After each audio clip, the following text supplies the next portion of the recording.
Everyone retreat to the teaching building at once. The shrill blare of alarm sirens tore apart the serenity of the awakening ceremony. Jiang Yang had barely opened his eyes when he saw the sky above the sports field ripped open like tattered cloth. A shadow 2 stories tall forced its way out of the rift. It wore a bone-white mask, a hollow cavity in its chest, and its eye sockets burned with black flame as it looked down upon the ground. Damn, isn't that a hollow from Death God? Having just transmigrated and not yet figured out the situation, Jiang Yang gripped his newly awakened fifth-grade, rusty Tang blade, cold sweat seeping from his brow. What kind of mess did I land in? Run? It's an elite class abyssal beast. Amid piercing screams, Jiang Yang had no time to think. He bolted after the crowd racing toward the teaching building's defensive formation. He was just about to secure his miserable little life when, as expected, the unexpected still arrived. A pale blue protective barrier descended from the rooftop of the building. Jiang Yang had just set foot on the stairs when the barrier sealed completely. With a thunderous bang, an immense recoil force slammed into him and flung him backward. Including him, more than 10th grade and a grade awakeners who failed to outrun the barrier were all shut out on the wrong side of the light. Let me in. I don't want to die. A girl beside him pounded on the barrier like a madwoman, then collapsed to the ground sobbing uncontrollably. Stop wasting your strength. Inside the door, the security captain looked through the barrier, eyes filled with conflicted pity. Once the defensive formation is activated, it will not open again until the crisis is resolved. Find a place to hide and wait for the people from the different spirits bureau to arrive. Roar. The bone-masked beast crashed down to the ground, shattering half the sports field. From behind the barrier came a derisive chuckle. Well, Jiang Yang, your blood and chi are so weak you can't even make it to the safe zone. It was Zhao Ming, and a grade strength-type awakener. What good are top marks in theory? You awakened in grade scrap blade, and couldn't even make it into the formation. Perfect. You can be cannon fodder out there, and at least buy everyone some time. Exactly. All those resources wasted on a good for nothing. If they had been given to me, I might have awakened in a great ability by now. Seriously, Jiang Yang had not expected the original him to have been a straight-A student. No wonder people resented him. Someone like that was bound to be hated. No surprise he ended up awakening the most trashy grade ability. The problem, however, was that the original Jiang Yang was already dead. For them to keep ridiculing him like this was starting to feel rather out of line. Su Wanqing, your ex-boyfriend, is about to be monster food. Not going to say a few words. Zhao Ming shouted, happily fanning the flames. A pretty girl stared at the carnage outside, her face deathly pale. She was Su Wanqing, Jiang Yang's girlfriend of 3 years. 3 days ago they had still been exchanging vows of eternal love, yet now her gaze toward Jiang Yang was evasive, clearly unwilling to maintain any further connection. Jiang Yang let out a cold laugh. This change of heart was so fast even a dog would shake its head. It was brutally realistic. Yet now was not the time to tally the billions of resources he had invested in her, because a clear chime sounded in his mind. Detected host is facing a life-or-death crisis. Death God inheritance system is now fully activated. Issuing novice relief package Shirkai trial card Senbonzakura 1. Use now. Use it. Why would he save it for the new year? A howling gale swept across the field as the beast's tail smashed the flag platform to pieces. 2 students who failed to dodge in time were instantly reduced to a mist of blood. Inside the barrier, Lu Ziyuan, the third-year combat instructor, stared with bloodshot eyes and hurled 3 blades of blood and chi through the formation. Metallic clashes rang out. His crate ability at Martial Master Tier 7 struck the beast with full force, yet did not even leave a pale mark. It can't even break its defense. Lu Ziyuan fell into utter despair, roaring through the barrier. Jiang Yang, stop standing there like an idiot with that scrap of iron. Find somewhere to hide now. But it was already too late. The beast's black-flamed eyes locked onto Jiang Yang. Its maw gaped wide as a raging beam of black light gathered deep in its throat. Zero. Everyone braced themselves for death. Just as the black beam was about to be unleashed, Jiang Yang wrapped his fingers around the rust-covered Tang blade with one hand. He did not dodge. Instead, he angled the tip of the blade vertically downward.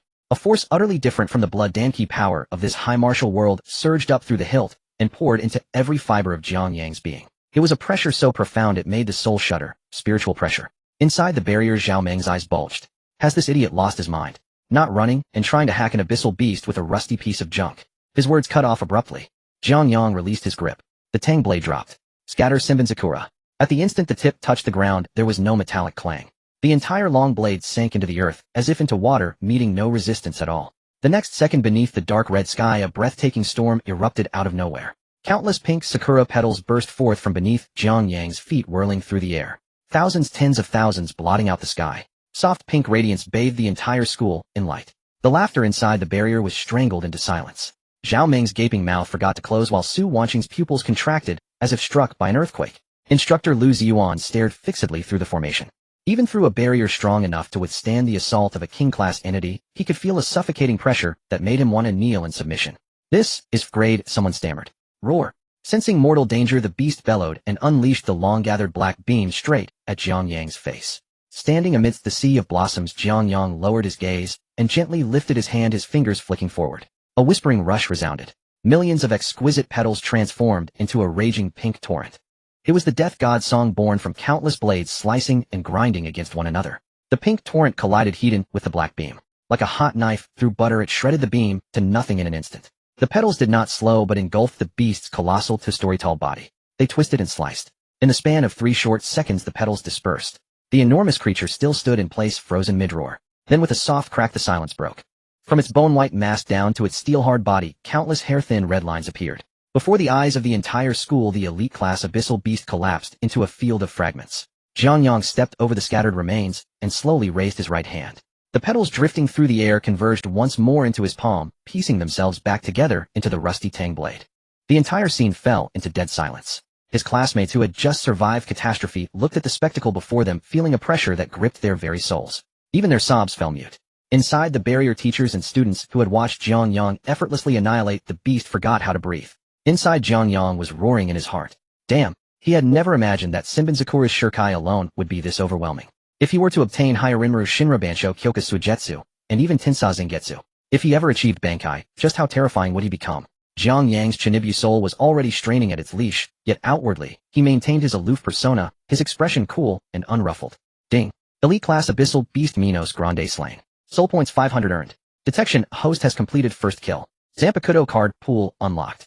Host is advised to collect soul points as quickly as possible, unlock your exclusive Zanpakutō, and ascend the throne. Senbonzakura dissolved into countless rosy light motes and scattered across the sky. Jiang Yang stood at the center of a ground littered with shattered bones. The tattered Tang blade mottled with rust had once again returned to his hand.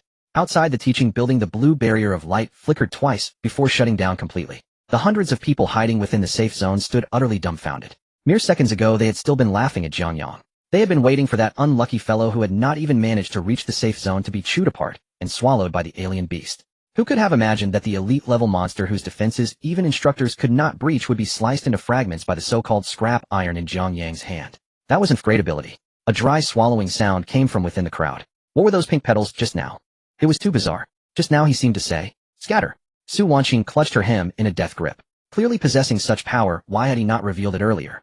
He had done it on purpose, deliberately hiding his strength just to watch her make a fool of herself. Impossible. Absolutely impossible. Zhao Ming's legs were beginning to tremble, yet he could not accept that the spotlight had been stolen by an frayed piece of trash.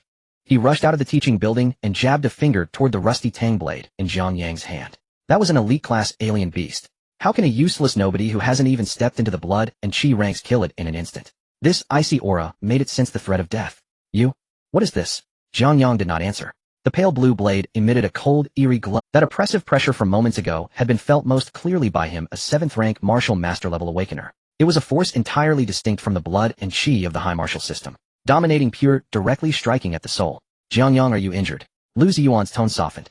Jiang Yang drew back his wandering thoughts. Just now he had been focused on studying the system panel in his mind. The Senbonzakura initial release trial card had already expired. On the panel, 4 functions glowed to life / fist walk ghost. They corresponded to the Shinigami systems Zanpakutō, Hakuda, Shunpo, and Kido. At the very top, a progress bar was displayed: Ryatsu level Shino Spiritual Arts Academy, freshman unranked. To truly unlock a Zanpakutō, he would need to expend a vast amount of soul points. Slaying that Ajuchus-like hollow just now had granted him 500 points. Yet to draw his first genuine initial release Zanpakutō, he required a full 10000. As for Shunpo and basic Kido, those two demanded several thousand soul points to redeem. He was broke. Jiang Yang silently grumbled in his heart, yet his expression remained calm and unruffled. Teacher, I am fine. Seeing that the instructor not only refrained from pursuing any violation, but was instead asking after his well-being, Zhao Ming's eyes turned completely bloodshot. He was after all an illustrious grade strength-type awakener. In the future he was destined to become a martial king, perhaps even a martial god. Today should have been the day he made a name for himself. Jiang Yang, what are you pretending at? Zhao Ming ground his teeth. Spit out the truth. What underhanded means did you use? A one-time high-tier scroll? Or a micro-spirit energy bomb? The school rules clearly state that dangerous artifacts are strictly forbidden during the awakening ceremony. You've committed a serious violation. Seeing the scene, Su Wanqing's eyes flashed, and she hurried up as well. Jiang Yang, don't be stubborn. She bit down on her pale lips, forcing out a semblance of concern. Just admit it to the teacher. If you used a forbidden artifact, hand it over quickly. In light of your meritorious deed, the school won't expel you. Don't gamble with your own future. Jiang Yang tilted his head slightly, listening to the idiotic drivel of the two, nearly laughing out of sheer irritation. The alien beasts were already attacking. Was he supposed to stand there and discuss rules with them? Should he negotiate with the enemy, set up a proper arena, and wait for the referee to shout begin? Exchanging even one more sentence with such fools felt like an insult to his own intellect. Still daring to act arrogant, Zhao Meng rolled up his sleeves, veins bulging along his forearms as crimson blood and qi began to churn faintly. Teacher, this brat must have the artifact hidden on his body. With that, Zhao Meng spread his large hands, stirring up a gust of wind as he reached straight for Jiang Yang's collar. Stop! Lu Ziyuan shouted, about to intervene. Jiang Yang did not even lift his head. The spiritual pressure within his body burst forth. Even at the most basic Shino Spiritual Arts Academy freshman level. Against these students who did not even qualify as true martial artists, it was an absolute crushing of dimensions. Boom. There was no roaring gale born of blood, and qi no surge of hot boiling power. Yet in Zhao Meng's eyes the surrounding air grew heavier and more viscous than mercury. The hand he had just thrust out froze in midair. Then he felt an unseen mountain of steel crashing down upon his mind. His eardrums rang violently. His heart seemed gripped by an invisible hand, each beat becoming excruciatingly difficult. With a dull thud, the legs that had been so arrogant a second ago slammed into the ground, forcibly stamping out a web of fractures across the floor. Blood sprayed from Zhao Meng's mouth as he collapsed, his entire skeleton creaking under the unbearable strain. He struggled to lift his head, but that soul-deep shuddering pinned him face down, eating dirt. The air all around seemed to grow viscous. Standing closest, Su Wanqing's expression drained of color, her legs gave out, and she dropped onto the ground, hands clamped over her mouth in terror. Well, what is this? There was no blood and qi being used, not even the rusty Tang blade moving an inch. Merely by standing there, Jiang Yang had forced the grade strength-type awakener Zhao Meng to cough blood and kneel. Lu Ziyuan sucked in a sharp breath. He sensed that terrifying pressure once more. Although its intensity was far weaker than when Jiang Yang had shredded the alien beast, the fundamental suppression contained within this power could never be explained by the blood and qi of the high martial system. And a grade strength type, and you think you can search my body? In your current state, you don't even have the qualifications to make me draw my blade. The classmates who had earlier joined Zhao Meng in mocking Jiang Yang shrank their necks and retreated in a panic, terrified of being touched by that dreadful pressure. This was what they had called insufficient blood and qi. This was what they had called trash. He had forced an grade genius to kneel with a single glare. Who would dare still label him a waste? Lu Ziyuan wiped the sweat from his forehead. Jiang Yang, that's enough. If this continues, someone will die. Jiang Yang glanced at Zhao Meng sprawled on the ground and withdrew his spiritual pressure. Killing him in front of so many teachers and students would be more trouble than it was worth. Zhao Meng spat out a mouthful of foam streaked with blood, his eyes rolled back, his head lolled to the side, and he fell completely unconscious. Beside him, Su Wanqing shook uncontrollably, her teeth chattering audibly. She raised her head, staring at the Jiang Yang so close before her, desperately searching his face for the gentleness of the past 3 years. But she found nothing. Jiang Yang could not even be bothered to say half a word to her. That utter indifference shattered her far more than a slap across the face ever could. The talent she had always been so proud of was not even worth a fart before those countless pink cherry blossoms that had danced through the sky just now. Suddenly a deafening roar came from the heavens. 3 armed helicopters adorned with black and gold insignia hovered above the teaching building. One cabin door was kicked open. Several figures in black combat uniforms leaped down from dozens of meters high. With a thunderous crash, 5 deep craters were blasted into the sports field. As the dust dispersed, the figure at the forefront came into view, a tall, slender woman. Her black tactical suit clung tightly to her body, outlining exaggerated curves. Her high ponytail whipped about in all directions in the wind from the helicopter rotors. Pinned to her chest was a golden insignia of 2 crossed swords. She was Lin Xuan, captain of the 7th Defense Squad of the Alien Spirit Bureau. Name. In the interrogation room of the 7th Defense Team of the Anomalous Spirit Bureau, the fluorescent lights reflected blindingly off the stainless steel table. Lin Xuan flipped open the black file folder in her hands. Jiang Yang. Jiang Yang sat in the interrogation chair, his hands folded over his stomach, yawning widely. Lin Xuan's slender fingers tapped on the table. Age. 18. Ability level. Isn't it all written in the file? Jiang Yang pointed at the folder. I just awakened today, Flevel, with a rusty Tang knife as my weapon. Lin Xuan finally raised her head, her gaze scanning Jiang Yang's face several times. The young team member beside her was typing on the keyboard. A device connected to Jiang Yang's wrist emitted a soft beeping sound. It was a blood energy wave detection instrument specifically used by the Anomalous Spirit Bureau. Lin Xuan tilted her head to glance at the screen. The values displayed made her furrow her brow. Blood energy value 42. Spiritual response extremely weak. He hadn't even reached the minimum threshold of 100 points for a first-tier warrior's blood energy. At this level, forget about killing anomalous beasts. He wouldn't even qualify to be a punching bag in a martial arts gym. Alright. Lin Xuan closed the file. Then explained how an Flevel Awakener with only 42 blood energy was able to slice an elite-level anomalous beast into pieces. She pressed a button on the remote. The screen on the wall began to play surveillance footage from the Sky Network. Under the dark red sky, countless pink lights danced wildly. The massive anomalous beast didn't even have time to react before it was slaughtered. The footage froze at the moment Jiang Yang held the rusty Tang knife. Pink petals, unknown energy, no signs of any blood energy explosion. By the way, that a level power user Zhao Meng is still lying in the ICU of the city's first hospital. The doctor said his spiritual C suffered catastrophic damage, almost turning him into an idiot. Did you do all this? Jiang Yang leaned back against the chair, appearing lazy. Captain Lin, you can't just throw around accusations. Jiang Yang spread his hands. He insisted on stealing my stuff. He forced his blood energy to go berserk and ended up spitting blood. Can you blame me for that? As for that anomalous beast, Jiang Yang paused for a moment, seriously fabricating nonsense. I was so scared at the time that I accidentally dropped my knife. Who knew the beast would just fall apart on its own?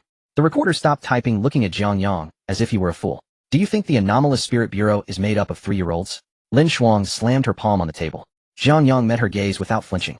This was the benefit of the information gap. The Death God's spiritual pressure system and the High Martial World's blood energy abilities were completely parallel lines. Blood energy detection device. If it could measure spiritual pressure, he would lose. As long as he didn't admit it, no one could uncover what he was hiding.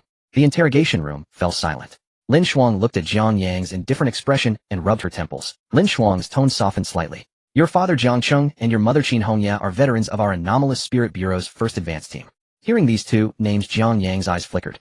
Both of them were powerful combat-type awakeners. However, during an exploration of an unknown level abyss rift 3 years ago, the entire team was annihilated. Not even their bones could be recovered. The original owner lost the protection of his parents, which is why he was bullied by people like Lin Shuang continued. You are the child of a martyr. Your parents bled for all of humanity. The Anomalous Spirit Bureau will absolutely not make things difficult for the children of martyrs. However, she changed her tone, leaning forward with great pressure. The power that appeared on the playground of the 13th middle school today belongs to an unknown sequence. Jiang Yang getting involved with a cult is making a mockery of the honor your parents fought for with their lives. As her words fell, a wave of blood energy pressure belonging to a martial king instantly filled the entire interrogation room. Lin Shuang was applying pressure. She wanted to force out Jiang Yang's instinctive defensive reaction. As long as he used that power, the detection device would definitely catch some clues. The air around them grew heavier. However, that was all it was. The spiritual pressure within Jiang Yang flowed automatically. No matter how strong the external blood energy pressure was, it could not penetrate the defense of his spiritual pressure. He sat in the chair, without moving, casually picking up the cup on the table and leisurely taking a sip of water. Captain Lin, you've made me a bit thirsty. Jiang Yang put down the cup. Lin Shuang stared at him, the blood energy pressure dissipating. A child with a blood energy value of 42, not even at the entry level, remained unperturbed under the pressure of a martial king. No fluctuations of energy resistance, nor any signs of any magical artifacts being activated. He just endured it. This couldn't be explained by common sense. At that moment, the door to the interrogation room was pushed open. 2 figures walked in, one after the other. The one in front was a young woman dressed in a black trench coat, wearing military boots with her long hair simply tied back. She strode to the interrogation table and yanked the detection device off Jiang Yang's wrist. Following closely behind was a middle-aged man holding a thermos cup with a thin layer of sweat on his forehead. Qin Yue, take it easy. The middle-aged man hurriedly spoke. Qin Yue completely ignored him, turning to glare at Lin Shuang. Lin Shuang using martial king-level blood energy pressure against a student who just awakened to level today. Are you interrogating him, or are you trying to kill him and silence him? Lin Shuang closed the folder and stood up. Qin Yue, don't throw around accusations. The elite-level anomalous beast at 13th middle school died under unclear circumstances, and I need a reasonable explanation. Explanation? Qin Yue scoffed, grabbing the folder on the table and slamming it to the ground. Where were you people from the Anomalous Spirit Bureau when my brother was targeted by that beast on the playground? He survived against the odds, and now you come to investigate him. Jiang Yang leaned back in his chair and coughed twice at the right moment. Sister, please don't blame Captain Lin. She said if I didn't explain what cult methods I used, she would keep me here indefinitely. He emphasized the term cult heavily. Qin Yu's anger was instantly ignited. She suddenly turned a ball of crimson flame, rising in her hand. The temperature in the entire interrogation room suddenly soared. Cult. Lin Shuang. My parents died in that level abyss rift 3 years ago, and their remains couldn't be found. Now you're saying their son is a cultist. The firelight reflected on everyone's faces, and the middle-aged man quickly stepped between them. Hey, you two. One is the captain of a special team from the Imperial Capital Longhu Academy, and the other is the captain of the City Bureau's defense team. What are you doing? Lu Hai pressed down on Qin Yu's arm, extinguishing the flame in the process. He turned to Lin Shuang, his expression serious. Shaolin, you've mishandled this matter. This child Jiang Yang is someone I've watched grow up. The incident at 13th middle school was just an accident. Lu Hai spoke in an authoritative tone. From now on, this incident is classified as an level secret by the City Bureau, and the file will be sealed. The external report will state that the anomalous beast perished due to the instability of the spatial rift. Lin Shuang knitted her brows tightly. Director, that was a high-tier anomalous beast. You can't convince the higher-ups with that excuse. Convincing the higher-ups is my job. Lu Hai raised his voice. I guarantee Jiang Yang's identity. There will absolutely be no issues. This statement carried significant weight. Lin Shuang clenched her teeth and ultimately refrained from countering. Thank you, Uncle Lu. I'll take him now. Qin Yu grabbed Jiang Yang's arm, pulling him out. Speak up, where did that thing come from? What thing? Jiang Yang feigned ignorance. Qin Yu was driving, turning to stare at Jiang Yang, seemingly trying to find some flaw in his expression. Still pretending. She scoffed. That skill that shattered an elite-level void creature into pieces. Do you really think everyone else is brainless? Jiang Yang did not respond, looking straight ahead. A life debt scroll leaked from the black market. Or those sacrificial forbidden arts that cults use to deceive people, eh? Qin Yu's tone grew increasingly severe, even carrying a hint of disappointment. Jiang Yang, you can be useless, but our parents' honor cannot be tarnished. That kind of power could not possibly be unleashed by an level awakener. The only explanation is that you paid the price of burning your life force to forcibly activate some forbidden item. Qin Yu became more and more certain. In this world, apart from blood chi and abilities, any sudden surge of power comes at a painful cost. She could understand Jiang Yang's frustration at awakening and level ability, but that was not an excuse for him to ruin himself. Sister, you're overthinking it. It's really not a cult's forbidden technique. Jiang Yang sighed, unsure how to explain. Once the matter of the system was revealed, the spiritual pressure system would undoubtedly cause an uproar worldwide. Then how do you explain? I know my limits. Jiang Yang interrupted her, leaning back against the seat. Qin Yu was taken aback for a moment, looking at Jiang Yang's calm face. Usually that younger brother who always worked hard in training and didn't dare to speak loudly seemed to have changed today. Facing Lin Shuang's pressure in the interrogation room, he remained unflinching, and now, under her questioning, he was tight-lipped. When did this kid become so composed? Fine. Qin Yu gritted her teeth, pressing the gas pedal. You have your secrets, I won't force you. But remember, blood chi is fundamental. Those crooked paths can save your life once or twice, but overusing them you won't even know how you died. Jiang Yang closed his eyes without rebuttal. A master must keep some mystery. Blood chi. How long would one have to struggle to cultivate? How could it compare to the elegant spiritual pressure of death? The off-road vehicle came to a steady stop under an apartment building. Although their parents were no longer around, the country hadn't neglected them, our resources and money were ample. Jiang Yang opened the car door, just about to get out, when Qin Yu handed him a card. Entry card for the Junior Abyss Trial Ground. Go and experience it. Before the college entrance examination, you must become a warrior or else I'll have your skin. Jiang Yang picked up the card and looked at it. The Abyss Trial Ground was at the Abyss Rift, already controlled by the Spirit Bureau. This half-sibling sister still cared for him quite a bit. The special team has a mission. I must leave immediately. Remember what I said, don't touch those dangerous things again. After Qin Yu finished speaking, without waiting for Jiang Yang to respond, she stepped on the gas and sped off. Jiang Yang stuffed the card into his pocket and turned to walk into the hallway. The 130-square-meter house was kept tidy. Though the decor was a bit old, it was clear the owner had good taste. Jiang Yang sat down on the sofa in the living room, summoning the system panel in his mind. Death God's Inheritance System. Host Jiang Yang. Spiritual Pressure Level, new student of the Central Spiritual Arts Institute, unranked. Soul points 500. So poor. Looking at the pitiful 500 soul points, Jiang Yang shook his head. This amount of soul points wasn't even enough for a tooth. Just as he was about to close the panel, his gaze swept to an inconspicuous icon in the corner. Newbie Limited Time Benefit Junior Skill Blind Box. Single draw, cost 100 soul points. Jiang Yang sat up straight. Wow, the system even has this kind of trick. 100 points for a draw. It's worth a shot to turn a bicycle into a motorcycle. Draw. Jiang Yang decisively issued the command. Soul points can't breed. If not converted into combat power, he would be left helpless next time he encountered danger. On the system interface, a black roulette wheel appeared out of thin air. The pointer began to spin wildly, leaving behind blurred afterimages. Heavenly Empty Luo. Black Coffin. One Blade Cremation. Jiang Yang watched those top-level ghost arts flash by. His heart began to race. If he could draw a ghost art ranked above 90, he would dare to set up a stall for protection fees at the entrance of the Spirit Bureau tomorrow. Unfortunately, the pointer quickly passed those top skills, radiating golden light. The speed gradually slowed, ultimately stopping in a blue zone. Thank you for your patronage. Damn, this isn't a fun game anymore. A system lottery, and you still give me this kind of treatment, huh? Looking at the remaining 400 soul points, Jiang Yang steeled his heart and decided to draw all. Thank you for your patronage. Thank you for your patronage. 3 consecutive, thank you for your patronage, made Jiang Yang feel numb. Finally, ding. Congratulations to the host for obtaining instant step entry level. Ding. Triggered newbie continuous draw critical hit. Extra bonus breaking the path now. For White Thunder. Before Jiang Yang could react, 2 streams of vast and complex information surged into his mind. No more painful sitting in meditation for cultivation. No more daily training. Jiang Yang only felt a soreness in his leg muscles, and then the spiritual pressure within his body automatically formed a specific circuit along his meridians. A strange sensation of being able to shatter space at any moment spread from his feet. At the same time, the tip of his right index finger began to feel slightly warm. Crack. A crisp sound. A tangible faint blue arc jumped from Jiang Yang's fingertip, wrapping around his wrist. A burnt smell wafted through the air. Jiang Yang raised his hand, watching the flickering blue light at his fingertips. Even his blood chi value had surpassed 100, officially entering the ranks of warriors. This unreasonable top-down mode felt exhilarating, making his scalp tingle. Breaking the path now. 4. Jiang Yang pointed at a vase in the living room, softly uttering 2 words, White Thunder. Boom. A blue lightning bolt exploded from his fingertip. The vase shattered with a report, fragments flying everywhere. Jiang Yang gasped. Is this really breaking the path now? 4. If he had used this move against Zhao Meng at school earlier, the other party wouldn't need to go to the ICU, he'd be lining up at the crematorium instead. He stood up and attempted to activate instant step again. Whoosh! His figure vanished in place. The next second, accompanied by a brief dizziness, he found himself standing in the kitchen 5 meters away. After trying a few more times, he was able to confirm that the entry-level instant step could only displace 5 meters. But that was more than enough. With instant step combined with white thunder, he had both ranged and close combat capabilities.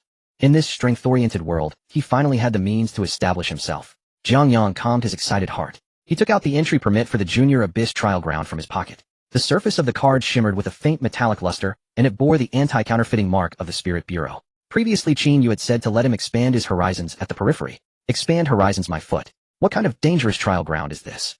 This is clearly a blatant large-scale experience farming dungeon. One elite void creature can yield 500 points. With so many alien beasts in the trial ground, if he slaughtered them all, forget about a special soul-cutting blade, he might even gather enough soul points for a Bankai. Jiang Yang rubbed his hands together, his greedy nature thoroughly exposed. 3 days later, Jiang Yang arrived at the entrance of the primary Abyss Trial Ground. He was wearing a faded gray hoodie paired with tattered jeans. He casually wrapped a piece of black cloth around his back and carried a rusty Tang knife. He stood in the square outside the entrance, surrounded by people queuing for registration. These individuals were all top students from various key high schools in the city, including many from prominent families. Jiang Yang stood out conspicuously among them. Where did this poor fool come from? Daring to rush to the trial ground, without even wearing the most basic armor. Look at that ragged cloth on his back, you'd think he's here to pick up garbage. I see he's just trying to grab attention. Several small groups nearby were pointing at Jiang Yang. Jiang Yang raised his hand to scratch his ear. There were too many people, and the noise was giving him a headache. He had one purpose for being here today: hunting monsters and collecting soul points. He paid no mind to what they were saying, after all, who cared about a bunch of walking experience bags beside a flying fly. In front was the registration desk, and the line was slowly moving forward. Just as Jiang Yang was about to step forward, he heard a familiar soprano voice from ahead. Jiang Yang, you really have the nerve to come to a place like this. Jiang Yang looked up. Su Wanqing, dressed in a snug high-grade combat suit, was walking over with a tall young man.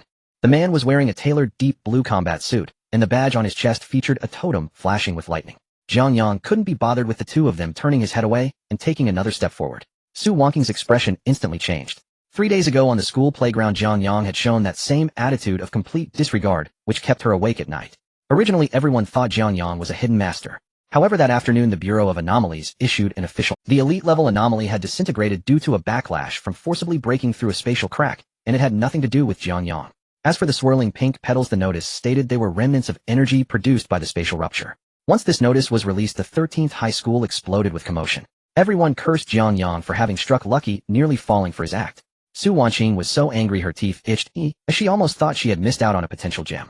After all this, Jiang Yang was still that fifth-grade waste who hadn't even touched the threshold of a warrior. Ching, is this the fifth-grade ex-boyfriend you mentioned?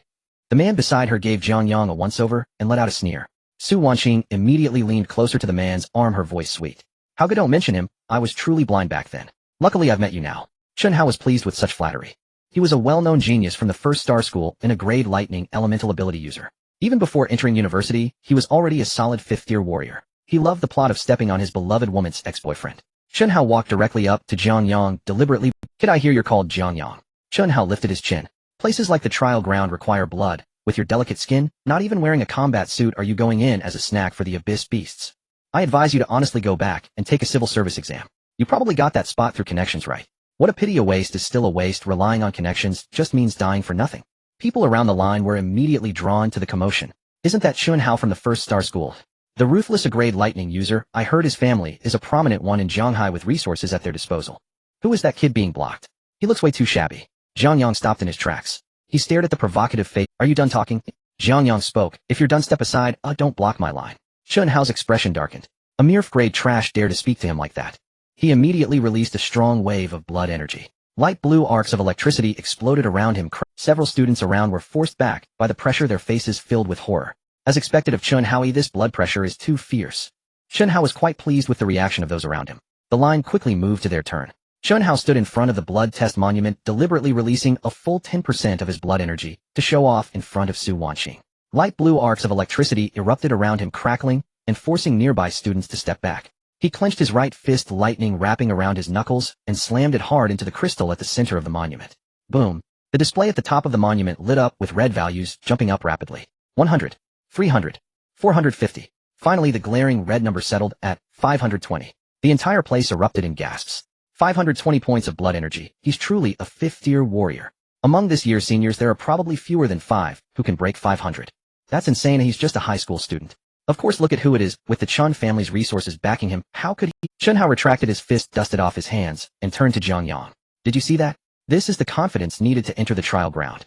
Su Wanqing's eyes sparkled as she ran to Chunhao, linking her arm with his, and turned to shout at Jiang Yang. Jiang Yang, your pathetic blood energy value doesn't even amount to a fraction of how guess. Don't think we don't know the death of that anomaly had nothing to do with you. You really think you're something? Hurry up and roll back home. Once you enter the trial ground, you won't survive even a second. Don't die in there and waste official manpower to retrieve your body. Laughter erupted among the crowd at this remark. So this is the guy who got lucky by riding on the anomaly's coattails?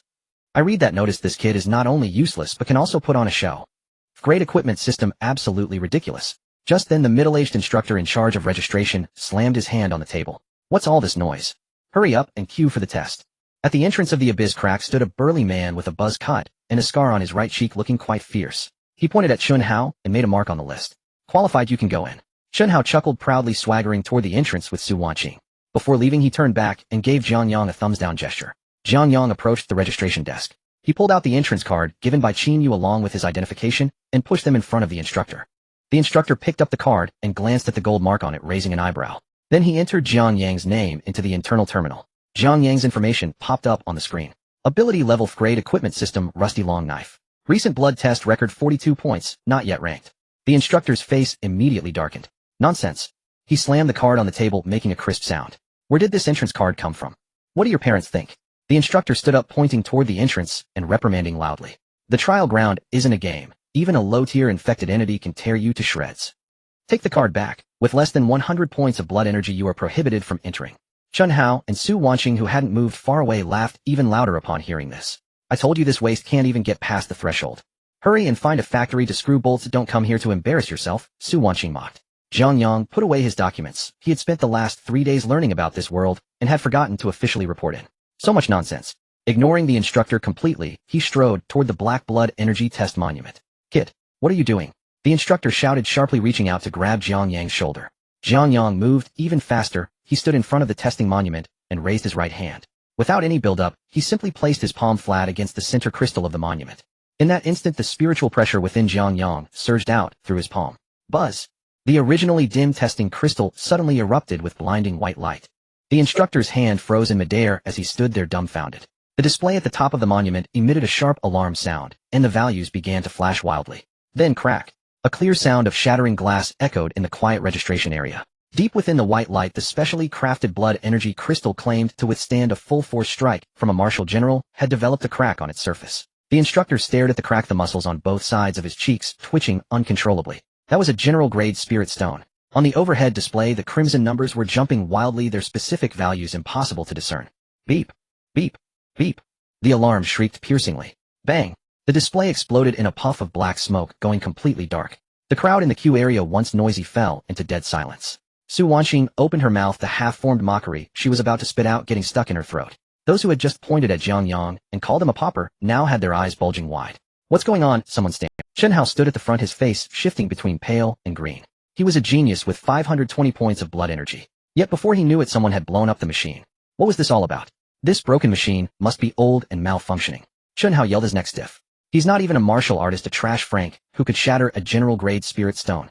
What a joke. His shout drew echoes from a few surrounding students. Right, the machine must be worn out. Young Master Chen's test just now scored 520 points. He probably already damaged the stone, and this kid just lucked into it.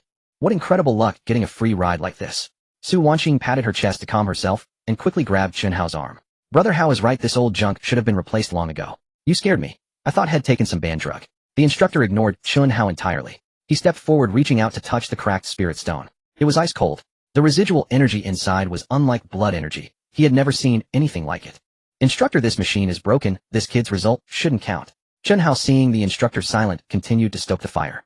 His blood energy isn't even 100 points. Send him back. The instructor turned his head, his brow deeply furrowed. Shut up. He pointed to the green light beside the turnstile, his voice dropping low. The Abyss Trial Grounds rule: even if the test device fails to show a specific value, as long as a spirit stone overload is triggered, it's rated as the highest grade. The instructor took Jiang Yang's entry card and swiped it on a handheld terminal. Beep, authorization granted. He handed the card back. Go ahead. It's dangerous inside. Stay alert. Jiang Yang casually took the card and stuffed it into his pocket. From start to finish, he never once looked directly at Shunpo or Su Wanqing. He turned and walked straight toward the spatial rift glowing with a deep blue light. No harsh words, no explanations. This utter disregard ground Shunpo's pride into the dirt. Watching Jiang Yang disappear into the blue light, Shunpo clenched his fists so hard they creaked. Fine, you got lucky today hitting a machine malfunction. Shunpo gritted his teeth and whispered orders to the lackeys beside. Once we're in the trial grounds, keep an eye on him. In this place a death or two, the Anomaly Bureau won't even blink. Let's see how he acts tough then. Su Wanqing stood nearby staring at the light screen. She should have been glad. Jiang Yang entering meant death. But his attitude toward her, as if she were air, stirred an inexplicable irritation deep within her. Pretending to be aloof. When you meet the aberrant beast you'll cry. Crossing the spatial rift. With a brief sensation of weightlessness, the scene before him shifted dramatically. The sky was a oppressive gray devoid of sun. Around him towering ancient trees rose into the clouds, their layered canopies blocking the already dim light completely. The air was thick with a strong smell of earth and decay. This was the outer zone of the beginner abyss trial grounds, a boundless primeval forest. Students who had teleported and gathered in small groups near the safe zone seeking teammates. Though it was an officially controlled trial ground, danger still lurked everywhere. Group exploration was the consensus among all novices. Jiang Yang pulled up his hoodie, covering his messy hair. Team up. Teaming meant splitting experience and having to babysit. Today he was here for a shopping spree. Jiang Yang skirted the crowd, pushing off the ground. The air around him trembled slightly as he activated Flash Step. A blurred afterimage lingered where he had stood. Within seconds he had completely vanished from the group's sight. The deeper he went, the darker it grew. The surrounding temperature dropped. Jiang Yang stopped. His right hand rested on the hilt of the rusty Tang saber, strapped to his back, tapping it twice. Come out. You've been following all this way. Aren't you tired? No sooner had he spoken than a rapid rustling came from the dense canopy. A first-rank aberrant beast, the Greyblade Mantis. Its forelimbs 1/2 meter long and covered in barbs sliced through the air with a piercing whistle aiming straight for Jiang Yang's nape. It was incredibly fast. An ordinary first-rank martial artist wouldn't even have time to react. Jiang Yang didn't even turn around. Under his spiritual pressure, perception movements at this level were slow enough to be shown frame by frame. Jiang Yang raised his right hand index and middle fingers together and casually pointed backward. Way of destruction number 4, white lightning. Blue lightning flared in the dim forest. A bolt of electricity as thick as a thumb shot out. Boom. The white lightning struck the Greyblade Mantis midair, outpacing its charge. The hard carapace shattered like glass before the lightning. The arc effortlessly pierced the beast's head, and without losing momentum blasted a charred hole into a large tree behind it. The Greyblade Mantis stiffened in midair, then crashed heavily into the muddy ground at Jiang Yang's feet. A smell of scorched flesh spread immediately. Its deadly forelimbs twitched weakly before going still. Ding. Killed a first-rank aberrant beast, low-rank corrupted soul, tainted by void. Gained soul points 10. The system notification in his mind was crisp and pleasant. Jiang Yang glanced at the jumping numbers on the panel and raised an eyebrow. Only 10 points. A bit stingy. Despite his complaint, he was overjoyed inside. This place was full of mobile ATMs. 10 points per beast, 100 beasts made 1,000. 1,000 beasts made 10,000 points. This trial ground had no shortage of aberrant beasts. The massive hole in the distant sky constantly rained them down. Is this a dangerous trial ground? It's a buffet. Jiang Yang flicked a residual spark from his fingertip, brimming with motivation. He locked onto the direction with the densest concentration of aberrant beast aura. He stomped hard, activating Flash Step again. His form flickered repeatedly, leaving only a swirl of fallen leaves in his wake. Over the next 2 hours, this forest, once a hunting ground for aberrant beasts, had completely turned the tables. Boom. A thick beam of white light swept across. 3 poison marsh frogs lurking in the mud were electrocuted crispy, floating belly up to the surface. Gained soul points 30. Bang. Jiang Yang kicked a second-rank shadow wolf into the air, and while it was mid-flight, he raised his hand and fired another white lightning. This thick-skinned wolf-type aberrant beast had its head blown off instantly. Gained soul points 20. Too weak. Isn't there anyone who can put up a fight? Jiang Yang darted between towering trees, his form flickering unpredictably. Ordinary aberrant beasts couldn't even touch him. The moment they showed themselves, they were met with demonic arts. The basic Flash Step combined with Way of Destruction number 4. This combo was unmatched against low-level aberrant beasts. Jiang Yang barely felt any drain in spiritual pressure. With each kill, the soul points on his panel surged at a breakneck speed. 800. 1,500. 2,600. At this rate, he'll have enough points to draw my first exclusive Zanpakutō by today. Jiang Yang stood on a pile of long-haired spider corpses, wiping the sweat from his brow. Though the spiritual pressure consumption was low, the continuous high-intensity movement and skill casting left his muscles with a slight ache. His gaze lingered on an aberrant beast for a moment. Is this a spirit core? After killing over 1,000, he had finally found one. No wonder spirit cores were so expensive on the market. Jiang Yang weighed the crystal core in his hand and slipped it into his pocket. This item is used to strengthen one's vitality, which is of no use to him. However, it can sell for around 10,000 in the market, and trading it for some cash in the black market to improve his life is not a bad idea. He glanced at the scattered corpses of the exotic beasts around him. The efficiency is still not fast enough. With a sudden burst of power beneath his feet, the instant step activated again, and his figure left a residual image in the dense forest. For a while the periphery of the trial ground had become his personal ATM. First-level unicorn rabbit and the crimson scale snake lurking in the fallen leaves. As long as they were locked by his spiritual pressure, the next second, he would unleash a white lightning bolt as thin as a finger. This kind of brute force monster farming, without any skill, allowed his soul points to steadily rise. He had gathered 7 or 8 crystal cores in his pocket. Unfortunately, there were still too few exotic beasts in the outskirts. Although the farming was fast, it couldn't withstand the sheer number of people. Just as he was walking forward, a sudden and intense wave of energy fluctuated from the nearby forest. The air crackled with electric sounds accompanied by shouts from people. "Brother Hao, he'll hold it off, this beast is coming at us. Ching, back off, don't get hurt by its spikes." Jiang Yang stopped in his tracks. The voice was too familiar. He lightly pushed off with his toes and gracefully leaped onto a large tree, looking down through the leaves. Below was a clearing. Shunpo and 2 other boys were forming a triangular formation surrounding a massive exotic beast. The beast was covered in a thick layer of rocky armor with protruding tusks and a faint yellowish glow flickering across its body. A third-level exotic beast, the rock-armored boar. Thick-skinned and strong, it is one of the most troublesome types among third-level exotic beasts. At this moment, Shunpo was enveloped in faint blue arcs of electricity, his vitality fully unleashed, and his fists crackling with lightning as he pounded towards the back of the rock-armored boar. "Break for me!" Shunpo shouted loudly, a punch crashing down onto the rocky armor. Sparks flew, and the lightning spread across the armor. That punch left a charred mark on the rock-armored boar's back, but failed to break through its defenses. Instead, the recoil knocked Shunpo back several steps, gasping for breath with his chest heaving violently. "Brother, how this won't work. A third-level exotic beast is beyond our capability to handle," one of the boys anxiously shouted. "Shut up. Him and a grade lightning type, how could I possibly be unable to take down a third-level pig?" He had boasted grandly in front of Su Wanqing, and now if he retreated, he would lose face. "Ching, use a fireball to distract its sight, it'll look for a chance to hit its eyes." Shunpo commanded loudly. Su Wanqing, hiding 10 meters away, conjured a palm-sized fireball and nervously hurled it forward. The fireball didn't even touch the rock-armored boar's eyes, it hit its snout, instead extinguishing without even sparking a flame. This completely enraged the rock-armored boar. It let out a furious roar, its hind hooves digging into the ground forcefully. The massive body stirred up a strong wind, ignoring Shunpo in front and charging straight at Su Wanqing. Oh no! Shunpo was horrified, wanting to rush over to save her, but he was a moment too slow. The rock-armored boar charged swiftly, its tusks aimed directly at Su Wanqing. Su Wanqing was so frightened that her legs went weak, falling to the ground. Her face turned pale with fear, forgetting to run, only able to watch helplessly as the massive beast charged toward her. Shunpo was sprinting from behind, but couldn't catch up, cursing in frustration. Jiang Yang watched the farce below and scoffed. Is this really a grade lightning type? What a pure scraping master. Watching them fight for so long, the rock-armored boar had only lost a bit of rock debris, such a waste of time. Just as the rock-armored boar was about to collide with Su Wanqing, Jiang Yang sighed. 30 soul points served up on a platter, why not take them? He raised his right hand, extending his index finger, and aimed at the charging rock-armored boar. The spiritual pressure within his body instantly condensed along a specific circuit. A dazzling blue light burst forth from his fingertip.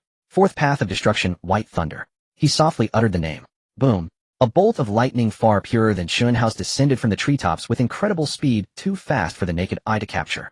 There was no flashy entanglement or scattering sparks. The white lightning struck the rock-armored boar's head with pinpoint crack. The layer of rocky armor that several people couldn't break through shattered instantly before this blue arc. The lightning pierced through its skull, exiting from its jaw, and creating a charred, deep pit in the muddy ground.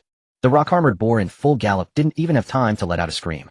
Its massive body continued to slide forward due to inertia, stopping right at Su Wanqing's feet.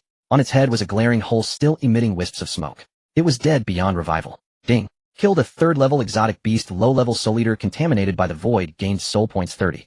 Shunpo maintained his forward-leaping posture, frozen in place, his mouth half open. Su Wanqing slumped on the ground, looked at the pig's head that was so close, gasping heavily. The other 2 boys were so astonished that they almost dropped their weapons. What kind of skill is this? Shunpo's mind was in a tangle. That light was too fast, far beyond the capabilities of a low-level warrior.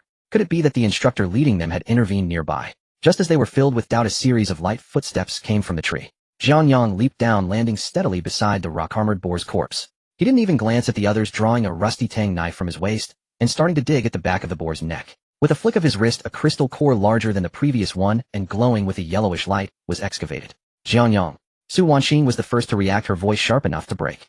She looked at the person in a gray hoodie before her, unable to believe it. Shunpo also came to his senses, staring intensely at Jiang Yang, then at the rock-armored boar with a hollowed-out head, his facial muscles twitching wildly. How could a trash of grade appear in the area where third-level exotic beasts roam? He actually dug out the spoils right in. Kid, are you looking for death? Chunhao strode forward and grabbed Jiang Yang by the shoulder. Who gave you the guts to steal my exotic beast? Jiang Yang's shoulder twitched slightly, and an invisible spiritual pressure directly deflected Chunhao's hand. He turned around and yawned. Stealing your exotic beast. Jiang Yang pointed at the pig's corpse on the ground. Can you find a single fatal wound that you inflicted? He'll give you the crystal core. You're talking nonsense. Chunhao was furious. Our team worked hard to wear it down to low health, and you hid in the shadows using your artifact to pick up the pieces. Aren't you shameless? I know for sure that Jiang Yang definitely cannot have the strength to kill a third-level exotic beast. The only explanation is that this kid used a high-level artifact. A waste who isn't even a warrior relying on such despicable means to sneak attack, and still dares to speak so bold. Immediately hand over the crystal core, and then kneel down to apologize to Qingqing, otherwise I will ruin you today. Chunhao shouted, pointing at Jiang Yang. The two boys beside him also moved closer, blocking Jiang Yang's escape route. Su Wangqing's face was pale, still shaking. To cover up her earlier embarrassment of being scared stiff, she gritted her teeth and accused, Jiang Yang, you really went too far. Su Wangqing gritted her teeth. You don't have the ability yourself, yet you rely on these underhanded tricks to seek attention. Do you know that brother Hao almost got hurt protecting me just now? She didn't even think about who saved her. All she knew was that Jiang Yang's actions now made her lose face in front of Chunhao. Faced with the self-righteousness of these people, Jiang Yang was completely speechless. He tucked the crystal core into his pocket, turning around with a cold gaze. Practice more if you're weak. Don't use your pitiful knowledge to judge others. Having been humiliated publicly by grade, Chunhao's eyes turned red, and the grade lightning energy erupted violently. You don't know how to appreciate kindness, I'll ruin you today. Losing face time, and again especially in front of the useless Jiang Yang. Chunhao couldn't care less about Jiang Yang's recent triumph over a third-tier beast. His blood surged as he hurled a punch accompanied by a deafening thunderous sound straight towards Jiang Yang's face. Jiang Yang's footsteps faltered slightly, leaving behind an afterimage. A flash of white lightning danced at his fingertips and struck Chunhao's back. The anticipated scene of incapacitating Chunhao did not occur. A wave of blood chi inexplicably drifted in to intercept the attack. Jiang Yang paused, turning to glance at a large tree, faintly sensing someone was there. A protector. Realizing the key point, he no longer lingered and quickly departed along a small path ahead. Is face really that important? Surviving is the true way. With the Death God system, once he unlocked more battle spirits, he would take down the Chun family as well. Brother, how this kid runs quite fast. He must have learned some specialized evasion technique. The lackey hurried over to smooth things over. Chunhao retracted his fist, his chest heaving violently, his face ashen. He fixed his gaze on the direction Jiang Yang had vanished, pulling out a black glass vial from his storage bag. Take this. Chunhao slapped the vial into the lackey's hand and pointed towards the forest ahead, saying, Go upwind and scatter this stuff. Over there is the lair of the Gale Wolves. Let's see if his pathetic evasion can help him escape from a pack of wolves. Su Wangqing's face went pale as she tugged at Chunhao's sleeve. Brother, how won't attracting beasts cause too much commotion?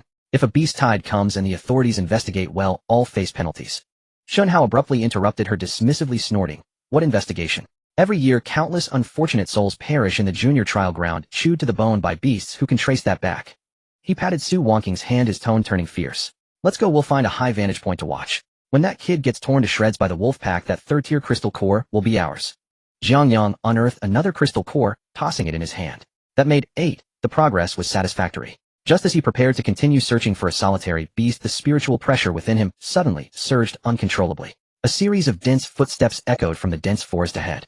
The ground began to tremble slightly with a strong stench, and low growls of wolves filling the air. There were at least a dozen beasts approaching, all heading straight for him. A normal rookie warrior would probably be screaming for help, yet Jiang Yang showed no intention of retreating. Instead, he stood tall, brushing off the leaves from his pants. Looks like the delivery is here. In less than half a minute, the thicket ahead was violently parted as a pack of Gale Wolves, their bodies a mottled brown-gray and the size of adults, charged out. Their eyes were blood-red, saliva dripping from their mouths, completely in a frenzied state. These second-tier pack beasts were incredibly fast with sharp claws and fangs. The foremost Gale Wolf suddenly powered forward, its jaws wide open, lunging for Jiang Yang's throat. Jiang Yang was overjoyed, raising his right hand with 2 fingers together, releasing his spiritual pressure. Fourth path of destruction, white lightning.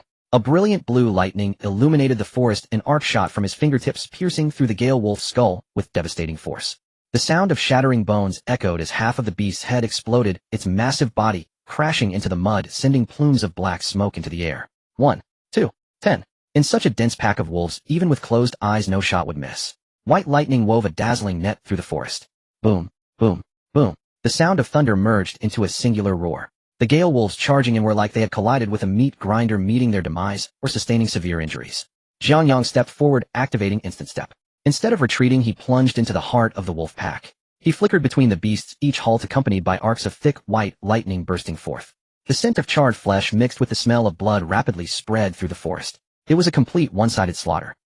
A few hundred meters away atop a large tree, Chunhao, Su Wanqing, and the two lackeys stared intently at the clearing below through the leaves. At this moment their faces had completely changed. Chunhao's mouth hung open, his eyes nearly popping out. What was he seeing? Dozens of frenzied gale wolves, not even touching the hem of that kid's clothing, were being taken down one by that strange blue lightning.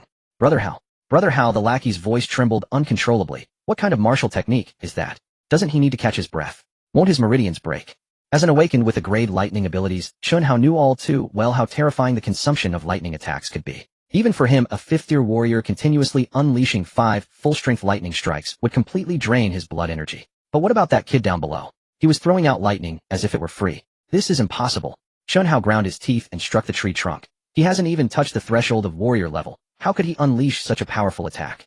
Fake. It must be fake. Then how is he doing it? Su Wanqing's legs trembled in fear. She suddenly regretted her earlier mockery of Jiang Yang. A magic tool. Chunhao forced himself to find psychological comfort. He must be carrying a storage energy magic tool. There are items in the black market inscribed with lightning arrays that release attacks automatically when activated. The more Chunhao spoke, the more he convinced himself he was right, his tone turning fierce. The capacity of storage energy tools is limited. If he keeps wasting them like this, they'll run out soon. Once he can't use the magic tool anymore, those gale wolves will rip him apart. The group held their breath again, staring intently at the battlefield, waiting for Jiang Yang to run out of energy. 5 minutes passed. 10 minutes passed. The lightning below showed no signs of stopping. The last gale wolf attempting to escape was pinned to a tree trunk by Jiang Yang's white lightning, and the entire forest fell silent.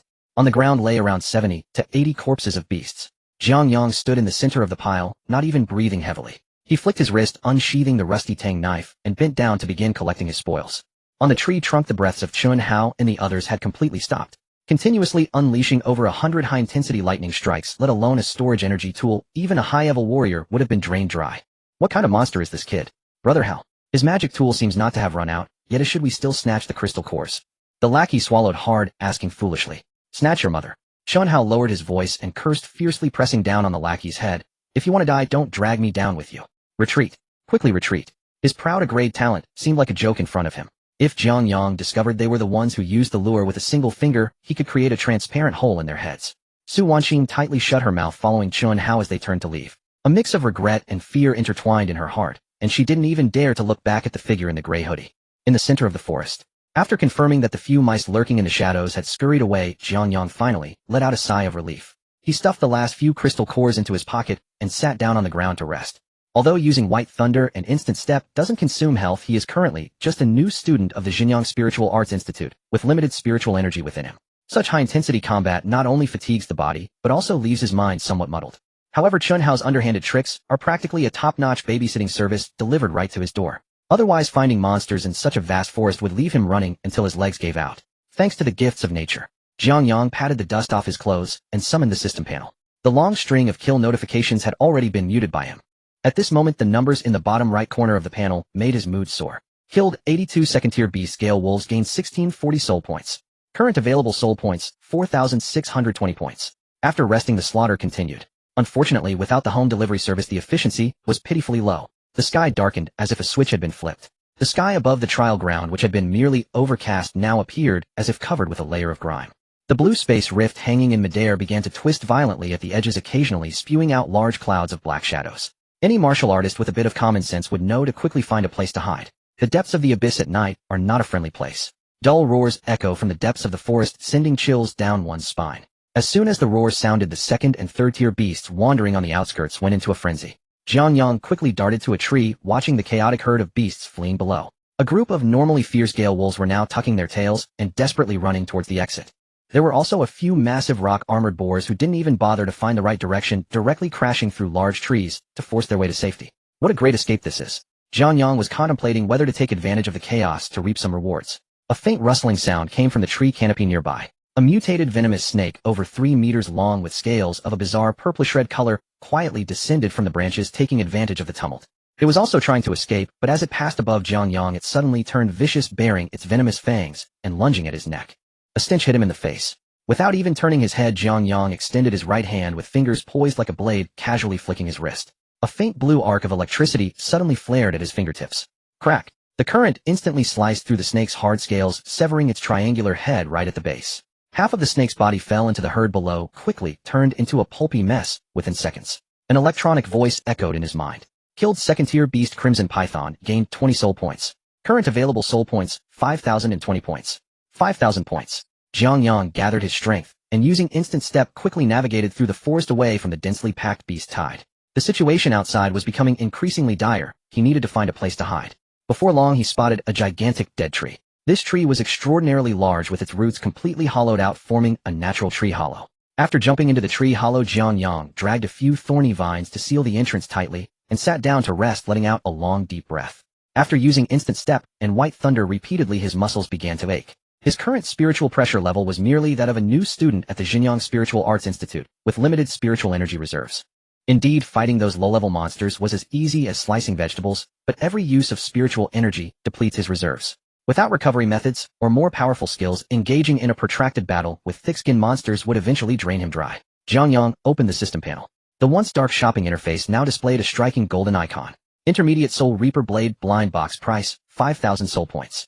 Below there were a few lines of small print. Upon purchase you are guaranteed to receive a Soul Reaper Blade in a shallow state. There is a very small chance to directly unlock the blade's initial release state. Looking at these lines, Jiang Yang smacked his lips. The temptation was simply too great. Not to mention the chance to unlock the initial release, which would dramatically increase his combat power. But he glanced again at the prominently displayed initial release Senbonzakura at the top of the store. Priced at 10,000 points. Buying Senbonzakura was a straightforward deal, its power guaranteed.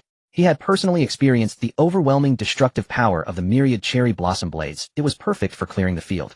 But purchasing the blind box meant betting all the hard-earned money from hours of grinding. What if he ended up with a blade totally unsuitable for surviving in the beast tide? That would be a huge problem. Jiang Yang extended his finger, hovering it in midair. Save money or spend it.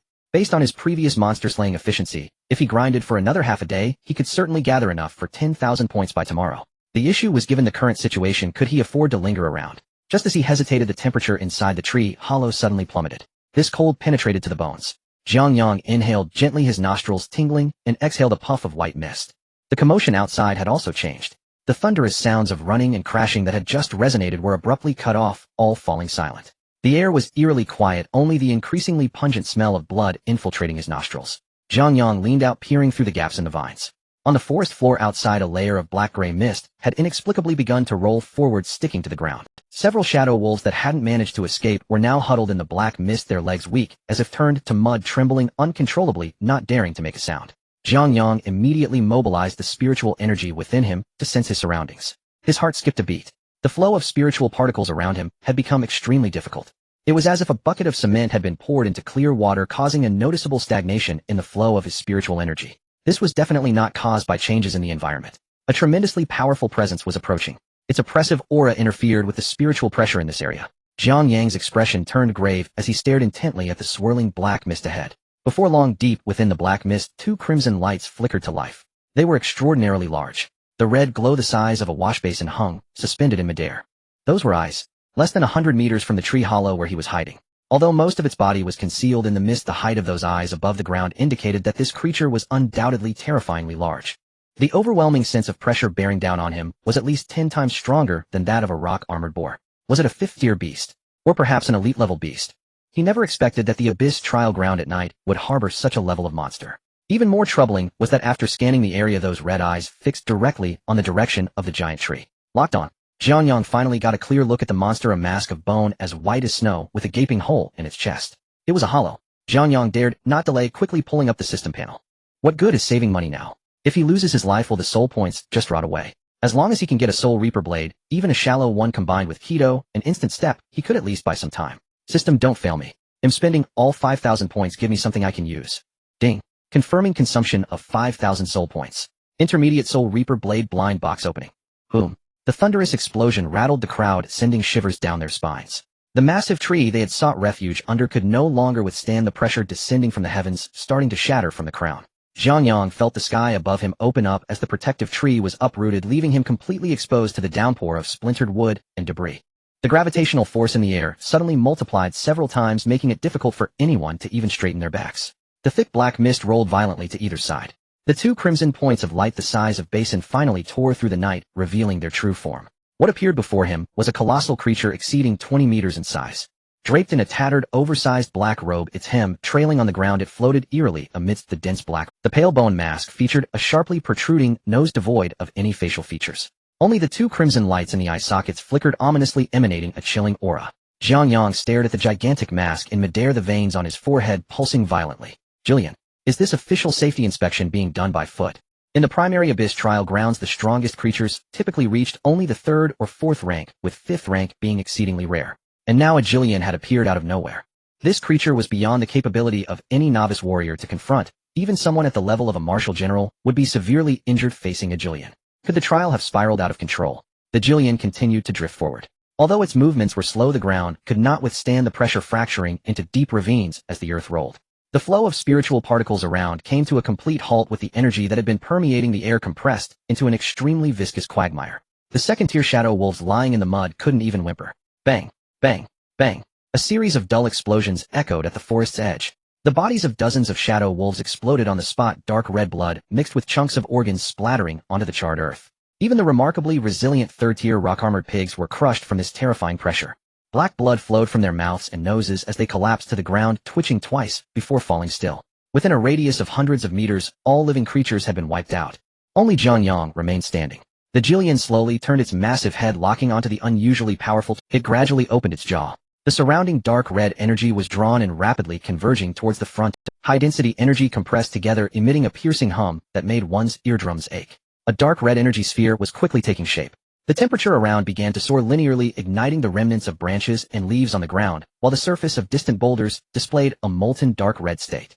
Virtual flash. Red virtual flash. With a single strike, the entire forest would be wiped off the map, leaving not even ashes behind. Jiang Yang's heart raced in his chest, breath quickening. The sense of oppression came too directly, the threat of death looming right in front of him. System, stop dragging your feet, and hurry up with the goods. Jiang Yang shouted frantically in his mind, fingers gripping tightly around the worn Tang knife. Time ticked away second by second, the dark red energy sphere above growing larger, the terrifying energy fluctuations causing severe distortions in the surrounding space. The electronic voice finally echoed in the depths of his mind. Ding! The intermediate blind box has been opened. Congratulations, host, you have obtained the exclusive Zanpakutō Shingun. Jiang Yang drew the rusted Tang knife. The rust on the blade flaked away, enveloped entirely in a layer of white. The glow lasted only half a second before completely dissipating. The Tang knife, originally 1 meter long, vanished. Jiang Yang looked down at the brand new weapon in his hand, his expression turning extremely grim. This was an exceedingly ordinary wakizashi, commonly known as a short knife. The blade was only as long as a forearm, the handle wrapped in white cloth, and the guard displayed a plain oval shape, appearing utterly unremarkable. Jiang Yang's face twitched twice, wanting to curse. He certainly recognized what kind of knife this was. It was the Zanpakutō of Shohoin Yoruchi, captain of the 3rd Division of the Godai 13. The destructive power of this knife's shurikai and bankai ranked among the top in the Soul Society. Not only did it possess an incredibly fast extension speed, but it also carried terrifying destructive force and lethal poison, making it a top-tier artifact for ambushes or long-range sniping. But the problem was it had to be in its released state. In its unsealed shurikai state, this was merely a short knife. What was he supposed to do with this short knife against the towering Jillian ahead? Was he supposed to use it to pick its teeth? Even if he could use Shunpo, jumping up with this short knife would probably not even reach the Jillian's knees. I spent 5,000 points for a short knife. Jiang Yang tightened his grip on the hilt, unable to restrain a curse. What a scam.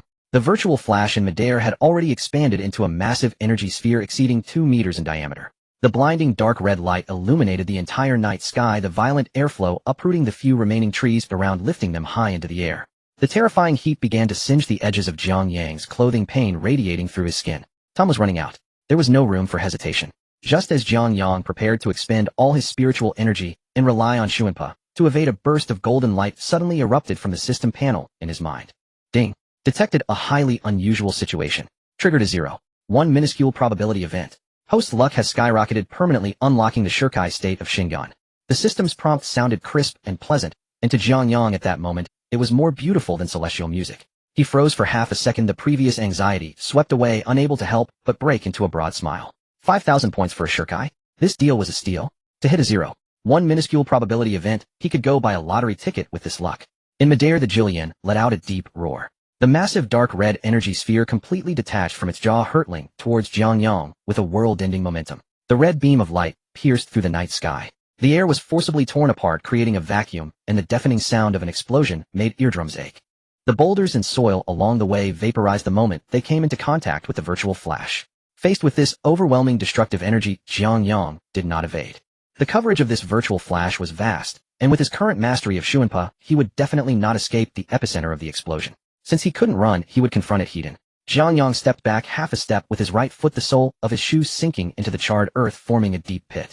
His body leaned slightly forward, his left hand resting on his right wrist. The spiritual energy within him surged violently at this moment, unreservedly. The short knife emitted a faint humming sound, a dazzling white light swirling along the blade. Facing the death threat descending from the sky, Jiang Yang took a deep breath and deliberately pronounced the release phrase. Shoot him, Shingun.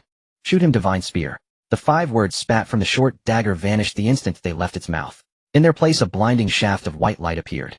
So fast that the naked eye could not follow. So swift that even the thunder of a broken sound barrier was left far behind that white streak. Suspended in the air, a dark red virtual flash over 2 meters in diameter, carrying a world-shattering weight, came down on Jiang Yang's crown like a collapsing mountain.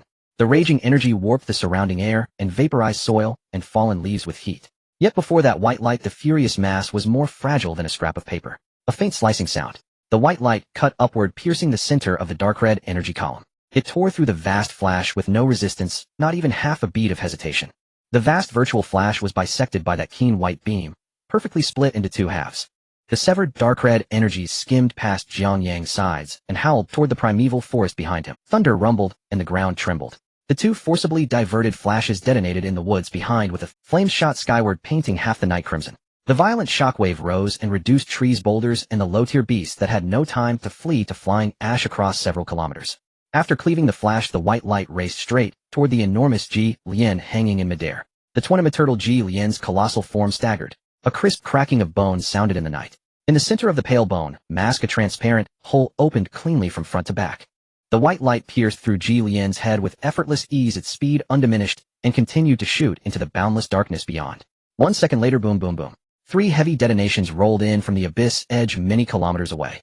The white light drove through 3 peaks that ringed the trial field, finally diving into the horizon and vanishing. In midair, Ji Lian emitted a pitiful wail. The massive black robe trembled violently. From the transparent hole on the mask, a web of fine cracks rapidly spread across its body. Then the enormous Ji Lian let out a despairing roar. Its body collapsed in midair and dissolved into a snow of pure blue spirit particles that fluttered down over the charred ground.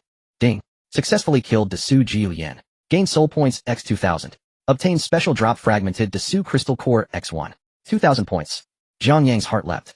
The white light recoiled, and in the blink of an eye the ordinary short dagger returned to his hand. His legs went weak, and he dropped to one knee on the scorched earth. He drove the divine spear into the ground, and used it to barely support his tottering body. It was far too much. With his current spiritual pressure as a Xinjiang Lingshu Yuan freshman, forcing the divine spear's initial release was like using his body as an overworked pump. His inner spiritual power was on the verge of exhaustion. Eye-ripping pains shredded his mind. His muscles twitched from aching spasms, and every breath felt as if his lungs contained shards of glass. There was no time to rest. Stifling the urge to collapse and sleep forever, Jiang Yang raised his head and looked. Where Ji Lian had dissipated lay a fist-sized crystal core, jet black and pulsing with astonishing energy. He gritted his teeth and staggered over, snatching the Dessou crystal core and stuffing it into the inner pocket of his hoodie. The instant the core was in hand, 2 brilliant lights erupted on the distant horizon. The direction of the trial field, 2 dark red columns of cayenne blood shot into the sky, tearing a huge vortex in the clouds. General class power, and there were 2 of them. Clearly the commotion had been too great to conceal from the official guardians of this beginner trial field. A calamity of this scale would inevitably alert the higher-ups. Jiang Yang could even hear the successive gas explosions in the air. The 2 general class powerhouses were burning, their chi and blood racing at full speed. This is bad, he thought. A few days earlier, Yiling Bureau Director Lu Hai had helped him bury the secret of slaying a Dessou sighting, an accidental spatial fissure. Now it had happened again. And this time the destruction far exceeded the earlier incident on the school playground by at least tenfold. If these 2 guardians caught him red-handed, no explanation would suffice. Why should a college exam candidate who had barely touched the threshold of the martial path be capable of such cataclysm?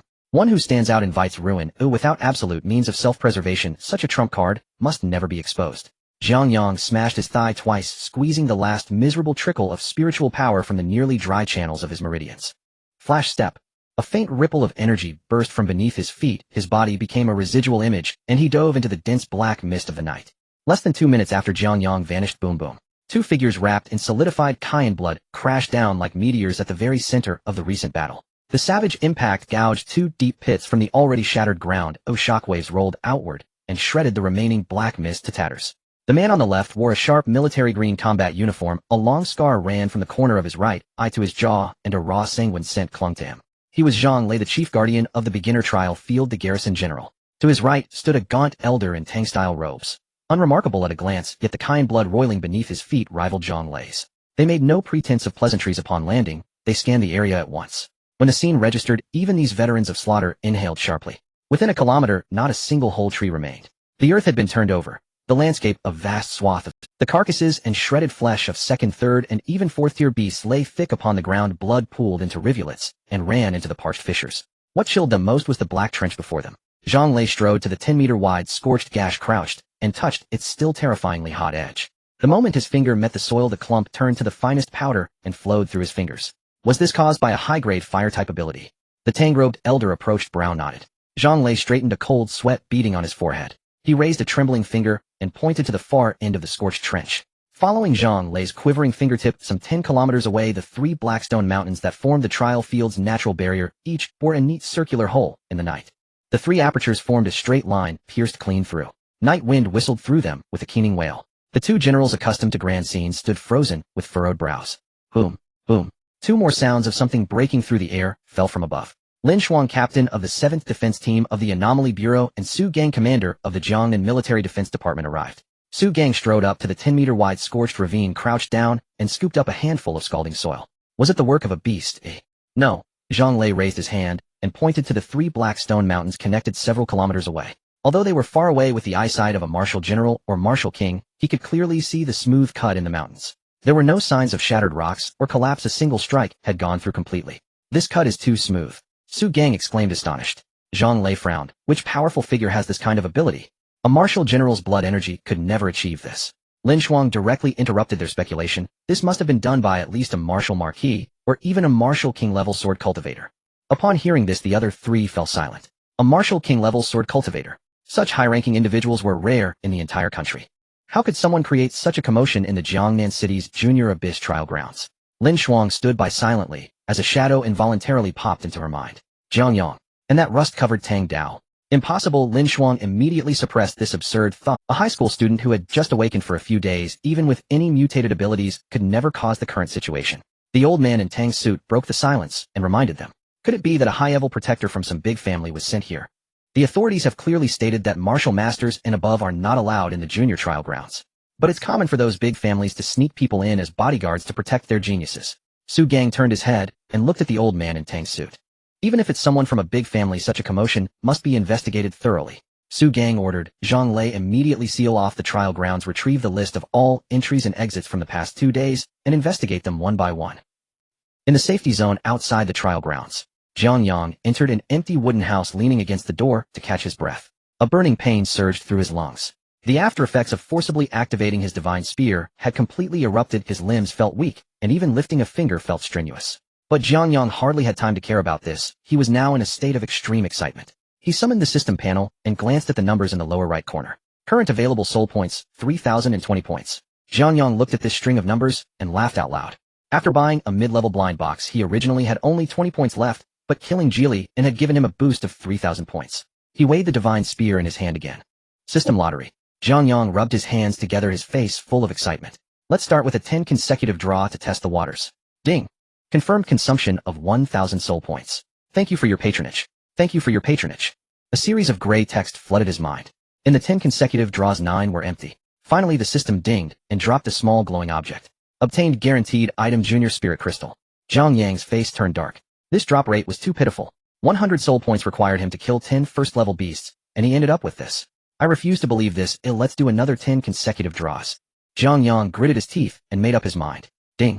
Confirmed consumption of 1,000 soul points. Thank you for your patronage. Again, a series of empty prompts sounded. When it finally stopped, the system awkwardly dropped a wooden strip-shaped item. Obtained item, exclusive sheath for the divine spear. Damn. Jiang Yang slammed his fist on the ground, cursing aloud. 2,000 points went in, and not even a splash came out. Apart from a sheath for a short sword and a guaranteed crystal, everything else had gone to waste. Jiang Yang looked at the remaining 1120 soul points on the panel, his heart bleeding. He wouldn't draw again, even if he died. Drawing again would only lead to self-harm. This system was simply a money. He took out the divine spear and sheathed it at his lower back. Then Jiang Yang focused on the nail-sized Junior Spirit Crystal. Item description: a crystal containing pure spiritual energy, absorbing. It can slightly enhance spiritual power strength. This item was quite good.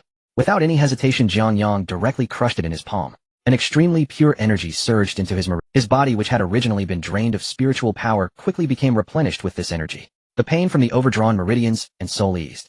The system notification sound followed closely. Ding. Absorption of Junior Spirit Crystal completed. Current level graduate of Zhenao Spiritual Arts Academy. As the notification sound fell, Jiang Yang clearly felt his spiritual power strengthen. If before he could barely support one activation of the Divine Spear, now he could fully sustain 2 to 3 times. Then the immense spiritual power began to nourish his physical body. The blood energy system in this world, while different from the spiritual pressure system of the Soul Reaper inheritance, still underwent transformation from high-intensity spiritual pressure. A series of dense bone-cracking sounds emanated from Jiang Yang's body. He clenched his fists tightly and swung them forward, producing a sonic boom. Even without the aid of machines, Jiang Yang could feel the violent power now contained in his body. The blood energy value on the system panel soared, finally stopping at 430 points. Jiang Yang looked at this fixed value satisfied and rubbed his shoulders. 430 points of blood energy. According to this world's assessment standards, crossing each level requires 100 points of blood energy. Just looking at the surface value, he was already a genuine 4th-tier martial artist. He had directly crossed the threshold of a beginner martial artist and stepped into the ranks of intermediate martial artists. Shunpo, that so-called a-level genius built up through countless resources, was only a little over 500. Yet Jiang Yang, from being a despised level waste, had nearly caught up to him in just 1 day's time. If word got out, those proud young talents in Jiangnan City would probably jump off buildings en masse. Jiang Yang opened the system's next stage promotion requirements. Next stage, ordinary member of the 13 court guard squads. Promotion conditions: consume 3 large hollow crystal core fragments, synthesize a complete large hollow crystal core, and absorb it. Jiang Yang pulled out the broken crystal core that had fallen from Jilian from his hoodie pocket. He still needed 2 more. It was nearly impossible to find 2 large hollows in this junior abyss trial ground. The authorities would definitely conduct a thorough sweep next. He needed to find a way to obtain qualifications for a higher level. As expected, that night the authorities issued a notice. Emergency notification. The junior abyss trial grounds are temporarily closed. All participants immediately cease activities and proceed to the exit for registration and evacuation. Repeating it. In an instant the camp was thrown into chaos. No one dared to joke with their lives at such a critical moment. Jiang Yang tore a few holes in his clothes, rolled around on the ground, and got covered in mud as he mingled with the crowd of Long lines had already formed at the settlement office. According to regulations, the crystal cores and materials brought out from the trial grounds must be verified by the authorities and converted into credits or cash. He could keep a portion for cultivation, but the rest had to be handed over. This was also the ticket for the abyss trial grounds. A pile of colorful crystal cores was dumped onto the iron table, producing a crisp sound upon impact. The auditor fiddled with them, quickly counting. 4 first-tier Gray Blade Mantis crystal cores, 2 second-tier Swift Wind Wolf crystal cores. Total value 140,000 new currency, or exchange for 240 credits. Students in the queue gasped in astonishment. To gather so much in just 1 day, how many beasts must have been slain? Truly impressive young Master Chun. His strength could definitely place him in the top 10 of our Jiangnan City High School League. If the trial hadn't closed, young Master Chun would probably have been exempt from the exam into the Longhu Academy. Chunhao stood at the registration desk listening to the flattery around him, forcing out a dry smile. Under normal circumstances he would have been boasting, but now he couldn't even muster a smile. Every time he closed his eyes, his mind was flooded with the image of dozens of second-tier Swift Wind Wolves being obliterated by the violent lightning. Su Wanqing stood aside, tidying her somewhat disheveled hair. Although she had been startled in the forest, she now resumed her lofty demeanor, thoroughly enjoying the envious gazes around her. Hurry up, we're in a rush, Chunhao urged the auditor. At that moment the crowd automatically parted to the sides. Jiang Yang, carrying a rusty Tang knife, casually strolled over with his hands in his pockets, looking as if he had just crawled out of a mud pile. Oh, isn't this the genius who awakened in class ability? What good luck you actually made it out alive, someone behind him whistled. Hearing the sound, Chunhao turned back impatiently. His gaze met Jiang Yang's, and for once he held back his mockery. The calm he had just feigned disappeared without a trace. Su Wanqing instinctively took a large step back, looking at Jiang Yang with undisguised fear in her eyes. Jiang Yang halted, turning his head to look at them. He said nothing, simply observing in silence. Several students around also sensed the tense atmosphere, and the laughter gradually quieted. Chunhao swallowed hard, his throat bobbing. He didn't dare to meet Jiang Yang's gaze, took the credit card, and forcefully grabbed Su Wanqing's arm. Let's go. Su Wanqing stumbled, nearly falling over as the two pushed through the crowd, moving unsteadily, as if a malevolent spirit was chasing them. Let's go. Su Wanqing stumbled, nearly falling over as the two pushed through the crowd, moving unsteadily, as if a malevolent spirit was chasing them. Toss them to the auditor. Calculate the total. During the assessment, Jiang Yang's peripheral vision kept glancing at the camp's entrance. Just as Chunhao ran out, an old man in a gray robe who had originally been lurking in the shadows at the registration desk quietly moved his feet to follow. Jiang Yang's eyes narrowed slightly. As expected, when he was surrounded by the swift wind wolves in the forest, he had sensed a repressed aura nearby. At that time he truly had murderous intent, wanting to take advantage of the chaos caused by the white lightning to eliminate Chunhao and the others, making it look like the work of the swift wind wolves. But he held back. These aristocratic youths were out for training. How could they not have some defenses in place? Chunhao, a 5th-tier warrior who could only show off in a greenhouse, wouldn't even be able to scratch the hide of a 3rd-tier rock armor pig. What gave him the confidence to confront anyone? It all depended on having someone to back him up. The old man in the gray robe had emitted a very concealed fluctuation undetectable by an ordinary warrior. But this couldn't escape the detection of spiritual energy. The blood and chi were like an abyss. This old man was at least a martial general level powerhouse. He saved a dog's life. Jiang Yang chuckled coldly in his heart. If he had acted rashly at that moment, the old man would surely have jumped out to protect his master. With his abilities at that time, facing an old monster of the martial general level would have meant certain death. Without strength, there is no power to speak. Truly frustrating. Once he gathered enough points and drew a killing move from the system, there would be plenty of opportunities to eliminate these brats. After receiving the 20,000 currency handed over by the auditor, Jiang Yang turned and headed towards the exit. At this moment, in the outdoor parking lot outside the camp, Chunhao swung the car door open and jumped inside. The gray-robed elder followed closely, sitting in the passenger seat. As soon as the door closed, Chunhao's pent-up anger, he slammed his fist on the genuine leather seat, pointing at the gray-robed elder in front. Elder Qi, you were clearly nearby during the trial grounds. Why didn't you follow my orders and eliminate Jiang Yang? Elder Qi slowly opened his eyes and glanced at him. Young master, I am a guest elder of the Qin family. My duty is to ensure you don't lose your life, not to be your thug. Chunhao grew anxious, his face turning beet red. That brat must have some high-level artifact that cannot be seen. How could a mere glass waste possibly annihilate a wolf pack? Help me seize the thing, and I'll take responsibility if something goes wrong. Elder Qi looked at Chunhao as if he were an idiot, losing interest in arguing with him. If it weren't for the cultivation resources as a martial general level powerhouse, how could he possibly act as a guardian for such a fool? The outburst of energy in the Abyss trial grounds would definitely attract the attention of the Otherworldly Affairs Bureau. If he killed someone in the trial grounds, the Qin family wouldn't be able to protect him. Chunhao, seeing that Elder Qi ignored him, slammed the table and chair angrily. A waste relying on artifacts. Just wait until the high school league and see how I deal with you. The camp's entrance was guarded by fully armed soldiers. Jiang Yang pulled up his hood, blending into the crowd as he prepared to leave. Lin Shuang walked straight up to Jiang Yang. At a height of 1.75 m with a cold demeanor that could freeze, she exuded a commanding presence.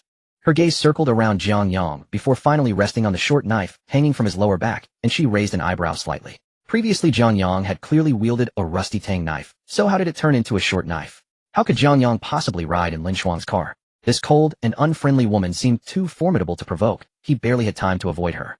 Captain Lin, there's no need to be so courteous. I can take the bus back without inconveniencing your Bureau of Otherworldly Affairs. Having said that, he turned to slip away. Lin Shuang wasn't having any of it. She stepped forward with a speed that left Jiang Yang no chance to react. He only felt the back of his collar tighten as he was suddenly lifted off the ground. Lin Shuang held Jiang Yang in one hand like a chick, opened the door to the passenger seat of the jeep, and unceremoniously tossed him inside. Bang!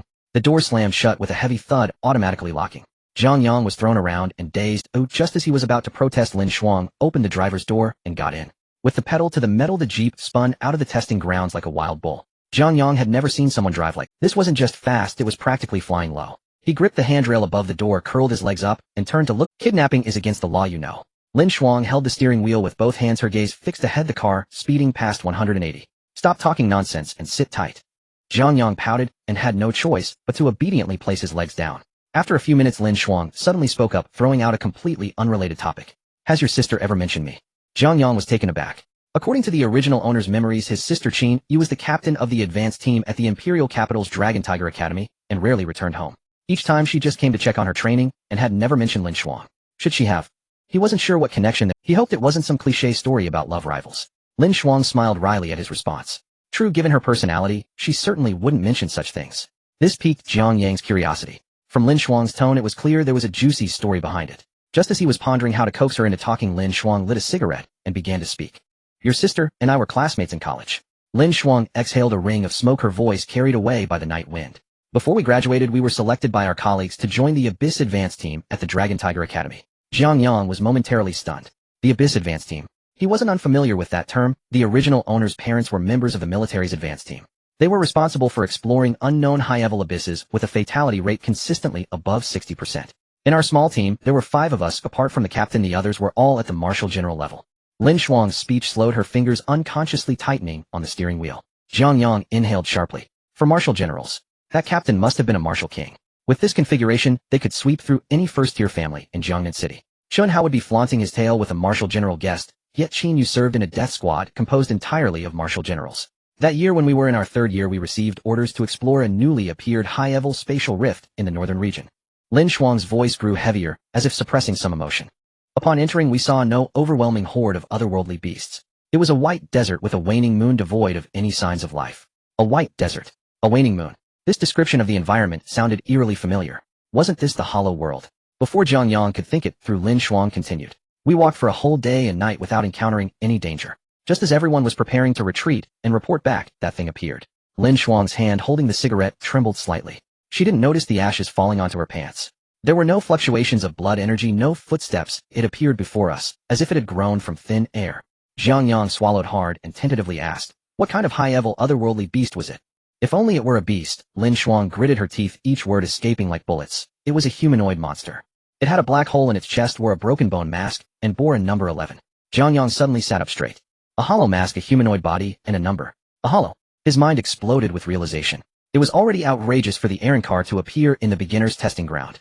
Now even monsters that had shed their masks and transformed into Aaronkars were emerging. An Aaronkar that was equivalent to a captain-level power from the Godii 13. Number 11, the subordinate of Grimjiao, was Xiaolong Kufang. Our captain was at the initial stage of the martial king level, the fastest to react, and drew his sword to strike.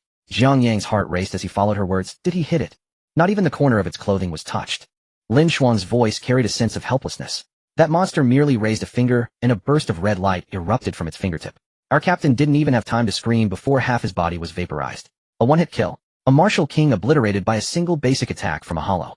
There's nothing more to say about what happened next. It was an overwhelming massacre. Lin Xuan threw the half-finished cigarette. In the end, the vice captain exhausted all his blood energy, embraced that monster, and self-destructed. Amidst the chaos, Qin Yu dragged me, who had 3 broken ribs, and fought desperately to escape the spatial rift. Jiang Yang now finally understood why the Death God inheritance system would activate on the day he transmigrated. The spatial rift in this world was not some other dimension, but a genuine invasion from the hollow world. Martial generals, martial kings, and even stronger martial emperors had no chance of winning against the possible existence of the Espada. The information gap was just too vast. The officials didn't even understand what they were dealing with, merely throwing lives at the problem. After that mission, my blood energy origin was severely damaged. Lin Xuan's tone was calm, as if recounting someone else's story. My cultivation was completely halted at the initial stage of the martial king level. I would never advance again in this life, and could only step back to become a defense team leader at the Bureau of Otherworldly Affairs. She glanced at Jiang Yang. But your sister is different. She's a madwoman. Jiang Yang raised an eyebrow. Qin Yu was injured less severely during that mission, and once she returned, she began frantically accepting high-level abyss extermination tasks. In these 3 years, the number of high-level otherworldly beasts that died by her hand is countless. Her current strength has already reached the peak of the high-level martial king. Not just in Jiangnan City, even among the young leaders across the country, Qin Yu is an undeniable force. Jiang Yang's heart skipped a beat. High-level martial king. He finally understood why the director of the Bureau of Otherworldly Affairs, Lu Hai, was so wary of Qin Yu that night. Qin Yu wasn't just on a mission, she was risking her life. She had carved a path to heaven with blood and flesh in the abyss. Do you know why I pay special attention to you? Jiang Yang turned in confusion. Because of my sister. Lin Xuan nodded, then shook her head. It's not just because of Qin Yu, but also because your knife is the same as the one in that monster's hand. Just like the blade in that monster's hand. Jiang Yang's heart pounded. The hollow Zanpakutō, when unreleased, did indeed resemble a Tang's sword. No wonder Lin Xuan had her suspicions. Now recalling Qin Yu's gaze at that time, she too seemed on the verge of speaking, but held back. Now that he had unlocked the divine spear, which had transformed into a short blade, it was even harder to explain. Lin Xuan gripped the steering while slowing the car down. The atmosphere inside the vehicle was suffocatingly tense. Jiang Yang's mind raced. Was this woman bluffing him, or had she truly sensed something amiss? Captain Lin, that joke of yours isn't funny at all. Jiang Yang turned back, spreading his hands with a helpless expression. If I had the power to casually slay a martial king, would I have let some fool like Zhao Ming insult me to my face? He patted the divine spear holstered at his back, speaking half-truthfully. My Tang sword is indeed different. It can change its form and abilities as my strength grows. Before I wasn't even a martial artist, so it was a rusted Tang sword. But now that I am a martial artist, its form has changed. It's a pity though, still only frank, just a bit sharper. As he spoke, he deliberately drew the divine spear to show Lin Xuan. As long as he didn't release its true form, it was just an ordinary short blade. Lin Xuan stared at Jiang Yang. His face was young, clean, with a carefree, roguish air, betraying no hint of deception. The car fell silent. Screech. A sudden hard brake brought the vehicle to a halt at the roadside. Get out. Lin Xuan didn't even look at him.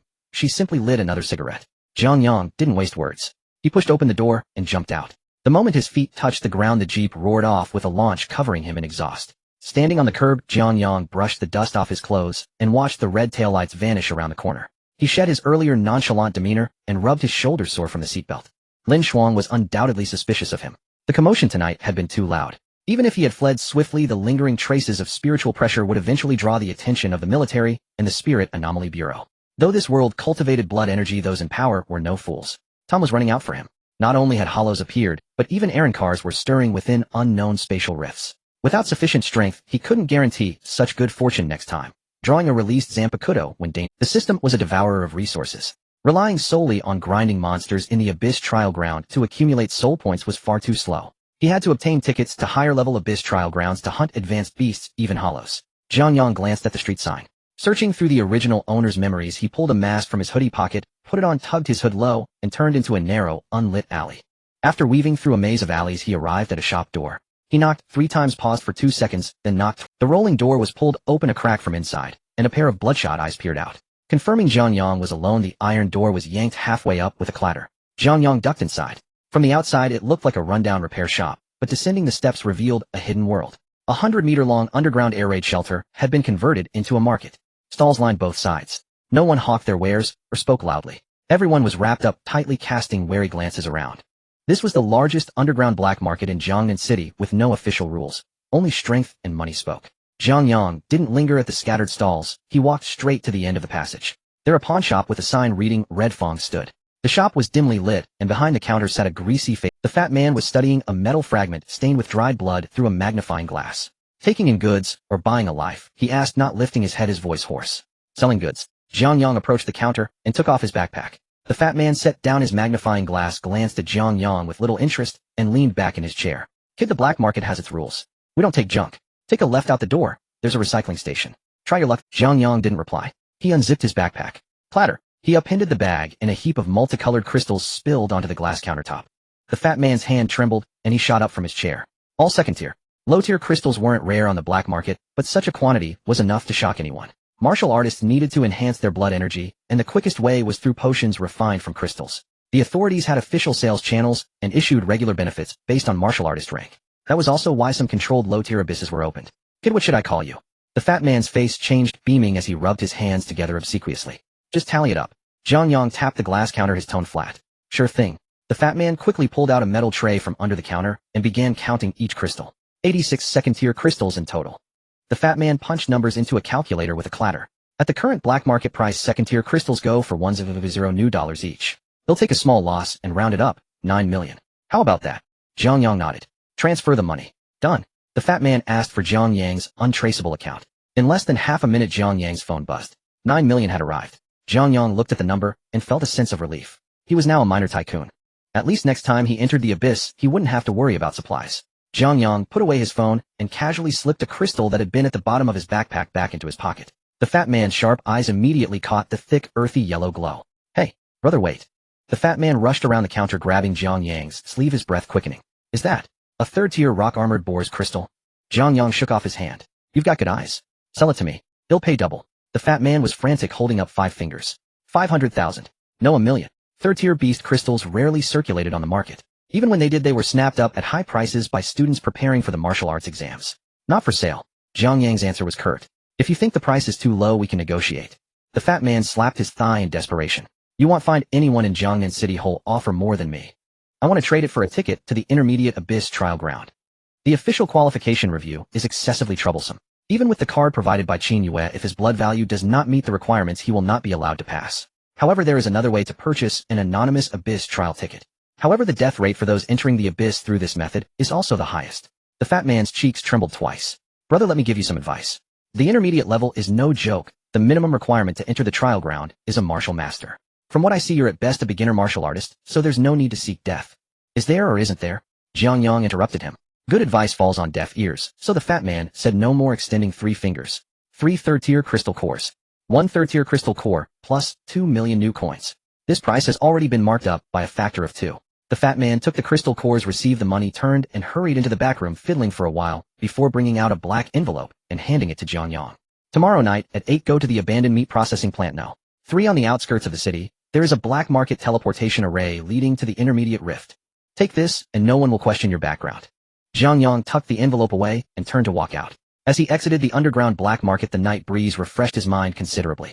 With 9 million newly acquired in his pocket, he didn't rush home, but instead hailed a taxi heading straight to the warrior shop. The intermediate Abyss Trial Ground is no joke. The official documents clearly state that the exotic beasts there generally range from 4th to 6th tier. If one is not careful, there will be nothing left but bones. Jiang Yang entered the store and selected 3 sets of specially made black combat suits. This material is not only tear resistant, but also can block out some weak blood fluctuations. Next he headed directly to the potion section, spending a large sum to buy a batch of high-level blood recovery potions. Although these potions do not directly replenish spiritual power, they can rapidly repair bodily fatigue and are remarkably effective for alleviating exhaustion. At checkout 9 million shrank by more than half. Jiang Yang didn't even blink. Money is only truly valuable when exchanged for life-saving cards. After returning home and taking a shower, he collapsed into bed and fell asleep. He slept straight through until the afternoon of the next day. When he opened his eyes again, the sharp pain from overexerting his spiritual power had completely vanished. Jiang Yang rolled out of bed and casually summoned the system panel. Host Jiang Yang, Realm Intermediate Martial Artist, Blood Value 430, Identity Graduate of the Jinao Spiritual Arts Academy, Zanpakutō, Divine Gun, Initial Release Keto, Fourth of Destruction, White Thunder Step Technique, Instant Step, Beginner Soul Points, 1020. Next Stage Promotion. Regular member of the 13 Court Guard Squads, must synthesize a Great Void Crystal Core, blood value surpassing 1000. Jiang Yang stroked his chin. This requirement is a bit high. To kill first and second tier exotic beasts in the beginner trial ground may take an eternity to accomplish. With his current strength, killing fourth tier exotic beasts shouldn't be a problem. If he could encounter a Great Void and gather enough crystal core fragments, it wouldn't be impossible to be promoted to a regular member of the 13 Court Guard Squads before the martial arts examination. At 7:30 in the evening. At the abandoned meat processing plant No.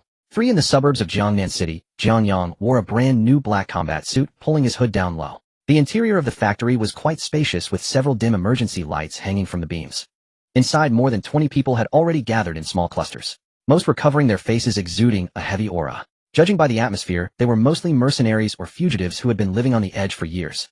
What kind of proper martial artist would come to the black market to buy overpriced tickets? Jiang Yang found a corner to lean against the wall. However, his youthful and clean appearance stood out awkwardly among the rugged men. "Hey kid," a bald man with a face full of flesh approached, wielding a half-meter-long machete in his hand. "Have you just grown some hair before daring to come here to mix with us? The intermediate rift is not child's play. A hand over your ticket, and I might begrudgingly take you in for a walk." The bald man scrutinized Jiang Yang, his tone revealing unabashed greed. Those who can get black market tickets are either rich or noble. The bald man clearly regarded Jiang Yang as a young master who had snuck out for thrills, ready to squeeze a soft persimmon. Jiang Yang lifted his eyelids and glanced at him. "Get lost." The bald man was taken aback for a moment, then his flesh quivered. "You're asking for it." Without finishing his words, he swung the machete down towards Jiang Yang's shoulder.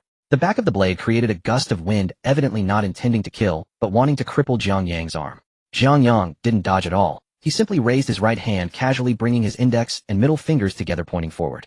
Fourth of Destruction, White Thunder. Zzz. A blinding blue lightning shot out from Jiang Yang's fingertips.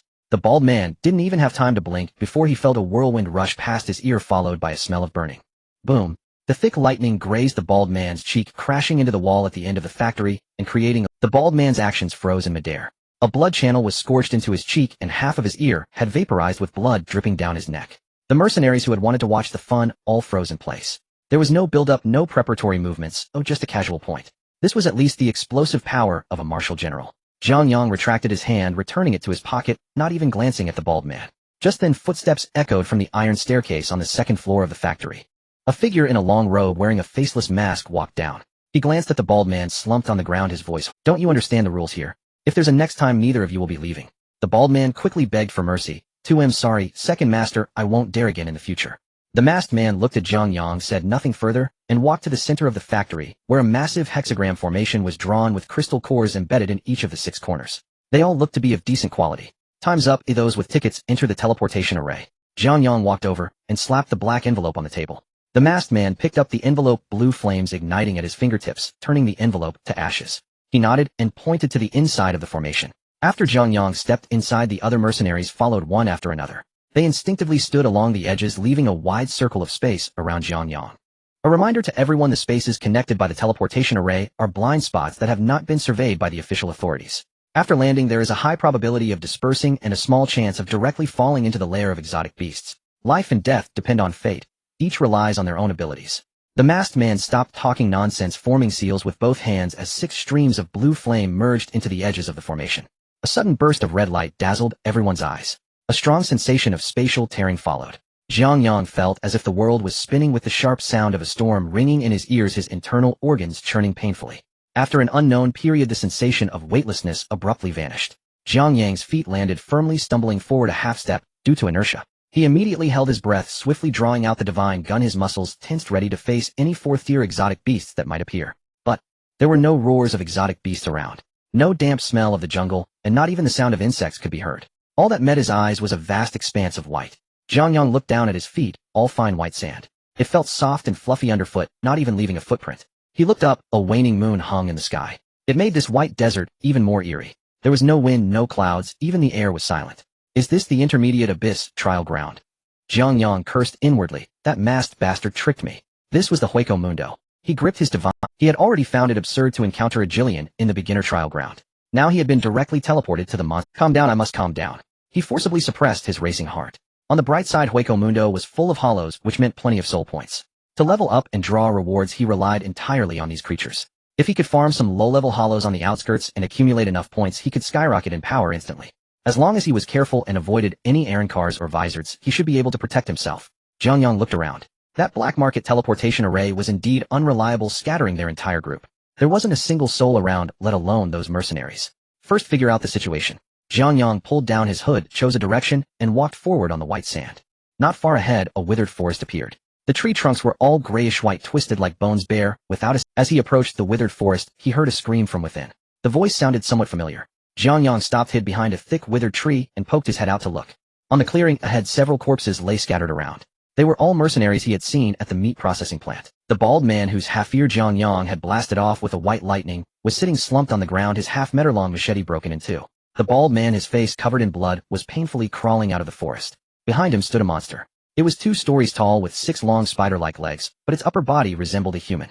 It wore a ghastly white bone mask on its face, and there was a pitch-black circular hole in its chest. A hollow. Jiang Yang's eyes lit up. This size and pressure, though not as strong as a Jillian, was far superior to ordinary mutant beasts. Seeing no way out, the bald man roared, erupting with blood energy. A layer of red light surged over his broken machete as he viciously swung it at the monster's leg. Clang. A crisp sound. The machete was sent flying. The bald man's tiger's mouth split open and gushing blood. Not even a white mark was left on the monster's long leg. Impossible. I'm a martial master, the bald man screamed in despair. Jiang Yang shook his head from behind the tree. A martial master was nothing. Hollows were not like those mutant beasts corrupted by miasma. Ordinary attacks couldn't break their defense. Unless one's blood energy level far surpassed the hollows to forcibly overwhelm it, it was just a futile scratch. The monster looked down at the bald man, emitting a piercing laugh from behind its mask. It raised one long leg, and like skewering a candied hawthorn, impaled the bald man straight through. The bald man screamed, spewing a mouthful of blood. The monster lifted his corpse into the air, opened its mouth beneath the mask, and prepared to feed. Big guy eating random things might give you a stomachache. Jiang Yang stepped out from behind the tree. The monster stopped, turned its head, and the hollow sockets of its mask stared at Jiang Yang. The bald man also saw Jiang Yang mumbling for help. Jiang Yang didn't even glance at him. He just didn't want this hollow to feed, unsure of what changes it might cause. He reached behind his waist and drew his divine spear.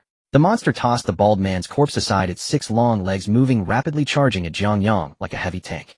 The white sand on the ground was kicked up high, withered trees shattered in its path. Jiang Yang stood still, placing his left hand over his right, moving his lips slightly. Shoot to kill, divine spear. The short blade in his hand instantly extended dozens of meters, turning into a flash of white light that pierced the monster's bone mask. The monster's massive body froze mid-charge, its 2 front legs less than half a meter from Jiang Yang's head. Jiang Yang flicked his wrist, retracting the divine spear. The monster's mask shattered in 2, its colossal frame crashed to the ground, raising a cloud of sand. Ding. Killed a hollow, gained 300 soul points. Jiang Yang heard the system prompt in his mind, and almost laughed out loud. 300 points. In the beginner trial ground, killing a second-tier mutant beast only gave a few dozen points. This basic hollow gave 300. Was this a dangerous trial ground? It was a self-service feast tailor-made for him by the system. Jiang Yang walked over and searched through the dissipating remains of the hollow. Sure enough, a black crystal core was left behind. It was similar to the mutant beast cores outside, but instead of blood energy, it contained racial energy. Jiang Yang pocketed the core and glanced at the bald man. The bald man, being a martial master, surprisingly wasn't dead, yet despite having a hole in his gut, he was now staring pitifully at Jiang Yang, as if begging for help. But his mouth was full of bloody froth, his throat only able to emit gurgling sounds. Oh, still alive. Hearing Jiang Yang's voice, hope flickered in the bald man's eyes. He gestured with his eyes towards his backpack. Jiang Yang looked at the backpack scattered on the ground, and casually picked up the bald man's. Any healing potions? The bald man nodded with difficulty, silently begging Jiang Yang to save him. Anyone coming to the Abyss trial would surely come fully prepared. Jiang Yang rummaged through the backpack, found several potions, and laughed as he put them into his own pack. You're not such a... The bald man was stunned by these words, his gaze turning murderous. It was clear he understood Jiang Yang wouldn't save him. Bankai 4 White Lightning. The blue lightning bolt ended the bald man's hope. Several of them were charred black by the white lightning beyond recognition. He searched through the backpacks of all the mercenaries. There was quite a bit of loot. Who could blame them for dropping their gear? Just bad luck. Jiang Yang felt no guilt looting. After collecting his spoils, he didn't spare a glance at the mercenaries' corpses and turned to venture deeper into the withered forest. His mind was now full of making money. Oh no, making soul points. Over the next few hours, Jiang Yang completely transformed into a Hueco Mundo cleaner. Using flash step, he moved ghost-like through the withered forest. When he encountered a lone hollow, he would take it down with a single white lightning and then finish it off. When facing groups, he used the terrain to kite and snipe them from afar with his divine spear. Though these hollows were tough, they were like paper against the penetrating power of the divine spear. Jiang Yang was in the throes of slaughter, forgetting his fatigue. Bakutō 4 White Lightning.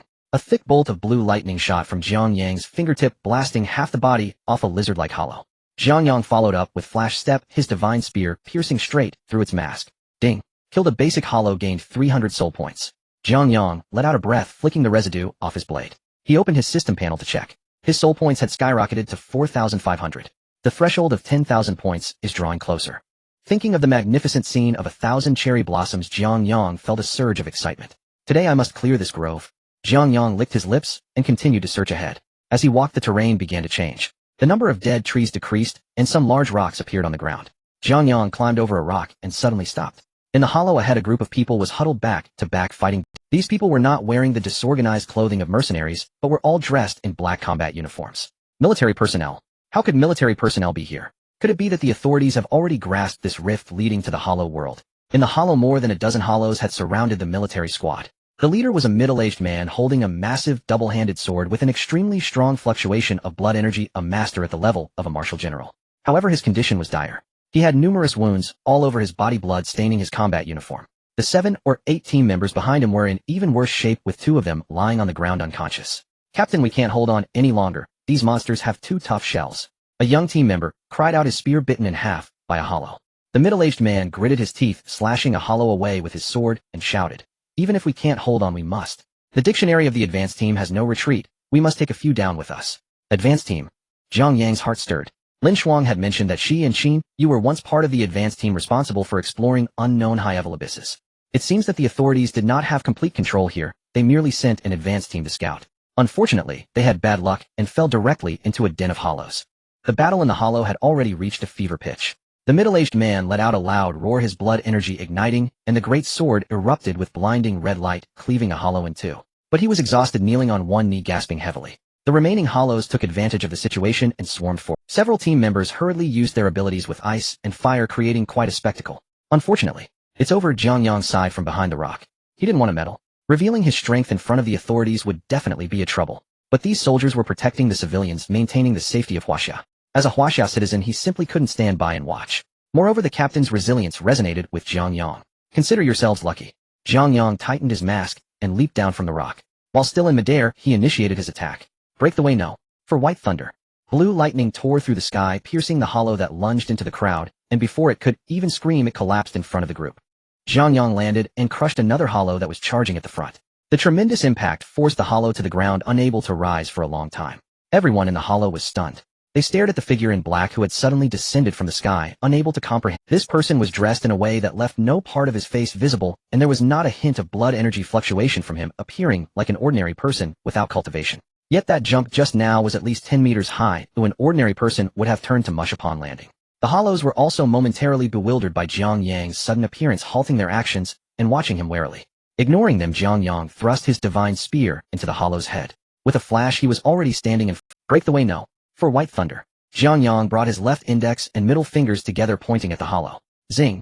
Blue electric light erupted again, directly piercing through the hollow's mask. There was no scream, no struggle. The massive body crashed to the ground. Instant kill. The middle-aged man stared wide-eyed, forgetting the pain of his injuries. He was a martial general, having exhausted himself to kill one hollow. This mysterious person, without any blood energy fluctuation, had just casually pointed and killed one. No, it was 2. Just now in midair, he had also activated his ability. What exactly was that? A lightning-based ability. Before they could react, Jiang Yang was already in motion. Jiang Yang used the flash step, leaving an afterimage in place, and instantly appeared before another hollow. The divine spear was drawn. A flash of white light, and another hollow was pierced through the head. Jiang Yang moved like a ghost, weaving between the dozens of hollows. His movements were precise and deadly, without any unnecessary actions. Either it was a white thunder headshot or a divine spear piercing. These monsters that had trapped the advanced team in a dire situation were like lambs to the slaughter in Jiang Yang's hands. In less than 2 minutes, the hollow was left with nothing but a ground full of dissipating corpses.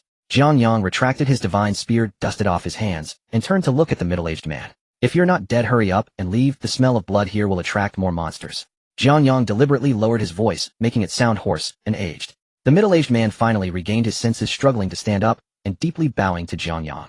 Thank you for saving my life. I am Zhao Gang, captain of the 9th Advanced Team of the Jiangnan Military District. May I ask for your esteemed name, senior? This kind of attack, without any blood energy fluctuation along with that terrifying explosive power, could only belong to a hidden master at the level of a martial king or even martial emperor. Jiang Yang felt pleased in his heart. Being called senior felt gratifying. However, he maintained an inscrutable facade. Just passing by, hurry up and retreat. Don't throw away your life for nothing. Jiang Yang dropped the line and turned to start collecting crystal cores. These were excellent materials for his upgrade. He couldn't wait. Zhao Gang was dumbfounded. Passing by. This was an unknown death rift who would come here for the sake of passing by. But he dared not ask further. People like him always have strange tempers.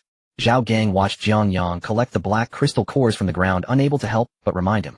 Senior, these monsters' crystal cores are very strange. There is no blood energy inside, only a kind of violent, unknown energy. The Research Institute said they cannot be directly absorbed or one could go mad. I know, Jiang Yang said without looking up. Of course you can't absorb it. This is a spiritual crystal, and you cultivate blood energy. I am the Grim Reaper. After stuffing the last crystal core into his pocket, Jiang Yang stood up ready to leave. Senior, please wait. Zhao Gang hurriedly called out. Jiang Yang paused, turning back to look at him. Is there something else?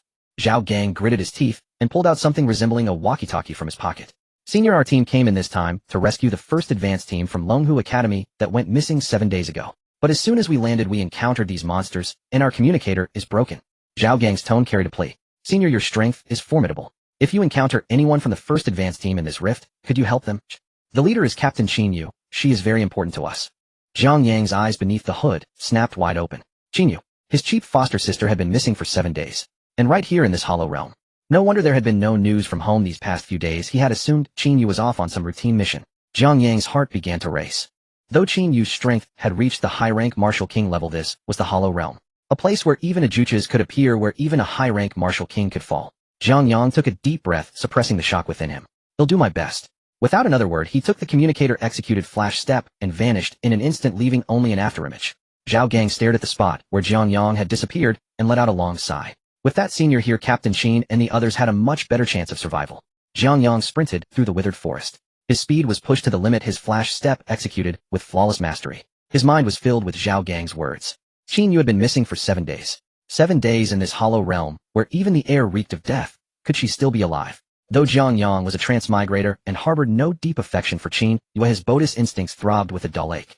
Moreover, that night at the Extraordinary Bureau, she had stood up to Director Lu Hai for him without hesitation.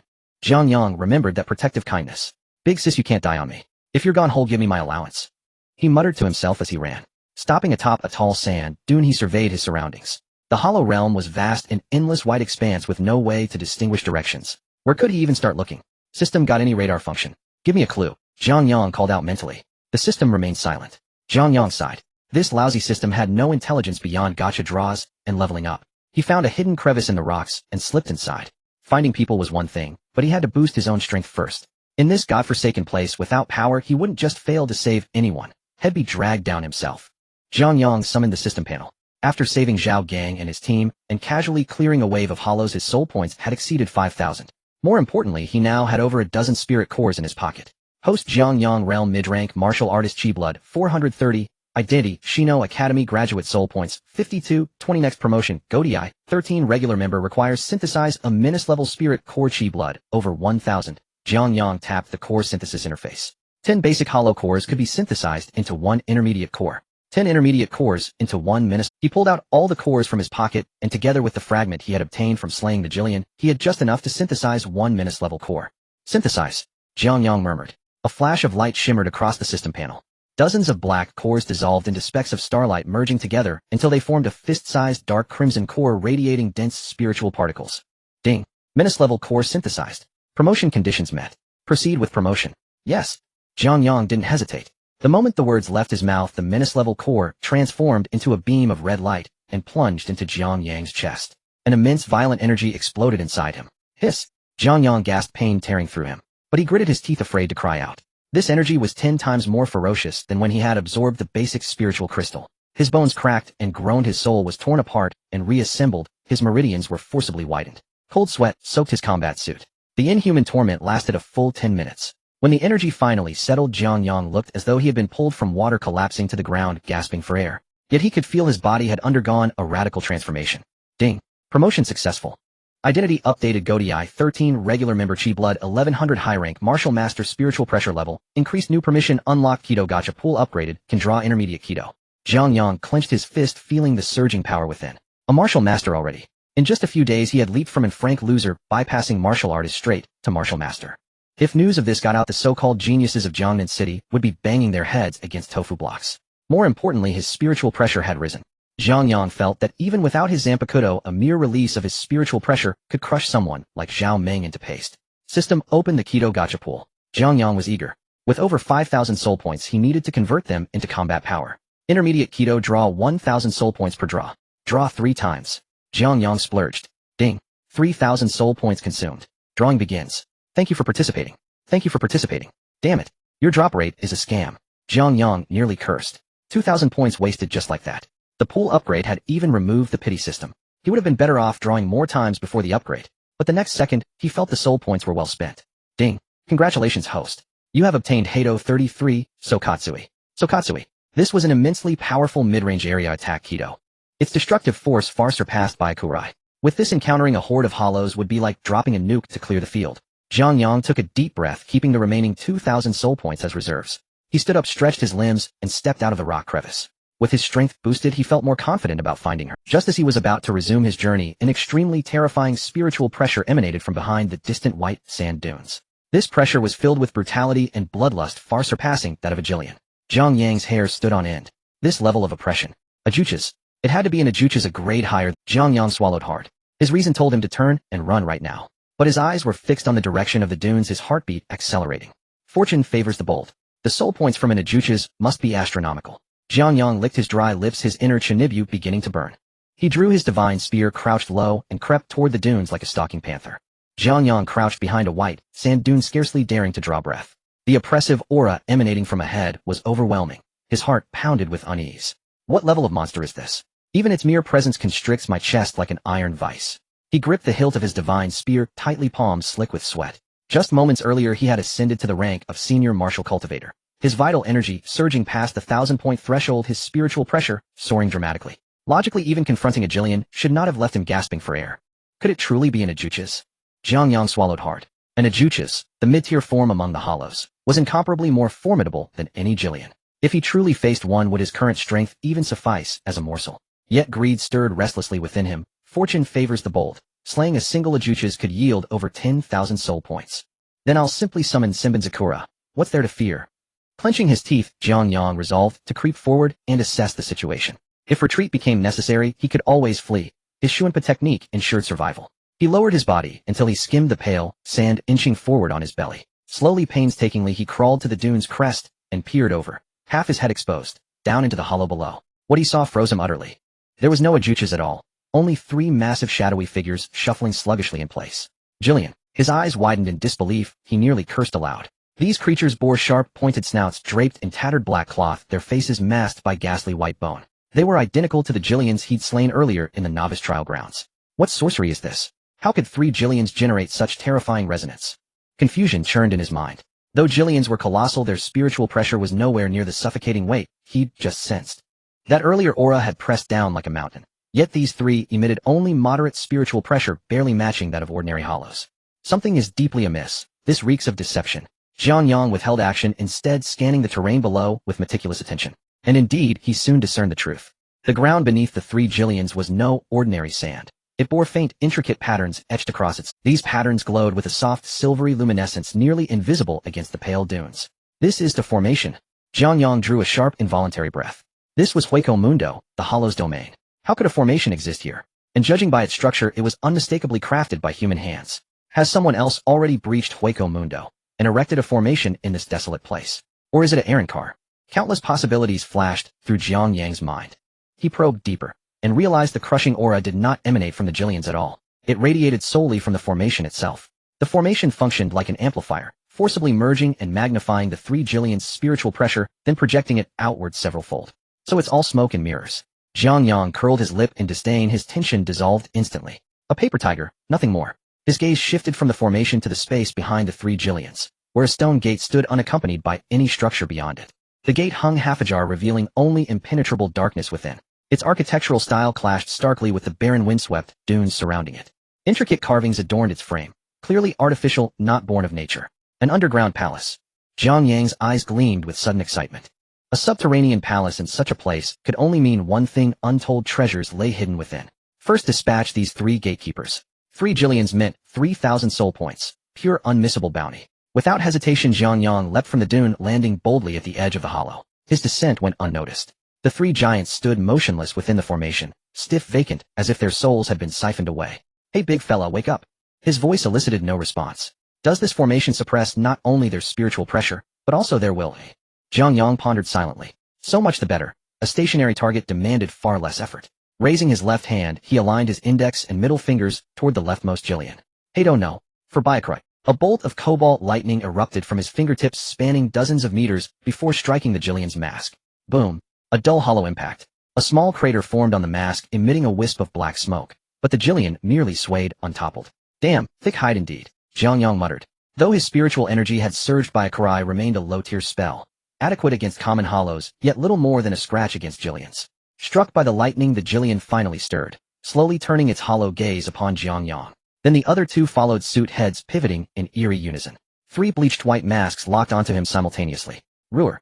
The leftmost jillion bellowed, a deafening roar that shook the dunes. A crimson light coalesced rapidly within its gaping maw. "Zero," Jiang Yang sneered. He knew this technique. In the novice trial grounds, he'd shattered a jillion with sheer force against its zero. This time, however, he chose a different. Witnessed true long-range artistry.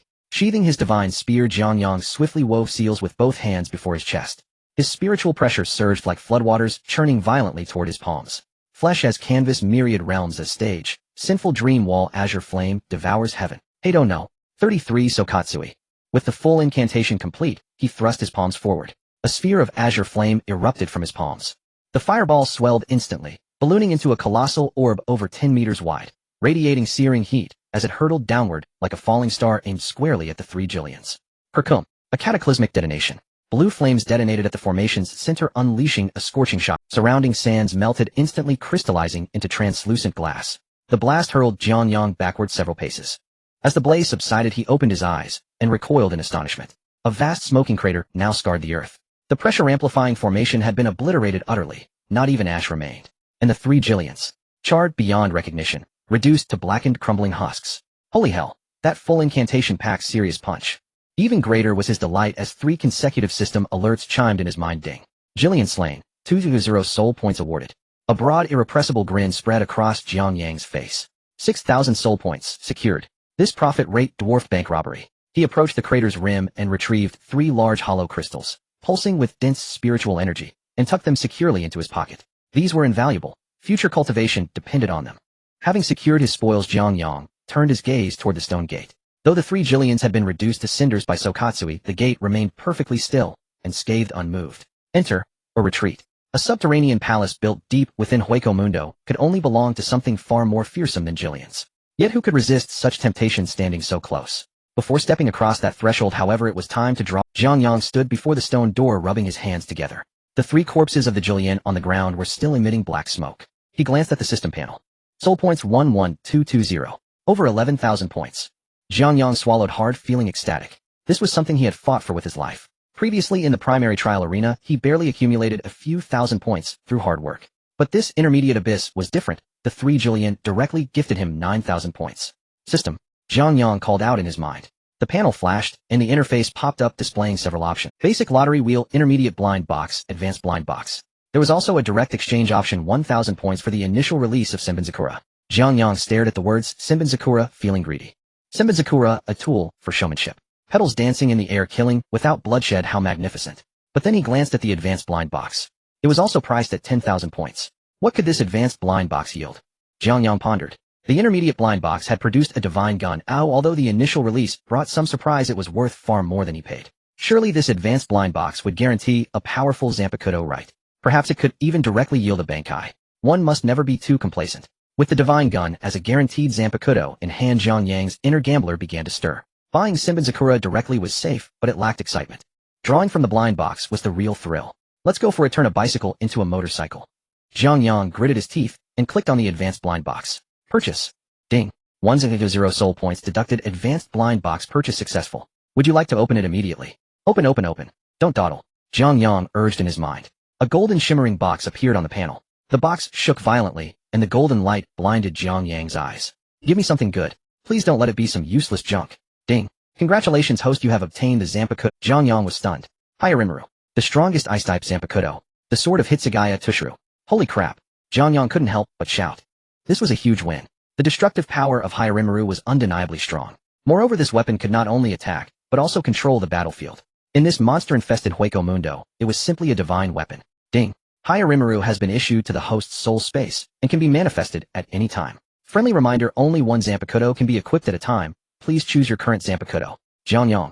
Damn system, it's clearly trying to trick him out of his soul points. After confidently checking the introduction, Jiang Yang felt relieved. The system's explanation was straightforward. He could only use one Zanpakutō at a time. But he could switch freely according to his preferences. Jiang Yang eagerly extended his right hand. A wave of ice blue light gathered in his hand. The temperature around him dropped instantly. A thin layer of frost formed on the originally white sandy ground. As the light dissipated, the divine gun transformed into a samurai sword connected by a chain appearing in Jiang Yang's hand. The hilt was light blue, and the guard was shaped like a four-pointed star. The moment Jiang Yang grasped the hilt, a terrifying chill surged through his arm. But he didn't feel cold, instead the spiritual pressure in his entire body cheered with joy. What a fine sword. Jiang Yang stroked the blade. He couldn't help but imagine how stunning it would look if Higher achieved Bankai with a pair of wings on his back. Feeling emboldened, he approached the stone door and pushed against it. The door was quite heavy. Jiang Yang exerted force, his blood energy surging. Creak. The stone door was pushed open wider by him. A wave of stale air hit him mixed with a strong stench of... Jiang Yang frowned, tightened the mask on his face, and slipped inside. Once inside, he saw a downward white staircase with bottomless abyss on both sides. The stairs were all made of white stone, each step suspended in midair. This decor style is quite oppressive. Jiang Yang complained as he walked. It was too quiet here. Quiet enough that he could hear his own heartbeat. He lightened his footsteps, slowly descending the stairs. As he walked, he suddenly stopped. There were sounds ahead. Not the roars of monsters, but the sound of metal clashing. And the sound of people shouting. Is someone there? Jiang Yang's heart tightened. This was deep within Hueco Mundo, and there were still 3 Jillian guarding the entrance. What kind of person could make it to this place? He quickened his pace, using Shunpo, his body turning into an afterimage as he rushed down the stairs. After an unknown amount of time, he finally reached the end. Before him was a massive circular hall. Jiang Yang hid in the shadow of the stairs, peering into the hall. What he saw made his eyes widen. In the center of the hall there was a semi-transparent red light shield like an inverted bowl, enclosing a certain area. Inside the light shield, 3 people were huddled back to back in a circle. On the ground lay 2 others unconscious, or worse. The 3 standing wore military black combat suits covered in blood. At the forefront, a woman with blazing flames in her hands and fiery red hair was continuously unleashing skills. Her combat suit was torn, exposing large patches of bloody skin. Jiang Yang recognized the woman immediately. Qingyu, his cheap older sister who had been missing for 7 days. Jiang Yang felt a jolt in his heart. He had previously heard Zhao Gang say that Qingyu was missing and held on to a sliver of hope, believing her high-level martial king strength would allow her to survive in the periphery. He never expected she would end up in this underground palace. Moreover, judging by the situation, things looked dire. Jiang Yang shifted his gaze from Qingyu to her opponent. It was an extremely bizarre monster.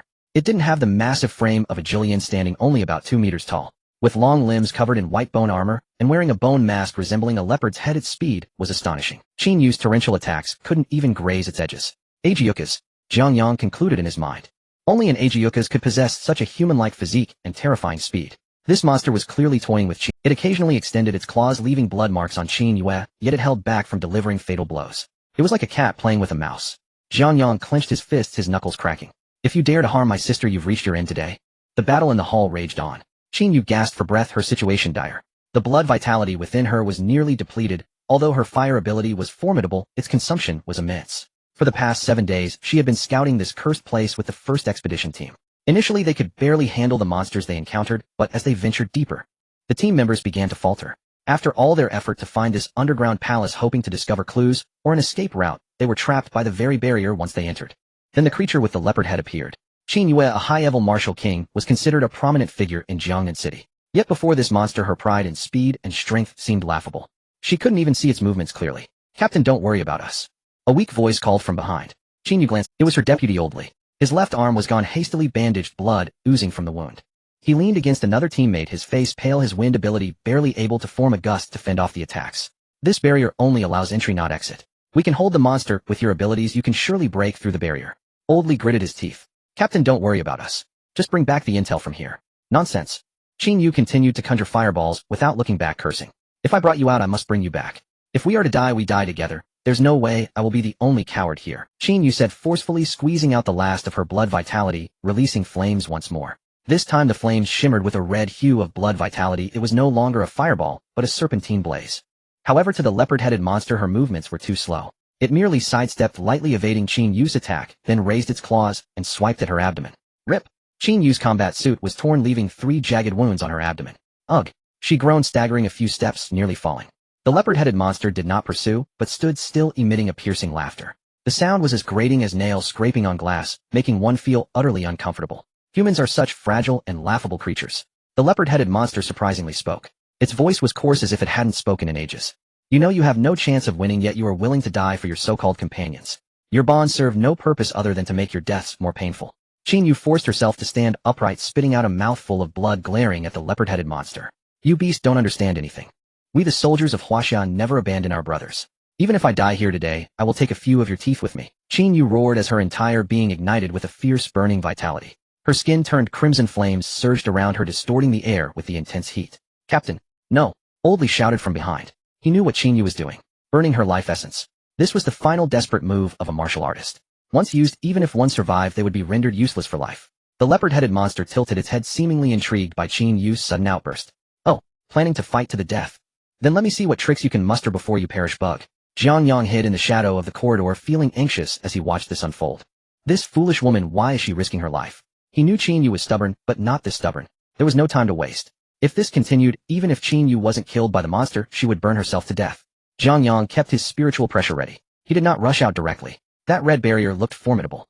Oldly had just mentioned that this barrier only allowed entry, not exit. If he rushed in recklessly and got trapped inside, he would be like a fish in a barrel. He needed to test the barrier's strength first. Jiang Yang raised his left hand, aligning his index and middle fingers towards a corner of the barrier. Fourth break of the Tao white thunder. Blue lightning silently shot forth, striking the red shield. Bang! The white thunder exploded into a burst of blue sparks upon hitting the shield, then vanished. The shield didn't even tremble. So hard. Jiang Yang frowned. His current spiritual pressure was at the level of a team member. A single white thunder could create a dent even in the mask of Jillian. Yet striking this barrier yielded no reaction whatsoever. This was problematic. A direct assault wouldn't work, it would take too much time, and Qin Yu couldn't hold on much longer. Jiang Yang focused on the point where the barrier was struck. He noticed that when the white thunder hit the shield, the red glow on the shield dimmed slightly for an instant. Though brief, Jiang Yang, this barrier is maintained by energy. As long as an instantaneous attack exceeds its threshold, at that point a tear can be. Jiang Yang quickly calculated in his mind. In the hall, Qin Yu had already charged towards the leopard-headed monster, her speed exceeding that of before. Summoning a fiery long sword in her hand, she brought it down fiercely towards the monster's head. The leopard-headed monster's expression turned cold as it raised its claw to take the blow. Clang!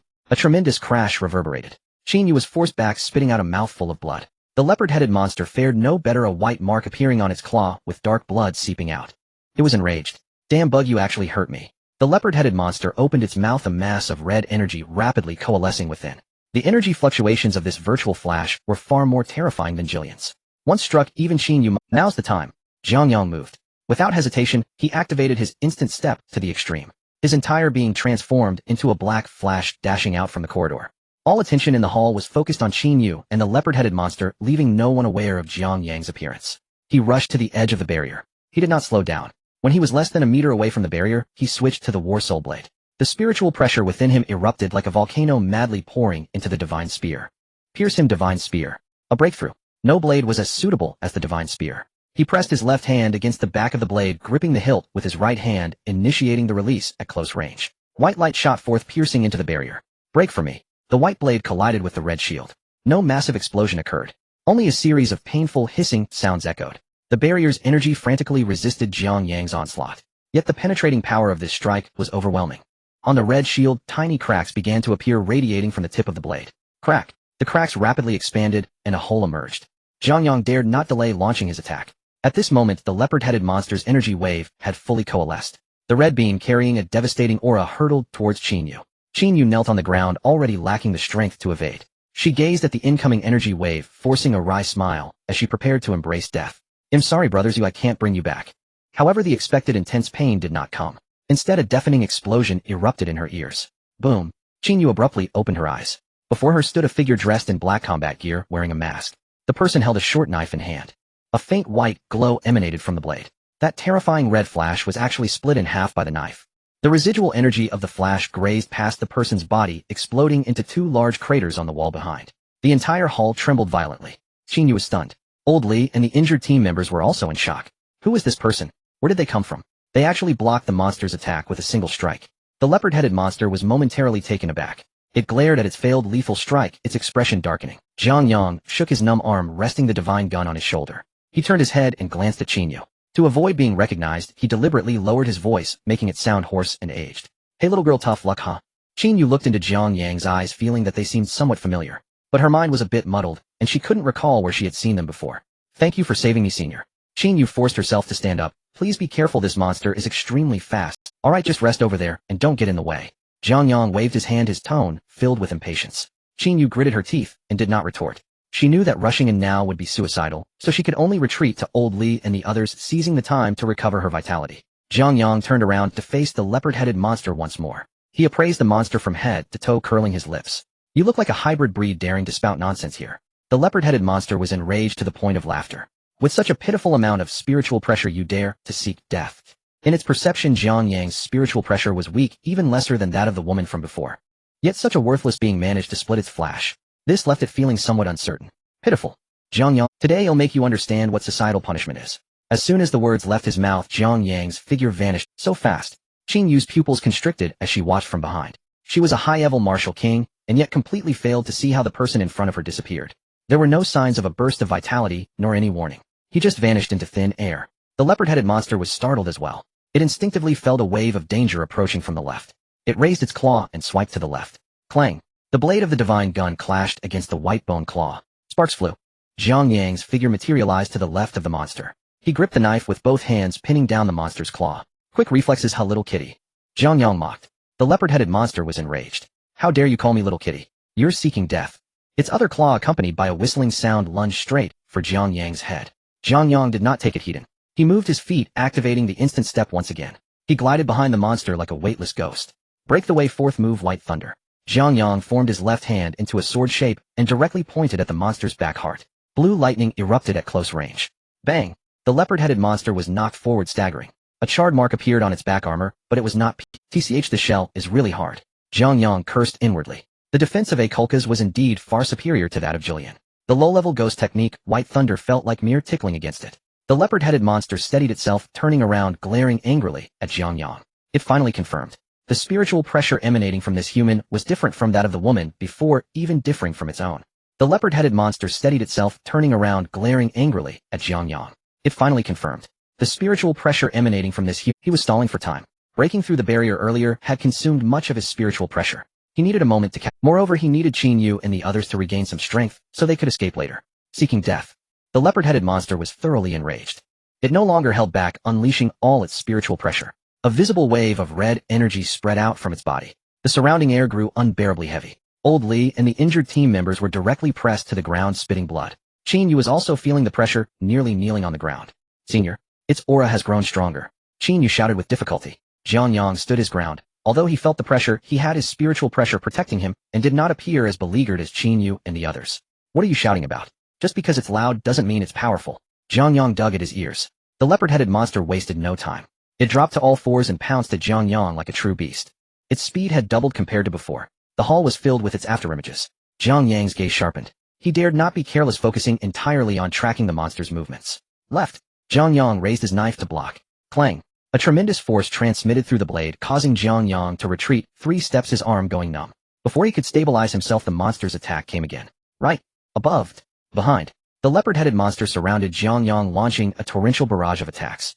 Jiang Yang dared not take it heed, relying only on instant step to evade. Although the leopard-headed monster couldn't use instant step, its speed was not slow at all.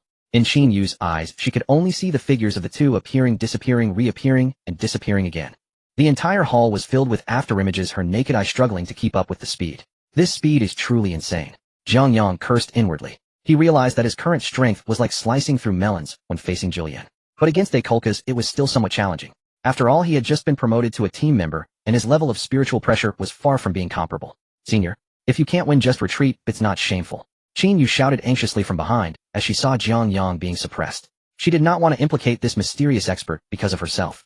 Upon hearing this, Jiang Yang nearly paused his instant step. These words sounded like a provocation. What do you mean retreating if you can't win is not shameful? Shut up. When did I say I couldn't win? Jiang Yang bellowed while dodging attacks. He was being pressured by the monster, and a fire was brewing in his heart. Do you really think I can't do anything about you? He gripped the handle of the divine gun, waiting for this opportunity. The leopard-headed monster assumed he had given up resistance, and swooped down from the void, crossing its claws, aiming straight for Jiang Yang's neck. Die! Shoot him, divine spear! With Jiang Yang's low growl, the short blade in his hand burst into a blinding white light.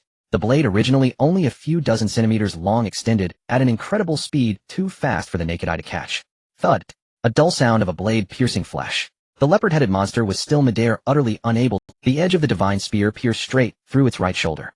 The immense force sent its body flying backward. The monster was pinned to the barrier by the divine spear. Blood flowed down the white blade. The hall fell into an instant silence. Qin Yu's eyes widened, her mouth slightly agape, a look of utter disbelief on her face. Old Li and the others, forgetting their own pain, stared blankly at the scene. What kind of blade was that? How did it suddenly grow so long? In that split second, they hadn't even seen how the blade extended. Too fast. So fast it defied their understanding. The leopard-headed monster let out a piercing scream. It struggled to pull out the blade, but the divine spear's edge was unyielding. It couldn't budge it in the slightest. You? What sorcery did you use? The monster roared in terror. Jiang Yang stood still, maintaining his two-handed. He was now over 10 meters away from the monster, yet the divine spear's blade spanned that entire distance. Sorcery. Ignorance is truly frightening. Jiang Yang let out a cold laugh. He twisted the handle of the blade sharply. The divine spear rotated half a turn within the monster's wound. The monster screamed again. It wasn't that Jiang Yang didn't want to kill this Ajuchas. He simply couldn't. Breaking the barrier earlier had already consumed too much of his spiritual pressure. Coupled with the prolonged struggle and the effort spent finding an opening, his energy was greatly depleted. Merely restricting the enemy's movements was already pushing him to his limits. He turned his head to look at Qin Yu. Little girl, can you still move? Qin Yu was startled for a moment, then quickly nodded yes. Listen, this barrier is a death formation, easy to break from the outside, hard from within. Jiang Yang spoke rapidly, but I just discovered there's a connection between this monster and the barrier. Its spiritual pressure, what you call blood energy, is powering the barrier. Qin Yu was sharp-witted and grasped the idea instantly. Senior means if we kill it, the barrier will fall on its own. It's not. Jiang Yang shook his head.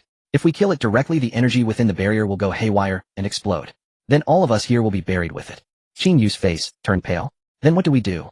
Jiang Yang stared at the monster pinned to the barrier. We need to find the formation's eye. This monster is just an energy source. The real formation eye must be hidden somewhere in this hall. They'll hold it off. You take the others to search. When you find it, tell me, and they'll shatter it. Qin, you didn't hesitate. She immediately stood up. Only all of you who can still breathe, get up and search. At Qin Yu's command, the injured team members, enduring intense pain, began to grope around every corner of the hall. Hearing their conversation, the leopard-headed monster stopped its screams. Its gaze turned extremely venomous. Trying to break the formation? Dream on. The monster suddenly opened its mouth. Instead of gathering a zero, it bit directly onto the blade of the divine spear. Creak. A grating sound of friction echoed. The monster was actually trying to bite through the divine spear with its teeth. Are you a dog biting everything? Jiang Yang cursed. He was about to retract the divine spear, but the monster clamped down, refusing to let go. At the same time, the red spiritual pressure on its body surged along the divine spear's blade, madly spreading toward Jiang Yang. This spiritual pressure was highly corrosive. Jiang Yang's hand, gripping the hilt, immediately felt a searing pain. Want to wear me down? Jiang Yang snorted coldly. His own Shinigami spiritual pressure burst forth, surging up the blade to meet it. The two vastly different energies clashed fiercely along the 10-meter-long blade. White light and red light devoured each other. The air in the hall crackled with sharp reports. Jiang Yang felt the pressure. The Ajuchas's total spiritual pressure was indeed greater than his own. He could only hold on by relying on the purity of his Shinigami spiritual pressure. Little girl, hurry. I can't hold out much longer. Jiang Yang roared. Qin Yu was sweating profusely with anxiety. The hall was empty with nothing but a few pillars. Where could the formation eye be? Her gaze swept across the area, then suddenly stopped at the center of the ceiling. There in the middle of the ceiling was a stone with a slightly deeper color. Without careful inspection, it would be impossible to notice. Senior, up there. The stone in the middle. Qin Yu shouted, pointing at the ceiling.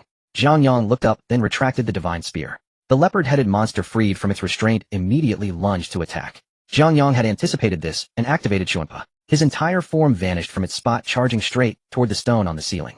No, you don't. The leopard-headed monster reacted with incredible speed. It knew that if the formation eye was destroyed, it would be finished. Ignoring the severe wound on its shoulder, it pushed off with all four limbs and leaped into the air as well. Its speed was actually a hair faster than Jiang Yang's. Midair, the monster overtook him, placing itself between Jiang Yang and the formation eye. Get down. The monster swung its uninjured left claw, aiming a vicious swipe at Jiang Yang's head. The blow seemed inevitable. Senior. Qin Yu cried out from below. Jiang Yang's gaze turned icy. You're the one getting down. He didn't dodge. Instead, he concentrated all his spiritual pressure into his left hand. Bakuto 33, Sokatsui. At point-blank range, Jiang Yang unleashed Sokatsui directly onto the monster's chest. Boom. A massive ball of blue flame exploded in midair. The terrifying blast hurled the monster away, slamming it heavily against the barrier's light shield. Using his remaining spiritual energy, Jiang Yang activated Shunpo, gripping the divine spear with both hands. Break for me. Clang. A thunderous sound rang out. The tip of the divine spear struck the stone, erupting in a dazzling shower of sparks. That stone was incredibly hard. Jiang Yang's strike had only left a tiny white mark on it. Didn't break. Jiang Yang's heart sank. He felt a tremendous recoil traveling up his arm, numbing his tight. At that moment, the barrier below suddenly blazed with red light. The entire hall began to shake violently. Stone slabs on the ground cracked apart, sending debris flying. The formation has been activated, Qingyu shouted. She felt the surrounding air grow as thick as water, making even breathing difficult. Old Li and the others were directly pinned to the ground, unable to move an inch. The blasted leopard-headed monster picked itself up from the floor. Its chest was a bloody mess from the Sokatsui, with large sections of its white bone armor shattered. Yet it was laughing wildly. Ha! Too late. You're all going to die. The monster spread its arms wide, and the spiritual pressure within it began to surge madly into the barrier. The pressure within the barrier multiplied exponentially. Jiang Yang descended back to the ground from midair. He felt as if he were carrying an entire mountain on his back, his legs trembling uncontrollably. This formation is too bizarre. Jiang Yang gritted his teeth. He glanced at the formation's eye on the ceiling. Relying solely on the divine spear's physical attacks was utterly futile. He needed a more potent energy surge. Reluctantly, he retrieved a Jillian's core from his system space, crushed it, and absorbed the erasure. Little girl, how many more times can you unleash that kind of outburst? Qingyu was taken aback. Burning my blood essence, I can manage one more time. Good, Jiang Yang nodded. When I count to 3, strike toward the sky. It doesn't matter if you hit, you just release all your energy. Though Qingyu had no idea what Jiang Yang planned, she had no choice but to trust this enigmatic figure. Understood. Qingyu gripped her long blade tightly, her blood essence blazing once more. Jiang Yang turned to face the leopard-headed monster, which was furiously channeling energy. A layer of frost formed on the surface of the divine spear in his hand, and the short blade gradually elongated. Hyorimaru. The moment Jiang Yang grasped its hilt, a terrifyingly frigid aura radiated outward from him. The once stifling hall plunged to freezing point. A thick layer of frost spread across the floor. Snowflakes even drifted through the air. The leopard-headed monster's laughter ceased abruptly. It stared at Jiang Yang in terror. This icy aura made it sense the threat of death. You? What is this? Jiang Yang did not answer. The pale blue blade emitted a cold, eerie glow in the dim hall. Jiang Yang's gaze turned icy and maniacal. Reign over the frosty heavens, Hyorimaru. He shouted with he poured all his spiritual pressure into Hyorimaru. 1. Qinyu's blood essence burned to its limit, turning her into a living flame. 2. Jiang Yang gripped Hyorimaru with both hands, its tip aimed at the ceiling. 3. Now. Qinyu roared, unleashing a burst of crimson flames. A thick pillar of fire shot straight toward the ceiling. At the same instant, Jiang Yang moved, slashing his blade. Ice Dragon's twirling tail. Moisture in the air coalesced into a massive ice dragon roaring forth from the blade. The ice dragon spiraled upward, crashing into the ceiling. The red blade's energy and the blue ice dragon collided violently in midair. Extreme heat met extreme cold. An indescribably terrifying explosion erupted above the hall. A storm of red and blue energy swept through the entire barrier. The unyielding stone of the formation's eye on the ceiling finally succumbed to the extreme clash of ice and fire. Crack! A sharp sound of shattering rang out clearly amid the explosion's roar. The formation's eye was broken. With the formation's eye shattered, the red barrier above them fell apart, like a broken mirror scattering from the air. The suffocating pressure in the hall vanished. Qinyu collapsed to the ground in exhaustion, gasping for breath. She looked at the massive hole in the ceiling, a smile of survival dawning on her face. It's broken. Really broken. Old Li and the others sighed in relief and fainted on the floor. But Jiang Yang did not let his guard down. He gripped Hyorimaru, staring intently ahead. The energy storm gradually dissipated, revealing the leopard-headed monster's figure. It looked utterly battered. When the formation's eye shattered, the energy backlash struck it directly. One of its arms was blown off, its bone armor was shattered, and black blood pooled on the ground. Yet it still lived. The Ajichas vitality was terrifyingly tenacious. The monster lay on the ground, propping itself up with its remaining claw. It raised its head, glaring at Jiang Yang. Its eyes burned with resentment and malice. Humans, don't get cocky. The gates of Lost No Chase have already opened. The Lord will avenge me. With those words, the monster's head slumped, falling still. Its body slowly dissolved into black reishi, dispersing into the air, leaving behind only a core of a great hollow radiating intense red light. Ding. Killed a Juche's weakened state. Gained 5,000 soul points. The system's notification echoed in Jiang Yang's mind. Jiang Yang felt a bit frustrated. Only 5,000 points. After all that effort, he might as well have killed a few more Jillians. And if that Juche's had been at full strength, they'd all be dead today. It seemed he shouldn't be too cocky. Pride comes before a fall. He rested for a while, then forced himself to walk over, pick up the Great Hollow's core, and stash it in his pocket. Then he turned and walked toward Qinyu. She was struggling to stand. Jiang Yang reached out and pulled her up. Alright, don't push yourself, Jiang Yang said, his voice still hoarse. Qin Yu steadied herself with his help, eyeing the blade in his hand with a flicker of confusion. Senior, we owe this to you. Without you, the first Vanguard squad would have been wiped out today. Qin Yu bowed solemnly to Jiang Yang, though she wondered about the two blades the senior before her had saved their lives. Jiang Yang waved his hand. It was nothing. The military is still looking for you outside. Take your people out quickly. Qin Yu was startled. There are people outside. Yes, Zhao Gang from the 9th Vanguard Squad. He sent me in to find you. Jiang Yang fabricated a lie, shifting the credit to Zhao Gang. Qin Yu relaxed at the name. So it's old Zhao. Senior, will you come out with us? Qin Yu looked at Jiang Yang. She felt this mysterious senior seemed familiar, especially his tone, which reminded her of her useless younger brother. But she quickly dismissed the thought. Jiang Yang was only an Frank awakened, not even a martial artist. How could he be in an unknown abyssal rift with such terrifying power? I have things to do. You go ahead. Jiang Yang sheathed Hirin-Maru. He couldn't leave with Qin Yu. Once outside, surrounded by military personnel, his disguise would be exposed. Besides, he hadn't finished exploring the underground palace. The monster's dying words about Las Noches intrigued him. If it was real, it held immense secrets and treasures. Seeing Jiang Yang's refusal, Qin Yu didn't dare push further. Masters had their own temperaments. Then take care, senior. I, Qin Yu, will remember this debt. If you ever need anything, you'll go through fire and water. Qin Yu clasped her fists. Then she turned to gather her remaining team. Oldly, can you walk? Help each other. Several injured team members helped each other up, carrying two unconscious comrades. They approached Jiang Yang and, thank you, senior, for saving our lives. Jiang Yang nodded silently. He watched as Qin Yu and her group supported one another out of the hall, disappearing down the corridor. Only then did Jiang Yang heave a long sigh of relief. He plopped onto the ground, pulled down his mask, and took deep breaths of fresh air. Damn, playing the mysterious master is exhausting. Jiang Yang wiped the cold sweat from his forehead. Although it seemed he had the upper hand in the previous battle, it was actually, if he had made the slightest mistake, he would now be lying on the ground lifeless. The spiritual pressure of a team member was still too formidable to confront an Ajuchas. I must quickly enhance my strength. Jiang Yang touched the Ajuchas crystal core in his pocket. This thing should allow him to rise a level right. He summoned the system panel. Host Jiang Yang. Realm High-Level Martial Master, Vitality Value 1100. Identity, Ordinary Member of the Godai 13. Soul Points 6220. Zanpakutō Shinso Shurkai Horn Shurkai. Kido Bakudo no. 4 Byakurai Bakudo no. 33, Sokatsui. Next promotion stage, Godai 13 Officer Ajuchas Crystal Core X5, Vitality Value exceeds 3000. Jiang Yang looked at the promotion requirements, clicking his tongue in disbelief. 5 Ajuchas Crystal Cores. Vitality Value of 3000. This gap is too huge. After Martial Master comes the Martial General. A Vitality Value of 3000 is the threshold for a Martial General. And is it that easy to deal with an Ajuchas? A severely injured Ajuchas nearly cost him his life. Now he needs 5 complete. Does he really think Ajuchas are worthless? They are the predecessors of Hollows. The most representative example is Grimjiao, who was once an Ajuchas before evolving into a Hollow. If he encountered a complete Ajuchas now, he could only flee. Forget it, let's take it one step at a time. Jiang Yang turned off the system panel. He stood up and brushed off the dust from his pants. His gaze was drawn to the deepest part of the hall. There stood a bronze door, larger and more ancient than the stone door outside. The door was carved with intricate patterns. Upon closer inspection, it resembled a broken crown. Hueco Mundo, Jiang Yang murmured. He tightened his grip on the horn. Since I'm here, I must check it out. I can't let my over 6,000 soul points go to waste. Jiang Yang stepped forward towards the bronze door. Standing before the bronze door, he felt its immense size. It was at least 10 meters tall, exuding an oppressive and ancient aura. The crown pattern on the door was lifelike, as if it coldly scrutinized every person who approached. Jiang Yang reached out to touch the cold surface of the door. How does this thing open? There isn't even a keyhole. He tried pushing it. It didn't budge. Even using all the vitality from his high-level martial master status, the door remained as immovable as if it were rooted to the ground. Could it be that I need to use spiritual pressure? Jiang Yang stepped back 2 paces and placed his palm on the door. The death god's spiritual pressure within him slowly flowed into the bronze door. A miracle occurred.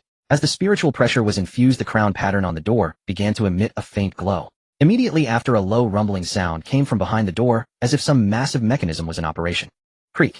The bronze door slowly slid open, revealing a pitch-black corridor. An incredibly pure aura of spiritual particles surged forth from the passage. Jiang Yang took a deep breath, feeling every pore in his body open wide. Such rich spiritual particles, this place must be a treasure trove. Without hesitation, he stepped into the corridor. The passage was long, completely devoid of light, relying solely on Jiang Yang's spiritual pressure for illumination.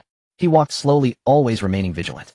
Who knows what monsters might lurk within this Hueco Mundo? After about 10 minutes of walking, a glimmer of light appeared ahead. Jiang Yang quickened his pace and exited the corridor. The sight before him left him utterly stunned. This was not a room, but rather a whole new world.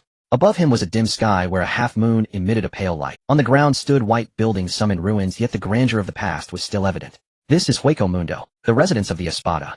Jiang Yang stood atop a high point overlooking this white underground city. This is too... He swallowed hard. Just then the cold voice of the system suddenly echoed in his mind. Ding. Special area detected Hueco Mundo incomplete version. Hidden mission triggered explore Hueco Mundo. Mission objective find the core control hub of Hueco Mundo. Mission reward 1/0 soul points, 1 random high-level keto unlock special permissions. Upon hearing the mention of 10,000 soul points, Jiang Yang's eyes turned green. He was in dire need of... With these 10,000 points he could draw another advanced Zanpakutō or directly exchange for the Shurkai of Senbonzakura. He had already exposed Shinso and Horin in front of Chinyu. The reason he hadn't left was partly due to fear that Chinyu would trace the issue, and partly because he wanted to draw another combat Zanpakutō. That way he could deal with Chinyu. But where is the core control hub? Jiang Yang looked at the densely packed buildings below, feeling a bit of a headache. This place is too vast, searching blindly could take 10 days, or half a month. He closed his eyes, releasing his spiritual pressure to sense the energy fluctuations around him. Soon he detected at the center of Hueco Mundo there stood the tallest white tower. That tower emitted an extremely faint, yet very pure wave of spiritual particles. That must be it. Jiang Yang opened his eyes and locked onto the direction of the tower. He utilized Shunpo and transformed into an afterimage racing towards the tower. Along the way he noticed many signs of battle. Some buildings had been cleaved in half and some areas of the ground bore massive craters. Clearly a fierce battle had once taken place here. Could it have been the Shinigami and the Espada from back then? But the system didn't provide an explanation, leaving him to ponder on his own. Soon Jiang Yang arrived at the base of the tower. The door to the tower was wide open. Inside was pitch black. Jiang Yang gripped Horin tightly and cautiously stepped in. The space within the tower was vast with a spiraling staircase leading all the way to the top. Jiang Yang ascended the staircase. Aside from the sound of his footsteps, there was no other noise. The silence was unnerving. When he reached the top of the tower, he saw a massive circular room. In the center of the room floated a crystal ball radiating blue and white light. Surrounding the crystal ball were intricate rings of spiritual particles. Is this the core control hub? Jiang Yang stepped closer, carefully scrutinizing the crystal ball. Just as he was about to reach out and touch it, a cold voice suddenly echoed in the room. Human, remove your filthy hands. Jiang Yang was startled, quickly turning. Jiang Yang was taken aback, suddenly turning around. In an instant, he activated the Shunpo, retreating to the doorway of the room. The Bingluan pill in his hand was held across his chest, its pale blue blade emanating a bone-chilling cold. Behind the floating crystal ball, a figure slowly emerged. No, it couldn't be considered merely a person. This being had a tall and slender physique dressed in a tattered white robe. The most striking feature was its face, half of which was covered by a white bone mask adorned with several cracks. A fist-sized black hole was present in its chest, piercing through its body. Hollow. The two words instantly sprang to Jiang Yang's mind. He was all too familiar with this form. It was undoubtedly a hollow that had completed its evolution. Furthermore, judging by its aura, it might even be one of the Espada. What are you? Jiang Yang took a half step back, creating a safe distance. His internal spiritual pressure had not yet recovered much. If a fight broke out, he estimated, he wouldn't even be able to withstand a single move. The hollow paused beside the crystal ball, not advancing any closer. Its eye, not obscured by the mask, was sizing up Jiang Yang. Human, there's no need to be so tense. If I wanted to kill you, you wouldn't even have the chance to draw your blade. Jiang Yang chuckled. Anyone can brag. If you have the ability, come and try it. Although he said this, his heart was racing. The spiritual pressure emanating from this old hollow, though faint, carried a sense of overwhelming suppression. It was many times stronger than that previous Eucharist. The hollow shook its head and extended a hand. Jiang Yang immediately tightened his grip on the handle of his sword, ready to activate Shunpo at any moment. However, the hollow's hand passed directly through the crystal ball, as if it were passing through a mass of air. Do you see it clearly now? The hollow lowered its hand. I am currently just a remnant soul's phantom. I possess no physical form or power. I can't even touch this crystal ball, let alone kill you. Jiang Yang was taken aback for a moment. Upon closer inspection, the hollow's body did appear somewhat translucent, and there was no shadow beneath its feet. A soul phantom. Jiang Yang relaxed his guard slightly, but he still did not lower his sword. So you were just warning me to take my dirty hands away. Were you trying to scare me? The hollow gazed at the Bingluan pill in Jiang Yang's hand, a flash of extremely complex emotion crossing its eyes. I simply do not wish for you to damage this last core, and I sense the power within you. Your sword and the power within you. The hollow floated a bit closer. That is the power of the Shinigami. I never expected that even after all this time I would still sense the spiritual pressure of a Shinigami in this world. Jiang Yang was truly shocked this time. This old hollow knew the Shinigami. After crossing into this world, he had always thought that the Shinigami and the hollows were merely constructs of the system. Others regarded hollows as exotic beasts and saw blood chi as a cultivation system. No one knew what a Shinigami was. But now a living hollow stood before him, exposing his true nature. Who exactly are you? How do you know about the Shinigami? Jiang Yang furrowed his brows, his mind racing. Could it be that there were other Shinigami existing in this world? The hollow sighed, its voice sounding particularly ancient. Who am I? I've long forgotten, or it's been too long. The hollow gazed up at the ceiling of the tower. Since you possess the power of the Shinigami, do you not know about the great war that transpired 1,000 years ago? 1,000 years ago. Jiang Yang was confused. How would he know? He had only just crossed over a week ago. Stop beating around the bush and just say it plainly. Jiang Yang scolded impatiently. He despised people who spoke in riddles. The hollow was unfazed and slowly began. Over 1,000 years ago this world was not as it is now. At that time the Shinigami hollows and Quincy coexisted. The Shinigami were responsible for guiding souls and maintaining the balance of the world. We hollows devoured each other in the hollow realm. The Quincy's were a group of humans who claimed to want to completely eliminate hollows. Jiang Yang listened intently, a storm brewing in his heart. This plot sounded eerily familiar. Wasn't this the setup from the original story of the Shinigami? How had it all been brought into this world? What happened next? Jiang Yang urged. The hollows' tone grew heavy. Their actions utterly disrupted the balance of the world. They completely exterminated the hollows, resulting in souls unable to reincarnate. The Shinigami had no choice but to declare war on the Quincy's to maintain balance. That war darkened the skies and nearly destroyed the entire world. In the end, who won? Jiang Yang quickly asked. The hollow looked at Jiang Yang and shook its head. There were no winners. The Quincy's were almost annihilated, but the Shinigami also paid a heavy price. More importantly, the war shattered the barriers of the world. An unknown force intervened. To protect this world from total destruction, the Shinigami used forbidden powers to exile the entire Soul Society along with all the Shinigami into the endless void. Since then the Shinigami have completely vanished from this world. Along with the Quincy's they became legends, and in the end, even those legends were erased by time. Jiang Yang was left dumbfounded after hearing this. The Shinigami had been exiled. They were no longer in this world. Then what was his system about? Where did his Shinigami inheritance come from? Could it be that the system could connect to the exiled Soul Society? Then how? Jiang Yang forced himself to calm down. The hollow pointed around. Because this is the Hollow Knight Palace we established back after the Shinigami disappeared. Our hollow realm was also affected and caught in a spatial turbulence. We lost our way and could not find a route back. The hollow's voice carried a deep sense of helplessness and sorrow. Jiang Yang looked at the translucent hollow before him, and the clues in his mind began to piece together. You just said your hollow realm got caught in spatial turbulence and got lost. Jiang Yang sheathed the Bingluan pill and simply sat down on the stone slab. Then what about those abyssal rifts outside? Jiang Yang had always had a question in his mind. The official report stated that 200 years ago spatial rifts suddenly appeared worldwide, unleashing countless exotic beasts. It was also at that time that humanity began to awaken their abilities and cultivate blood chi. But what about before that? What was this world like? After crossing over, Jiang Yang discovered that the history of this world was extremely barren. In fact, it could be said that the entire world had only a little over 200 years of history. The history before that had almost completely vanished, as if it had been erased. If this world was originally the world of the Shinigami, then what had humanity been doing before awakening? Poem finally provided Jiang Yang with an answer. He floated in front of Jiang Yang, pointing at the crystal ball. Those cracks are the path we in the Void Realm seek to return home. Jiang Yang gasped at Poem's words. 200 years ago the Void Realm finally touched the edge of this world amidst the chaotic space currents. Poem continued, the massive collision of space tore apart the barriers of this world, which is the origin of what you humans call the abyssal cracks. However, at that time the Void Realm did not truly connect with this world. Only some faint spiritual particles leaked through. Jiang Yang slapped his thigh abruptly. I understand.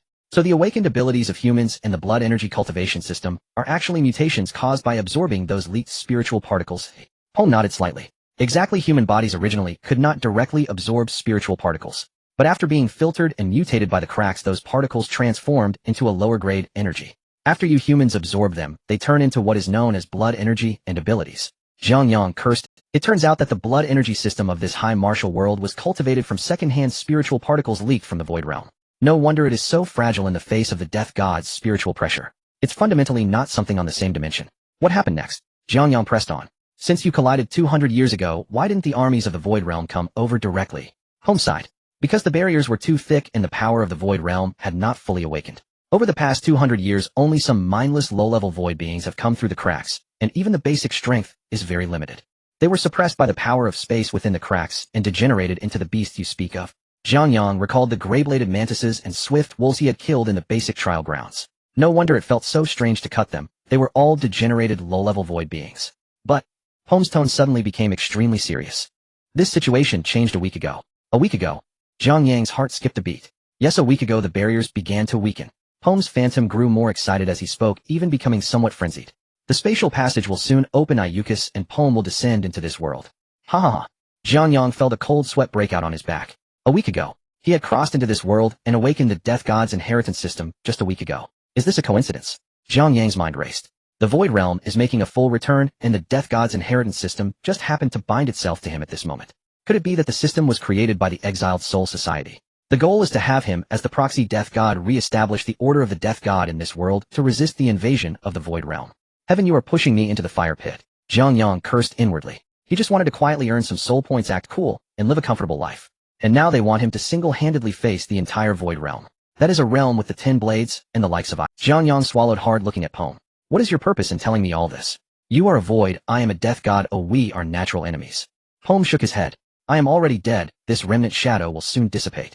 Pome pointed to the ground beneath. This Void Knight Palace is merely a fragment that fell from the Void Realm back then it is about to collapse completely. As for my purpose, a hint of relief flashed in Pome's single eye. I just don't want to see this world be destroyed again, the king of the Void Realm has gone mad. Jiang Yang raised an eyebrow, the king of the Void Realm. Who is that? You will know in the future. Pome did not answer directly. The leopard Iukis you just killed was the strongest presence in this abandoned Void Knight Palace. Now that it is dead, the energy maintaining this place will be cut off. You should leave quickly. Jiang Yang stood up and dusted off his pants. Alright, since you shared so much history with me, I thank your whole family. Jiang Yang spoke bluntly without any decorum. But I still have a question. You said the death gods were exiled, can they come back? Pome looked deeply at Jiang Yang. Maybe yes, maybe no, it depends on you. Jiang Yang rolled his eyes. This old man was starting to act like a riddle master again. Boom. The entire top of the tower suddenly shook violently. Large chunks of bone shards began to fall from the ceiling. What's happening? Is there an earthquake? The Void Knight Palace is about to dissipate. Pome's voice grew weaker and his body began to become more transparent on the verge of disappearing. Damn, your demolition speed is too fast. You aren't even giving people time to escape. Jiang Yang cursed as he stored away his ice while preparing to activate his Shunpo and make a hasty escape. Wait, Pome suddenly called out to Jiang Yang. Jiang Yang stopped, turned back to look at him. What is it? Do you want to leave a parting message? Pome did not speak, but instead used his last strength to reach for his face. He suddenly yanked off the white bone mask covering his face. As the mask was removed, Pome's body began to transform into countless white light particles dissipating into the air. This is for you. Pome's voice echoed directly in Jiang Yang's mind. It may help you survive in future battles, or remember, power is neither good nor evil, it depends on how you use it. The white bone mask traced an arc in midair flying straight towards Jiang Yang. He instinctively reached out to catch it. The mask felt icy to the touch, very hard, and was covered with mysterious red patterns. As Jiang Yang grasped the mask, a ferocious, bloodthirsty power surged directly into his mind. He felt his heart twitch and his eyes turned blood red. His mind was filled with the desire for slaughter and destruction. Damn, what kind of cursed thing is this? Jiang Yang quickly gathered the death god's spiritual pressure within him, forcibly suppressing the violent power. He gasped for breath, looking at the mask in his hand with a sense of dread. This thing is definitely the kind of void mask used by the Hollow Army. As long as you wear it, you can gain the power of the void for a short time with strength multiplying. But if you lose control, you will completely turn into a mindless monster. It's a good thing, but it's too hot to handle. Jiang Yang dared not look at it for long and stuffed the mask into the farthest corner of the system space. He absolutely cannot touch it unless it is a last resort. At that moment, the cold mechanical voice of the system finally echoed in Jiang Yang's mind. Soul points acquired 10000 points. I've struck it rich. It was worth the trip.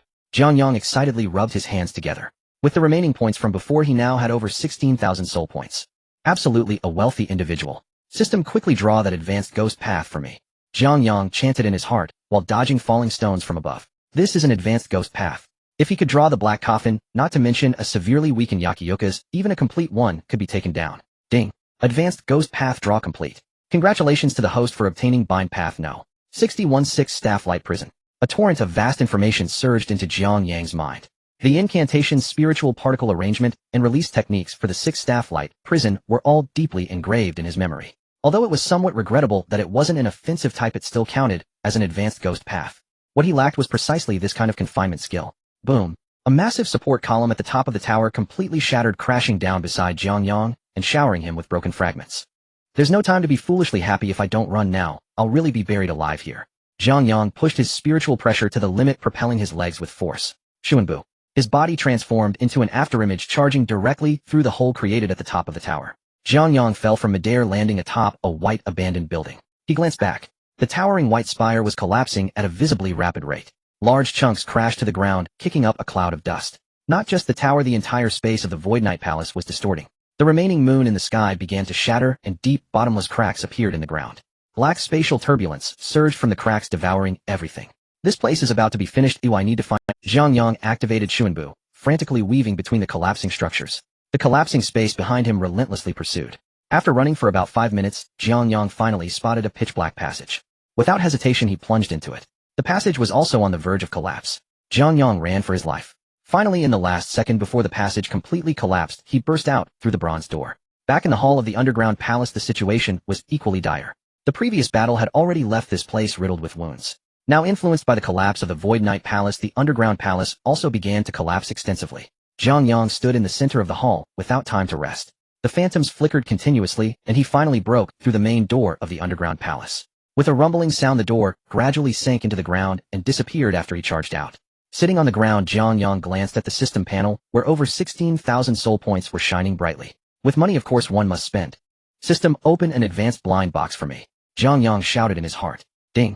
Deducting 1,000 soul points, opening the advanced Zanpakutō blind box. Jiang Yang stared at the treasure chest shimmering with golden light on the system panel. Come on, give me something strong, he prayed frantically in his heart. The golden light of the treasure chest flashed. Congratulations to the host for obtaining the Zanpakutō Yazan unawakened. Jiang Yang was stunned. Yazan, the sword of Shinji Hirako, and it's still in an unawakened state. Before he could react, he felt a weight. The originally faint blue blade had now transformed into a katana appearing in his hand. Jiang Yang looked down and nearly couldn't help but curse. It really was this broken sword. The wrapping on the hilt was the blade itself was a pitiful sight with chips everywhere resembling an enlarged version of a saw. There were also numerous dark red rust spots on the blade looking even more shabby than his original glass rusty Tang knife. Is this really Yazan? If I take this out to fight, won't others laugh me to death? How am I supposed to show off? Jiang Yang swung the sword in the air a couple of times. But the next second his expression changed. This sword is so heavy. Moreover, the spiritual pressure emanating from the blade was extremely violent and wild, filled with a desire for destruction. Shinji Hirako is the only captain who does not know how to awaken or achieve Bankai. Later he even sacrificed Yachiru Kusajishi for his spirit sword to gain a name. It's not that this sword isn't strong, rather it's absurdly powerful. But to awaken it, where would he find in Yachiru? I'll forget it, he'll just hold on to it for now. At least on the surface it somewhat resembled the original Tang knife. The entire abyss began to distort violently, clearly affected by the collapse of the Void Knight Palace. Jiang Yang fixed his gaze in one direction and activated Shunpo to dash forward. He needed to find the illegal teleportation array in the black market. The official entrance definitely couldn't be used. With his current attire and strength, if he went out he would surely be captured for dissection and research. Half an hour later, Jiang Yang finally found the teleportation array hidden among the rubble. He shoved a third-tier crystal core into the groove of the array. The teleportation array lit up with a burst of white light. Jiang Yang stepped in, and in a strong sense of weightlessness he left the intermediate abyss. When he emerged from the abandoned meat processing plant in the black market, it was already night. He discarded the tattered combat uniform in a garbage bin and changed into a regular sports outfit. Looking at the handsome young man in the mirror, Jiang Yang smiled broadly. This is how a high school student should look.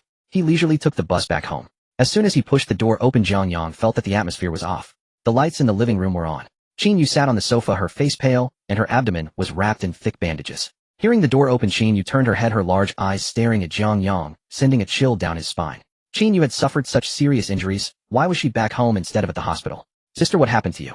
Were you hurt? Jiang Yang quickly changed to a surprised and pained expression, walking over quickly. There are 3 beginner trial arenas in Jiangnan City. One of them encountered an accident, but the other 2 are still open. Jiang Yang said. He went to the trial arena, and Qin had nothing more to say. However, Jiang Yang did not want her to continue questioning, and took the initiative instead. What happened to your injuries? Qin snorted coldly, her gaze fixed on Jiang Yang. Since returning from the hospital, she felt that the person she encountered in the abyss, whether in figure or eyes, resembled Jiang Yang too much. But reason told her that Jiang Yang had awakened and level ability, and such strength could not be achieved in such a short time. Jiang Yang calmly met her gaze. His mental fortitude had been tested through many storms. As a child, he had secretly altered exam scores, and his parents never noticed. The pressure from Qin was nothing compared to the whip of his father. Thinking of his parents, Jiang Yang felt a bit disheartened. He had crossed over right after working overtime and suddenly losing consciousness. He wondered if his parents had received any compensation. Fortunately, there was still a younger brother at home. If they could receive the company's compensation, life at home would be a bit easier. Seeing his suddenly drooping head, Qin felt a pang of sympathy. Throughout 3 years of high school, whether in training or academic exams, this younger brother had always been first. But he had awakened and level ability, which was the least useful type, the material system. This must have been a huge blow to him, right? Jiang Yang. Qin suddenly spoke. Show me the knife you awakened. Jiang Yang secretly chuckled. Here it comes. He knew she would investigate. He pretended to be reluctant. Sister, why do you want to see that broken knife? It's rusty and dull, bringing it out would be embarrassing. Stop talking nonsense, show it to me. Qin voice rose by 8 degrees. The pain from her injury made her gasp. Jiang Yang hurriedly pretended to be scared, clumsily pulling the knife out from his back. Clang. A tattered serrated Tang knife covered in dark red rust was thrown onto the coffee table. Qin leaned in to take a closer look. This knife was simply a sight to behold. It was even worse than the last time she saw it. The blade was full of nicks. It would be hard to chop a beast, let alone cut vegetables. Qin mind flashed back to the underground palace, where she had seen a white short knife that could instantly extend over 10 meters, and a long knife that exuded a terrifying chill capable of summoning ice dragons. Then she looked at this piece of junk on the coffee table. Qin Yu sighed deeply, completely dispelling the last trace of absurd doubt in her heart. At the same time, she felt even more pity for Jiang Yang. All right, put it away. Qin Yu waved her hand, her tone softened considerably. Looking at how damaged your knife is, you must have suffered a lot in the trial arena, right? Jiang Yang quickly sheathed the knife, climbing the handle back up. Isn't that right? Sister, you have no idea. I took this broken knife to cut those gale wolves. My hands went numb from the vibrations. But the results were not bad. I feel my chi and blood have increased quite a bit now. Qin Yu nodded, a glimmer of satisfaction flashing in her eyes. You haven't given up yet, so just practice hard from now on.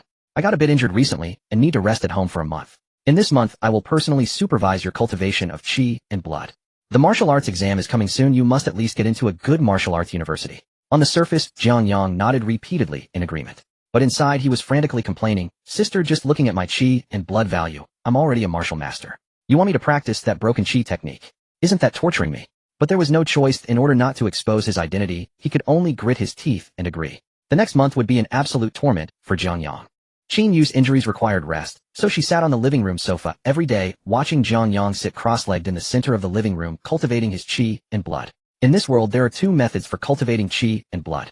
One is through specific breathing rhythms and body postures to absorb the free energy in the air. The other is to absorb the crystal cores of beasts, refining them to remove impurities and strengthen oneself. Of course, there are even higher methods such as purchasing chi and blood potions. However, those things are too expensive for ordinary people to afford. Ordinary martial artists can only rely on constantly killing beasts near the trial arena to improve their strength. The obtained crystal cores are partly submitted to the state as tickets for the next entry into the trial arena. Those who are lucky to have excess usually keep them for their own cultivation, and very few sell them. Jiang Yang sat cross-legged on the floor, eyes closed, pretending to look extremely pained and focused. In reality, he was not practicing chi and blood at all. What Jiang Yang was really doing was familiarizing and harmonizing with the wild pressure of the wild sun within his body. The wild pressure was too violent. It was not like the ice wheel with a clear attribute, nor was it introverted like the divine gun. The wild pressure was like an uncontrolled beast rampaging through Jiang Yang's meridians. He had to use his own spiritual pressure to gradually soothe and tame it. Huff! Jiang Yang exhaled deeply and opened his eyes. His forehead was covered in sweat. This was not an act. Suppressing the wild pressure was indeed extremely exhausting. Qin Yu sat on the sofa watching Jiang Yang drenched in sweat and nodded in satisfaction. Not bad today. You persisted 10 minutes longer than yesterday. It seems you truly had a breakthrough in the trial arena. Jiang Yang took the towel Qin Yu handed him to wipe his face, secretly laughing in his heart. If you knew what I was really doing just now, you would likely be scared out of your wits. In addition to harmonizing with the wild sun, Jiang Yang would also secretly take out that white bone mask to study after Qin Yu fell asleep. He discovered that this mask was like an energy reservoir. It contained immense energy. Jiang Yang tried to inject his spiritual pressure into it. The red patterns on the mask would light up while conveying a brutal emotion back to him. This thing is definitely a powerful... Jiang Yang tossed the mask in his hand. But it's also a ticking time bomb. If my mental strength is not strong enough, wearing it would likely result in being backlashed by the virtual power, turning me into a mindless monster. Jiang Yang decided that until his realm reached the captain level, he would absolutely not put this thing on his face. A month flew by as Jiang Yang pretended during the day and secretly practiced at night. During this time, Jiang Yang completely tamed the wild pressure. He can now freely use the wild sun for basic slashing. Although he has not yet achieved its initial release, that pure destructive power could definitely cleave a martial artist of the same level in half. His realm had also firmly stabilized at the second stage of martial master. If tested, his chi and blood value would definitely exceed 2,000 points. He was completely ready for the high-stakes exam in this world. That morning, Qin Yu's injuries had almost completely healed. She looked at Jiang Yang, who was dressed in his school uniform and ready to leave, and gently patted his shoulder. Your school is holding the internal competition today, right? This is the last assessment before the martial exam and crucial for determining the school's recommendation quotas. Qin Yu spoke with a serious tone. I don't expect you to rank among the top, but since you have become a martial artist, fight earnestly and don't disgrace me. Jiang Yang grinned widely, revealing 2 rows of perfect white teeth. Don't worry, sister, I promise to beat them until they're crawling on the ground. Qin Yu shot him a sharp glance. Stop bragging. It's not just you who has been training this past month. Others haven't been idle either. If you really can't win, admit defeat instead of stubbornly getting injured. Jiang Yang waved his hand and turned to push the door open. I know, I'm well aware.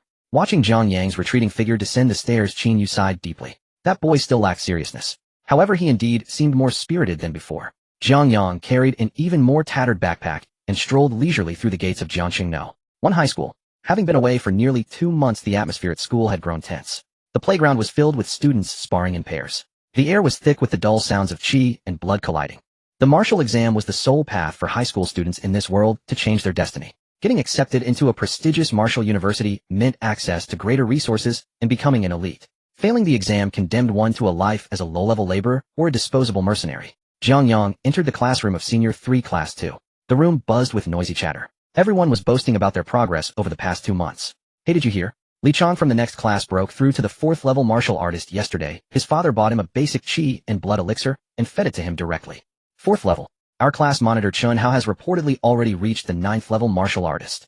A half-step martial master such a prodigy is rare in the history of Jiangnan. No. 1 high. No way 9th level. Then the top spot in today's internal competition must belong to Shunpo. Listening to these discussions, Jiang Yang walked to his seat at the back of the classroom and sat down.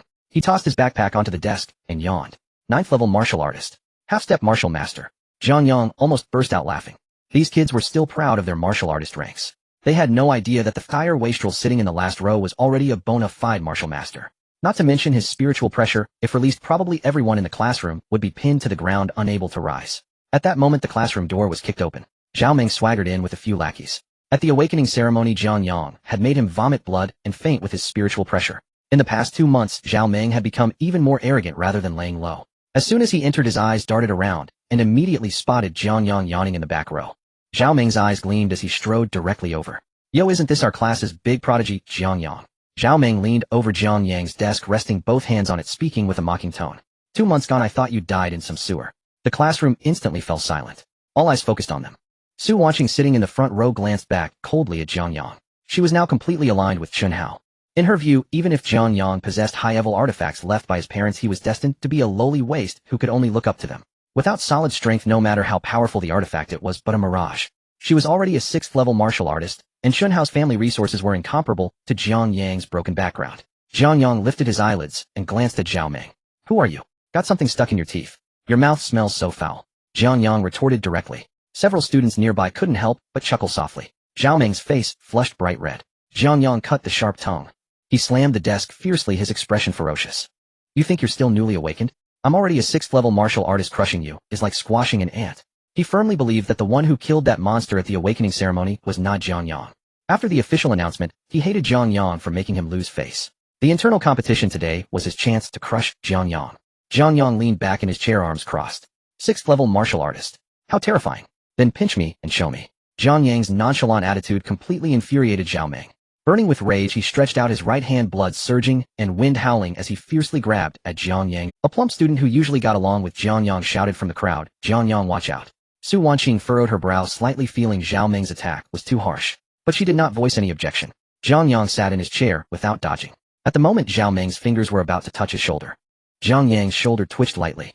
Bang! A muffled sound echoed. Zhao Meng felt as if his hand had grabbed onto a speeding ox cart. The massive recoil surged up his arm to his shoulder. Zhao Meng screamed miserably, stumbling uncontrollably backward 3 or 4 steps before falling hard to the ground. His right wrist bent at a strange angle, pain causing cold sweat to pour down his face.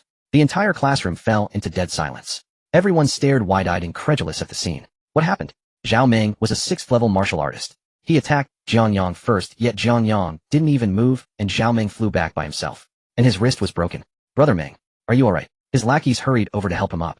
Zhao Meng's face twisted with pain as he glared fiercely at Jiang Yang. Are you wearing protective armor? Zhao Meng bellowed. He refused to believe this was Jiang Yang's true power. He was certain his hand had struck some defensive artifact Jiang Yang was wearing. Jiang Yang slowly stood up, brushing non-existent dust off his shoulder. Admit your weakness. You can't even stand steadily, yet you claim to be a 6th level martial artist. I think the medicine you took made you a weakling. You're asking for death. Zhao Meng raged, shaking off his lackeys and charging again. Stop. A deep voice came from the classroom door.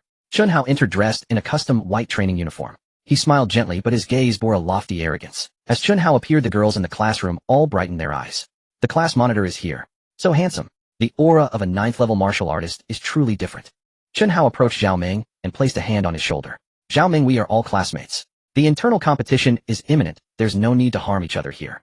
Shunpo assumed a righteous posture, then turned his gaze to Jiang Yang, filled with undisguised contempt. Jiang Yang, relying on some defensive artifacts left by your elders to swagger, what kind of skill is that? The path of martial arts ultimately depends on one's own solid strength.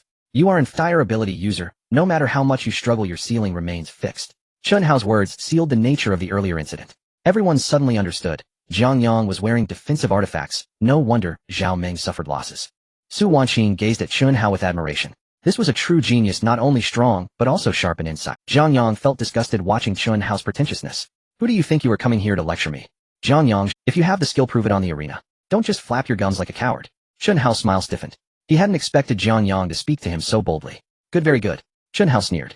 I hope your mouth remains so tough when you face me on the arena. At that moment the homeroom teacher Oldly walked into the classroom, holding a lottery box. Quiet down. Return to your seats. Oldly was a fifth-year martial artist, and considered an experienced teacher at Jiangxingno, one high school. As soon as he spoke the classroom fell silent. Zhao Ming glared fiercely at Jiang Yang, and returned to his seat. Well, what day is it today?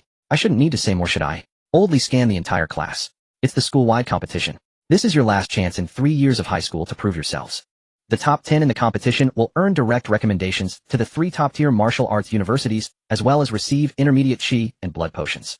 The students below were all wide-eyed. The recommendation slots for top-tier martial arts universities were a golden ticket for admissions without exams. The rules are simple. There are a total of 620 seniors in the school divided into 10 arenas. It's a unknown elimination match, no magical tools or hidden weapons are allowed, and you must stop immediately when the referee calls it. Oldly placed the lottery box on the podium. Now come up in order of your student numbers to draw. Look carefully at which arena and which match number you have drawn. The students lined up to draw lots. Shunpo stepped up and casually drew a slip. Arena number 1, match 8. He glanced at it and returned to his seat. Those around him cast looks of awe. Anyone who drew against Shunpo was surely doomed to a lifetime of bad luck. It was now Jiang Yang's turn. He slowly walked up, reaching into the box to randomly pick a slip. Upon pulling it out he saw arena number 4, match 1. Jiang Yang raised an eyebrow. Match 1. This is perfect, once it's over he can find a place to sleep. He walked back. Zhao Ming happened to be going up to draw lots. After he drew his slip he eagerly opened it, and then turned to Jiang Yang, his face filled with ecstatic joy. He walked in front of Jiang Yang, deliberately holding the slip high. Jiang Yang, guess what I drew? Zhao Ming said loudly, brimming with pride. The entire class turned to look. The slip read arena number 4, match 1. Wow. The classroom instantly erupted in chaos. Damn, what a twist of fate. Zhao Ming actually drew Jiang Yang. Jiang Yang is definitely doomed. The rules state that no magical tools are allowed in the arena. Without any defensive magical tools, how can Jiang Yang fight against Zhao Ming, who is a 6th-tier martial artist? Zhao Ming's wrist is injured. Oh, will it have any effect? Injured? Nonsense. A 6th-tier martial artist has incredible recovery abilities. Just a little spray of medicine from the infirmary, and he'll be fine in 10 minutes. Zhao Ming leaned into Jiang Yang's ear, gritting his teeth as he spoke. Jiang Yang, your luck has run out. In the arena you can't use any magical tools. Oh, let's see how you die soon. I guarantee that I will crush your bones inch by inch. Jiang Yang dug at his ear, visibly disgusted, and stepped back slightly. Did you eat garlic for breakfast? Your breath is terrible, Jiang Yang remarked, looking at Zhao Ming. I suggest you prepare an extra pair of pants, don't end up wetting yourself later. Zhao Ming's face twisted, but with the teacher present, he could only snort coldly. Stubborn as a dead duck, we'll see you in the arena soon. Su Wanqing looked at Jiang Yang, shaking her head in helplessness. She thought Jiang Yang was simply unreasonable. Clearly weak, yet he insisted on provoking Zhao Ming for the sake of his pitiful pride. He was sure to be badly beaten. Everyone, the draws are complete. Head to the playground immediately. The playground of Jiangnan. One high school was bustling with noise. 10 massive square arenas lined up in a row. Students and teachers surrounded the arenas. On the podium the principal held a microphone, passionately delivering an opening speech. Jiang Yang stood at the edge of arena number 4, hands in his pockets, listening with boredom. He was too lazy even to warm up. Dealing with a 6th-tier martial artist without drawing his sword would be an insult. I hereby declare the Jiangxingno One high school senior competition officially begins. The principal finally shouted the last sentence. The audience erupted in enthusiastic cheers. The judging teachers at each arena stepped onto the stage. The referee for arena number 4 was a thin, middle-aged male teacher. He glanced at the list. Arena number 4, match 1, Zhao Ming from class 2 of senior year versus Jiang Yang from class 2 of senior year, both to the stage. As the referee's words fell, there was an immediate uproar from the audience. Look, the first match is the main event. What main event? It's a one-sided slaughter, okay? Zhao Ming squeezed out from the crowd. His wrist injury had already been treated, and he wore a claw on his hand, which didn't seem to affect his movement. This was an ability weapon that his father had bought for him for several million, capable of enhancing chi and blood attack power by 20%. It was already a power-type ability. Combined with this weapon, his strength was comparable to a 7th-tier martial artist. Zhao Ming walked to the edge of the arena, exerted force with his legs, and leaped onto the arena like a large bird, landing heavily. This display of strength and agility immediately drew screams from several girls in the audience. Zhao Ming arrogantly pointed his finger at Jiang Yang below, provoking him. Trash, come up here and die. Jiang Yang rolled. This guy couldn't even fit in a pair of shorts. He didn't jump up like Zhao Ming. Instead, he slowly walked to the wooden steps beside the arena, ascending step by step. Laughter erupted from the crowd. Huh, this is hilarious. He even has to take the stairs to get onto the arena. How weak is his chi and blood? Is that knife on his back for real? The handle is rusted. Oh, where did he pick it up from? A scrapyard? From a distance, Shunpo and Su Wanqing stood together. Shunpo looked at Jiang Yang's slow movements, disdainfully curling his lip. Wanqing, your judgment has really been poor in the past. This kind of person who can't even meet the threshold of a martial artist dares to go on stage. Su Wanqing said nothing, just watched Jiang Yang on stage, a complex emotion flashing through her heart. But soon that emotion was replaced by indifference. The path was chosen by Jiang Yang himself. He couldn't blame others. Jiang Yang stepped onto the arena and stood firm. He placed his hand on the worn knife handle at his waist. The referee glanced at the two of them. Let me emphasize the rules: no magical tools are allowed. If one side falls to the ground, is knocked out of the arena, or concedes, the match is over. When I call to stop, you must stop immediately. Understood? Understood. Zhao Meng answered loudly, glaring viciously at Jiang Yang. Jiang Yang casually nodded. The referee raised his right hand and swung it down sharply. The match begins. Just as the words fell, Zhao Meng's chi and blood erupted instantly. A faint red aura surrounded his body. The pressure of a sixth-tier martial artist was released without reserve. Kneel down for me, Zhao Meng shouted angrily, pushing off the ground with force. The wooden boards of the arena creaked. He transformed into a red blur, swinging his fist directly at Jiang Yang's face. His speed was so fast that many low-tier students in the audience couldn't even see his movements. Jiang Yang stood still, unmoving. His hand slowly tightened around the worn knife handle. A dangerous glint flashed in his eyes. Zhao Meng's fist came crashing down with a howling wind. Jiang Yang stood still, not even lifting his eyelids. At this speed, even the weakest of the Shutsu Circle Ji Lian would surpass him. He could dodge this slow-motion attack 100 times, even with his eyes closed. Zhao Meng looked at Jiang Yang, who did not dodge or evade, and felt ecstatic in his heart. He could already imagine Jiang Yang's nose shattering under this punch, bloodied, and kneeling in surrender. He even thought about what posture he should adopt to stand on Jiang Yang's face once he fell to the ground. Die for me, Zhao Meng bellowed. His fist was less than 10 centimeters away from Jiang Yang's face. Su Wanqing in the audience turned her head away. After 3 years together, she did not want to see Jiang Yang's head burst. Shunpo snorted coldly from a distance, thinking it was time to deal with such trash, wasting time. At that moment, Jiang Yang moved. He did not draw his sword, nor did he even take his hand away from the hilt of the blade. He merely tilted his body slightly, pushing his shoulder forward. With a dull thud, Zhao Meng's fist landed solidly on Jiang Yang's shoulder. Then came a crisp crack. The sound of a bone fracturing echoed throughout Arena No. 4. Up. A scream like that of a slaughtered pig erupted. Zhao Meng flew backward, crashing heavily at the edge of the arena. He rolled on the ground, clutching his right arm, which had twisted into an unnatural angle. The white bone was exposed, piercing through the skin, with blood flowing everywhere. The entire area around Arena No. 4 fell silent, everyone wide-eyed at the scene. What just happened? They only saw Zhao Meng charge forward, and then Zhao Meng flew out. Jiang Yang remained in place, not even shifting his feet. What was wrong with Zhao Meng? Did he come to the arena to seek trouble? With that kind of strength, you dare to come up? Jiang Yang sneered. The referee at Arena No. 4 was completely dumbfounded. He raised his hand, mouth agape, unable to respond for a long while. The students below finally reacted upon hearing Jiang Yang's words. What the hell? Am I seeing things? Zhao Meng flew out. But he's a 6th-tier martial artist. What did He didn't even strike. I saw it. Zhao Meng hit his shoulder himself, and then his arm broke. How is that possible? How tough is Jiang Yang's body? That was a full force strike from a 6th-tier martial artist. The students below were completely bewildered, each rubbing their eyes, wondering if they were dreaming. Jiang Yang leisurely walked to Zhao Meng's side and kicked him in the stomach. With a powerful kick, Zhao Meng flew back like a kite, with its string cut, crashing into the crowd below the arena. Principal Li squeezed through the crowd, his expression changing drastically upon seeing Zhao Meng's condition. Quick, call the school doctor. He turned and glared angrily at Jiang Yang. Jiang Yang, what are you doing? We are all classmates, it's just a spar. Why are you being so ruthless? You directly crippled Zhao Meng's arm. Principal Li was shaking with anger. Zhao Meng was the top student in the class. How could he participate in the college entrance exam now, with a disabled arm? The school leaders in the stands frowned as well. This student is too aggressive. He doesn't know how to hold back. With this character, even if he has decent strength, he would be a disaster at the martial arts university. Faced with Principal Li's accusations and the stares of the school leaders, Jiang Yang stood on the arena, looking utterly speechless. Teacher, I really don't understand what you're saying. Jiang Yang spread his hands, looking innocent. Everyone saw it. He charged at me to strike. I didn't even retaliate. His bones were just too brittle and broke. Is that my fault?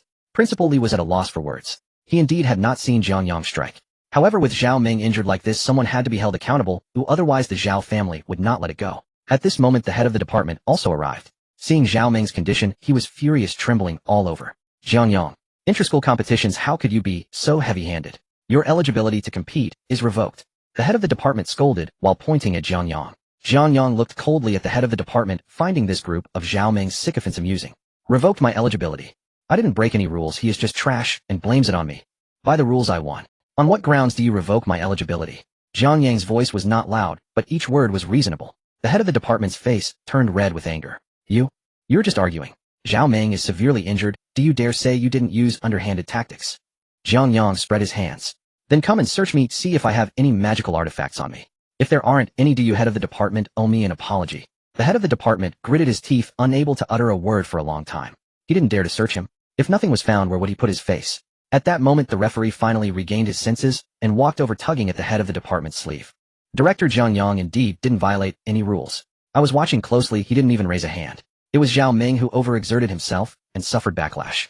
Once the referee's words were spoken, the head of the department completely lost his temper. He glared at Jiang Yang, saying, "You," after saying that, he signaled a few students to carry the unconscious Zhao Ming on a stretcher to the infirmary. Principal Li glanced back at Jiang Yang with confusion in his eyes. What on earth is going on with this kid? Clearly during the test his vitality was only 42 points, barely qualifying as a martial artist. How could he withstand a punch from a 6th-tier martial artist and break Zhao Ming's arm? After all, Zhao Ming was a power-type mutant. Did he really have some hidden defensive magical artifact? The students below were also buzzing with discussions. It must be a magical artifact. Jiang Yang is a grade F waste. There's no way he could have such a strong physique. But the referee already said there were no magical artifacts. The referee must be blind. He must have been wearing high-level armor under that coat. So despicable. Relying on equipment is no real skill. Su Wanqing stood at a distance, her brow furrowed. She too did not believe Jiang Yang had such strength. Chen, how did you? Chen Hao was also frowning. He had not clearly seen how Jiang Yang struck. That speed and power were not something a grade F waste could possess. Could he really be hiding his strength? Shunpo felt a sense of vigilance rising within him, but soon it was replaced by disdain. Even if he has some strength, so what? At most he would be a mid-tier martial artist, still an ant that could be easily crushed in front of my 9th-tier martial artist. Su Wanqing nodded, agreeing with Shunpo. On the arena, the referee cleared his throat. In the first match of Arena No. 4, Jiang Yang wins. Next match, Wang Chang from Class 5 of Senior Year 3 faces Lu Bo from Class 2 of Senior Year 3. The sound of Jiang Yang's victory echoed across the sports field. The students below exchanged bewildered glances, none daring to believe the outcome.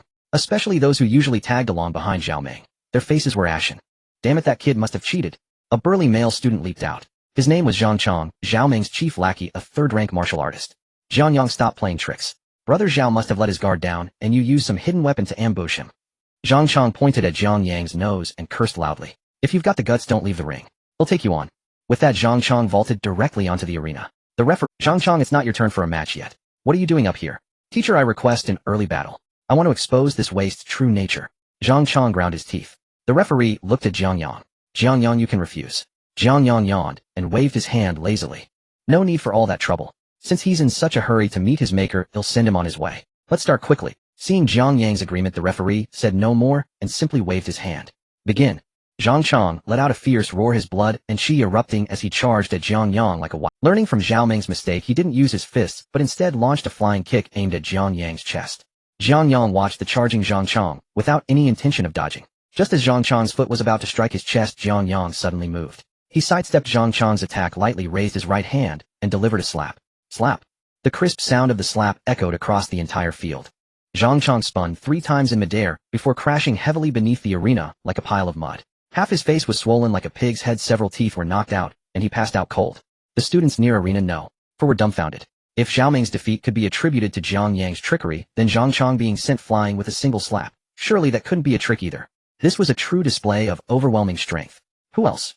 Jiang Yang stood at the edge of the arena, looking down at Zhao Ming's group of lackeys. Weren't you all so loud before? Why are you all mute now? As Jiang Yang's gaze swept over them, the group cowered and stepped back, not daring to meet his eyes. But there were always those who refused to believe. He'll go. Another male student jumped onto the arena. 2 seconds later, he flew off with a swollen face. Damn it. I still don't believe it. And grade trash can be this strong. A 3rd male student charged forward. 1 second later, his face was swollen like a pig's head, and he lay on the ground, unable to get up. Within a few minutes, 4 or 5 of Zhao Ming's cronies took turns attacking, only to be instantly defeated by Jiang Yang with a single move. And all of them were sent flying with a slap. No one could force him to draw his rusty blade. No one could even make him take a step back. Arena No. 4 had completely become Jiang Yang's personal showcase. The audience below had gone from initial shock to numbness. Is this guy a monster? Is this still the same grade ability? It feels like he's beating up kindergarten kids. How terrifying. What level is he really? Mid-rank? Or high-rank? Hitting people in the face is just too brutal. Su Wanqing sat in the stands, her nails digging deep into her flesh. Watching Jiang Yang dominate the arena, she felt no joy, but instead a surge of inexplicable anger. Stop pretending. You're just showing off with some evil technique that burns your blood and qi. Su Wanqing gritted her teeth. Once your technique runs out, I'll watch you die. The subsequent matches on Arena No. 4 became exceptionally dull. Anyone who drew Jiang Yang as their opponent would raise their hand to concede the moment they stepped onto the stage. Are you kidding? The miserable fates of Zhao Ming and Zhang Chang were still fresh in everyone's minds. Who would dare court disaster? Jiang Yang stood on the arena, not even breaking a sweat, easily claiming the championship of Arena No. 4. Meanwhile, matches on other arenas were in full swing. On Arena No. 7, a rotund little fatty stood at the edge watching his opponent perform. Jiang Yang watched this scene from his own arena and found it somewhat comical. The little fatty was named Feng Yuan, usually unremarkable, the same classmate who had warned Jiang Yang to be careful at the beginning. He had awakened upgrade illusion-type ability. His opponent was a 4th-rank martial artist wildly swinging, but oddly, every slash cut through empty air, leaving him panting and exhausted yet unable to even touch the corner of Feng Yuan's clothes. "Stop running, you coward." The opponent was furious. Feng Yuan chuckled and snapped his fingers. The man suddenly screamed in agony, dropped his blade, and writhed on the ground, clutching his head, as if seeing something horrifying. Arena No. 7, Feng Yuan wins. On the other side on Arena No. 9, a girl with black-rimmed glasses turned into a blur as she darted across the platform. She was Lin Shui, the top student from the neighboring class with a great agility ability. Her opponent couldn't even catch her shadow before being kicked off the arena. Of course, the most attention was on Arena No. 1. Shunpo stood in the center of the arena, lightning crackling around him like a thunder god descending. His opponent couldn't even withstand a single blow and was scorched black by the lightning. A 9th-rank martial artist's strength was simply a crushing force against these high school students. After 3 days of competition, the champions of all 10 arenas were decided. Shunpo unsurprisingly took first place on Arena No. 1, while Jiang Yang was undoubtedly the biggest dark horse of the entire tournament. On the afternoon of the 3rd day, the atmosphere on the field was even more intense than before. The champions of the 10 arenas stood before the podium under the gaze of the entire school. The principal held a microphone, his face beaming. "Students, after 3 days of fierce competition, the top 10 of Jiang Yang No. 1 high school have been determined. They are from Arena No. 1 Shunpo, Arena No. 2 Li Ming, Arena No. 4 Jiang Yang, Arena No. 7 Wang Peng, Arena No. 9 Lin Shui."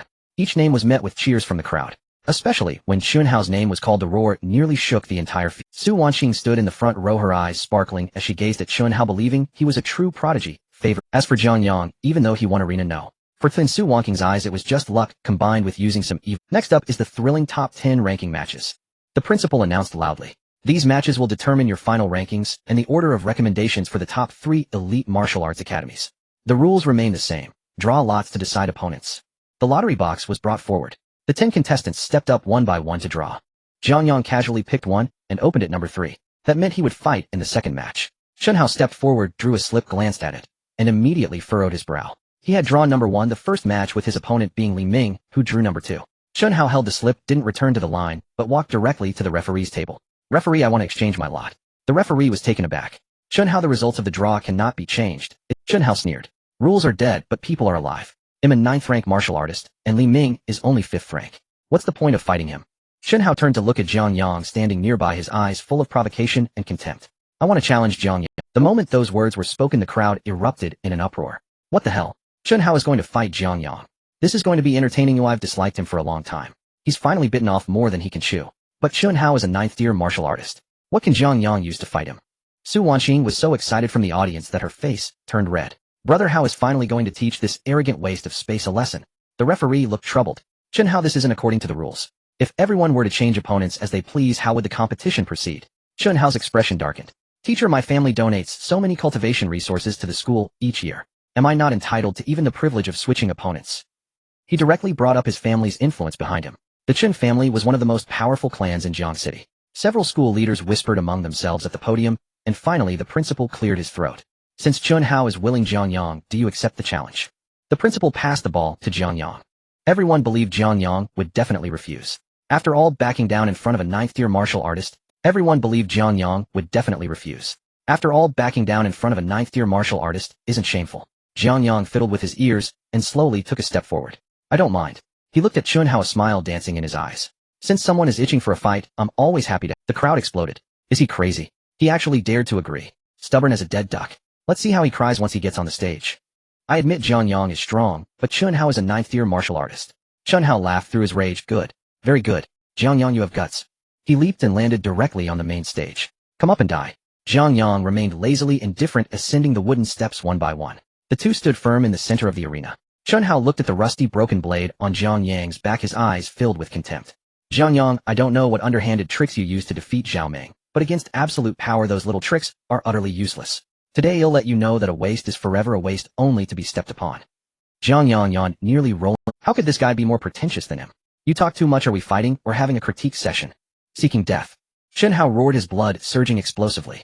Blue lightning flickered across his body, crackling loudly. The pressure of a 9th-tier martial artist was unleashed without reserve, making the front row students below struggle to breathe. The match begins. The referee commanded. As his words fell, Shunpo transformed into a bolt of blue lightning charging towards Jiang Yang. Thunderclap fist. Shunpo shouted, his right fist enveloped in violent lightning, striking ruthlessly towards Jiang Yang's face. This punch was far stronger than when he fought his opponent in the morning. From the very start, he used all his strength, clearly aiming to incapacitate Jiang Yang, with a single blow utterly destroying his self-esteem. Below, Su Wanqing clenched her fists in excitement. Jiang Yang, this is the gap between you and Brother Hao. Accept your fate. Just as the lightning fist was about to hit Jiang Yang, he finally moved. He neither drew his sword nor retreated. He simply raised his head slowly, his eyes filled with disdain. A ninth-tier martial artist. Is that really impressive? Jiang Yang scoffed. In the next moment, a terrifying aura erupted violently from within him. The rampant blood energy made him appear even taller. A visible wave of energy swept outwards from Jiang Yang. The hard wooden boards of the stage creaked ominously under the pressure of this force. Boom! Shunpo's thunderclap fist struck half a meter in front of Jiang Yang, as if it hit an invisible wall, unable to advance even an inch. The violent lightning in the face of the terrifying aura Jiang Yang released dimmed like a mouse encountering a cat, completely subdued. How is this possible? Shunpo's confidence vanished, replaced by an unmistakable fear. He felt that he was not facing a person but a terrifying beast crawling out from the abyss. At the podium, the principal and all the teachers stood up in shock, staring incredulously at Jiang Yang on the stage. A martial master. This is the aura of a martial master. Oldly exclaimed in astonishment, his eyes nearly popping out. Not only a martial master. The intensity of this aura. At least a second-tier martial master. The principal gasped, his voice trembling. All the students were dumbfounded, unable to believe what they were hearing. A second-tier martial master. Jiang Yang. That waste with great ability. How is this possible? Among all the teachers at Jiangnan, no. One high school, few have reached the martial master realm. A senior high student, actually a second-tier martial master. Su Wanqing stood dumbfounded, her mind blank. No. This is impossible. How could he be a martial master? On the stage, Jiang Yang looked at Shunpo's terrified face and grinned widely. You just said who will always— Jiang Yang raised his right hand and waved gently.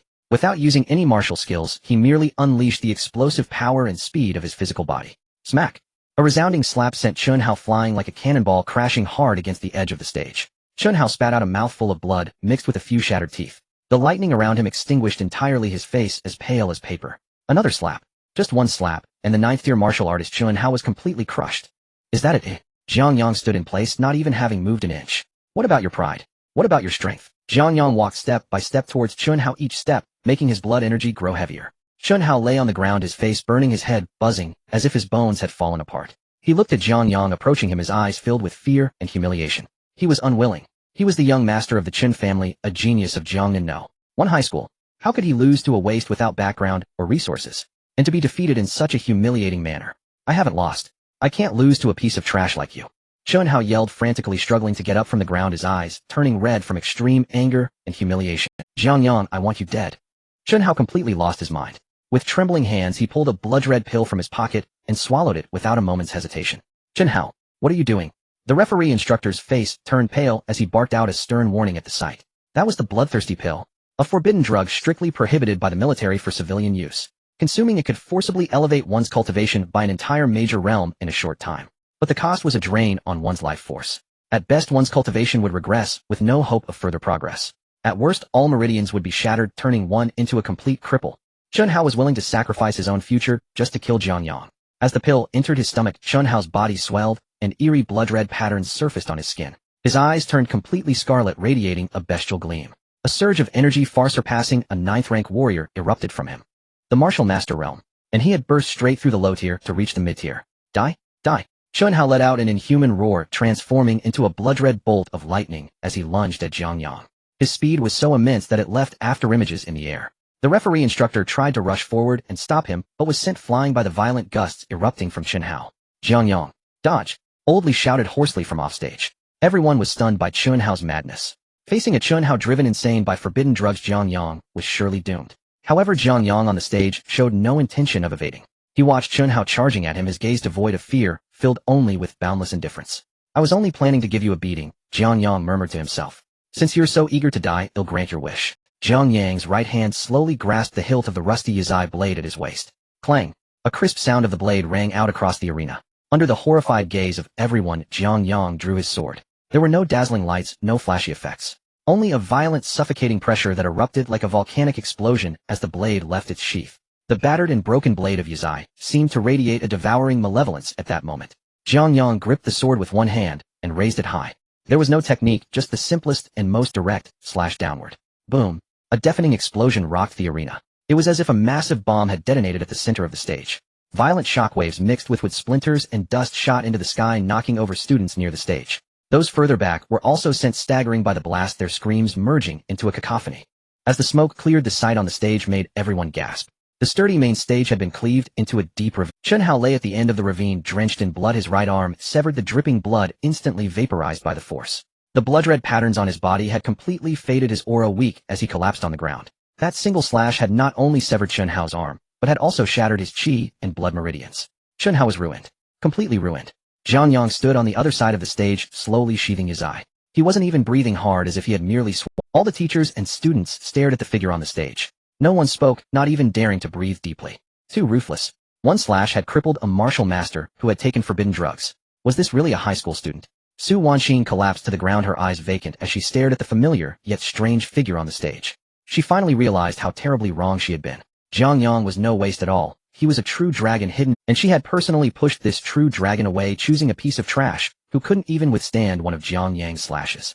However, a piercing wail shattered the silence of the playground. From the stands, a middle-aged man in an expensive suit, his eyes bloodshot, charged toward the stage like a madman. He was a high-ranking member of the Chun family sent to observe Chunpo's own uncle Chen Jiangwo. Chen Jiangwo rushed to Chunpo's side, and seeing his miserable state, trembled all over.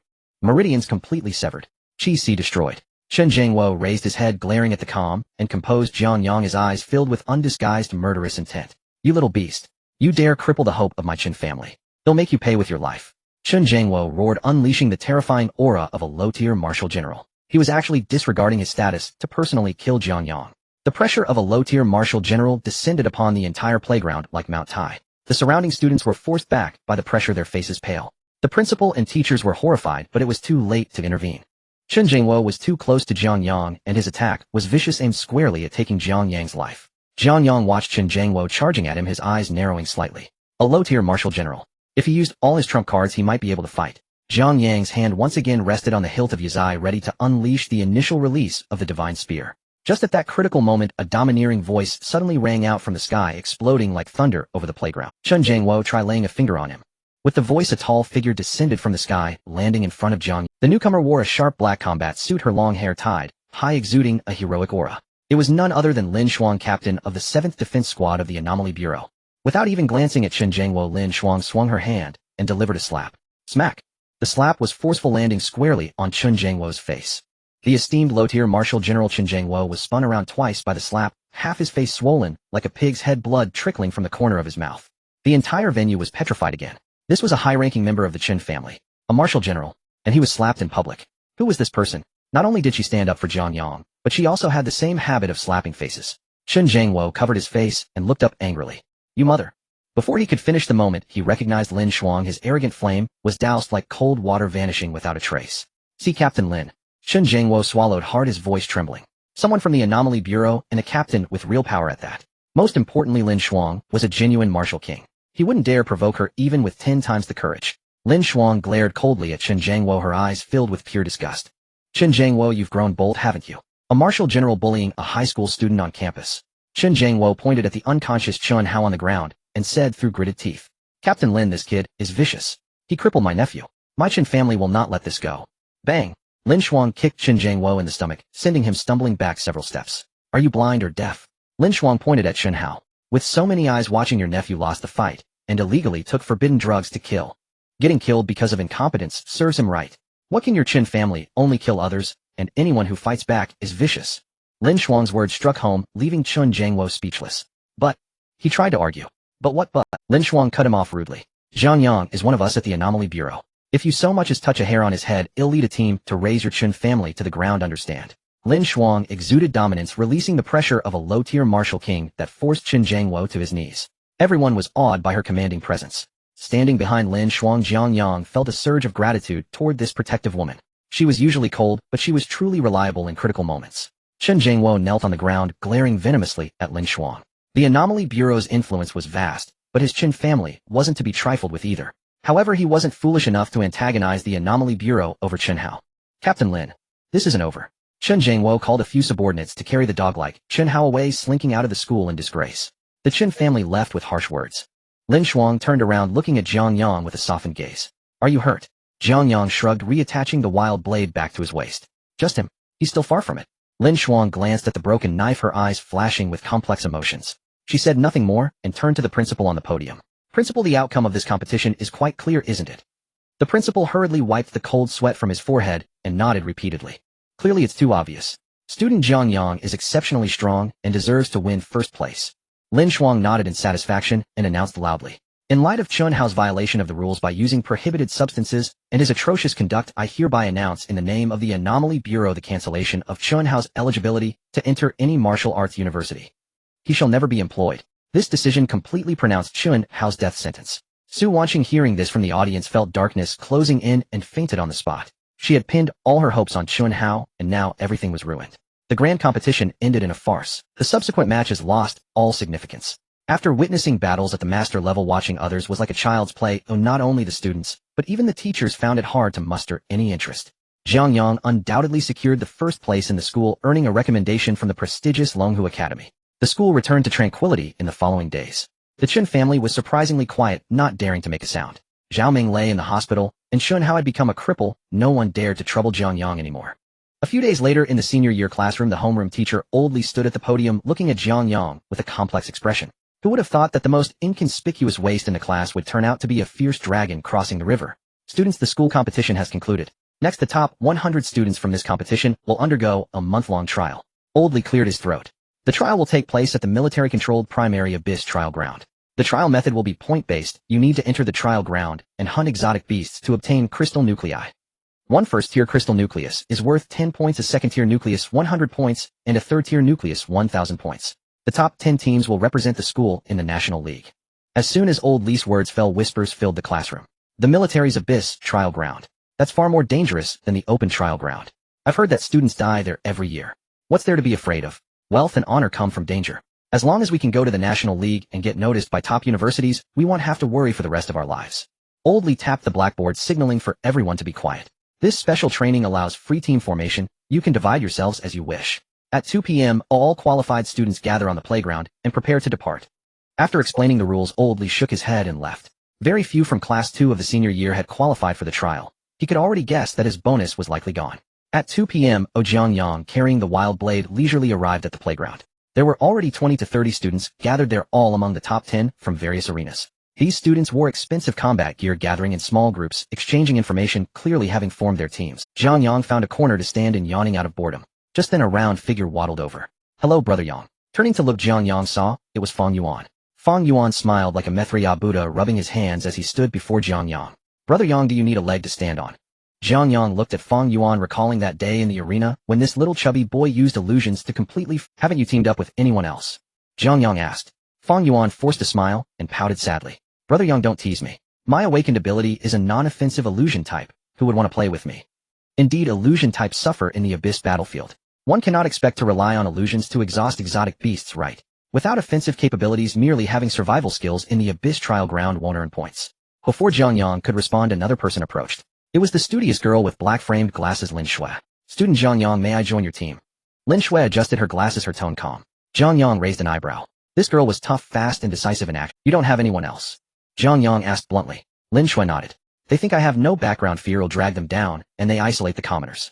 Jiang Yang glanced at the small groups not far away. Indeed, the looks from those people towards the three of them were filled with undisguised disdain and rejection. This world is that cruel. The further one goes in martial arts, the more resources are needed.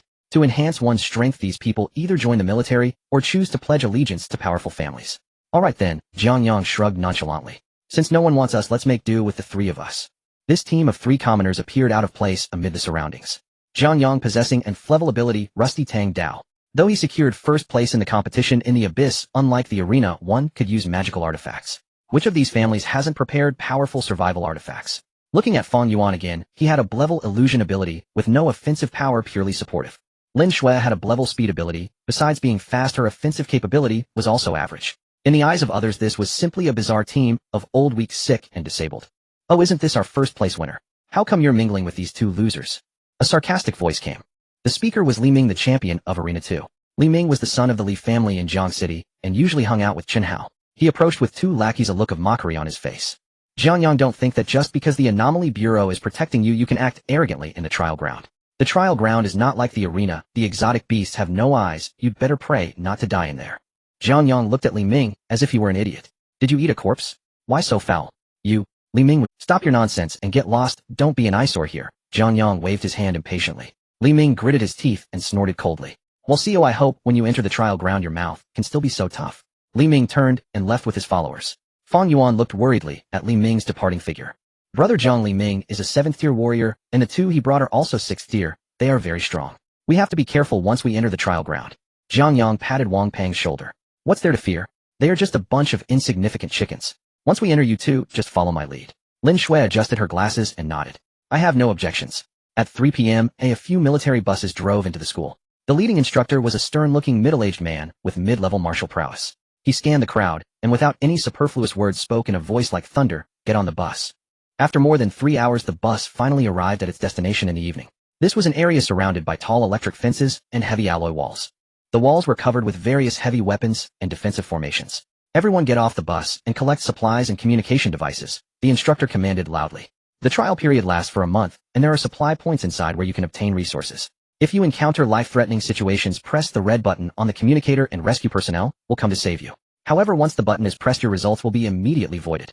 Now enter the trial ground. The students passed through the enormous alloy door behind, which lay a spatial rift. After a wave of weightlessness and dizziness, they found themselves in a primeval forest. As soon as they entered the forest, the surrounding light dimmed. Tall trees blocked out the sun, and a faint mist hung in the air. Other teams quickly grouped together and chose a direction to leave as soon as they entered the forest. They all wanted to find the exotic beasts quickly to seize the opportunity. In a few minutes, only Jiang Yang and his two companions remained at the entrance. Jiang Gu, which way should we go? Fang Yuan looked around nervously, tightly gripping a short alloy stick. Jiang Yang glanced around and sensed the faint fluctuations of spiritual energy in the air. No need to rush. Jiang Yang found a clean stone to sit on. Let's formulate a strategy first. Lin Shui walked in front of Jiang Yang, listening intently. Jiang Yang looked at the two of them. Fang Yuan, how large is the range your illusion can affect? If it's a single target, I can affect an exotic beast below the 3rd rank for about a minute. If there are many, I can affect them for about 10 seconds with a range of 20 meters. Jiang Yang nodded and turned to Lin Shui. Lin Shui, what is your maximum speed? Lin Shui adjusted her glasses. In a short burst, I can exceed the speed of a 7th rank martial artist. If it's a long-distance sprint, I can maintain the speed of a 5th rank martial artist for 2 hours. Jiang Yang stroked his chin. Perfect. The strategy is quite simple. Lin Shui will be responsible for drawing the beasts, attracting all the nearby exotic beasts. Wang Peng, once the exotic beasts enter your range, immediately release a group illusion to disrupt their sight and perception. As for killing the beasts, Jiang Yang patted the wild knife at his waist. Leave it to me. Both Wang Peng and Lin Shui were stunned by Jiang Yang's tactical arrangement. Jiang Gu, you're not joking, right? Wang Peng swallowed hard. You want Lin Shui to draw the beasts, and then you will kill them alone. What if a group comes? Won't we be wiped out? Lin Shui didn't speak, but her eyes also revealed doubt. Drawing the beasts was not a problem. She was confident in her ability to retreat unharmed. But the question was who would kill them after they were drawn. Although Jiang Yang had displayed the strength of a 2nd-rank martial artist in the competition, facing a pack of exotic beasts, one person's power was ultimately limited. Exotic beasts had tough skin and flesh, and they were fearless. Once surrounded, even a martial artist would find it difficult to escape. What? You don't trust me? Jiang Yang stood up and stretched. Don't worry, as long as you can draw the beasts, I will kill as many as come. Jiang Yang's tone was filled with absolute confidence. He was currently worried about not finding enough exotic beasts to farm soul points. The exotic beasts in this beginner trial ground, although they were just degraded low-level phantoms, were meat no matter how small. Alright, Jiang Gu, I trust you. Fang Yuan gritted his teeth. After all, he had no other choice but to entrust his life to Jiang Yang. At worst, they could just trap the exotic beasts and run away. Lin Shui nodded without saying much. I'll go draw the beasts, you two get ready here. After saying that, Lin Shui flashed and transformed into a shadow, disappearing into the dense forest. Jiang Yang found a large tree, leaned against the trunk, and closed his eyes to rest. Wang Peng nervously gripped the short stick, sweating profusely as he watched the movements around him. About 10 minutes later, a rustling sound suddenly came from deep within the woods. Immediately after, the ground began to tremble slightly. They're coming. Wang Peng's voice trembled with tension. Lin Shui's figure shot out from the woods at breakneck speed. Behind her were 4 or 5 enormous black wolves. Damn, they're 2nd-rank exotic beast gale wolves. Wang Peng was so frightened that his legs went weak. 5 2nd-rank gale wolves, even a team of high-rank martial artists like Li Ming's would have to take a detour. Gale wolves not only had incredible speed, but also lived in packs, coordinating with each other impeccably. Jiang Gu, there are too many, let's run. Wang Peng shouted. Jiang Yang opened his eyes, looking at the rushing pack of wolves with excitement on his face. Run, but that's a lot of precious points. Fang Yuan, get ready to work. Lin Shui had already dashed in front of 15 meters away. Lin Shui yelled, "Now, Fang Yuan!" Jiang Yang commanded. Fang Yuan gritted his teeth, clasped his hands together, and unleashed the explosive energy within him. Illusory maze. An invisible wave of mental energy spread out from Fang Yuan. The leading gale wolves suddenly let out terrified howls. In their vision, the three humans suddenly transformed into terrifying beasts larger than themselves. Their originally orderly charge formation came to a halt. Some were baring their teeth and growling while others were even thinking of turning around to flee. Damn, we can't let these little cuties escape. Jiang Yang didn't expect Fang Yuan's illusion ability to be so strong, scaring the gale wolves away. He suddenly exerted force with his feet, activating Instant Step. His figure vanished instantly, leaving only an afterimage. In the next second, he appeared right in the center of the wolf pack. Thud!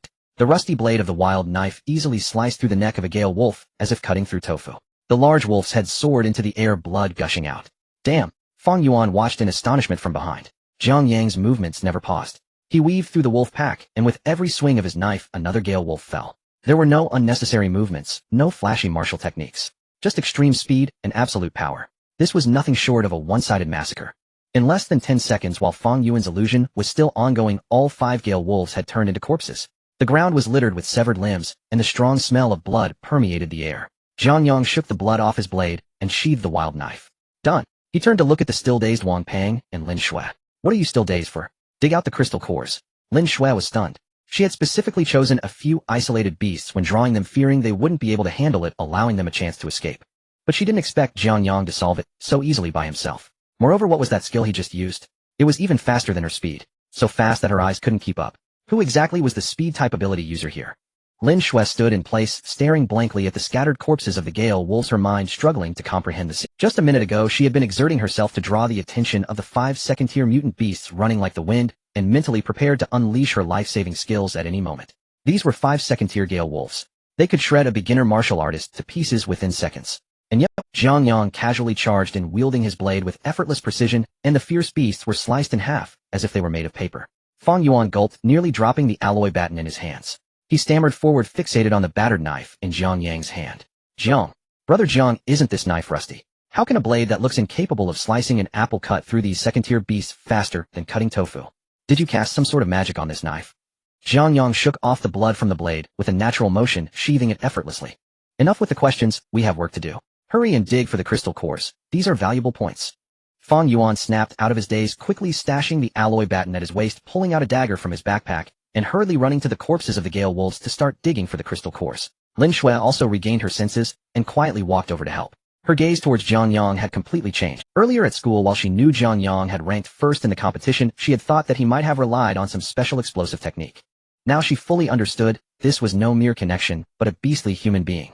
His speed and strength exceeded her understanding of martial artists. The two of them skillfully unearthed 5 bloodstained second-tier crystal cores, rinsed them with clean water, and handed them. Alright, stop staring, let's head deeper. Lin Shui continued drawing the monsters. Lin Shui hesitated for a moment, pointing to the woods ahead. Draw more. What level of beast should I attract this time? Any level, as long as you can outrun them. Jiang Yang walked ahead without looking back. This time you can lure more. 10 or 8 will do, those 5 were too few. Lin Shui gritted her teeth, nodded, and in a flash transformed into a shadow, disappearing into the woods. Fang Yuan quickly sidled up to Jiang Yang, lowering his voice, his face filled with curiosity. Brother Yang, can you let me in on it? What martial technique was that speed? I barely saw a shadow. I won't explain, you wouldn't understand. This is my unique secret technique. Jiang Yang brushed him off and stopped elaborating. Fang Yuan pouted in disappointment, not daring to ask further. The two waited for less than 10 minutes when a sudden rumble erupted from deep in the woods. Whoa, that noise is quite alarming. Fang Yuan tightened his grip on the baton, sweat pouring from his palms. Suddenly Lin Shui's figure darted out of the woods, moving at least twice as fast as before. Trailing behind her were over a dozen wild boar mutant beasts, each the size of a small tank. Their bodies were covered in hard black scales, and 2 massive tusks resembled curved blades, shaking the ground as they ran. Iron-armored boars. All second tier. Their defense is insane. Fang Yuan shouted in fright. Jiang Yang's eyes lit up at the sight of the rampaging, iron-armored boars. He drew his blade and strode boldly toward the herd of iron-armored boars. Fatty, create an illusion to disrupt their vision, don't let them escape.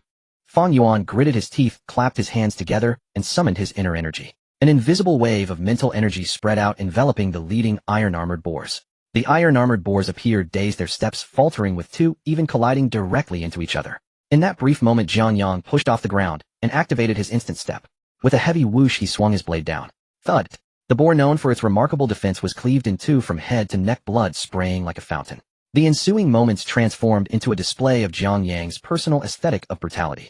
He weaved through the herd of iron-armored boars, and with every swing of his blade one massive beast would crash to the ground. The iron-armored boar's proud scales were as flimsy as paper before his blade, providing no real defense whatsoever. Lin Shui and Fang Yuan stood 10 meters away, their shock morphing into complete numbness. Their only task now was to wait for Jiang Yang to finish his slaughter, and then step in as ruthless core diggers. Just as Jiang Yang killed the last iron-armored boar and shook the blood from his blade, a 5-person team suddenly emerged from the nearby thicket. These 5 individuals looked disheveled, their combat suits torn, and 2 of them were even injured. The leader, a boy, was panting heavily while holding a jagged longsword, staring in disbelief. Holy crap!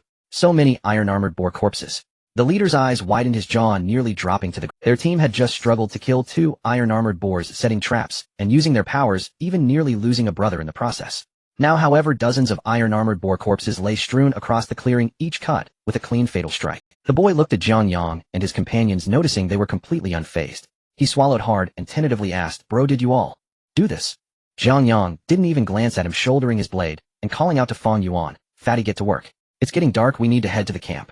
Fang Yuan responded affirmatively, quickly squatting down to dig for the crystal cores. The 5-person team watched as Fang Yuan held a handful of bloody second-tier crystal cores, their eyes turning red with greed, swallowing hard. But they dared not entertain any ideas. A team capable of effortlessly dispatching so many iron-armored boars was undoubtedly a hidden powerhouse. Angering them in these deep woods could lead to unknown consequences. Throughout the afternoon, a particularly bizarre scene unfolded in the trial field. Other teams cautiously probed the area, seeking isolated mutant beasts, fearful of encountering hordes. In contrast, Jiang Yang's team had Lin Shui running around to lure monsters, and after drawing them in, Jiang Yang would hack away, while Fang Yuan cheered him on and set illusions to control the situation. They treated this perilous trial ground as if it were their own backyard, harvesting at will. By evening, the 3 finally arrived at the first supply camp of the trial. The camp was built on a flat, open ground surrounded by high-tension electric fences and defensive formations. Inside, several military personnel were in charge of exchanging supplies and maintaining order. When Jiang Yang and his companions entered, many teams were already resting in the camp. These people looked utterly miserable, some bandaging wounds while others sat on the ground gnawing on dry compressed biscuits. The entire camp was filled with an atmosphere of exhaustion and despair. Jiang Yang walked over to the exchange counter and glanced at the supply exchange list hanging on the wall. 1 first-grade crystal core can be exchanged for 2 packs of instant noodles, a second-grade crystal core for a portion of self-heating rice, and 5 second-grade crystal cores for a luxury barbecue set. Jiang Yang stroked his chin and turned to look at Fang Yuan, who was unloading the backpack. "Fatty, how many second-grade crystal cores did we dig up this afternoon?" Fang Yuan unzipped the backpack and glanced at the pile of shiny stones inside. "About 60 or so, not counting the first-grade ones." Jiang Yang nodded and tapped the table in front of the staff at the exchange. "Give me 3 of the most expensive luxury barbecue sets and a few bottles of chilled drinks, the carbonated kind." The staff was taken aback, thinking they had misheard. It was only the first day of the trial, and everyone was desperately accumulating points. Who would be willing to spend precious second-grade crystal cores on food? However, the staff did not ask further and fetched 3 barbecue sets and several drinks from the freezer. Jiang Yang paid with 20 second-grade crystal cores and found a clean spot to sit down with Fang Yuan and Lin Shui. Fang Yuan immediately started a fire and began grilling the meat. Looking at the sizzling barbecue, fragrant and juicy saliva almost dripped to the ground.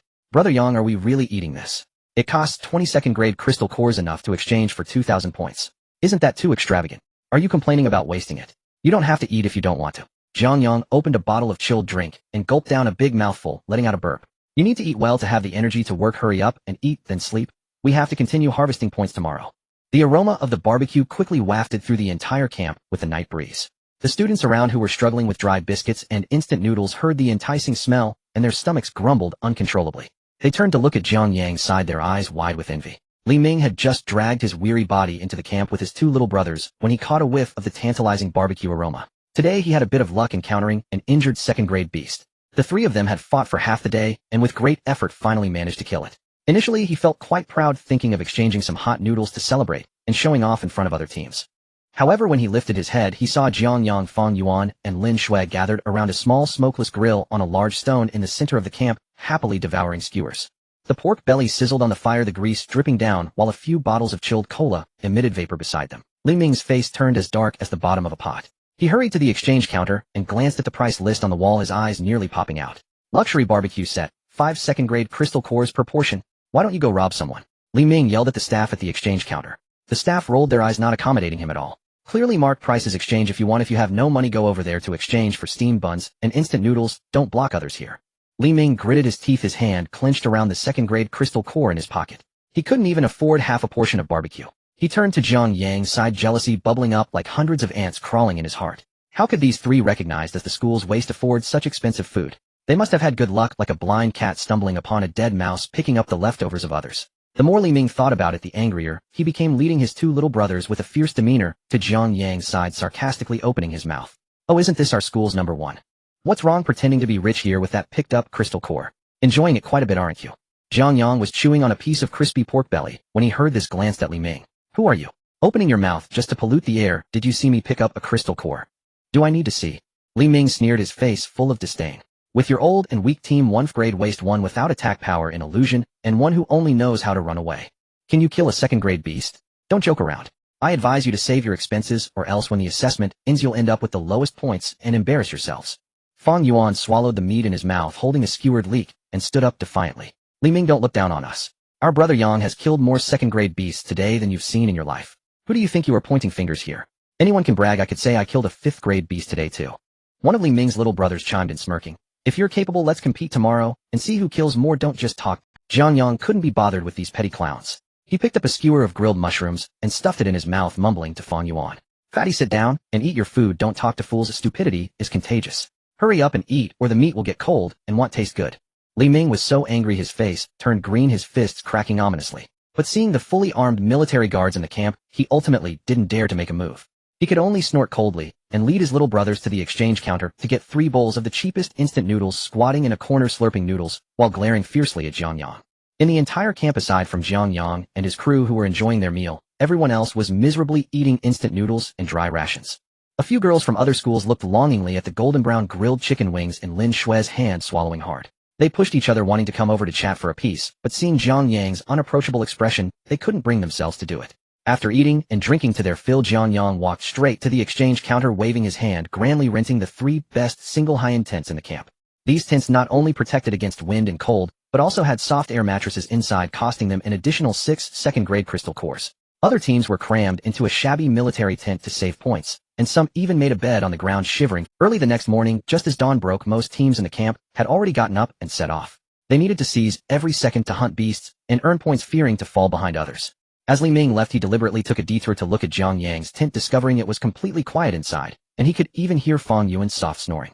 He sneered and boasted to his little brothers. Did you see that? A bunch of useless trash, thinking they're on vacation. Wait until the assessment ends in a month and see how they cry. By the time the sun had risen high in the sky, it had heated the tent to an unbearable temperature.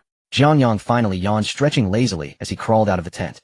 Fang Yuan and Lin Shui had already finished washing up and were sitting on a rock outside waiting. Brother Yang, you finally woke up. Where are we going to make our fortune today? Fang Yuan asked energetically. After a satisfying meal yesterday and a good night's sleep, he felt invigorated and eager to find some exotic beasts to practice on. Let's head deeper in. Jiang Yang rubbed his eyes and splashed some water on his face. The outer beasts are too weak, scattered around, not even enough to fill a gap between my teeth. The 3 of them packed their things and strolled out of the camp. As they ventured deeper into the abyss trial grounds, the surroundings underwent a noticeable transformation.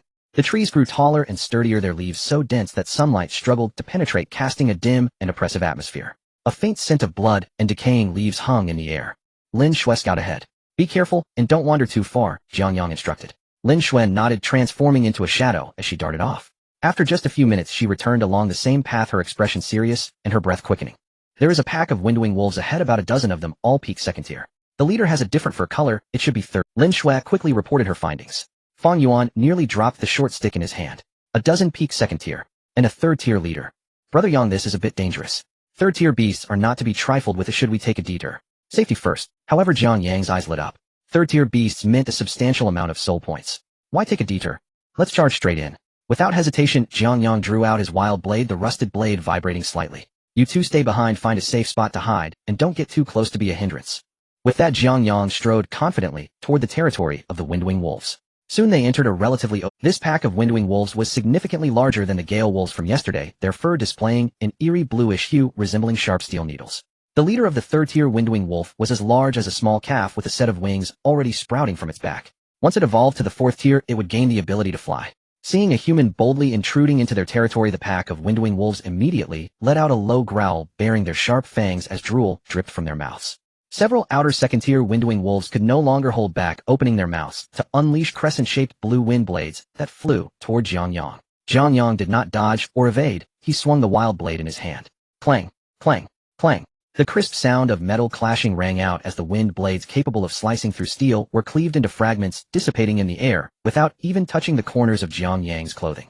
The third-tier leader of the Windwing Wolves glared, a fierce glint flashing in its eyes, and let out a howl to the sky. All the Windwing Wolves received the command and charged toward Jiang Yang from all directions, moving so fast that only blue shadows remained.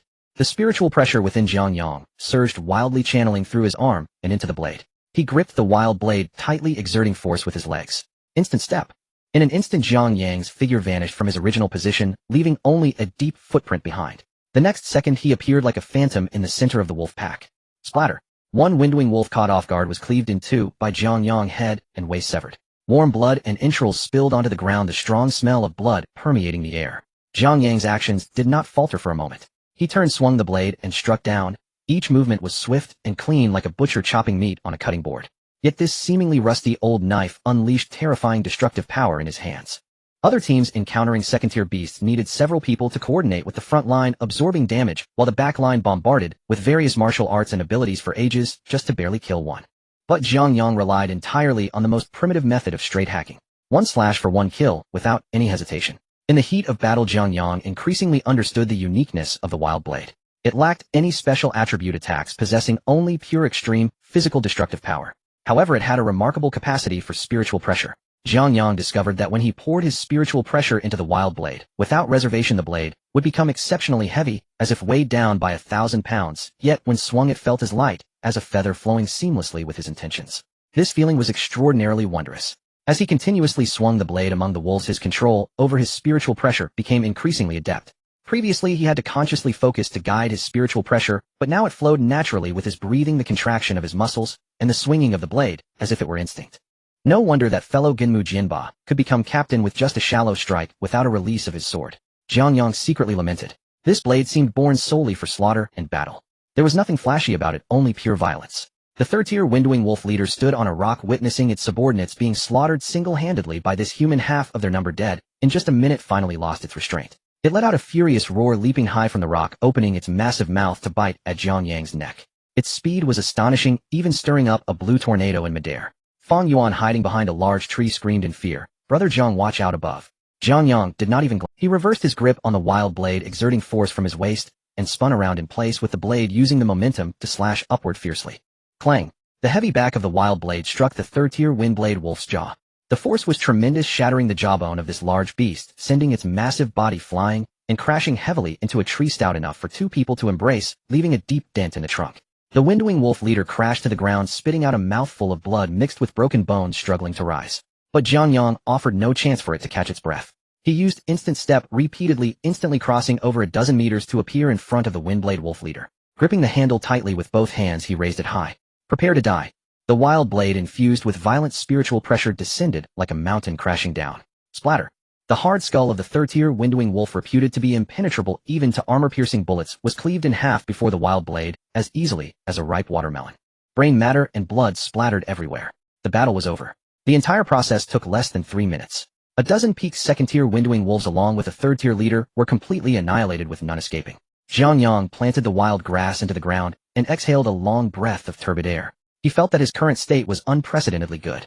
The spiritual pressure surged within him with no sense of excessive fatigue. Instead, he felt more vibrant and pure due to the exhilarating battle. "Fatty, it's time to work." Jiang Yang drew his knife and shouted to the back. Fang Yuan and Lin Shui finally snapped out of their daze. The two of them swallowed hard as they ran over, staring at the incomplete bodies scattered on the ground, momentarily at a loss for words. "Brother Yang, your strength is so immense that you could easily qualify for the national competition. This is practically a massacre." Fang Yuan, trembling hands digging at the third-tier crystal core radiating rich energy, sincerely exclaimed. "This is a third-tier crystal core. One of these is worth 1,000 points. Other teams might toil for a month just to get one, but they managed to obtain it the next day, and it seems so effortless." Lin Shui adjusted her glasses, looking at Jiang Yang's back, completely impressed. Following someone like him, not only could she easily secure a top 10 spot in school, but winning first place in the national competition also seemed possible. In the following days, Jiang Yang completely abandoned the use of ghostly techniques. He relied solely on his instantaneous movement and the wild grass straightforward strikes to start a frenzied sweep in this trial ground. Lin Shui's courage to lure monsters grew larger, from initially attracting a few to later drawing in several dozen. As long as they didn't encounter a group of fourth-tier beasts, she dared to boldly lead them towards Jiang Yang. Jiang Yang welcomed them all, killing as many as came.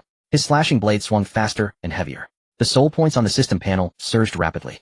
While others came to the trial ground to train, living in constant fear of encountering beasts they couldn't defeat, Jiang Yang and his two companions were merely here to stock up. A week quickly passed. The students in the trial ground were utterly exhausted. Daily high-intensity battles coupled with harsh living conditions disrupted their sleep and meals, pushing many to the brink of mental collapse. Some teams even engaged in fierce internal conflicts over a low-tier prey and a little bit of resources. In contrast, the dynamic of Jiang Yang's trio appeared distinctly unique. Every day they woke up naturally feasting on the best food traded with crystal cores at the camp, casually finding a densely populated area of beasts to farm in the afternoon, then returning leisurely to the camp to rest at night. This was hardly a trial in the abyss, it was simply like a rural leisure experience. Another evening arrived. The second supply camp in the trial ground was packed with people. After a week of brutal trials, most capable teams had already penetrated into the range of the second camp. The beast tiers started from second tier, with third tier ones not being uncommon, and the danger level soared. The casualty rate among students began to increase dramatically, with someone pressing the distress button to be rescued by the military daily losing their qualifications. The camp was filled with painful wails and irritated complaints. Many people were bound in blood-soaked bandages, their clothes tattered, smeared with dirt, sweat, and dried blood, exuding an unpleasant sour odor. Li Ming sat on a rock holding half of a hardened cold bun, biting it until his teeth hurt.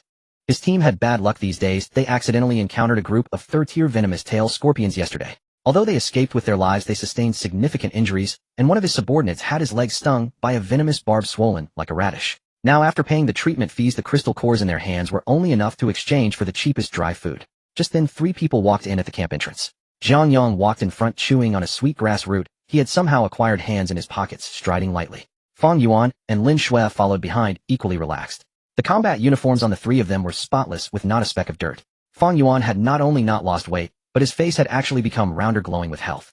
When these 3 entered the previously noisy camp, suddenly fell silent. Everyone stopped what they were doing, staring at them with incredulous and deeply envious eyes. Are they here for trials, or a picnic?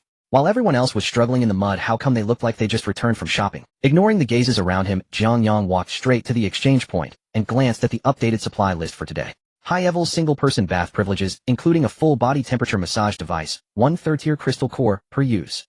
Jiang Yang's eyes lit up. Although he hadn't sweated much these days, crawling around in the forest every day still left him feeling a bit sticky and uncomfortable. Instructor, give me 3 high-level bathrooms. Jiang Yang directly pulled out 3 crystal cores and threw them on the counter. Those were third-tier crystal cores. This kid actually brought them to exchange for a bath. And he's asking for 3 at once. The staff at the exchange point looked at Jiang Yang with suspicion. After so many years in logistics, he had seen students exchange points for top-notch weapons and life-saving potions, but this was the first time he had seen someone so extravagant trading crystal cores for a bath. Instructor, what are you dawdling for? Hurry up and exchange it. Okay, I'll arrange that right away. Here's your access cards. There's hot water and clean clothes inside. The staff quickly collected the crystal cores and handed Jiang Yang 3 access cards. Jiang Yang distributed the cards to Fang Yuan and Lin Shui. Go take a bath and relax. You both have worked hard luring monsters and digging for crystal cores these past few days. Fang Yuan held the card, nearly brought to tears with excitement, and hugged Jiang Yang's arm. Brother, you are my real... I've never taken such an expensive bath in my life. Li Ming, sitting not far away, watched this scene as he crushed the half bun in his hand into crumbs. He stood up abruptly, eyes turning red as he walked up to Jiang Yang, pointing a finger at his nose and shouting, Jiang Yang, did you cheat? How could you 3 useless fools possibly obtain a third-tier crystal core? You must have used some forbidden means. Jiang Yang halted, casting a cold glance at Li Ming, his expression resembling that of someone looking at a clown. Are you out of your mind? This trial ground is filled with military microcameras. How could I cheat? Just because you lack the ability to kill beasts, you can't stand to see others succeed. If you point at me again, I won't mind helping you break that finger. You... Li Ming trembled with rage. But he glanced at the broken knife at Jiang Yang's waist, recalling the terrifying strength with which Jiang Yang had slapped Chun Hao away during the competition, and ultimately did not dare to make a move. Wait for me when the trial ends. Let's see how you explain the source of these crystal cores to the school and the military. Li Ming left a harsh remark and walked away in dejection. Jiang Yang couldn't be bothered to pay him any mind and stepped directly into the high-level bathroom. Half an hour later, Jiang Yang finished his bath, changed into a set of black leisure wear provided by the camp, and walked out feeling refreshed. Fang Yuan and Lin Shui had also finished their baths. The 3 of them sat in the camp's rest area, sipping chilled beverages, looking at the surrounding students covered in mud, gnawing on dry rations, feeling that they had reached the pinnacle of life. Brother Jiang, with our current points, we should be guaranteed first place, right?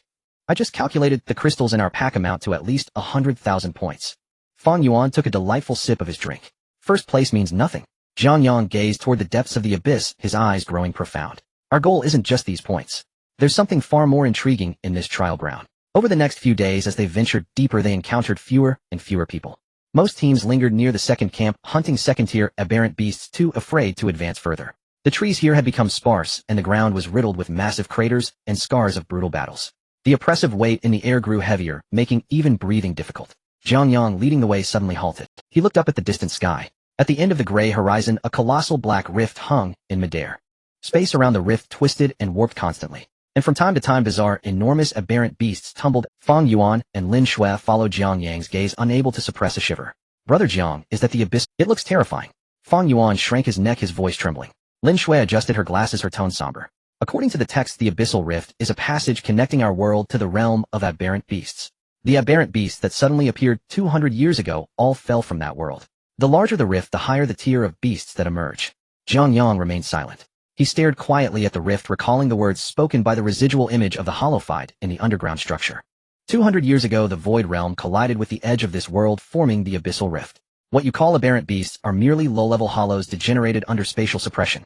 Your blood energy and abilities are also the result of absorbing mutated spirit particles. If these aberrant beasts were degenerated hollows, then behind that rift, could it be the true Hueco Mundo? If he crossed that rift, could he enter the world once belonging to Shinigami and hollows?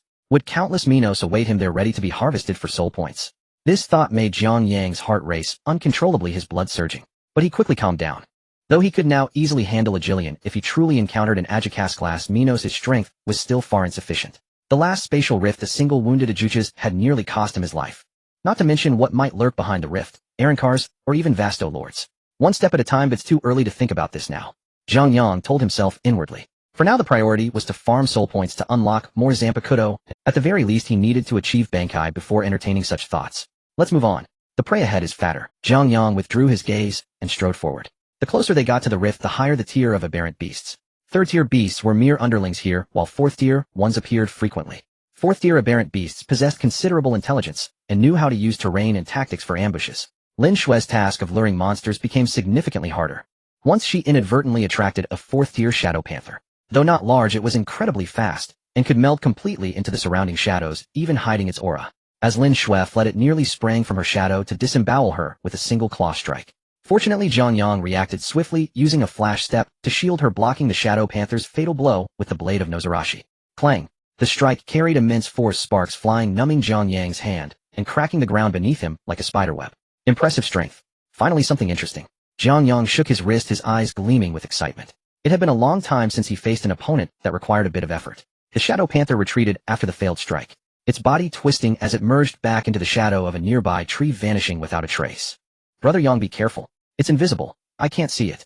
Fang Yuan shouted from behind, slapping his hands on the ground to unleash a maximum range illusion, hoping to force the panther out.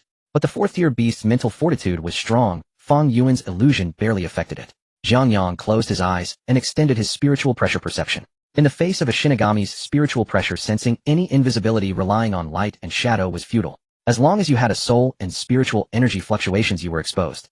Found you. Jiang Yang opened his eyes, turning and slashing toward a seemingly empty patch of grass to his left. Nozarashi struck the air, yet emitted a dull metallic clash. The Shadow Panther's form was forced into visibility, its forepaws bracing against the blade, its eyes filled with terror and confusion. It couldn't understand how this human had detected its location. Die! Jiang Yang channeled power through his arm, unleashing a violent surge of spiritual pressure from Nozarashi. Crack! The Shadow Panther's hardened claws were severed and Nozarashi cleaved down, slicing its head and half its body diagonally. Phew! Jiang Yang exhaled. Fourth-tier aberrant beasts were indeed much tougher than third-tier. Without a spiritual pressure burst relying solely on blood energy would have made this far less swift. Brother Yang, awesome. Fang Yuan ran over, expertly digging out the crystal with his dagger. This was a treasure worth 10,000 points. Thus Jiang Yang and his team began a new sweep of this high-tier aberrant beast zone. Though the pace slowed due to stronger beasts, the soul point yield from high-tier aberrants multiplied exponentially. Another week passed. Only a few days remained until the trial's end.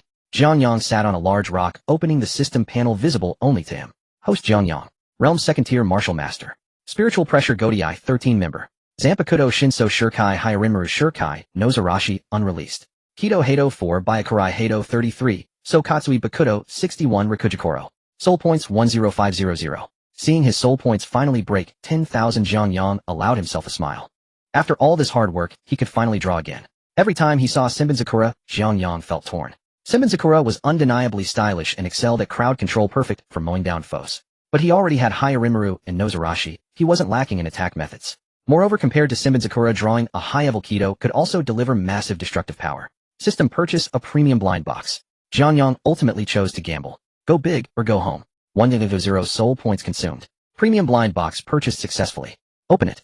Open. A dazzling golden light flashed through his mind. Jiang Yang's eyes lit up, and he suddenly stood up. 2 skills. The intermediate Shunpo allows for a teleport distance of 30 meters. This is simply a divine technique in battle. Whether for chasing or escaping, it would definitely be sufficient. The binding Daos 81st breaking the void is an advanced defensive ghost technique. The surprise came too suddenly. Indeed, one must take a gamble.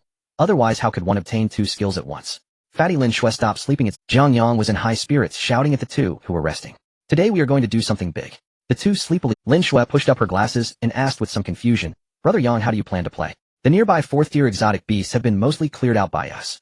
Jiang Yang pointed to a dense grove ahead. They were already close to the abyssal fissure. Through the gaps in the leaves, a large group of exotic beasts could be seen wandering not far away. Roughly estimated there were at least 100 ranging from 1st tier to 5th tier. They seemed to have just been projected from the fissure and were still adapting to their new environment. Lin Shui, push your speed to the limit and circle around that grove. Try to attract all the exotic beasts over here, then run straight towards me. Jiang Yang pointed at a rocky hill nearby, which faced the area perfectly. We'll wait for you up there. Lin Shui glanced at the dense group of exotic beasts, swallowed hard, and her face turned a bit pale. Are you sure? There are 5th-tier exotic beasts in there. 5th-tier exotic beasts are equivalent to human general-level fighters. If we get surrounded, the 3 of us will be done for. Don't worry. As long as you reach under that rock, leave the rest to me, and I guarantee you'll see a fireworks show. Jiang Yang patted his chest, his tone exuding confidence. Lin Shui gritted her teeth, saying, All right, let's give it a shot. Worst case, we just die. She said no more, adjusted her state, and with a powerful leap, she transformed into a black flash rushing into the grove. Fang Yuan nervously hid behind the hill, peeking out halfway to see Jiang Yang sheathing his knife. Brother Yang, you're not using a knife. Jiang Yang stood atop a protruding rock on the hill, looking down. Using a knife is too slow. Don't worry, today I'll show you something spectacular. In less than 5 minutes, a rumbling sound like the earth shaking came from the grove. Using a knife is too slow. Don't worry, today I'll show you something spectacular. In less than 5 minutes, a rumbling behind her followed a dark mass of exotic beasts. Flying monsters in the sky and giant beasts on the ground roared deafeningly, stirring up clouds of dust. Leading the charge were several enormous 5th-tier, iron-armored rhinoceroses, each step shaking the ground. Lin Shui reached the foot of the hill, gasping for breath, and shouted, Brother Yang, help. Hide. He'll show you a fireworks display. Jiang Yang shouted loudly. Lin Shui, her forehead drenched in fine sweat, heard the call, urged her chi, and dashed towards the hill. Jiang Yang stood above, watching the tide-like surge of exotic beasts below. The spiritual pressure within him surged wildly, gathering in the palm of his right hand.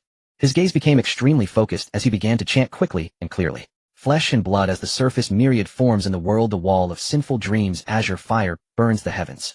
As Jiang Yang completed his incantation, the surrounding air began to twist violently. A terrifying heat gathered in the palm of his hand. The blue-white light became increasingly blinding, as if he were holding a small sun. The foremost few 5th-tier iron-armored rhinoceroses seemed to sense a deadly danger. Instinctively they stopped, and however the mass of exotic beasts behind them pushed them forward, making it impossible to stop. Breaking the way, 33 azure fire falls. Jiang Yang shouted angrily, pressing his hands down. A blue-white column of flame as thick as a water barrel surged forth from Jiang Yang's hand with the momentum to destroy everything, crashing into the heart of the exotic beast horde at high speed. Boom! A thunderous explosion echoed. The flames erupted within the horde of exotic beasts, creating a sea of fire. The blue-white flames instantly engulfed all exotic beasts within the range. Whether it was the tough-skinned iron-armored rhinoceroses or the fast-moving shadow leopards under this terrifying heat, they didn't even have time to scream before their flesh was vaporized and their bones turned to ashes. A massive shockwave mixed with a scorching air wave spread wildly around, sending Lin Shui and Fang Yuan, who were hiding on the hillside, flying. Dozens of surrounding trees were uprooted, then burned to charcoal in midair. It took more than 10 seconds for the flames to gradually extinguish. A charred pit appeared on the ground. There was nothing left in the pit. No corpses, no severed limbs, only shimmering crystal cores on the ground. All those 100 exotic beasts were annihilated in this strike. Fang Yuan climbed up from the ground, brushed off the dirt, and looked at the enormous pit before him, nearly dropping his jaw, in shock, his eyes bulging like copper bells. Wah! What the hell? Brother Yang, what kind of human-shaped nuclear bomb are you? Fang Yuan shouted incoherently, his voice cracking. Lin Shui was also dumbfounded. She knew Jiang Yang was strong, but she never expected him to be this absurdly powerful. Such a large-scale destructive energy attack would be impossible even for a high-level general. Jiang Yang jumped down from the rock, clapping his hands. Stop staring, hurry up, and collect the crystal cores. This is all money. Only then did Fang Yuan and Lin Shui snap back to reality, rushing into the pit to start gathering the crystal cores. First year, second year, third year, and even several fifth-tier cores. The two collected until their hands cramped and their backpacks were stuffed full, They had to take off their outer jackets to wrap the cores. Just as they were collecting vigorously, a sudden sound of dense footsteps came from the nearby grove. A 6-member team emerged from the woods. The 6 wore matching black and red combat uniforms with a golden eagle head emblem embroidered on their chests. This was the emblem of the first martial arts high school in the neighboring Tianhai city. Tianhai No. 1 High School is one of the top 10 prestigious schools in the country, and all its students are geniuses. Leading them was a tall boy who glanced at the scorched earth and the 2 collecting crystal cores, furrowing his brows tightly. Where are the exotic beasts? I clearly heard a loud commotion here just now. Why are they all gone? The crew-cut boy said in a deep voice. One of the team members behind him glanced at the large pit on the ground and spoke uncertainly. Captain, this seems to have been bombarded by some high-tier fire element ability. Not a single corpse of the exotic beasts left behind, only the crystal cores remain. Could it be that a military martial king has passed by? The crew-cut boy cast a glance at Jiang Yang and the 3 others. Jiang Yang was free of any dust, while Feng Yuan and Lin Shui appeared to be 2 ordinary civilian students with weak abilities. He did not think much of Jiang Yang, assuming that a military expert had merely passed by and cleared the area, then disregarded these low-tier crystal cores, inadvertently benefiting the 3 scavengers. Hey, you 3. The crew-cut boy stepped forward, his tone arrogant, exuding a sense of superiority. This area belongs to Tianhai No. 1 High School. Put down those crystal cores and get out of here quickly, or don't force. Feng Yuan, happily clutching a pile of crystal cores, suddenly turned sullen upon hearing this. Who do you think you are? Did your family open this trial ground? Is this place written with your name? We picked these up, so why should we give them to you? The crew-cut boy sneered, his eyes filled with, My name is Zhao Qin, vice captain of the first team at Tianhai No. 1 High School, a first-tier martial artist. Our captain is a third-tier martial artist, and the others are all peak 9th-tier martial artists, half-step martial artists. He deliberately emphasized the term martial artist. In this beginner trial ground, very few high school students could achieve the martial artist realm. Their team's overall strength was undoubtedly formidable among all participating teams. I don't care which school you are from, if you are sensible, just leave the crystal cores. I am giving you good advice, I don't want to bully you weaklings. He continued, if a fight breaks out you won't even have time to hit the emergency. Zhao Qin spoke with an air of condescension, as if demanding the crystal cores was a great favor to them. Feng Yuan, furious, chuckled instead, despite his lack of strength his temper was anything but small. Is being a first-tier martial artist that impressive? I'm not giving it to you today, what can you do about it? Zhao Qin's expression turned icy with a glint of murderous intent in his eyes. If you refuse the toast you will be forced to drink the penalty wine. Lu Ming, go show him what's what. It just don't kill him, breaking a leg will suffice to teach them a lesson. A tall lanky boy stepped forward behind Zhao Qin, casually playing with a dagger, completely dismissing Jiang Yang. Rest assured, I know my limits, I guarantee he will spend the rest of his life in a wheelchair. As soon as his words fell, Lu Ming's body suddenly flickered, rippling like a wave. In the next moment he appeared right in front of Feng Yuan, less than half a meter away. The dagger in his hand glimmered coldly as it plunged harshly towards Feng Yuan's thigh. Teleportation ability. Lin Shui exclaimed. This extremely rare spatial ability was nearly invincible in battles of the same level, as it was hard to defend against. Feng Yuan didn't even have time to react. He only felt a blur before the dagger was already at the root of his thigh. He shut his eyes in fear. Crack! A crisp sound echoed through the air. A hand firmly grasped Lu Ming's wrist like a vice grip, preventing him from advancing, even a fraction. Lu Ming was stunned. Looking up, he found Jiang Yang had appeared beside him, without him noticing. His proud teleportation had been intercepted midway. Lu Ming was about to speak. Jiang Yang tightened his grip. Crack! The sound of shattering bones resonated clearly throughout the scene. Jiang Yang crushed Lu Ming's wrist bone, causing the dagger to fall to the ground. Lu Ming let out a mournful scream, his face contorted in pain. Teleport. Too slow, like a turtle crawling. Jiang Yang said indifferently, then kicked Lu Ming in the stomach. Lu Ming flew back like a cannonball, crashing heavily at Zhao Qin's feet, spitting out a mouthful of blood, and directly losing consciousness. Zhao Qin and his teammates stared, wide-eyed, disbelief written all over their faces. Lu Ming was a half-step martial artist, and possessed an extremely rare teleportation ability.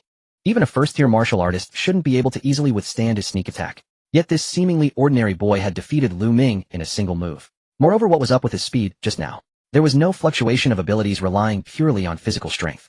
How could that be possible? Zhao Qin's expression turned extremely grim. He realized he might have kicked an iron plate. This seemingly ordinary team actually hit a master. Who exactly are you? Zhao Qin stared at Jiang Yang, his internal energy surging wildly, trying to overwhelm Jiang Yang with the pressure of a first-tier martial artist. Jiang Yang clapped his hands, looking at Zhao Qin as if he were an idiot. Why do you care who I am? Weren't you quite arrogant just now, planning to break my brother's legs? What's with the sudden cowardice now? The captain, who had been silent, glanced at Jiang Yang and spoke with a smile. This friend, my classmate over there, was ignorant, and we won't claim this territory anymore, and you can take the crystal cores with you. Let's not interfere with each other, and we can consider ourselves friends, alright? He had been watching coldly. Jiang Yang's displayed strength was not beneath his own. Although wary of Jiang Yang's power, they still had 4 people on their side. If it came to a real fight, Jiang Yang might not necessarily gain the upper hand. His current retreat was merely to avoid unnecessary complications. Not interfere. You just said this was your territory and told us to get lost, right? Now you want to leave. It's too late. Zhao Qin's face turned sour. Even the captain was saying that, yet this person persisted. Don't push your luck. Do you really think we're afraid of you? Everyone attack him. Take him down. He roared, his blood-surging fists gleaming with a metallic sheen. This was his innate ability, ironclad armament. Combined with the strength of a first-tier martial artist, one punch could shatter an armored vehicle. Die for me. His teammates drew their weapons, preparing to flank from the sides. The captain did not move, feeling that the person before him, his teammates drew their weapons, preparing to flank from the sides. The captain did not move, feeling that the person before him was somewhat ungrateful. A lesson is fine, just don't cause any fatalities. Facing the charging Zhao Qin, Jiang Yang didn't even dodge. He stood still, raising his right hand, fingers pressed together, aiming at Zhao Lei. Binding technique, no. 61. Jiang Yang's lips moved slightly, his voice was not loud, yet clearly reached everyone's ears. Zhao Qin was less than 2 meters away from Jiang Yang. He watched Jiang Yang's unguarded action, feeling ecstatic. This kid was too overconfident. One punch from him would surely turn him into mush. However, just as Zhao Lei's fist was about to strike Jiang Yang, he shouted, 6 rods prison light. 6 dazzling golden light blades appeared out of thin air, piercing through the air with a whoosh and embedding themselves around Zhao Lei's body. Bang! Zhao Lei's body froze in midair. The 6 light blades acted like 6 immovable divine punishment nails, pinning him in place, unable to move. His fist raised in attack halted just 10 centimeters from Jiang Yang's face, unable to advance even a fraction. Zhao Lei struggled desperately, his blood and chi surging violently, his forehead veins bulging, trying to break free from the bizarre golden light blades. But he was horrified to discover that his strength was as insignificant as an ant trying to shake a tree before these light blades having no effect whatsoever. The light blades not only bound his body, but also completely sealed off the flow of blood and chi within him. He now resembled an ordinary person whose acupoints had been sealed. What? What is this? Zhao Lei shouted in terror, cold sweat instantly soaking his back. Having received the highest level of martial arts education since childhood, he had never encountered such a skill before. It was neither a supernatural ability nor a martial technique, let alone a formation. The few teammates who rushed up saw their vice-captain inexplicably suspended in midair, all of them dumbfounded.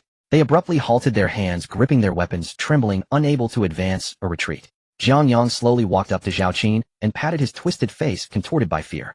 A first-level martial master. Is that all you have? I thought you were capable of more. Jiang Yang's tone was flat, but it sounded like a death sentence to Zhao Qin. What? Zhao Qin's voice trembled. He felt like meat on the chopping block at the mercy of others. If Jiang Yang decided to strike, he wouldn't even have a chance to evade. The captain's golden light flickered, preparing to step into rescue, but he heard Jiang Yang let out a sigh. With such meager skills, you still come here to show off, even attempting to rob others. Now look what you've done. How do you intend to resolve this? I'm a timid person, most afraid of being threatened. Zhao Qin, suspended in midair, swallowed hard, his voice quivering. What? What do you want? This is the military's trial ground. If you kill me, there will be no good end for you. Jiang Yang almost rolled his eyes. Having just threatened to waste himself, now that he saw he couldn't win, he cowered. If he wasn't aware that there were military personnel supervising everywhere, he wouldn't have used the 6 light prison just now. Friend, we are all here to earn points. Don't take things too far. The captain's golden light dissipated, his expression softening. How about this? We'll give you our crystal cores as an apology, so let my classmate go. Jiang Yang chuckled. This was what he didn't hold back, nodding at the chubby boy Fang Yuan. Seeing the captain speak, Zhao Qin hurriedly shouted at his teammates. What are you waiting for? Put down your backpacks quickly. The 3 teammates glanced at their captain, saw him nod, and quickly tossed their backpacks to the ground before rushing to drag the unconscious Lu Ming back. Jiang Yang glanced at the backpacks on the ground, nodding with satisfaction. Tianhai No. One high school truly was a strong team. Their backpacks were bulging, evidently stocked with plenty. Alright, since the compensation is sufficient, let's call it a day. Just remember to keep your eyes open next time, and don't provoke just anyone. Jiang Yang snapped his fingers. The golden light blades of the 6 light prison transformed into sparks and dissipated. Zhao Qin thudded to the ground, gasping for breath, feeling as if he had narrowly escaped from the gates of hell. Initially thinking that Jiang Yang would let him go after gaining something, but the next moment Jiang Yang's figure vanished from sight. Blood splattered as Zhao Qin's tendons and ligaments were severed. He wailed in pain on the ground, but his hands and feet were powerless. The captain of Tianhai No. One high school had a grim look, his hand gripping the weapon, trembling with fury. Yet facing the still smiling Jiang Yang, he didn't dare to lash out. Jiang Yang looked at Zhao Qin, who was sprawled on the ground, and curled his lips. You should be thankful that this is a military trial ground, otherwise it wouldn't just be a matter of wasting you. Now take your people. The captain of Tianhai No. One high school glanced at Jiang Yang, turned around, and led his team away.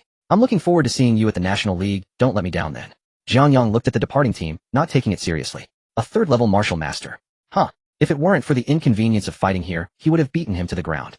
Fang Yuan ran over to pick up the backpack, opened it, and his eyes lit up like light bulbs.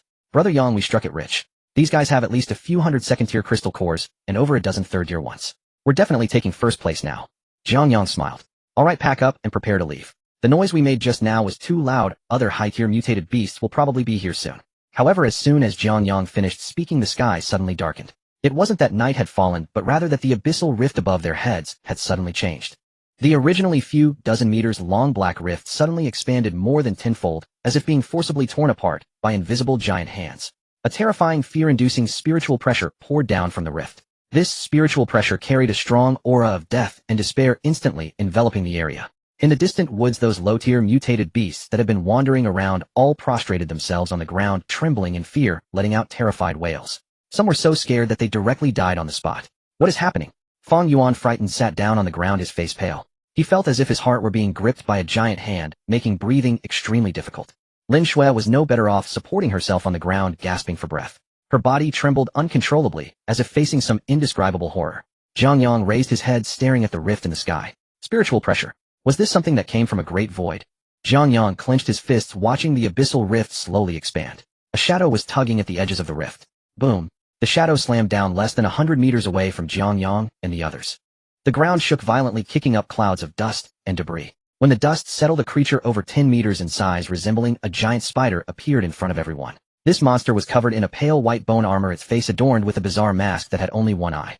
Achukas. Jiang Yang immediately recognized this creature. This was a true great void Achukas. However, this Achukas seemed to be in very poor condition. 3 of its 8 legs were broken, and its bone armor was riddled with deep fractures, exposing the bones beneath. Black blood continuously gushed from its wounds, sizzling as it dripped onto the ground. Evidently, it had suffered significant backlash while tearing through space. Yet even a severely injured Achukas was not something the students in this primary trial ground could handle. Even someone of Qin Yu's peak martial king level couldn't escape when trapped in the Void Knight Palace. The spider-like Achukas lifted its head, its single eye on the mask, looking at Jiang Yang and the others. It keenly sensed the aura of death emanating from Jiang Yang. This was the very essence it loathed most, engraved deep within its soul. A deafening roar erupted from the Achukas, its sonic shockwave snapping nearby trees like twigs. Its maw gaped wide as dense crimson spiritual particles swirled violently within. Danger! Asiro! Jiang Yang's face paled with alarm. He whirled toward Fang Yuan and Lin Shui and bellowed, "Run!" But both were already pinned to the ground beneath the Achukas' overwhelming spiritual pressure, unable even to rise. At Jiang Yang's shout, they strained desperately to move, but their legs felt leaden, utterly unresponsive. The crushing spiritual pressure had robbed them of all volition and motion. The crimson Siro coalesced rapidly within the spider-like Achukas' jaws. The surrounding air warped and shimmered under the attack's searing heat, crackling with violent discharges. With a thunderous boom, a 2-meter-wide beam of dark crimson light surged forward, radiating annihilation, as it bore down upon Jiang Yang and the others. Where the beam struck, the earth was gouged into an abyssal trench. Rocks and trees alike vaporized instantly. Not even ash remained. Damn it!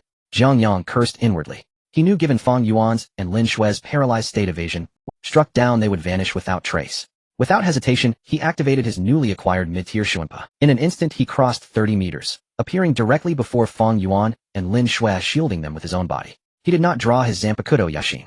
Against such concentrated energy, Yashin's physical strikes would prove futile. Jiang Yang's hands flew through rapid seals, his spiritual pressure erupted unreservedly, surging forth as a visible azure current. Hey, don't know. 81 Danzo. A colossal translucent barrier shimmered into existence before him, glowing with cerulean radiance. The barrier seemed to sever space itself, emanating an aura of invincibility. Boom! The crimson Siro slammed full force into Danzo. The detonation shook the heavens, a cataclysmic roar that blinded the eye and deafened the ear. A maelstrom of raw energy exploded outward in all directions. Though Danzo absorbed the direct impact, its devastating aftershock remained far beyond mortal endurance. Fang Yuan and Lin Shui felt as though a colossal iron mallet had struck their chests. Blood welled hot in their throats, spilling forth in crimson arcs before darkness swallowed their senses. Jiang Yang braced Danzo, his boots carving twin furrows deep into the earth as he skidded backward over a dozen meters before halting. Crack!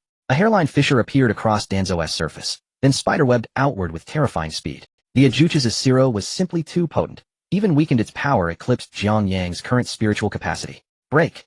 Jiang Yang roared, dispelling Danzo, and launching himself sideways with Shunpo, just evading the residual Siro beam, which shrieked past him and struck the mountain behind. Half the hilltop vanished in an instant, shattered stone exploding skyward. Jiang Yang glanced at the unconscious Fang Yuan and Lin Shui, relieved to confirm they were merely stunned, not mortally wounded. He turned, eyes locking onto the spider-like Achukas. Damn it, I nearly died here today. Ugly abomination, you. Spitting blood, Jiang Yang glared. The Achukas, enraged that its strike had failed to kill this Shinigami, grew even more. Dragging its mangled form, it charged forward on its remaining limbs. Each step sending tremors rippling through the... Jiang Yang watched it close in. Against a foe of this caliber, Yashin was useless. With a thought, his battered Zanpakutō dissolved into azure light. An ice blue blade materialized in his grasp. The ambient temperature plummeted, frost crystallized instantly beneath Hyarinmaru, the most formidable ice-type Zanpakutō. Jiang Yang gripped its hilt and raised it high. Sit upon the frozen heavens, Hyarinmaru. As the release command echoed, bone-deep cold exploded from the blade. Moisture in the air froze midair, coalescing into a colossal ice dragon whose thunderous roar shook the firmament. Clouds churned overhead, blotting out the sun as snowflakes began falling in thick, silent sheets. Heaven itself bent to Hyarinmaru's will. This was Hyarinmaru's true terror, the mastery of atmospheric moisture commanding the very skies. The Ajuchas recoiled, its movements sluggish under the piercing chill. Yet primal bloodlust drove it onward. It opened its maw once more, preparing another Zero. Same trick won't work twice on me. Jiang Yang sneered. He pushed off the ground, and with Shunpo left behind a trail of afterimages before appearing directly above the Ajuchas. Hey, don't know. 61 Rikujikoro. 6 golden blades descended from the heavens, plunging deep into the Ajuchas' massive frame. Its body locked rigid, the nascent Zero dissipating mid-formation. It thrashed wildly, its raw strength causing the golden blades to vibrate violently, threatening imminent collapse. Its power is monstrous. Even Rikujikoro can't hold it. Jiang Yang's gaze sharpened. He gripped Hyarinmaru tightly, tip pointed downward, aiming precisely at the fracture in the Ajuchas' mask. Horyu Senbi. He swung Hyarinmaru. The blade carved a vortex of blizzard and ice, its howling gale enveloping the Ajuchas whole. Sub-zero temperatures flash froze its blood, even its hardened carapace turned brittle. The ice dragon roared, surging forward toward the writhing beast. Roar! The Ajuchas screamed in agony, but its cry was swallowed by the shrieking storm. Jiang Yang descended from the sky, trailing the ice dragon. Hyarinmaru cleaved downward, driving with unstoppable force straight into the fracture on the Ajuchas' mask. Crack! The mask shattered like fragile glass beneath Hyarinmaru's frigid edge. Torrents of spiritual pressure flooded inward along the blade. Zeko! Jiang Yang murmured low. From the point of penetration, frost spread like wildfire, seizing flesh, chitin, and spirit alike. Within seconds, the colossal spider Ajuchas stood frozen solid, a grotesque, eternal sculpture of ice. Jiang Yang withdrew Hyarinmaru. Shatter! The ice statue fragmented inch by inch, dissolving into glittering motes that faded into the wind. A fist-sized crystal core tumbled to the ground, glowing fiercely with crimson light. Jiang Yang let out a long sigh. He felt as though the spiritual pressure within him had been almost entirely drained, and a wave of weakness washed over him. Continuously using high-level binding techniques, and ice will pills was still somewhat beyond his current capabilities. He walked over and picked up the Akuka's crystal core. Ding! Slade Akuka's critical health awarded 5,000. The system's notification sound echoed in his mind. Only 5,000. This critical health creature is really not worth much, Jiang Yang scoffed. But then he thought about it. This Akuka's was already close to death, even weaker than the one from the Void Knight Palace. Being able to collect 5,000 soul points for free was already quite good. He stored the crystal core in the system space, and then switched his Zanpakutō back to the wild sun, strapping it to his back. Fang Yuan and Lin Shui were not seriously injured. They had just fainted from shock. Jiang Yang patted their faces. Wake up, don't sleep, the trial is over. Fang Yuan drowsily opened his eyes, and immediately sat up upon seeing, Brother Jiang, what about that giant spider? We didn't die. Lin Shui also woke up, scanning the surroundings warily, but only saw piles of ice debris and flattened hills. It died long ago, not even a scrap left, Jiang Yang replied, feeling exhausted and too lazy to explain. Pack your things and let's head back to the camp. Only then did the two notice the chilling temperature of the air around them and the thick layer of ice on the ground. The way they looked at Jiang Yang was as if they were staring at a monster. That was a creature that had left them unable to escape. How could it have been killed by Jiang Yang in such a short time? Both were filled with confusion, but Jiang Yang was unwilling to elaborate, and they did not dare to ask further. Seeing Jiang Yang's fatigued appearance, they understood he must have exhausted a lot of energy and could only follow him back to the camp. With only a few days left until the trial ended, Jiang Yang was too lazy to hunt any more beasts, opting instead to enjoy the fresh air and sun at the camp. The sight of other teams was quite infuriating. On the day the trial concluded, the entrance of the base was crowded with leading teachers from various universities and reporters from different media outlets who had come to catch the news. This time the junior trial site experienced unusual spatial fluctuations, and the military even dispatched high-level martial kings to investigate. Everyone anxiously awaited the results. The light of the teleportation array continued to flicker. Batch after batch of students were teleported out. They all looked disheveled and dispirited. Some were even carried out on stretchers. Zhao Qin's team from Tianhai No. 1 high school also emerged. Although they were uninjured, their faces looked extremely grim. All the crystal cores they had worked so hard to obtain were snatched away by Jiang Yang, and they felt they had lost face for their school after frantically hunting beasts over the past few days. Look, the team from Jiangnan No. 1 high school is coming out.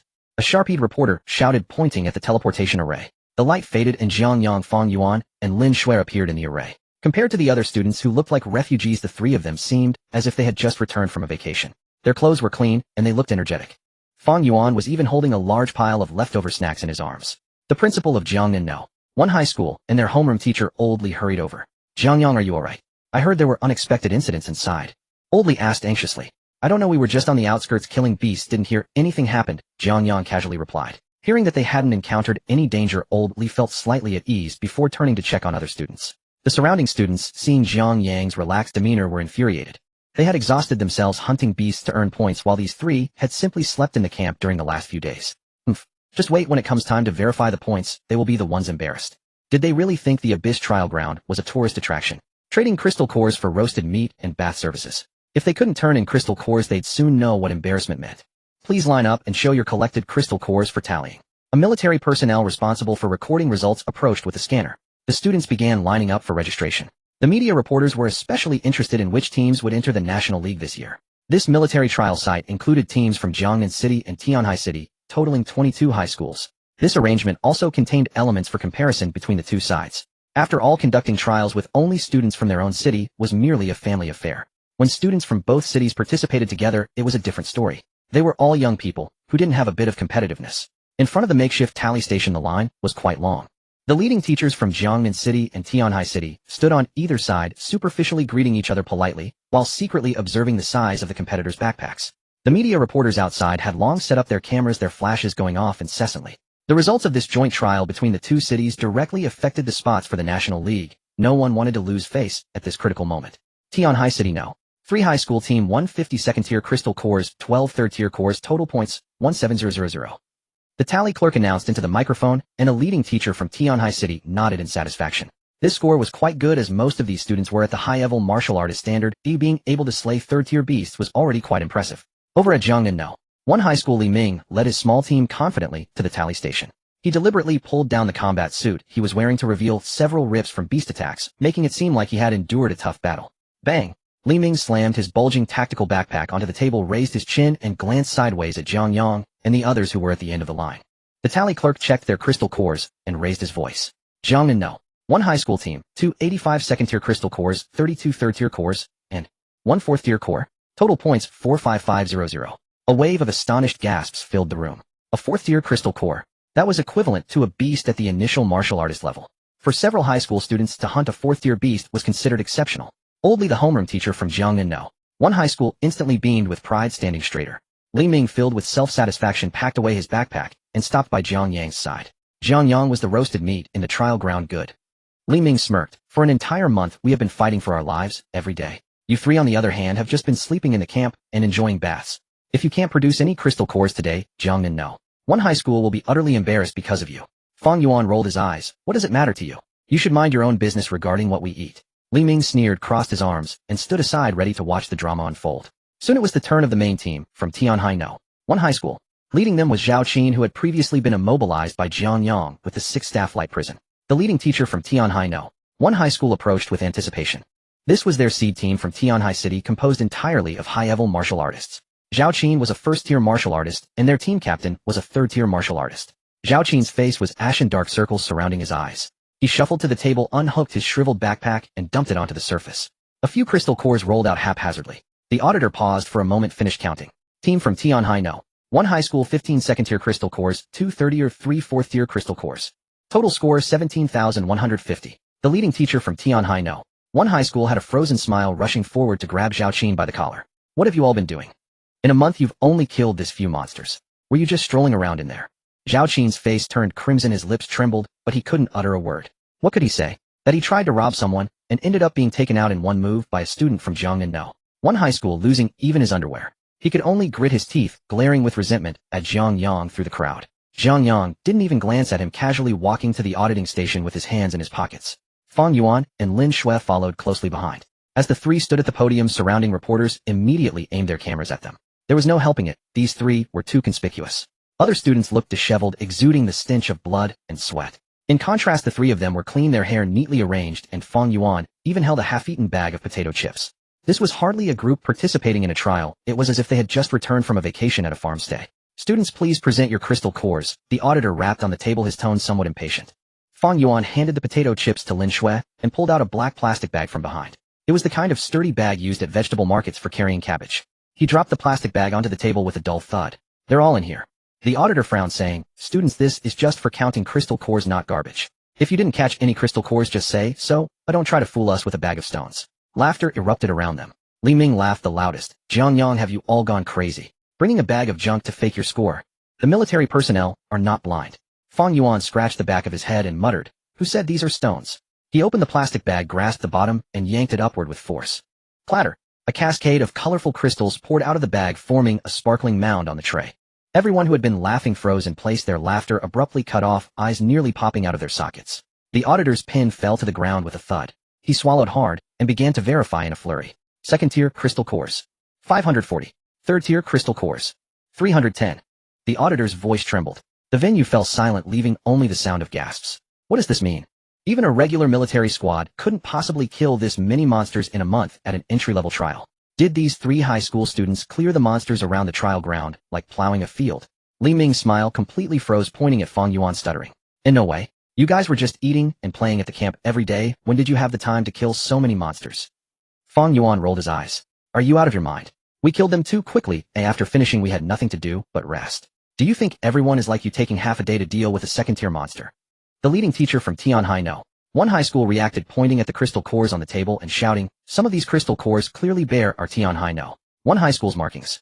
Hearing this, Zhao Qin wished he could find a hole to hide in. They indeed had killed those monsters, but could he admit it? The auditor also sensed something was off, and turned to look at Jiang Yang. "Student, this quantity is indeed far beyond the norm, and some of the crystal cores' origins are questionable. What's the rush?"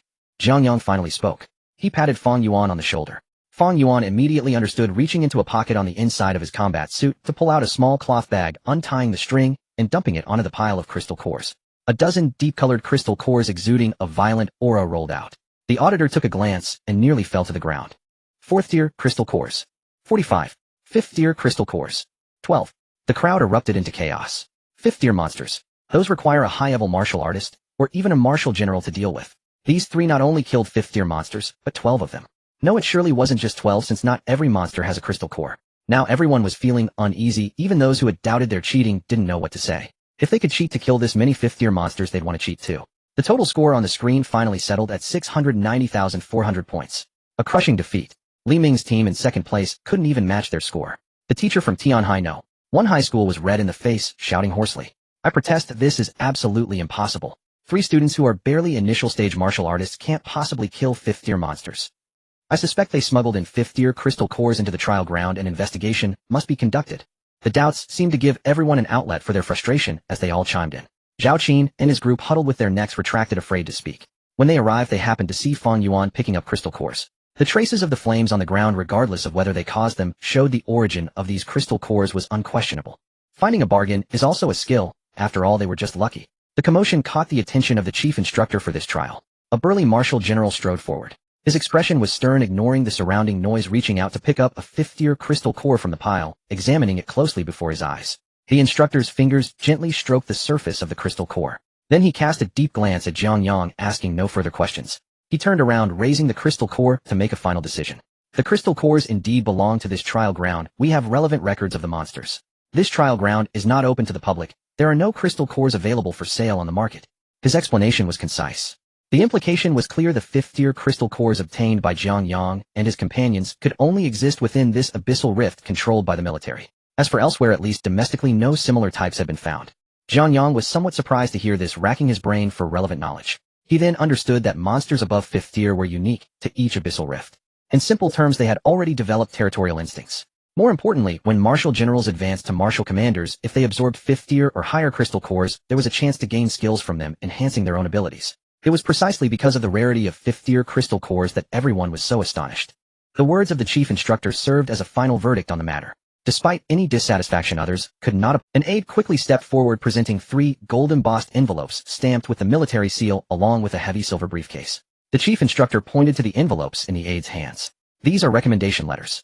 With them, the 3 of you won't need to participate in next month's city-level preliminary round. You will be directly admitted to the National League's official roster." He then patted the briefcase twice. "This is an extra reward from the military for the first place team: 10 intermediate vitality potions and 5 5th-grade crystal cores. Use them sparingly and don't swallow them all at once and risk bursting." Jiang Yang smiled as he accepted the reward. If it was free, he wouldn't refuse. If it weren't for going to a higher-level abyss, he could have hoarded all those crystal cores. However, he found little use for the crystal cores. It was more satisfying to earn soul points. Rewards were only given to this year Tianhai No. One high school had completely lost face. They did not take first place, and the once promising seed team barely made it into the top 100.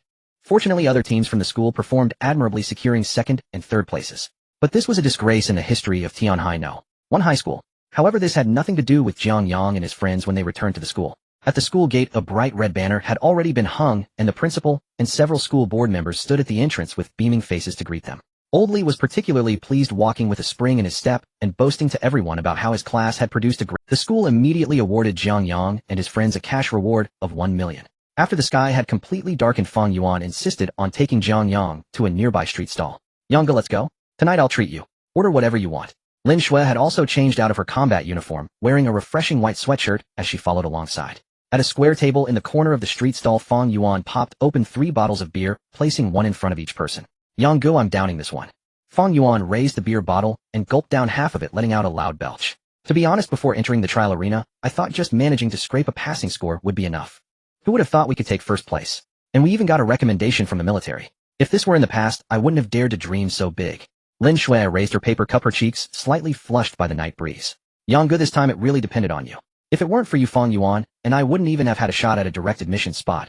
We might have even lost our lives in the trial. The official recommendation letter is essentially a golden ticket. As long as we can reach the rank of 7th tier warriors after the league, aside from the top-tier martial arts universities, we can choose from any other school. If they secured a ranking in the league, their future would be limitless." Jiang Yang clinked his beer with theirs and took a sip. "It's just a mutual benefit. You helped me draw monsters and collect crystal cores, saving me a lot of running around." Although he said this, Feng Yuan and Lin Shui still expressed their gratitude repeatedly. Jiang Yang did not refuse and accepted it all. "Yanggu, are you really an frank item-type ability user?" Feng Yuan couldn't help but pry. In the Abyss trial ground, Jiang Yang's teleportation ability could be attributed to learning other techniques. However, the blue flame that could instantly kill 5th-tier exotic beasts was undoubtedly an ability. But during the awakening ceremony, Jiang Yang had clearly only awakened an frank rusty Tang knife. Now that knife had a chipped edge, yet it was sharper than ever. It seemed abnormal.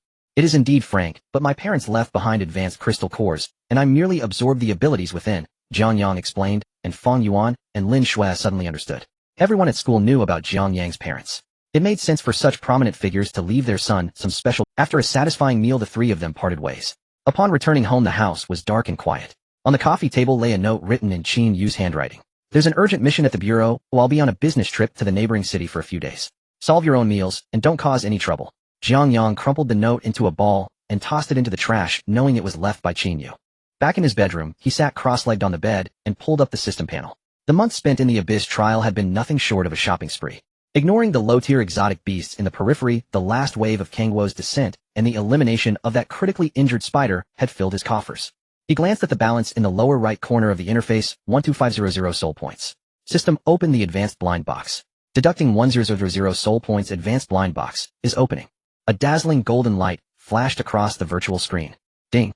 Congratulations to the host for obtaining the Zanpakutō wasps. Shirkai. Jiang Yang paused for a moment. Wasps. He was very familiar with this blade. It was the exclusive weapon of the captain of Squad 2 of the Godii, 13 Soy Fawn. The system interface displayed the detailed information of this blade. In its unsealed state, it was a short and sharp dagger named Soy Fawn. Once released, it transforms into a spiked gauntlet worn on the right middle finger, becoming wasps. Its ability is very straightforward, yet extremely perverse, a guaranteed kill with 2 strikes.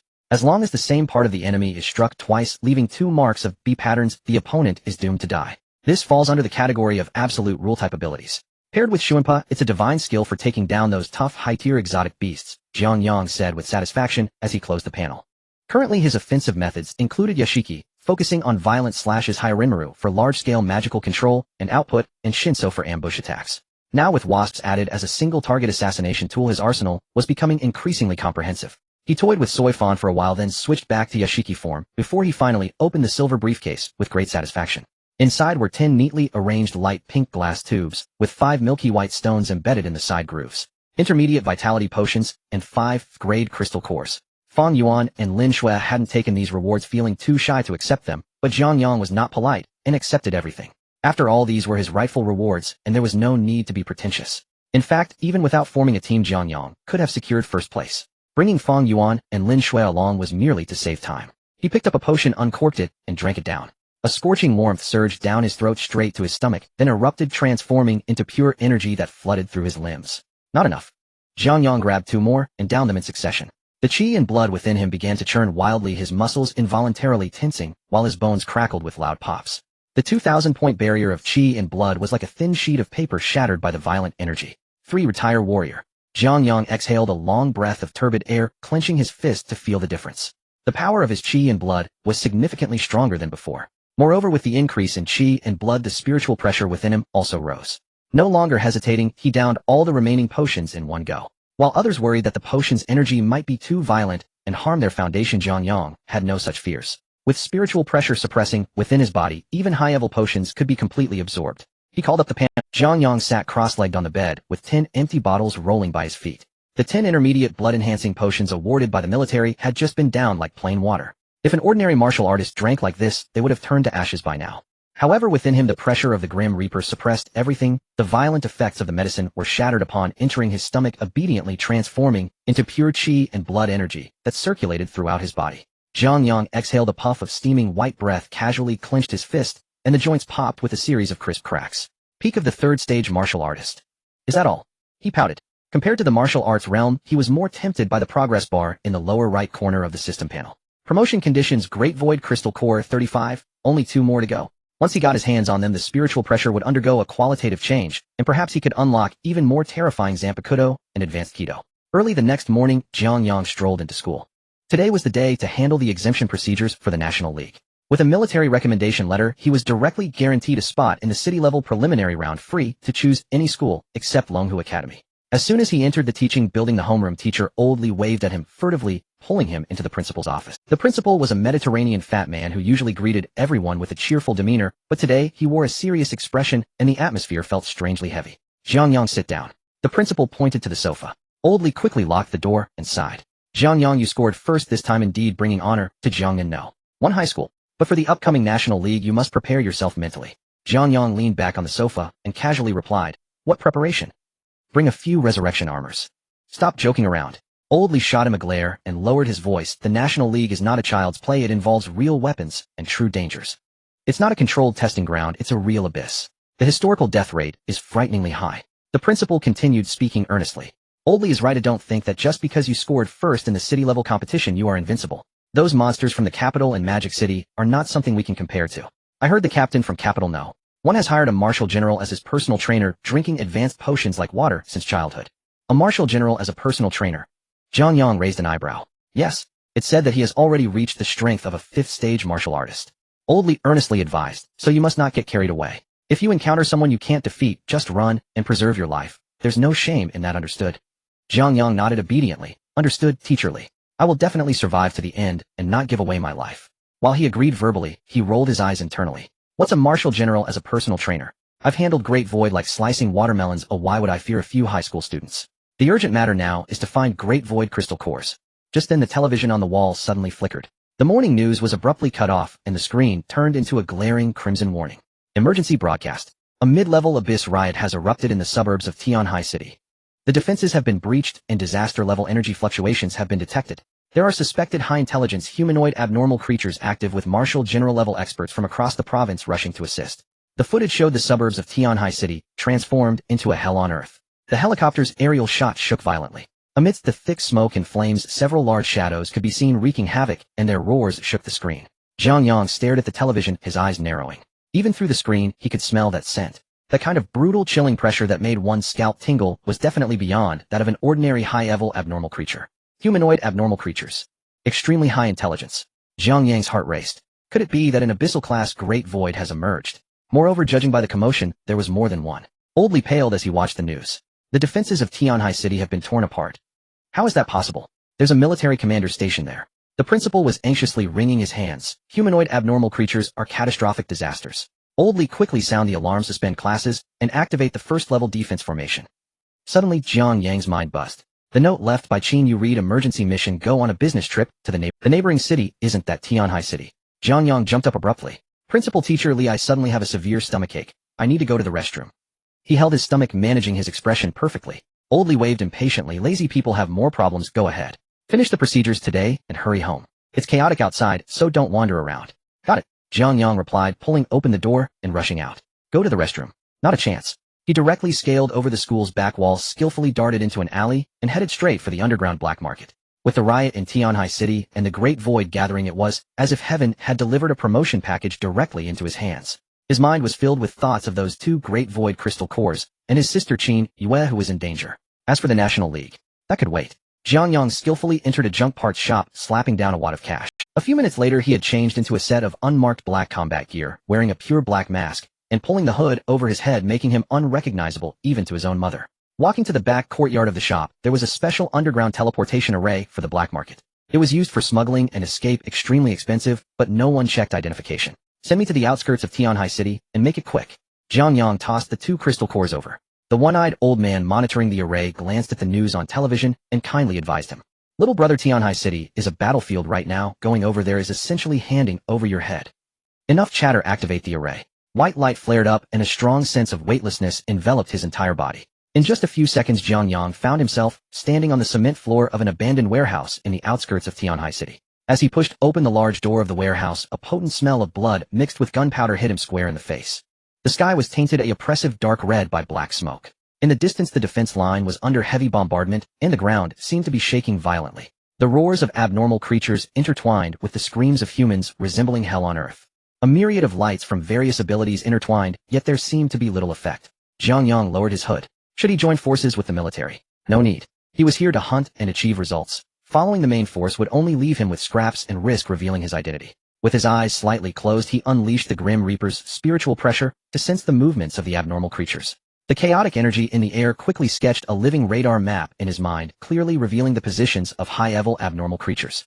To the left front, a group of 5th-stage abnormal creatures. He'll take you on first. With that, Jiang Yang kicked off the ground, turning into a shadow that charged directly towards the group of abnormal creatures. Having penetrated less than 2 kilometers, heart-wrenching screams suddenly erupted from up ahead. Run fast. Our abilities can't even break their defense. Captain, my leg is ruined. I can't make it. You go first, they'll draw their fire. Several blood-soaked city defense martial artists scrambled out of the bushes, battered and bruised. Their combat suits were torn to shreds, helmets lost, utterly wretched. Boom, boom. Behind them, trees as thick as a man's embrace snapped like matchsticks. 5 ironclad rhinoceroses, each the size of a heavy armored vehicle, charged forth. 5th-tier mutated beasts. Their pitch-black heavy bone armor would pose a challenge even for martial generals, let alone martial artists and specialized firearms. The rookie bringing up the rear tripped and fell hard into the mud. Staring at the terrifying horn inches away, he shut his eyes in despair. It's over. Just as he thought he'd be trampled into pulp, a dark figure descended from the canopy, like a phantom, standing firm before him. Jiang Yang sheathed the wild sun, his Tang sword morphing into a short dagger. He pressed his right thumb against the guard and gave a gentle push. Annihilate the enemy, Suzumabachi. A blinding flash of gold vanished in an instant. The dagger was gone. On the middle finger of his right hand now sat a fierce golden spike ring. The lead ironclad rhinoceros paid no heed to this mere toothpick, letting out a low roar as its sharp horn hurtled toward him with gale force. Jiang Yang stood still, arms hanging naturally. Only when the horn was less than half a meter away did he stomp the ground. Intermediate flash step. With a sharp whoosh, his body blurred into an afterimage, gliding past the rhino's massive frame. In the instant they crossed, Jiang Yang raised his right hand, and the golden spike on his middle finger tapped lightly against the thickest bone armor on the rhino's neck. Ting! A crisp sound rang out. The rhino's pace didn't slow as it charged on, but on its neck armor an eerie yet resplendent golden butterfly emblem appeared. He crest. The rookie sitting on the ground was dumbfounded. Bro, you descended from the sky in such a cool pose. I thought you'd unleash some ultimate move, but you just poked it with your fingernail. Talk about tickling. Jiang Yang didn't even look back, his flash steps unceasing, moving, as if dancing on a blade's edge, weaving among the 5 colossal beasts. Ting, ting, ting, ting. For more crisp sounds. Each of the remaining 4 ironclad rhinoceroses now bore a golden butterfly emblem. The great beasts, thoroughly enraged, braked and turned their heads, encircling Jiang Yang with eyes blazing with Jiang Yang turned, eyeing the mountains of flesh, ready to charge, a cold smirk hidden beneath his black mask. Second strike. The moment the words left his lips, he vanished into thin air. The lead rhino barely registered a blur before Jiang Yang appeared beside it like a specter. The golden spike struck with pinpoint accuracy at the very center of the butterfly emblem. 2 strikes, certain kill. No earth-shattering explosion, no gory spectacle. The 5th-tier ironclad rhinoceros, said to be impenetrable even to martial generals, stiffened abruptly. The crimson in its eyes died instantly. Like a doll drained of its soul, it crashed to the ground with a thunderous boom, kicking up a cloud of dust. It died with utter serenity. Before the remaining 4 rhinos could even register their shock, Jiang Yang's form flickered continuously. 2 seconds. In just 2 seconds, the 5 armored behemoths that had hounded the city defense troops to the brink of death lay neatly strewn across the ground. Not far away, the martial artists who had narrowly escaped with their lives dropped their jaws. They rubbed their eyes frantically, wondering if blood loss was causing hallucinations. Those were fifth-tier ironclad rhinoceroses. You poke them twice in the same spot with a tiny needle, and they just dropped dead. That defied all logic. Jiang Yang paid no mind to their shattered worldview. He walked over to the rhino carcass and used Suzumabachi to slice open the hard skull like tofu. 5 fifth-tier crystals pulsing with dense energy were now in hand. He casually wiped the blood on the rhino's hide and pocketed them. "Senior, thank you for saving our lives." The rookie finally found his tongue stammering loudly. Jiang Yang didn't even glance back. He pushed off the ground and shot like a dark shadow toward the core zone, where spiritual pressure raged most fiercely. What were a few fifth-tier beasts? His hollow experience pack was still waiting ahead. The closer he got to Tianhai City's core, the thicker the air became like unyielding glue. The oppressive pressure of high-concentration spirit particles pressed against his face. Jiang Yang followed the two raging hollow spiritual pressures, surging forward. A few reckless fourth-tier beasts that approached were swiftly skewered by Suzumabachi. His mind was now entirely fixated on the big monsters. He couldn't be bothered to glance at the dropped crystals. Passing through a ruined residential area, Jiang Yang halted at the edge of a sunken canyon. The influence of the abyssal rift had already spread into the real world, reshaping the suburban terrain. His mind was now entirely fixated on the big monsters. He couldn't be bothered to glance at the dropped crystals. Inside the barrier, a dozen members of the Anomaly Bureau stood back-to-back, huddled in despair. Outside, a lone figure stubbornly fought two sixth-tier beasts, yielding not an inch. Jiang Yang's gaze swept and instantly locked onto that figure. It was his elder sister Qinyu. Gone was her usual sharpness. Her uniform was torn in several places, and the bandage on her left arm was soaked through with blood. Her face was pale, gritting her teeth as she held off the beasts while shielding her comrades within the barrier. But that wasn't the worst. Jiang Yang's gaze rose. A dark silhouette clung to the canyon wall. A seventh-tier shadow poison spider. Its body covered in black bristles, 8 spear-like legs embedded in the rock. Most unsettling was the human face pattern on its abdomen, twisted into a sinister grin. This cunning creature refused to descend, waiting for the barrier to shatter so it could reap lives with its venom-dripping fangs. And its cold compound eyes had locked onto Qinyu as the primary target. Hiding behind a massive boulder, Jiang Yang's brow furrowed into a tight knot.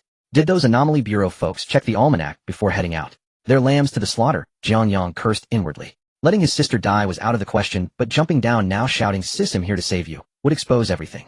Had nearly been exposed last time at the Hueco Mundo. Showing up again today risked discovery. How would he explain? Claim head awakened dual abilities? Or come clean about being a cheater with the system? Explaining that would be more exhausting than fighting. "Sigh if I can't do it openly." He glanced at the golden ring Suzumabachi on his right middle finger and activated flash step. At the canyon floor, Qinyu felt her chi and blood nearly drained, her heart sinking. "Captain, the barrier is about to break," a nearby teammate cried out in despair. Qinyu was locked in combat with two sixth-tier beasts, unable to break free. The barrier emitted a faint crack, shattering like glass. The seventh-tier spider on the cliff had been waiting for this moment. It let out a piercing shriek, its truck-sized body launching like a black cannonball straight at Qinyu's head. Qinyu looked up sharply, the venom-dripping fangs magnifying in her pupils, a nauseating stench washing over her. A fierce glint flashed in her eyes as she prepared to burn her blood energy to meet this deadly strike heat. In this moment of life and death, Qinyu felt as if a shadow darted past her, too fast for her naked eye to follow. In the next moment, the imposing seventh-tier poison spider in midair let out a piercing scream, filled with terror. Its massive body rapidly faded just 3 meters above Qinyu's head. Qinyu's eyes nearly bulged out. She clearly saw that on the twisted human face of the poison spider's abdomen, 2 overlapping golden butterfly marks had appeared out of nowhere. Honeycomb pattern. The golden mark flashed. The previously menacing poison spider's 8 steel legs went limp as it collapsed. Its massive corpse crashed down beside Qinyu, kicking up clouds of dust. The foul-smelling green blood from its venomous fangs dripped, corroding the rocks with a sizzling sound. Dead. A 7th-tier exotic beast comparable to a human martial king just died like that. Qinyu and the members behind her were collectively petrified. They raised their battle knives, staring at the spider on the ground like a group of statues, unable to comprehend what had just happened. What the? One team member gulped hard, looking around. Who was that? Did anyone see who made the move? Qinyu was equally bewildered. Apart from that fleeting shadow, she had seen nothing. This was a 7th-tier exotic beast. It was killed in an instant. Was it that senior again? Qinyu's mind raced with wild speculation. Before they could regain their senses, 2 6th-tier exotic beasts that had been attacking him also fell to the ground. The lower-tier exotic beasts that were charging forward suddenly acted as if they had seen a ghost. They whimpered in fear and fled in a blink. The valley instantly became desolate. Behind a boulder several dozen meters away, Jiang Yang flicked his wrist, shaking off the green venom at the tip of his dagger, and let out a deep breath. He had just pushed his instant movement technique to its limits, executing 2 consecutive precise stabs in midair, using the momentum to kill 2 6th-tier exotic beasts. With all his spiritual pressure unleashed, he drove away the lower-tier exotic beasts. Even though his body had been reinforced, it was still somewhat strenuous. "Sis, you're lucky this time. Don't be so reckless next time." Jiang Yang watched as Qin Yu and the others began to bandage their wounds, only turning to hurry towards the core of the abyss once the crisis was averted. The entrance to the abyss in the suburbs of Tianhai City had completely turned into ruins. Crisscrossing fissures spread like a spider web. Dark red lava surged from the ground, warping and heating the air. In the center of this hellish battlefield, two figures were bracing themselves to prevent the exotic beasts from crossing the line. Shun Gang, the total commander of the Tianhai City garrison and 8th-tier martial king. Wang Shuyi, the former principal of Tianhai No. 1 High School, a 7th-tier martial king. These two powerful figures who could cause earthquakes with a stomp in Tianhai City now appeared somewhat disheveled. Shun Gang's military uniform was torn into tatters, and the claw mark on his chest was gushing black blood. His raging gravity ability was so weakened that it couldn't even crush an apple. Old Principal Wang Shuyi fared even worse. His left arm was completely gone, the wound charred black from high temperatures, unable to bleed. He leaned on his broken sword, breathing heavily. 50 meters away, two indescribable monsters were coldly watching them. The one on the left, over 5 meters tall, exhaled heavy breaths from beneath its pale bull skull mask, dragging a gigantic bone axe the size of a door. With each step it took, the ground trembled. Power-type Akiyuka's bullhead Desu. The one on the right was slightly slimmer, with a pair of black bony wings unfolded behind it. Its beak-shaped pale mask radiated mockery. It floated in midair, and with a casual flap of its wings the surrounding air exploded in waves of sonic booms. Agile-type Akiyuka's flying bird Desu. Is this the extent of human martial king's abilities? Hey. The flying bird Desu looked down, its beak mask spitting out perfectly enunciated human language. Bullhead Desu hoisted its giant axe onto its shoulder, exhaling a wave of scorching heat. Too weak, not even enough to fill the gaps between my teeth. Hurry up and finish eating. Ew, I still have more souls to harvest. Shun Gang spat out a mouthful of blood, giving a bitter smile. Old Wang, I can't go on anymore, my blood energy is running low. Wang Shuyi glanced at his severed arm, shaking his head bitterly. Me neither. The exotic beasts can speak human language and coordinate with each other. It seems today is our end. There are still civilians in the city who haven't been evacuated. We cannot let them pass. Shun Gang gritted his teeth. Old Wang, prepare to self-detonate. Let's sacrifice our lives to at least force them back into the abyss. Wang Shuyi nodded bitterly, saying nothing more, silently igniting the last remnants of his life essence, and violent blood energy began to surge and compress within him. The flying bird Desu in midair saw through this trick and let out a piercing shriek. Wanna die together? You don't deserve it. It opened its beak and spiritual energy rushed in like a torrent. A dark red energy ball rapidly expanded in its mouth, a destructive pressure engulfing the entire area. The Zeus signature skill Void Flash. Even more deadly was that this was a red Void Flash. Once it detonated, half of the block along with the two martial kings would be instantly vaporized. It's over, the sky is falling. Shun Gang looked at the red light resembling a small sun, helplessly closing his eyes. In the face of this absolute destructive force, they didn't even have time to self-detonate. Just as the red light was about to engulf everything, a languid voice rang out above the ruins. The voice was not loud, yet it cut through the roaring energy, clearly reaching everyone's ears. Binding Path 81, break the void. The moment the words fell, a semi-transparent wall of light, as if a divine barrier had descended, shot up from in front of the two martial generals. The surface of the light wall shimmered with mysterious ancient runes, blocking the attack of the Void Flash. Boom! The Void Flash transformed into a thick beam of light, smashing violently into the break the void light wall. The blinding red light illuminated the night sky of Tianhai City, and the deafening explosion sounded as if it would tear the heavens apart. Shun Gang and Wang Shuyi had initially planned to sacrifice themselves to block the energy attack. 1 second, 2 seconds. The anticipated annihilation did not come. When the blinding red light dissipated, the two powerful figures trembled and opened their eyes, utterly stunned. Before them stood a semi-transparent wall of light, as steady as a mountain. The violent evil energy was completely isolated outside, as if it had been erased from this world. Who is it? The flying bird Desu roared in frustration. Shun Gang and Wang Shuyi turned around sharply. Amidst the swirling dust, a tall figure dressed in a black combat suit wearing a hood and mask strolled leisurely with one hand in his pocket, stepping over the debris. The two martial kings stared at this mysterious person, instinctively releasing their perception to probe his realm. In the next second, both of their expressions cracked wide open. Third tier. Martial artist.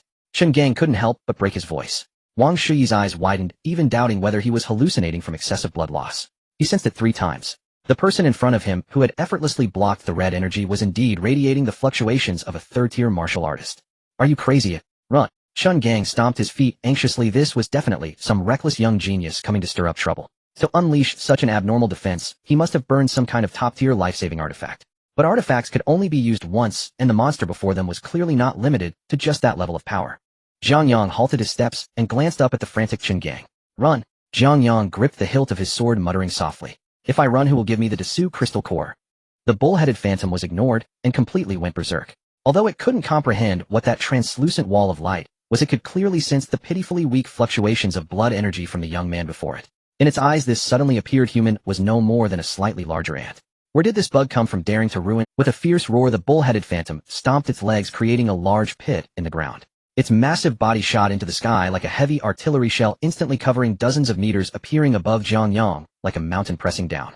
It raised its two hands, wielding a giant bone axe the size of a door, lifting it high above its head. The axe tore through the air, producing a piercing sonic boom as it descended violently towards Jiang Yang's crown. If this strike landed, let alone a mere third-stage martial master, even a martial king-level powerhouse would be skinned alive. Quick, get out of the way.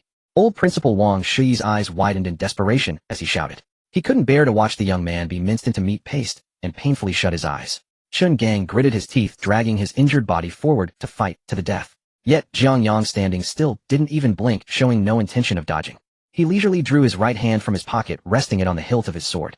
Wild slash. With a casual murmur, Jiang Yang unsheathed his sword. What came into view was a tarnished Tang knife, its blade pockmarked with nicks, and the handle wrapped in filthy, tattered white cloth. No matter how one looked at it, it resembled a piece of scrap metal picked up from a recycling station. Seeing this broken knife, the bull-headed phantom's eyes behind the mask were filled with mockery, and the speed of the axe's descent reached its peak. Just as the giant axe was less than half a meter from Jiang Yang's forehead, he finally moved. There were no fancy skills, nor did he chant any incantations. He merely stepped back with his right foot, pouring the violently turbulent death god's pressure within him unreservedly into his arms, and the blade of wild slash. With pure physical strength taken to the extreme combined with the unreasonable destructive properties of wild slash, Jiang Yang gripped the hilt tightly, meeting the descending giant bone axe with a direct hardcore upward slash. Boom. A large and a small weapon with an extreme contrast in size collided fiercely in midair. There were no flashy light effects, only the most primal, brutal clash of power. At the moment of impact, a visible wave of white energy erupted around the two like an explosion. The violent shockwave surged forth like a super bulldozer, sweeping along the ground. The already shattered ruins were further pulverized by the energy wave, tons of debris flying into the air. Shun Gang and Wang Shi were knocked back by this wave, stabilizing their footing with great difficulty as they hurriedly opened their eyes to look. In the next second, the worldviews of the two martial kings shattered into pieces. According to their script, Jiang Yang should have been nothing more than a pile of shredded flesh. But in reality, Jiang Yang's feet were firmly rooted in place, not retreating a single step. The dilapidated knife in his hand surprisingly held back the bull-headed phantom's giant axe. What was even more hair-raising lay ahead. Accompanied by a sharp crack sound, the so-called indestructible giant bone axe of the bull-headed phantom had a large chunk forcibly broken off by wild slash. Dense spiderweb-like cracks rapidly spread across the entire axe surface. The terrifying recoil surged violently up the axe handle. The bull-headed phantom's massive body shuddered, its hands bursting open at the tiger's mouth, black blood gushing out. It could not withstand the strike from this insignificant human, staggering back 3 huge steps, each step leaving a deep pit in the ground. Shun Gang and Wang Shi stood dumbfounded, incredulously looking at the young man before them. Their mouths agape as if they could fit an ostrich egg, their eyes nearly popping out. What the hell? How? Is this possible? Is he really just a third-stage martial master? Wang Shi wore a face of disbelief, even forgetting the pain from his severed arm. Jiang Yang shook his slightly numb wrist, casually resting wild slash on his shoulder. He looked up at the bull-headed phantom, whose face was written with "what the hell," and laughed out loud. You look quite intimidating, but is your strength this little? Did you not eat enough before coming out? Jiang Yang ruthlessly activated his mocking mode. With this level, you dare to call yourself a Yakyu Cass? The bull-headed phantom was stunned.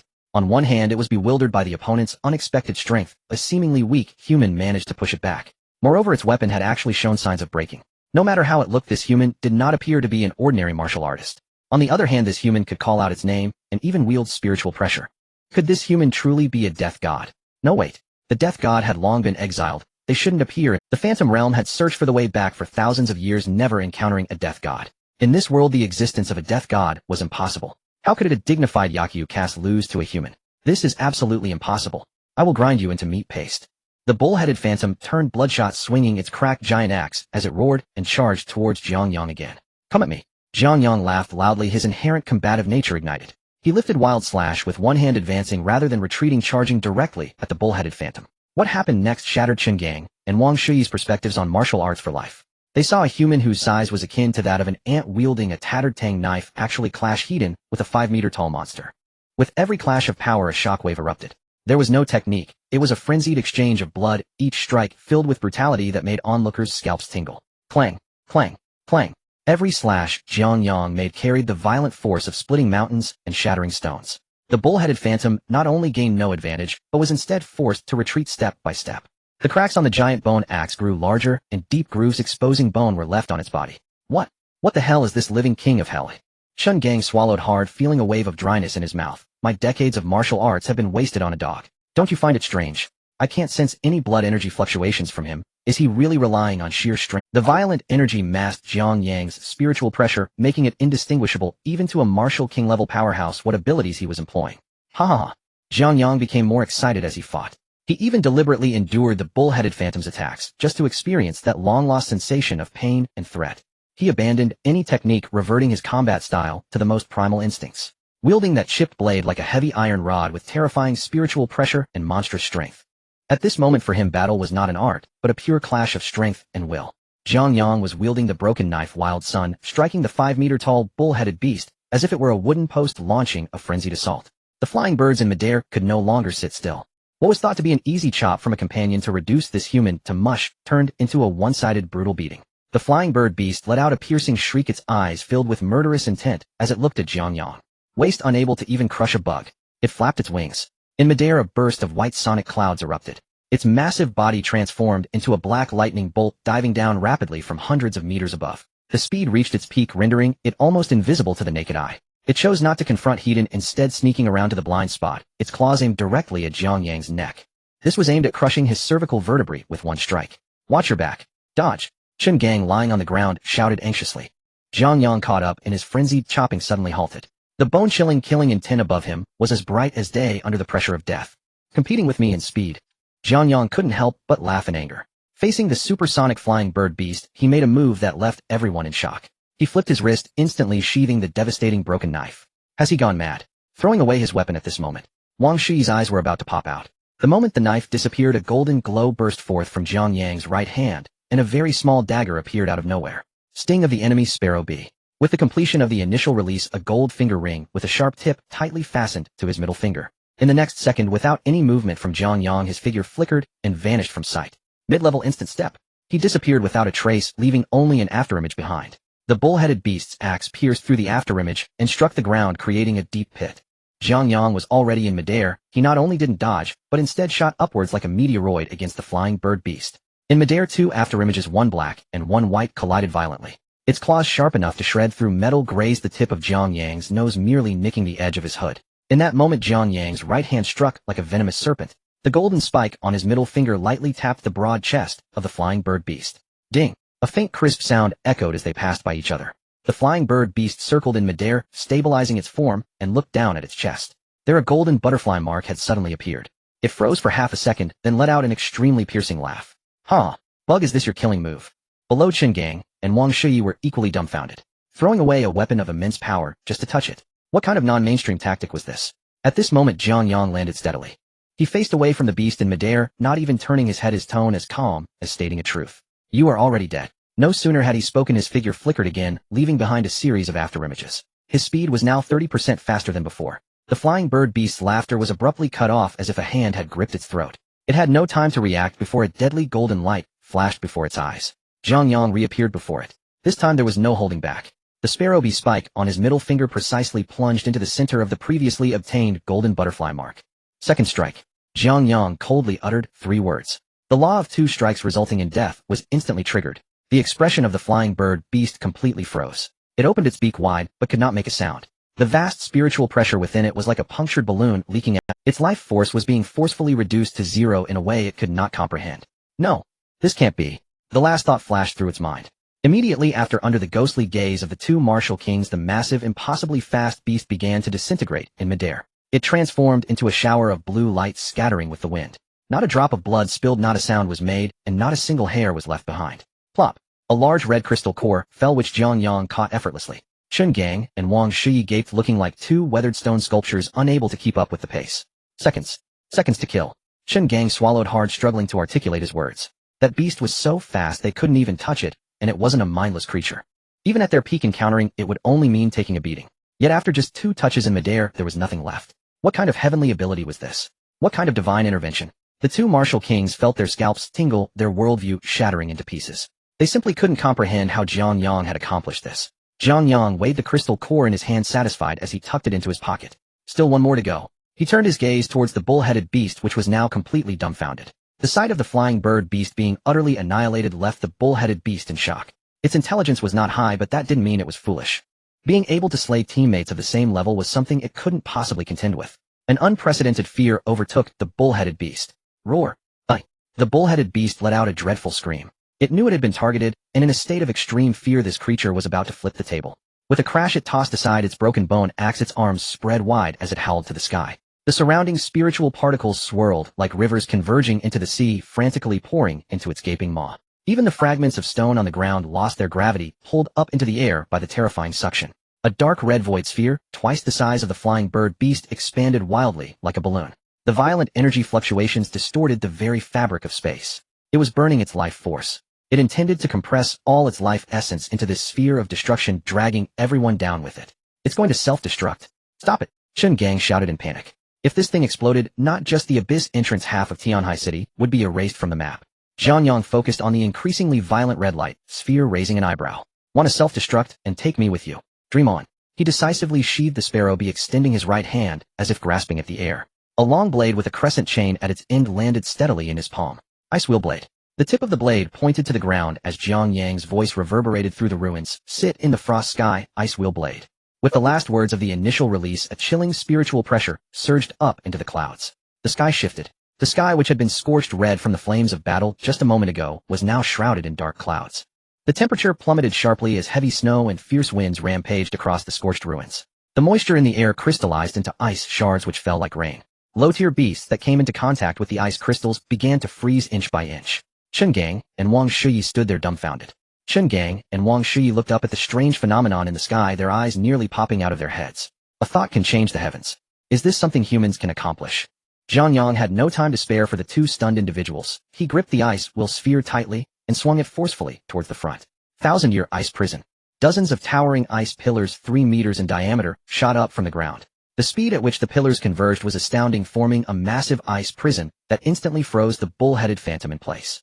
The extreme cold of the ice prison immobilized the bull-headed phantom. Even the red flash in its mouth about to explode was forcefully extinguished, its brilliance quickly fading. Roar!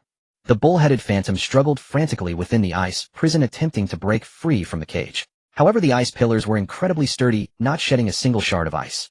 Looking at the bull-headed phantom turned into a giant ice sculpture, Jiang Yang had no intention of stopping there.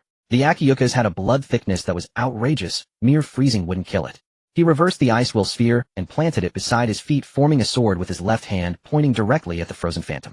A violent spiritual pressure gathered at his fingertips, eliminating the need for lengthy incantations. Break the way. 33 Azure Fire Fall. Boom. A blinding blue-white pillar of fire like divine punishment, descending from the heavens, brutally tore through the howling snowstorm and struck the massive ice prison. The clash of extreme cold and extreme heat resulted in a devastating explosion. Boom. The deafening roar of the explosion echoed. The blinding light was so intense it was impossible to keep one's eyes open. A terrifying shockwave mixed with high-temperature steam formed a small mushroom cloud that shot into the sky. Chen Gang and Wang Shuyi didn't even have time to scream before they were blown away by the shockwave, crashing into the ruins like broken sacks, gasping for breath. As the smoke and steam dissipated completely, there was no longer any trace of the ice prison in the center of the square. As for the bull-headed phantom, after the extreme dual baptism of ice and fire, not a single bone was left. It was physically transcended. All that remained on the ground was a bottomless blackened pit with magma bubbling at the bottom, and all the rocks turned to a glassy state. Deep within the pit, a crystal core emitting a red glow lay quietly, particularly eye-catching. The second large phantom crystal core was secured. Jiang Yang sneaked up to the edge of the pit, bent down to pick up the crystal core, casually brushing off the dust on it before pocketing it. Done, time to clock out. He clapped his hands, his tone as relaxed as if he had just finished work. From the distant ruins, Chen Gang and Wang Shuyi finally managed to get up, covered in dirt and dust. Supporting each other, the looks they exchanged as they gazed at Jiang Yang's back could no longer be described as mere shock. What they felt was fervor, reverence, and even deep-seated fear. With a single strike, he repelled the bull-headed phantom, swiftly killed the flying bird phantom, and then with a mere gesture changed the heavens, using the dual forces of ice and fire to turn the phantom into ashes. This unreasonable, crushing situation had utterly trampled their lifelong martial knowledge into the ground. May I ask for your esteemed name, senior? The entire Tianhai City will forever remember your grace in saving our lives. Chen Gang clutched his chest and bowed deeply at a 90-degree angle toward Jiang Yang's back. Wang Shuyi followed suit, bending down to the roots of his thighs and shouting, "Senior, your noble deeds are unmatched. Please leave us a name so we can set up a longevity altar for you." Jiang Yang paused briefly. A name? What for? If these two knew that the great being who saved Tianhai City was actually Jiang Yang, a struggling high school student still preparing for college entrance exams. Tomorrow their threshold would definitely be trampled by the military and the high-ranking officials from various universities. How could he continue to quietly amass wealth? Jiang Yang didn't even turn his head, merely facing away from the two, mysteriously waving his hand. In the next second, he lightly tapped the ground with his toes. Flash step. His entire being transformed into a fleeting shadow, merging into the whirling snowstorm without a trace. With the matter settled, he vanished into obscurity, only leaving behind an unfathomable silhouette in the martial arts circle of Tianhai City, along with an invincible legend of a mysterious grandmaster. Jiangnan City, the underground teleportation array of the black market. A flash of white light, and Jiang Yang's figure appeared. The one guarding the array, a one-eyed old man, was leaning against a recliner, dozing off. Hearing the noise, he opened his eyes, and upon seeing Jiang Yang's attire, his eyes nearly bulged out. You actually returned completely in one piece. Over there in Tianhai City, they're currently fighting fiercely, and this kid went for a stroll, without losing a single hair. Jiang Yang ignored him, casually adjusting his hat's brim before striding out of the black market. Returning home, Jiang Yang yanked off his mask, and hood, not even bothering to take a shower, and directly sat cross-legged on his bed. He had resolved 2 Akiyukas, and he believed the military could handle the rest. Moreover, after killing 2 severely injured Akiyukas, his internal spiritual pressure was nearly depleted. Any more would just be showing off, and he might get slapped. He was still too weak. System, open the panel. Looking at the 5 crystal cores in the system's inventory, Jiang Yang chose to enhance his own strength. Ding. Congratulations to the host for completing the promotion task. As the notification sound fell, a massive surge of energy poured out from the depths of his soul, like a flood breaking through a dam. The energy was so violent that a layer of faint blue spiritual pressure flames ignited on Jiang Yang's surface. The flames had no temperature, but the oppressive force radiating from them could crush an ordinary person into pulp. The bed beneath him could not bear the weight, crumbling into dust, while even the floor began to crack. Jiang Yang gritted his teeth, enduring the excruciating pain of his soul and body being torn apart and reassembled repeatedly. Every bone in his body cracked, like beans popping, muscle fibers tearing and reforming. This inhuman torment lasted a full 10 minutes. As the faint blue flames completely receded into his body, Jiang Yang gasped for breath, his whole body feeling as if he had just been pulled out of the water. However, at this moment his eyes shone brightly, like 2 searchlights. He casually clenched his fist, feeling the terrifying power within him that seemed ready to explode. Is this the spiritual pressure of a captain level? Jiang Yang felt the changes in his body and felt exhilarated. Now, although the system still disguised his martial arts level as a 3rd-stage martial artist, if he unleashed all this death god spiritual pressure, he could definitely pin down a mid-level martial general. Even if he encountered a high-level martial general, he wouldn't hesitate to grab their collar and confront them head-on. Ding. Precondition for Bankai task line has been activated. Ding. Congratulations to the host for receiving a promotion bonus reward, top-level blind box X1. Listening to the series of notifications from the system, Jiang Yang exclaimed in surprise. Bankai, now that's the ultimate move of a death god. However, what Jiang Yang was most envious of was that top-level blind box. The previous high-level blind box yielded wild dry and wasps. This top-level blind box must be extraordinary, right? Jiang Yang rubbed his hands together unhesitatingly, saying, "System, open it for me." A ball of dark golden light on the virtual panel nearly blinded Jiang Yang's titanium alloy eyes. The golden light swirled and gathered in midair, ultimately transforming into 2 peculiar weapons silently hovering before him. These were 2 long swords, their blades shaped like 2 swords back-to-back, hollow in the middle. The most striking feature was that the ends of the handles of the 2 swords were connected by a long, thick chain. The chain jingled with 5 wooden plaques embossed with strange patterns hanging from it. Ding. Congratulations to the host for obtaining the Zanpakutō, Shuangyu Li Shikai. The moment Jiang Yang saw the name, his head buzzed. Shuangyu Li. The exclusive Zanpakutō of the 13th Division Captain Shuen Yuruchi, one of the only 2 paired Zanpakutō in Soul Society. Jiang Yang gripped the handle, detailed information flooding into his mind. The ability of Shuangyu Li can be summarized in 2 words: abnormal. The left sword absorbs all energy attacks. Regardless of whether it's a hollow flash Kidu or any supernatural abilities from this world, it takes them all. The energy is transmitted along the chain to the right sword, which then rebounds the absorbed attacks with double the power and 100% magic immunity plus double rebound damage. Jiang Yang looked at Shuangyu Li in his hand and couldn't help but laugh. This was practically the ultimate cheat to crush human superhumans. It's important to note that the high-level warriors in this world have basically awakened elemental supernatural powers. Lightning strikes, fire burns, freezing cold, they come in all varieties. Now with Shuangyu Li, while others spend ages preparing their ultimate moves, not only would he not lose a drop of blood, but he could also double the damage back at them. A national tournament, huh? The elites from the capital, and Modu, right? Jiang Yang stored Shuangyu Li back into his space, a grin so wide it could light up the room. Just wait with your next clean. The next morning, Jiang Yang was still half asleep when he was jolted awake by a loud bang from the living room door. He rubbed his eyes and shuffled out of the bedroom in his slippers. He saw his sister Qin Yue tossing a heavy backpack onto the sofa. She had dark circles under her eyes, her uniform jacket was stained with dried blood, and her left arm was wrapped in thick bandages. Strangely, despite being utterly exhausted, her eyes gleamed with an uncontainable fervor. Sis, did you just come back from a refugee camp, eh? Still looking dazed from sleep, Jiang Yang walked over to the dining table and poured himself a glass of water. Qin Yu collapsed into a chair, took the glass from him, and downed it in one gulp. Don't even mention it. Tianhai City was nearly flattened last night. Jiang Yang went to the kitchen to cook 2 bowls of instant noodles, even adding an egg, the pinnacle of his culinary skills. I saw the news. They said a high-rank aberrant beast burst out of the abyss rift. You didn't run into it, did you? Qin Yu picked up her chopsticks, but had no appetite. Last night Tianhai City was hit by 2 intelligent aberrant beasts comparable to rank 7. Luckily, a mysterious grandmaster stepped in and quelled the chaos. Jiang Yang nearly shot noodles out of his nose. A grandmaster.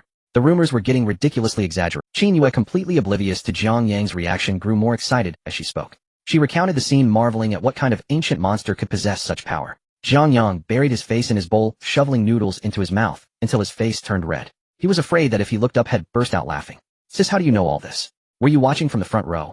Jiang Yang asked, struggling to suppress his laughter. Qin Yu let out a regretful sigh. I was trapped in the canyon by 2 rank 6 aberrant beasts. Her eyes suddenly lit up.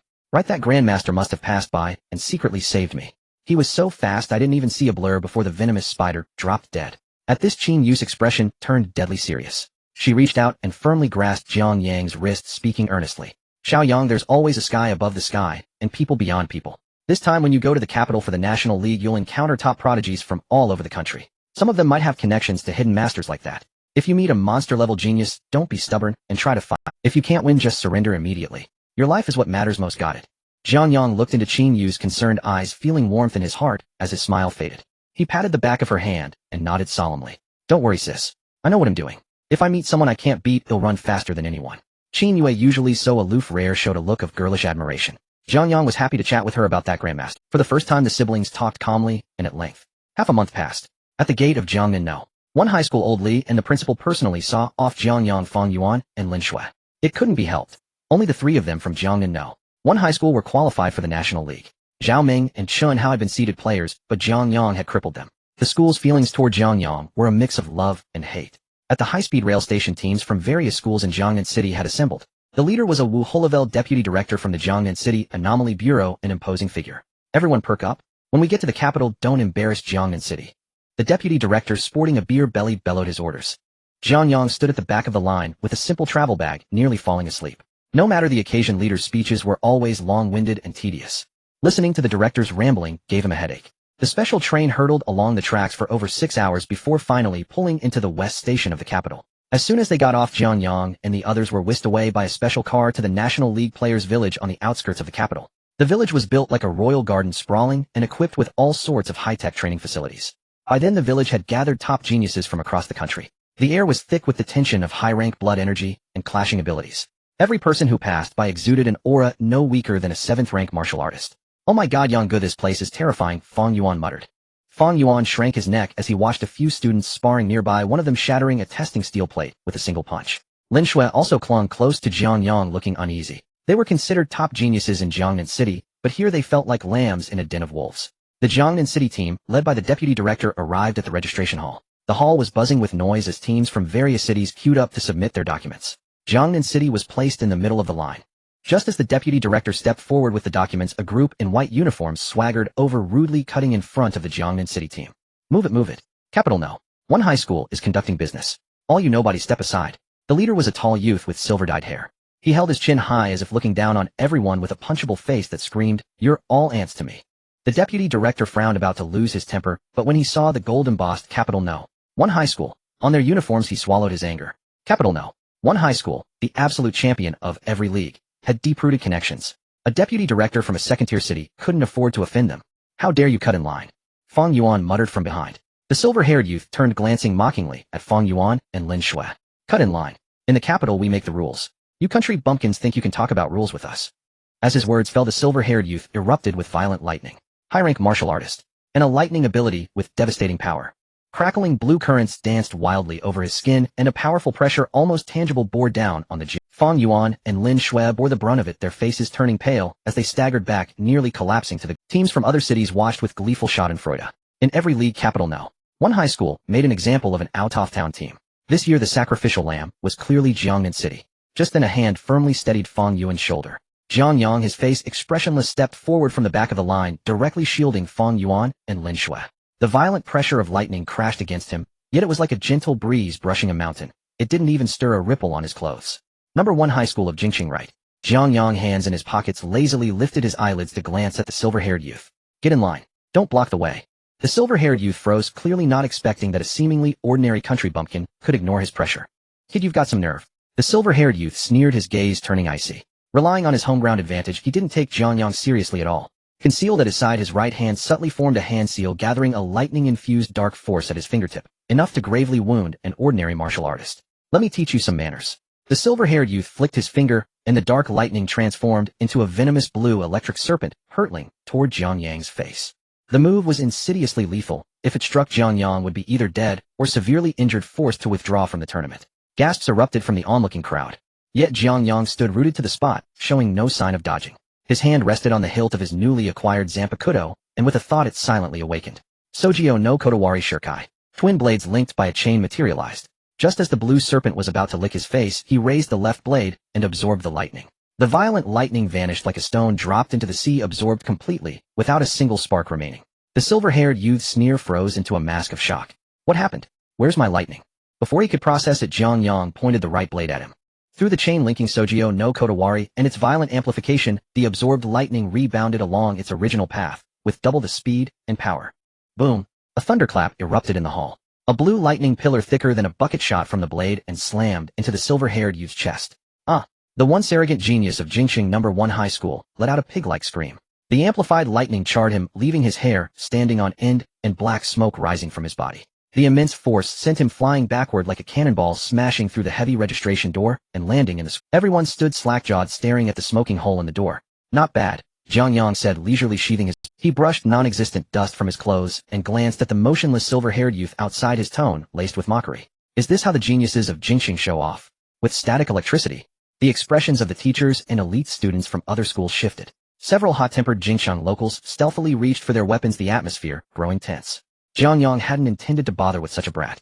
But since the guy had lightning-based powers, he wanted to test his new Zanpakutō. This was Sojio no Kotowari, one of the rare dual-blade configurations in the world of Soul Reapers. The results so far were promising. Everyone stared at the smoking hole, then at Jiang Yang slowly sheathing his sword. Gulp! Someone swallowed loudly in the silent hall, and then the crowd erupted into chaos. What the hell? The lightning genius from No. 1 High School got one-shotted. That was a 7th-rank martial artist. Made of paper. That kid didn't even use a martial skill. He just bounced the lightning back. What kind of power is that? Fang Yuan's mouth hung open wide enough to hold an egg, and Lin Shui was equally stunned.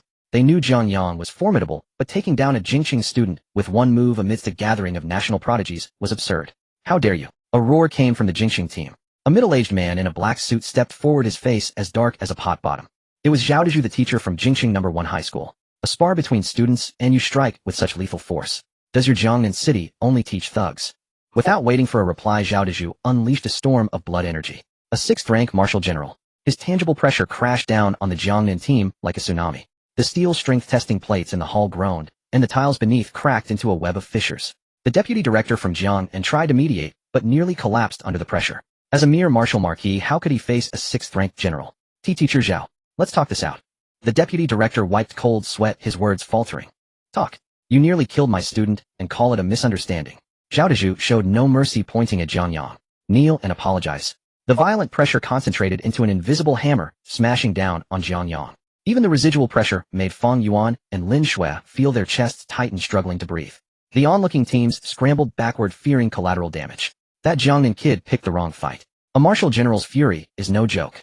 Youngsters are too cocky. Time to learn a lesson. Everyone craned their necks, expecting Jiang Yang to be crushed to the ground. But what happened? Jiang Yang stood with his hands in his pockets, not only unfallen, but with not a single hair out of place. The general's pressure, enough to suffocate a marquis, hit him like a harmless breeze. What a joke. The energy flowing through him now was the genuine spiritual pressure of a seated Soul Reaper. At full blast, even a high-rank general would call him master. So what was a mere 6th rank? Jiang Yang curled his lip in disdain, subtly releasing a thread of spiritual pressure as an invisible barrier, shielding Fang Yuan and Lin Shui as well. Fang Yuan and Lin Shui felt the pressure lift, gasping for air. Did you skip breakfast? Jiang Yang lifted his eyelids, looking at Zhao Dezhu like a fool. The kid shows off and gets fried, then the old man bullies the young. Did your school write shameless into the motto? These words ignited the crowd. Whoa, this guy has no fear, taunting a general to his face. Wait, focus. He withstood a 6th-ranked general's pressure like it was nothing.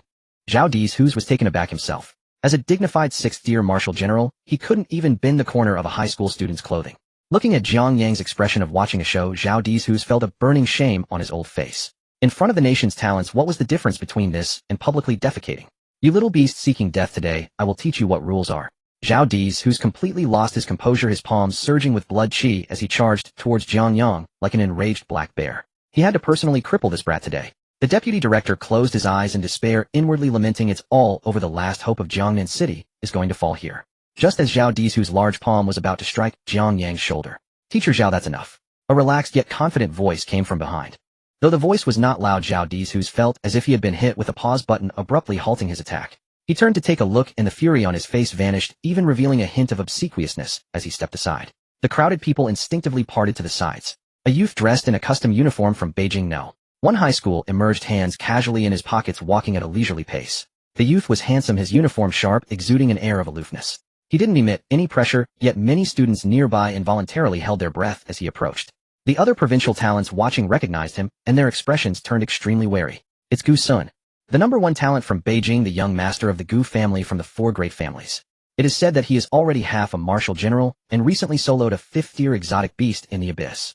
The gasps from those around reached Jiang Yang's ears. He glanced up and down at his opponent. Oh, half a martial general, no wonder his arrogance was so practiced. Gu Sun stopped 3 steps in front of Jiang Yang, his gaze radiating an innate sense of superiority. You have some skills, is this your capital to act so arrogantly in Beijing? Gu Sun's tone was flat, as if bestowing a casual assessment. But you shouldn't have touched someone from Beijing No. 1 high school. Jiang Yang casually picked at his ear with his pinky, ignoring him entirely, and turned to Fang Yuan. Did you get the materials? Hurry up and register. Standing here listening to you chant is annoying. The entire venue fell into a collective daze. That was Gu Sun. This guy dared to openly insult the young master of the Gu family. Gu Sun's aloof expression faltered slightly. From childhood, who had not been respectful to him? Today someone had actually treated him like air. Very well. Gu Sun's expression turned from rage to a cold smile, his eyes completely freezing. I hope your abilities match your arrogance. He raised a finger, gesturing towards Jiang Yang's nose. In the Abyss Arena, I will shatter your bones inch by inch. Let you know that between you country bumpkins and the Beijing elite there exists a chasm you can never cross. Jiang Yang finally looked at him properly. He withdrew his hand from his pocket, took a step forward, and unapologetically swatted Gu Sun's finger away. Alright, Jiang Yang grinned, revealing a mouthful of pearly white teeth. I hope by then your bones are as tough as your mouth. After saying this, he directly bumped against Gu Sun's shoulder, swaggering towards the registration desk with the still bewildered Fang Yuan and Lin Shui. The deputy director of Jiangnan City felt his calves cramping, quickly wiping his cold sweat as he followed. Gu Sun was jolted back by the collision, watching Jiang Yang's retreating figure with a darkened gaze. The staff at the registration desk dared not be negligent, swiftly typing on the keyboard, completing all the procedures in under a minute. Jiang Yang received his competition badge without turning back, walking straight out of the hall. Only when the Jiangnan City team completely vanished did the oppressive atmosphere in the hall dissipate. The teachers and contestants from other cities stared at each other in shock. Where did Jiangnan City dig up such a wild child this year? Quick, find me this kid's information. To withstand a 6th-tier martial general and dare to taunt the young master of the Gu family, this league is going to be insane. On the side of Beijing No. 1 high school, Zhao Dizhu leaned close to Gu Sun, gritting his teeth as he lowered his voice. Young Master Gu, are we just letting them go like this? Gu Sun stared at the door, letting out a cold laugh. What's the rush? Once we get to the arena, I have plenty of ways to make— He turned his head, glancing at the Beijing No. 1 high school team behind him. Pass the message down. If you encounter anyone from Jiangnan City in the arena, beat them to death. They'll take responsibility if anything happens. Just as Jiang Yang and the others stepped out of the registration desk door, the deputy director's tense nerves completely snapped as he grabbed Jiang Yang's sleeve. Little ancestor, do you know how much trouble you've caused? The deputy director anxiously slapped his thigh. That is Beijing No. 1 high school. Gu Sun is the direct descendant of the 4 great families. You've offended him to death. How can we even compete in this league? Fang Yuan also swallowed hard, still shaken. Yang Gu, that teacher's aura was terrifying you. I thought we would have to go in vertically and come out horizontally today. Lin Shui didn't speak, but her clenched fists betrayed her anxiety. Jiang Yang stretched leisurely, completely What's the fuss? The league is just about who has the harder fists. If Gu Sun is really impressive, well, just bump into him in the arena. He casually patted Fang Yuan's shoulder. Alright, stop looking like the sky is falling. We finally made it to Beijing. Come on, I'll treat you guys to a good meal. Seeing Jiang Yang's arrogant demeanor, the deputy director felt as if even a quick-acting heart-saving pill wouldn't be enough. Is this kid really hiding his strength, or is he just thick-headed? Just as they were preparing to head to the cafeteria for a meal, the announcement in the contestants' village rang out. All participating teams, please pay attention. In half an hour, please gather at the central square. The lottery ceremony for this National League's Abyss trial is about to begin. Jiang Yang stopped in his tracks looking towards the central square, a smirk curling at the corners of his mouth. Well, it looks like this meal will have to wait. The central square was bustling with noise. Contestant teams from over 30 provinces had already taken their positions according to their respective factions. Jiang Yang strolled over with Feng Yuan and Lin Shui, casually finding a spot at the back. The deputy director of Jiangnan City followed behind, still wiping sweat, clearly not having recovered from the shock earlier. On the large screen at the front of the square, a middle-aged man in military uniform appeared. Without further ado, let me introduce the local competition venue. The middle-aged man's voice was booming, resonating through the loudspeakers and causing people's ears to ring. This competition venue is in Steer Abyss Fragment, controlled by the military, a 7-day, closed survival and hunting points competition. The arena is equipped with thousands of mini-drones broadcasting live without any blind spots. Whether you are a dragon or a bug, the entire nation will be watching you. Final rankings will be based on points earned from killing exotic beasts. If you use the emergency rescue bracelet, it will be considered a forfeit and your points will reset. The rules are simple and brutal. The square erupted in excitement with the talents from various provinces rolling up their sleeves, their gazes filled with defiance. Live broadcast. Great, just in time to show the nation our true strength. 7 days of high-intensity survival cannot be endured solely by cultivation levels. The man in military uniform knocked on the table, suppressing the discussions in the crowd. We will now randomly draw the deployment areas. The large screen began to rapidly scroll through the names of each province and corresponding map sections. Tianhai City, abandoned mining area. Dongshan Province, misty forest. Beijing No. 1 high school, Crimson Flame Canyon. Upon seeing the draw result for Beijing No. 1 high school, many teams expressed their envy. The Crimson Flame Canyon is densely populated with exotic beasts, most of which are fire-type, with high-quality crystal cores, making it an absolute treasure trove for scoring points. Gu Sun stood at the very front of the Beijing No. 1 high school team, slightly raising his chin as he naturally accepted the gazes of those around him. The large screen continued to scroll. The name Jiangnan City popped up. The subsequent regional options scrolled wildly before finally landing on 4 blood-red characters. Toxic Marsh. As soon as the result was announced, the entire square fell silent for a moment, then erupted into laughter. Holy crap, Jiangnan City drew the Toxic Marsh. What terrible luck. That place is recognized as the death group, shrouded in toxic miasma year-round, with visibility extremely low and the exotic beasts starting from 5th tier. The last team that drew this cursed place didn't last an hour before pressing their emergency rescue bracelet. They say when they were brought out, all of them were foaming at the mouth, looking like poisoned frogs. They deserve it. Who told them to act so arrogant just now? Gu Sun is someone they can provoke. Various voices of schadenfreude echoed from all directions. The deputy director of Jiangnan City stared at the blood-red characters on the screen, his eyes darkening as he collapsed to the ground. It's over. It's all over. The deputy director's lips trembled, his hands and feet icy. The poisonous swamp. What are we supposed to do? Entering is like walking to our doom. Feng Yuan swallowed hard and tugged at Jiang Yang's sleeve. Brother Yang, a 5th-tier deadly beast right from the start. Are we just that unlucky? Lin Shui said, nothing, her hand already reaching for the dagger at her waist. Jiang Yang looked up at the big screen, raising an eyebrow. Deadly. 5th tier right out of the gate. The first thing that sprang to his mind was the high-level crystal cores worth several thousand soul points from the training ground. The crowd parted to make way. Gu Sun swaggered over with several members from Beijing No. 1 high school. He stopped 2 meters in front of Jiang Yang, lowering his voice, his tone dripping with suppressed mockery. So how do you like your exclusive VIP room? By the way, just so you know, the miasma in that place can corrode even a martial general's protective chi. You'd better activate your rescue signal immediately once you land in Jiangnan City's team, he warned. Otherwise, I fear there won't even be any bone fragments left of you. Upon hearing this, the deputy director shot up, his finger trembling as he pointed at Gu Sun. You manipulated this behind the scenes. Old Deng, you can mess around with your food, but don't speak recklessly. Gu Sun's lackey scoffed. The drawing was completely automated. You can only blame your bad luck. Gu Sun adjusted his cuffs, looking down at Jiang Yang. This is what happens when you offend me in Beijing. I will watch as you kneel in the swamp begging for help. Jiang Yang stuffed his hands into his pockets, glancing at the big screen and then at Gu Sun.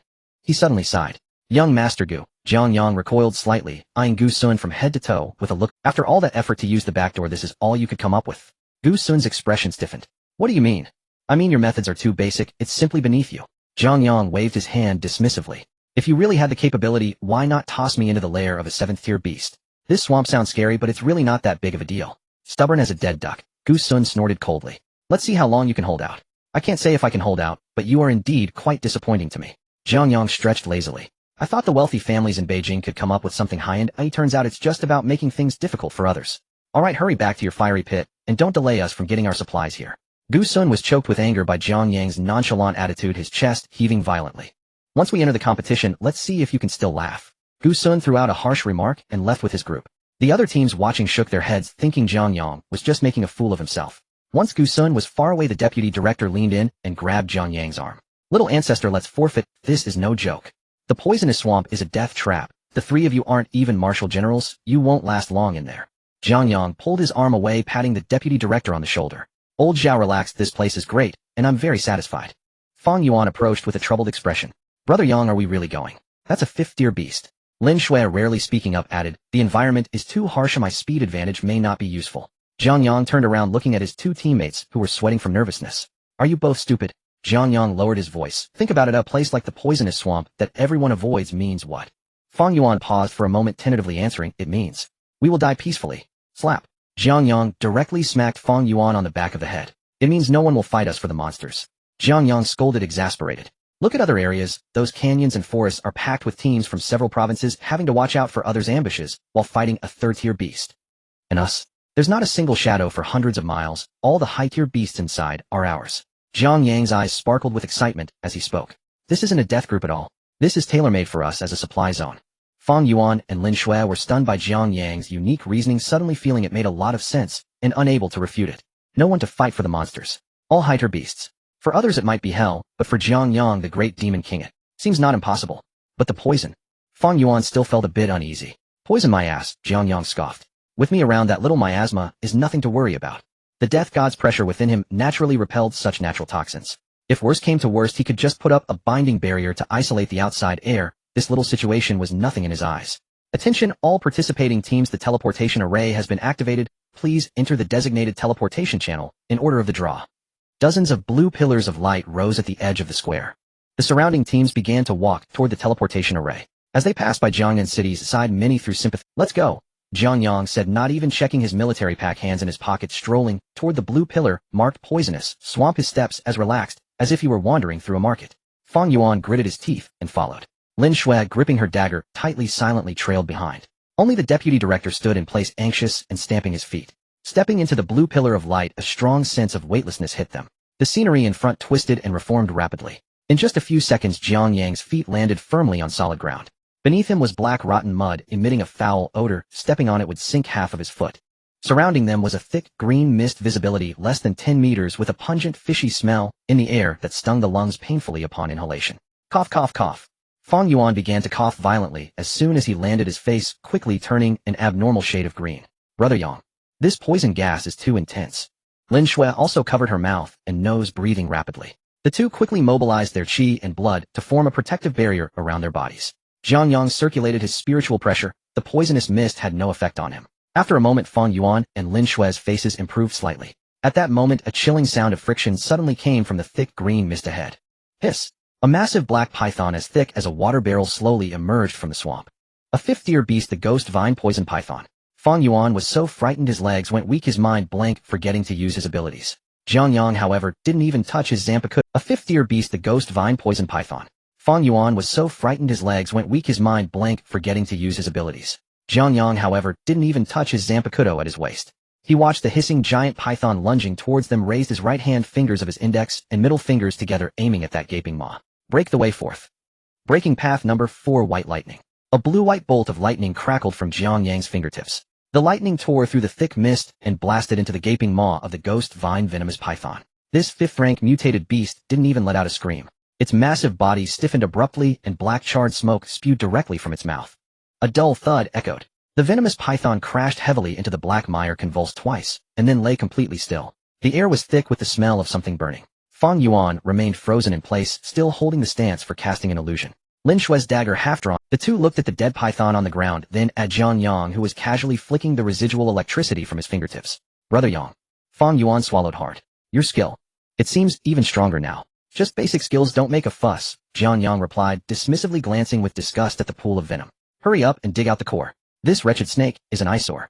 Fang Yuan grimaced, picked up his dagger, and carefully skirted the venom to pry the core from the python's head. Outside in the central square, the main screen was split into dozens of smaller frames broadcasting the conditions of each competition zone in real time. Because Jiang Yang had publicly confronted Gu Sun earlier, the team from Jiang Yang City had become the center of attention. Many people were specifically watching the split screen for the poisonous swamp. Zhao Dezhu, the lead instructor from Jingxing No. One high school, stood before the screen with his arms crossed, a cold sneer on his face. You guys from Jiang Yang City sure have guts, daring to barge into the poisonous swamp. An instructor from another province chimed in. The deputy director of Jiang Yang City was frantically wiping his sweat with a tissue, in no mood to talk to anyone. Zhao Dezhu snorted, deliberately raising his voice. What's the use of guts? The fearless are ignorant. Just the miasma here will drain a lot of their chi and blood to resist. Those 3 brats won't last half an hour, let alone kill any beasts. He pointed at the frame, showing Jiang Yang City on the screen. Just watch. Within 10 minutes, they'll have to press the distress signal. Young Master Gu was magnanimous enough to let them off, but the beasts in this swamp won't be so lenient. Several instructors around him nodded in agreement. Just then the main screen switched to Jiang Yang No. One high school. Jiang Yang and his 2 companions had barely advanced 500 meters when the black mud ahead began to churn violently. Splashed. Mud and water flew in all directions as over a dozen colossal beasts crawled out from the swamp. These monsters resembled crocodiles, their backs covered in dark purple pustules, and their thick tails lined with sharp bone spurs. As soon as they appeared, the surrounding poisonous mist visibly thickened. Corrosive poison iron crocodiles. Someone in the square recognized them and cried out in shock. Holy crap, 15 of them at once. These are 5th rank pack beasts. Their hide is tougher than steel, and if those pustules burst, they spray deadly poison. Even a martial general would have to steer clear. Zhao Dezhu stared at the screen, his face creasing into a wide grin. It's over for them now, he said, shaking his head with undisguised glee. 15 corrosive poison iron crocodiles. They won't even have time to press the distress signal. Looks like your Jiang Yang City will be carrying back corpses this year. The deputy director's legs went weak, and he nearly collapsed to his knees. It was over. Surrounded by 15 5th-rank beasts, this was a death sentence. Inside the arena, in the poisonous swamp, Fang Yuan looked at the corrosive poison iron crocodiles encircling them, his voice trembling. Brother Yang, isn't this too many?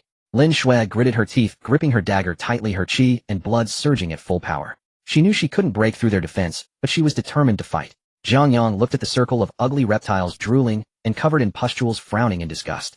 Damn! With a grumble, Jiang Yang reached behind his back and grasped the hilt of his blade. Clang! A jagged rust-covered blade, the nozarashi, was drawn. The crocodile pack let out a series of low roars. The largest one, leading the charge, opened its fang-filled maw and lunged straight for Jiang Yang's face. Jiang Yang stood his ground. Just as the crocodile's jaws were about to snap shut, whooshed! Jiang Yang's figure vanished into thin air. Flash step. The leaping corrosive poison iron crocodile landed heavily on the ground, having met only air. Before it could turn around, a blade of light descended from the sky. Jiang Yang appeared directly above it, gripping the nozarashi with both hands. With no fancy technique, he brought the blade down from above. Crack! The sickening sound of snapping bones echoed. The 5th-rank iron crocodile, whose defense was said to rival refined steel, was cleaved cleanly in 2 from its skull to its tail by that single strike. Black venomous blood mixed with entrails sprayed out, but before it could hit the ground, it was repelled by the spiritual pressure surging around Jiang Yang. First one instant kill. The remaining 14 iron crocodiles, evidently enraged by the sudden bloodbath, lunged madly at Jiang Yang. Come on then. Jiang Yang grinned, his battle instinct fully awakened. Holding the nozarashi in one hand, his form turned into a blur as he charged straight into the crocodile pack. A horizontal slash to the left. An iron crocodile's head flew into the air. A straight kick to the right. The violent force sent another iron crocodile flying, which crashed into 3 or 4 of its comrades behind it. In the square outside, the once noisy crowd was now so quiet you could hear a pin drop. Everyone was staring at the main. In the footage, Jiang Yang's movements were barely visible. Only a vague blur could be seen darting through the black crocodile pack, as severed limbs and chunks of flesh flew everywhere. Hard scales, venomous pustules, none of it mattered. Before that battered long blade, they were as fragile as being curd. 20 seconds. Just 20 seconds. The image became clear again. Jiang Yang stood in the center of the swamp, now a field of shredded flesh. He casually flicked the black blood off the nozarashi's blade and sheathed it. 15 5th-rank corrosive poison iron crocodiles completely annihilated. Not a single intact body remained. The central square was dead silent, though everyone's mouth hung open, but no sound came out. Gulp. Someone swallowed, breaking the suffocating silence. What the hell? Is this a high school student? An instructor from another province pointed at the screen, his finger trembling. Zhao Dezhu let out a series of meaningless guttural sounds. The smile on his face was frozen solid, his face turning a mottled purple. Not a moment ago he had confidently declared that Jiang Yang City wouldn't last 10 minutes. And now this kid had diced a pack of 5th-rank beasts into sashimi in just 20 seconds. The slap to his face was so fierce it practically flipped his skull. The deputy director pinched his own thigh hard, wincing from the pain, just to be sure he wasn't dreaming. Excellent. Well fought. The deputy director jumped 3 feet in the air, pointing excitedly at the big screen. Old Zhao, see that? That's what we call strength. Zhao Dez's face darkened. Without uttering a single word, he turned and pushed his way through the crowd, slinking away. Jiang Yang casually sheathed the wild blade, pointing at the stinking rotten meat scattered on the ground. Get to work, he kicked Fang Yuan beside him. Stop dawdling, hurry up. Fang Yuan finally came to his senses. Looking at the colorful entrails and the black toxic blood all over the ground, his stomach churned violently. Brother Yang, this is too disgusting, right? Disgusting. This is all money. Jiang Yang rolled his eyes. The crystalline cores of 5th-tier beasts, do you think they go for cheap on the market? If you don't dig them out, I will take them all. Upon hearing about money, Fang Yuan's expression immediately changed. Disgust? What does that matter? Being poor is the real disease. He swiftly drew a dagger from his waist, took a deep breath, pinched his nose, and plunged into the pile of rotten meat. With a swift motion, he worked with the precision of flowing water, not even blinking. Lin Shui said little, but held her dagger firmly. She kept a lookout while quickly peeling off the relatively intact iron crocodile scales and bone spines. These are top-tier materials for crafting high-level armor, and they can fetch a high price when taken out. The three of them had clearly defined roles. Jiang Yang stood still enjoying the breeze, while the other two worked frantically. In just 10 minutes the battlefield was cleaned up, not leaving a single hair behind. Let's go continue gathering supplies. Jiang Yang glanced at the points flashing on his wristband, waving his hand in satisfaction. The three continued deeper into the swamp. This toxic marsh was a death trap for others. But for Jiang Yang, it was like a supermarket with zero costs. An officer-level spiritual pressure formed an invisible barrier around him. The green toxic gas couldn't even touch the hem of his clothes. With the spiritual pressure net spread out within a few hundred meters around Fang Yuan, any lurking beasts were as clear as if using a full map reveal. 600 meters to the left, 3 fifth-tier poison spiders at the bottom of the mud pit, Jiang Yang reported casually while walking. Fang Yuan and Lin Shui saved their tense emotions and obediently stopped at a safe distance. Jiang Yang took a step and instantly appeared above the bubbling mud pit. The 3 fifth-tier poison spiders with heads as big as wash basins had just poked their furry heads out, their venom still held in their mouths. Jiang Yang raised his hand and pointed. Fourth path, white thunder. Blue-white lightning ripped through the air. In an instant it penetrated the skulls of the 3 poison spiders, creating a large pit in the mud pit. Instant kill. On the right tree, 6 fifth-tier human-faced owls. Jiang Yang didn't even lift his head, flipping his palm to aim at the treetop. 31st path, red fire cannon. Boom. A massive dark red fireball whistled out, crashing violently into the treetop. The 6 bizarrely human-faced birds didn't make a sound, instantly turning into charcoal-roasted chickens, crashing down to the ground. The entire process had no unnecessary movements. Fang Yuan and Lin Shui followed behind, their legs almost worn out. Not because they encountered danger, but because they were cramping from digging out the crystalline cores. Brother Yang, can we take a small break? Fang Yuan gasped like a bellows, his backpack stuffed to the brink with 5th-tier crystalline cores. My wrist might just dislocate. Even the donkeys in the production team don't work this relentlessly. Jiang Yang stopped, casting a disdainful glance at the two. Is that all it takes to be exhausted? Brothers, our supply gathering. At this time in the central square of the outside world, the large screen flashed, and the National League's real-time leaderboard officially came online. All the team leaders and onlookers' gazes were drawn to it. At the top position, 4 big characters, shown Jingxing No. 1 high school. Current points 2,000. As expected of Gu Shao, no one can match this speed. They took down a nest of 3rd-tier beasts right at the start. There's no doubt Jingxing No. 1 high school deserves the first place. That's natural. Zhao Dizhu's, who had just run away, popped back up from who knows where, beaming with red-faced joy. Gu Shao is a rare prodigy in our Jingxing, and even the mere 3rd-tier beasts aren't worthy of making him sweat. Compliments flew around like confetti as if they were free. Zhao Dizhu's tail was high in the sky, his eyes darting around. He was vexed about finding the deputy director of Jiangnan City to get back at him. Having just been slapped in the face by Jiang Yang for killing 15 iron crocodiles, he was burning with suppressed anger. Oh, old Zhao, looking for blind spots in the surveillance. The deputy director walked over with hands behind his back, striding with an air of indifference, his grin nearly reaching the back of his head. Humph. Zhao Dizhu sneered. Don't think that Jiang Yang just stumbled upon some luck and managed to kill a few crocodiles. A look at the leaderboard and see what real strength is. The deputy director remained unhurried, leisurely pointing at the big screen. Old Zhao, are your old eyes getting worse? Take a closer look. Zhao Dizhu turned his head in disdain. Not looking was fine, but upon seeing he felt as if he had been petrified. Jingxing No. 1 high school, which had been firmly at the top, had somehow dropped to 2nd place. The 1st place shone brightly with 3 big characters, Jiangnan City. The most outrageous part was that the points behind were jumping up at a frenzied rate. 500. 500. Just a few minutes. Jiangnan City's points starting from 0 soared past 10,000, and were visibly climbing. How is this possible? Zhao Dizhu shouted like a cat whose tail had been stepped on. The system must have a bug. Surrounding instructors were all dumbfounded, collectively rubbing their eyes. What the heck, it broke 10,000. Damn, it's already 15,000, and it's still rising. Did Jiangnan City's trio fall into a nest of 5th-tier beasts and start tossing grenades? The split-screen images changed too quickly, combined with the toxic mist. No one could see clearly what Jiangnan City had actually done. But the military-grade scoring system could never be wrong.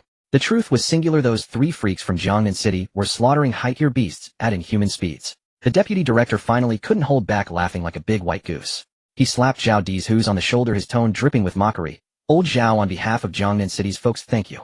If it weren't for you and Gu Shao's clandestine operations sending us into this treasure-laden toxic swamp, where would we find so many uncontested 5th-tier beasts? This wave. This is called sending heads from 1,000 miles away, a small gift with great meaning. Zhao Dizhu's face turned as purple as liver, trembling as he pointed at the deputy director's nose, unable to let out a single sound for a long time. This point increase is giving me a headache. The deputy director, having gained an advantage, continued to deal out real damage. At this rate, by the time the competition ends, Jingxing No. One high school's total score probably won't even reach our decimal point. Surrounding instructors looked at Zhao Di's whose face blacker than a pot bottom, all stifling their laughter, none daring to speak. Jiang Yang and his companions had reached the depths of the swamp. The surrounding air pressure was terrifyingly low. The black mud beneath their feet had turned into a strange dark red, squelching ominously, like stepping on rotten meat. The most alarming thing was the air. The originally green toxic mist had turned into a rich purple-black color, without anyone noticing. Even with their chi pushed to the limit, Fang Yuan and Lin Shui's faces were pale as paper, gasping like bellows. Brother Yang, something feels off. Lin Shui halted, holding her dagger across her chest. The nearby beasts have all disappeared. On their journey they at least heard some beast roars. Now, however, the surroundings were so quiet it sent chills down their spines. Jiang Yang stopped raising an eyebrow. The spiritual pressure he had released felt as if it was being bogged down when encountering the purple-black toxic mist. This mist seemed like a living entity, fiercely repelling the probing of outsiders. As they ventured deeper, the poisonous swamp grew increasingly sinister. The originally green toxic mist had now turned a deep shade of purple-black. The protective aura surrounding Fang Yuan and Lin Shui hissed upon contact with the purple mist, sounding like cold water splashed onto a heated iron pot. Fang Yuan's face turned as pale as if coated with putty, panting heavily as his legs trembled uncontrollably. Yanggu, I really can't handle this anymore. The scent is overwhelming. I feel as if my internal organs are dancing to a rave.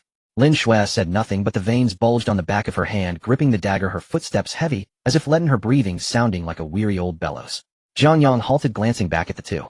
He himself was sustained by a Dignitara-level spiritual pressure, keeping the frightening purple-black poison mist at bay, preventing even a single hair from being touched. But these two teammates were clearly at their limit. Alright, don't force yourselves. Jiang Yang waved his hand, pointing to the way they came. You two should retreat along the same path and wait for me in a place with lighter poison gas. Fang Yuan was taken aback. What about you? I'm going in to gather supplies, Jiang Yang said confidently, lifting his chin. This is a high-level mystery box area, filled with 5th and 6th tier treasures. Since we're here, I can't just go back empty-handed. But this poison is too treacherous, you alone. This poison is merely a decoration to me. Jiang Yang interrupted without hesitation. If you stay here, you'll only bleed and hinder me. Hurry and get out, I'll come to get you once I clear the area. Fang Yuan reluctantly glanced at the scattered crystal cores. He hadn't had the chance to mine, his heart bleeding. Yanggu, these are all pure silver. Do you want money, or do you want to live? Jiang Yang kicked Fang Yuan's backside. Hurry and scram, don't delay my speed in making money. Lin Shui, being straightforward, grabbed Fang Yuan by the collar and nodded firmly at Jiang Yang. We'll follow your lead, just take care of yourself. Watching the two support each other as they blended into the poison mist, Jiang Yang finally let out a long sigh of relief. He twisted his neck, the joints cracking like popping beans. Finally, it's quiet now. Jiang Yang placed his right hand on the hilt of his knife, striding boldly into the depths of the swamp. Without his teammates acting as dead weight beside him, he dropped the pretense entirely. The aberrant beasts in this poisonous swamp had clearly exhausted their luck for this lifetime today. Ahead, several strange bubbles emerged from the mud. Jiang Yang didn't even spare them a glance, drawing his short blade. Shoot him, divine gun. A blinding white light flashed. The blade instantly elongated hundreds of meters, piercing through the 5th-tier poisonous toad, lurking beneath the mud ready to ambush. Before it could even utter a last word, it exploded. A rustling sound came from the bushes to the left. Jiang Yang casually raised his left arm palm, facing the thicket. Breaking Daos 33 Azure Fire Fall. A violent blue and white pillar of fire erupted. The thicket, along with a nest of 5th-tier poisonous snakes preparing to form a formation inside, didn't even have the chance to struggle, being incinerated into a sky full of ashes. Suddenly, the right side of the swamp began to churn violently, as a dozen crocodiles, each the size of an armored vehicle, roared and crawled out. Jiang Yang expressionlessly drew out the ice wheel orb. Sit firmly in the frosty sky, ice wheel orb. A bone-chilling cold swept across the battlefield, conjuring a blizzard. The dozen aggressive swamp crocodiles, without even changing their charging posture, were instantly frozen into translucent ice sculptures. Then, with a crisp cracking sound, the ground was littered with colorful shards of ice. Without Fang Yuan and Lin Shui around to do the heavy lifting, Jiang Yang found even bending down to dig out crystal cores a hassle. Anyway, with the system automatically absorbing soul points, he only picked up the few top-notch ones with some reluctance to pop. He pushed forward effortlessly, as if harvesting chives in his own backyard, with a speed that was astonishing. Just as Jiang Yang was bored enough to yawn, the ground beneath his feet suddenly trembled violently. Boom, boom, boom. A large area of the muddy ground exploded like a bomb. Dozens of massive creatures over 10 meters long burst forth from the mud, forming a writhing wall that blocked Jiang Yang's path. 1,000-legged green poisonous centipedes. Uniformly 6th-tier aberrant beasts. Their shells gleamed with a cold metallic sheen, and countless legs frantically clawed at the mud, stirring up a stench-filled black mire. These creatures not only had absurdly hard shells, but the most disgusting thing was the extremely potent poison stored within, said to be able to turn even a martial general's aura into pus. The leading centipede, the largest among them, reared up its upper body, letting out a piercing shriek that could shatter eardrums. In the next second, dozens of thousand-legged centipedes simultaneously opened their gaping maws. A deluge of green poison, like a suffocating acid rain, poured down on Jiang Yang.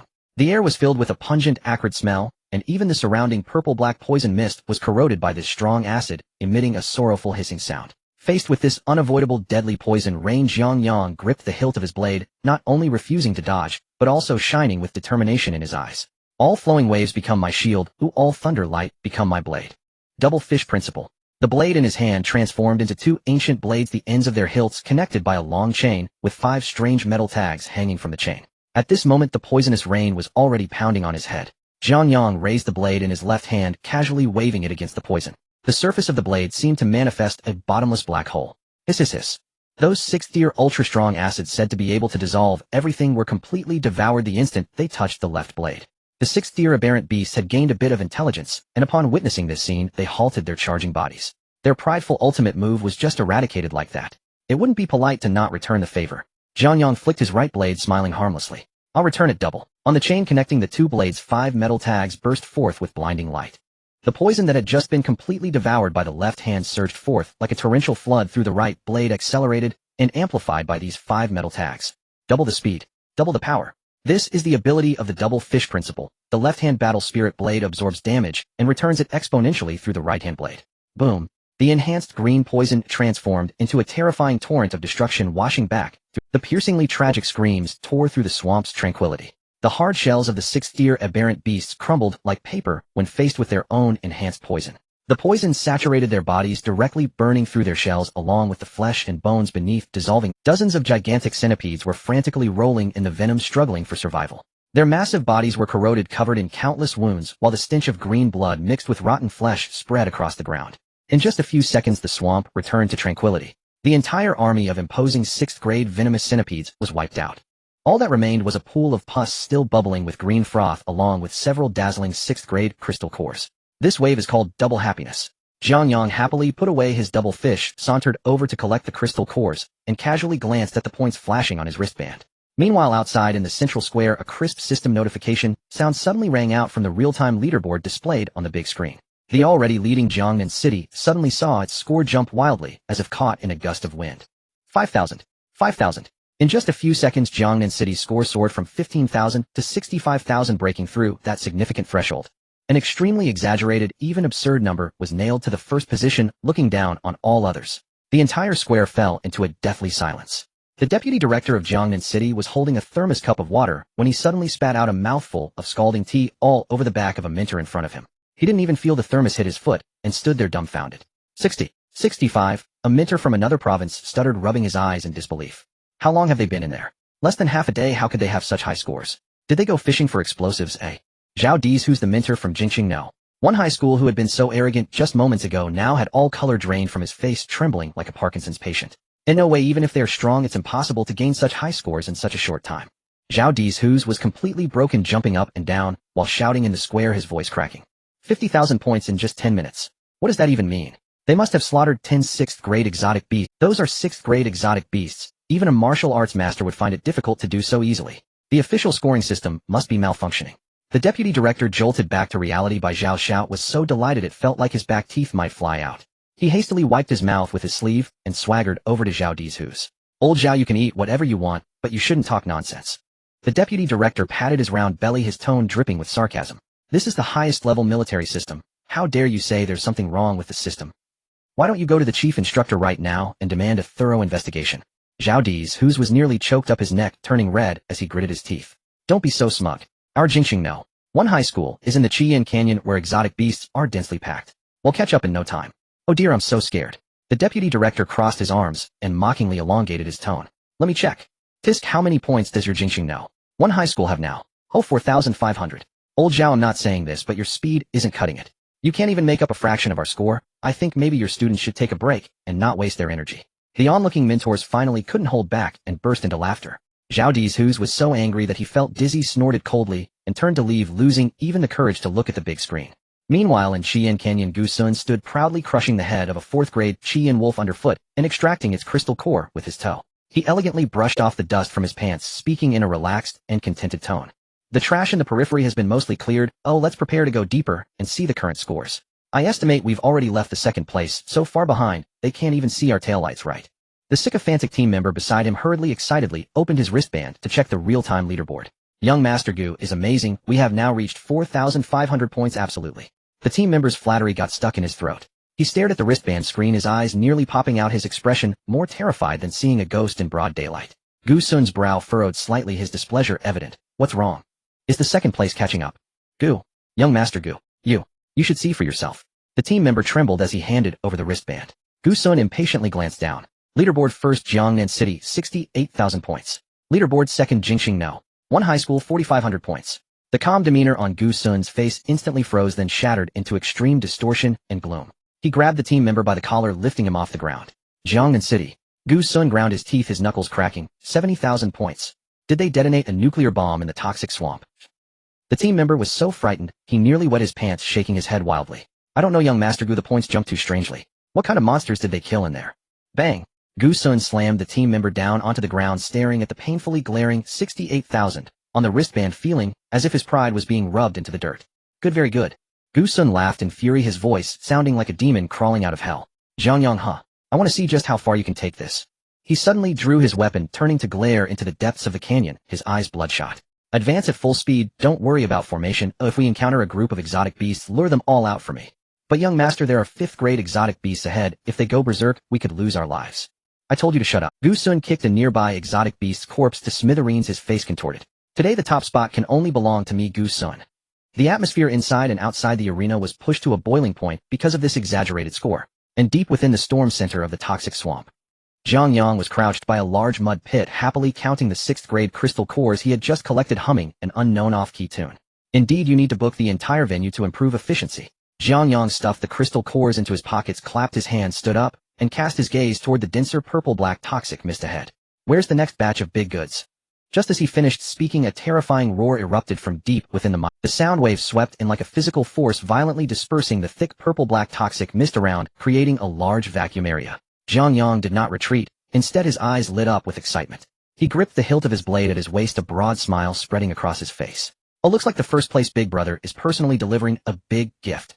The mud churned violently. A massive head covered in purple-black bone spikes broke through the mire. Its colossal body, nearly 50 meters in length, fully unfurled in midair. The thick purple-black venomous mist around it was forcibly pushed aside. Its scales grated against each other, emitting a piercing metallic screech. An aura of terrifying pressure radiated outward. The swamp below, once a quagmire, began to crystallize at a visible rate, transforming into a vast expanse of purple-black vitreous hard ground.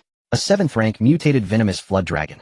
At the same time, in the central plaza, outside, the image on the massive screen twisted violently. The hovering live drone barely captured a blurry silhouette of the colossal beast. Immediately, the energy detection bar in the top right corner of the screen turned red hot. A sharp alarm blared across. A bold red line of text popped up, warning. 7th-rank mutated energy source detected. The deputy director of Jiang Yang City dropped his thermos with a clatter. Scalding tea splashed his pants, but he remained unresponsive, his legs giving way as he slumped to the floor beside his chair. 7th rank.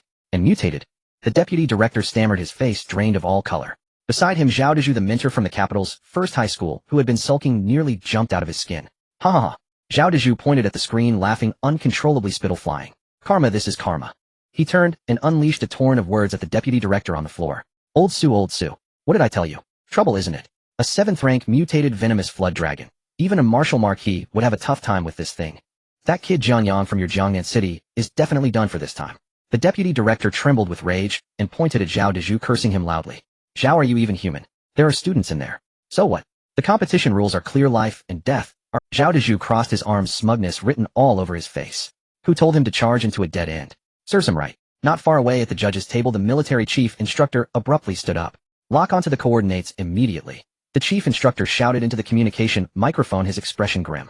Activate the emergency teleportation array and forcibly abort the Jiang Yang City team's match. Get them out. The operator frantically pounded the keyboard. Reporting chief instructor. The energy magnetic field deep in the venomous miasma swamp is completely chaotic. The teleportation array cannot lock on. Forced activation will cause massive spatial tears.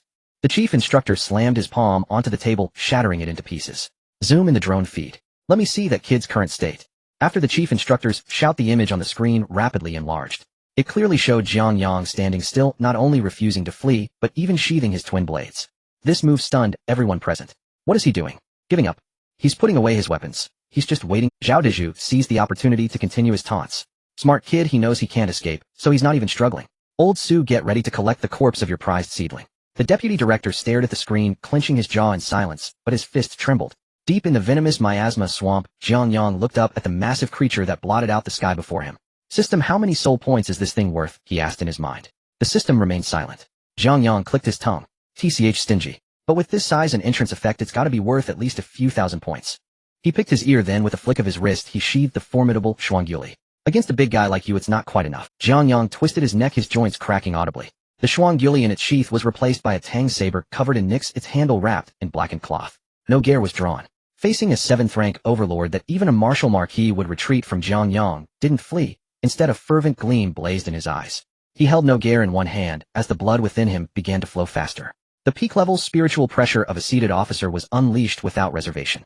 The air around him groaned under the pressure, emitting a dull roar. Come on, Jiang Yang pointed the tip of his blade at the flood dragon in midair. Let me see the worth of your 7th rank. The flood dragon was thoroughly enraged by the provocation from this insignificant human. It opened its gaping maw, a blinding purple-black light gathering deep in its throat. The next second, a torrent of venom over 10 meters in diameter crashed down with world-destroying force. Before the venom even landed, the crystallized swamp below began to melt on a massive scale. A chorus of desperate cries erupted from the plaza outside. It's over. The venom's range is too wide. There's no way to dodge. Zhao Dezhu laughed even louder, overestimating himself. Facing a beast of this strength, and he doesn't even run. Jiang Yang stood his ground as the ground beneath him began to crack and crumble under the venom's pressure. He had no intention of dodging. Too light. Gripping Nogare's hilt with both hands, Jiang Yang swung upward with all his might, meeting the torrent of venom descending from above. There was no flashy sword aura or dazzling effects. Only pure extreme, physical destructive power. The blade clashed with the venom, erupting in a deafening roar. Violent blue spiritual pressure exploded along Nogare's blade, forming a colossal pillar of light shooting into the sky. That venom, capable of melting even refined steel, was cleaved in two by this battered blade.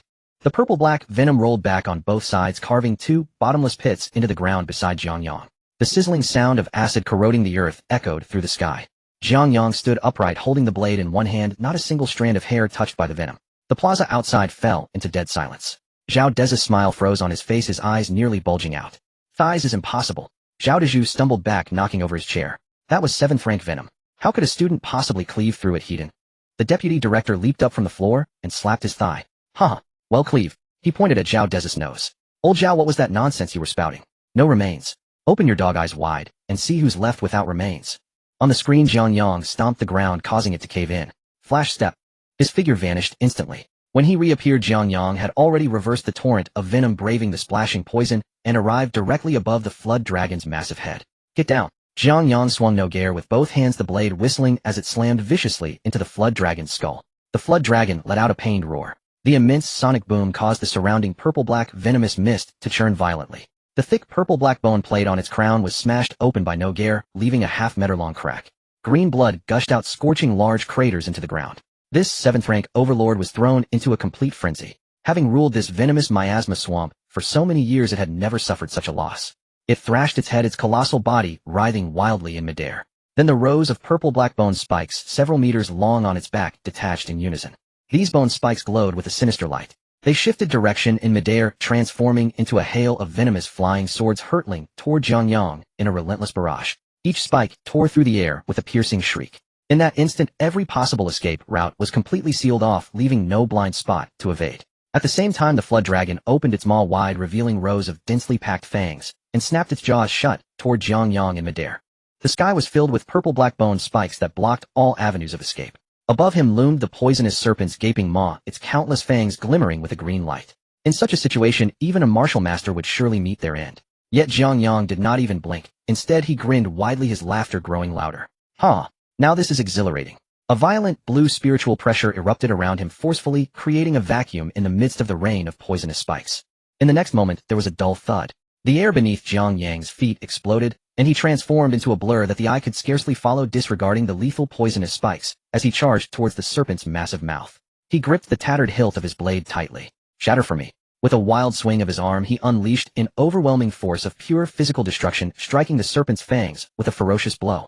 Boom. The deafening sound of metal exploding rang out above the swamp, causing Fang Yuan and Lin Shui in the distance to cover their ears and collapse in pain. The serpent's seemingly indestructible fang could not withstand even half a second under the blade's edge and shattered from its root with a crack. The broken fang tumbled through the air and green poisonous blood gushed forth like a waterfall. The serpent let out a piercing scream, its massive body momentarily stiffening in midair. It could not comprehend how this human whom it deemed too weak to even fill a gap between its teeth could unleash such terrifying power.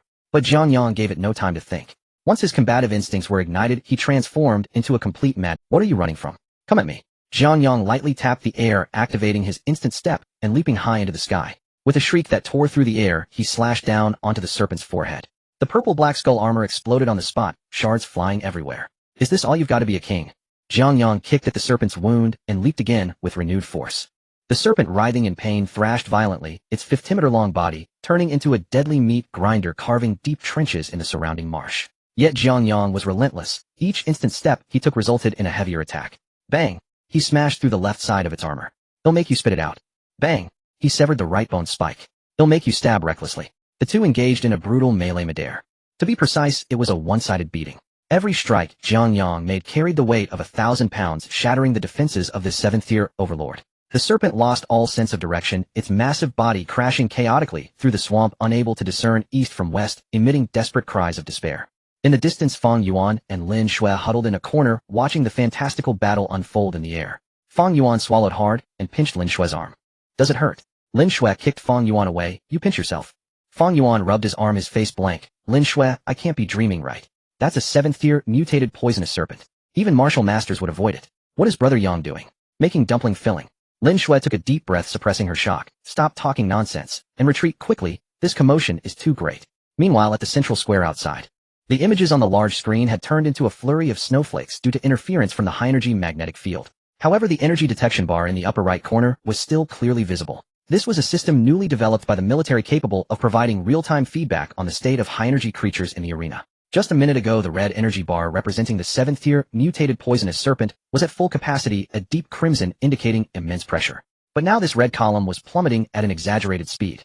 From 100% it dropped to 80%. Then from 80% it continued to drop in segments, quickly falling below 50%. Moreover, the red dot on the screen was erratically darting about. One moment it crashed towards the east, the next it slammed into the west, its trajectory utterly chaotic. The entire square fell silent. Even a needle dropping could be heard clearly. All the supervising mentors, judges, and even the chief instructor of the military stared wide-eyed at the screen. The deputy director had already prepared himself to collect Jiang Yang's corpse, now sitting on the ground with the lid of his thermos rolling away far from him without him reacting. What? What is happening? A mentor from another province swallowed hard, his voice trembling. The energy of the 7th-tier beast is diminishing, and it's declining so rapidly. Zhao Di's, whose smug expression had completely frozen, his features contorted. Impossible. Absolutely impossible. Zhao Di's, who's jumped up shouting, the system must be malfunctioning. How could a 7th-tier poisonous serpent be beaten like this? That kid is just a martial artist. Nearby, the supervising mentors reacted, gasping in astonishment. What kind of monster has emerged from Jiangnan City? A martial artist overpowering a 7th-tier mutated beast. Who would believe that? The chief instructor at the judge's table stared at the screen, the veins on his forehead pulsing violently. He turned to the technician beside him. Haven't you figured out the cause yet?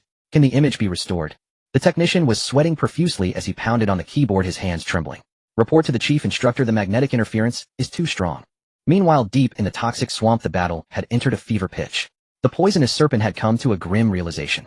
It could not defeat the human before it. Its scales were shredded, its skull cracked in several places, and one eye was even blinded. The intense pain and the threat of death had completely driven this 7th-tier overlord mad. No longer flailing about, its massive body coiled tightly, the last remaining eye fixated on Jiang Yang in midair.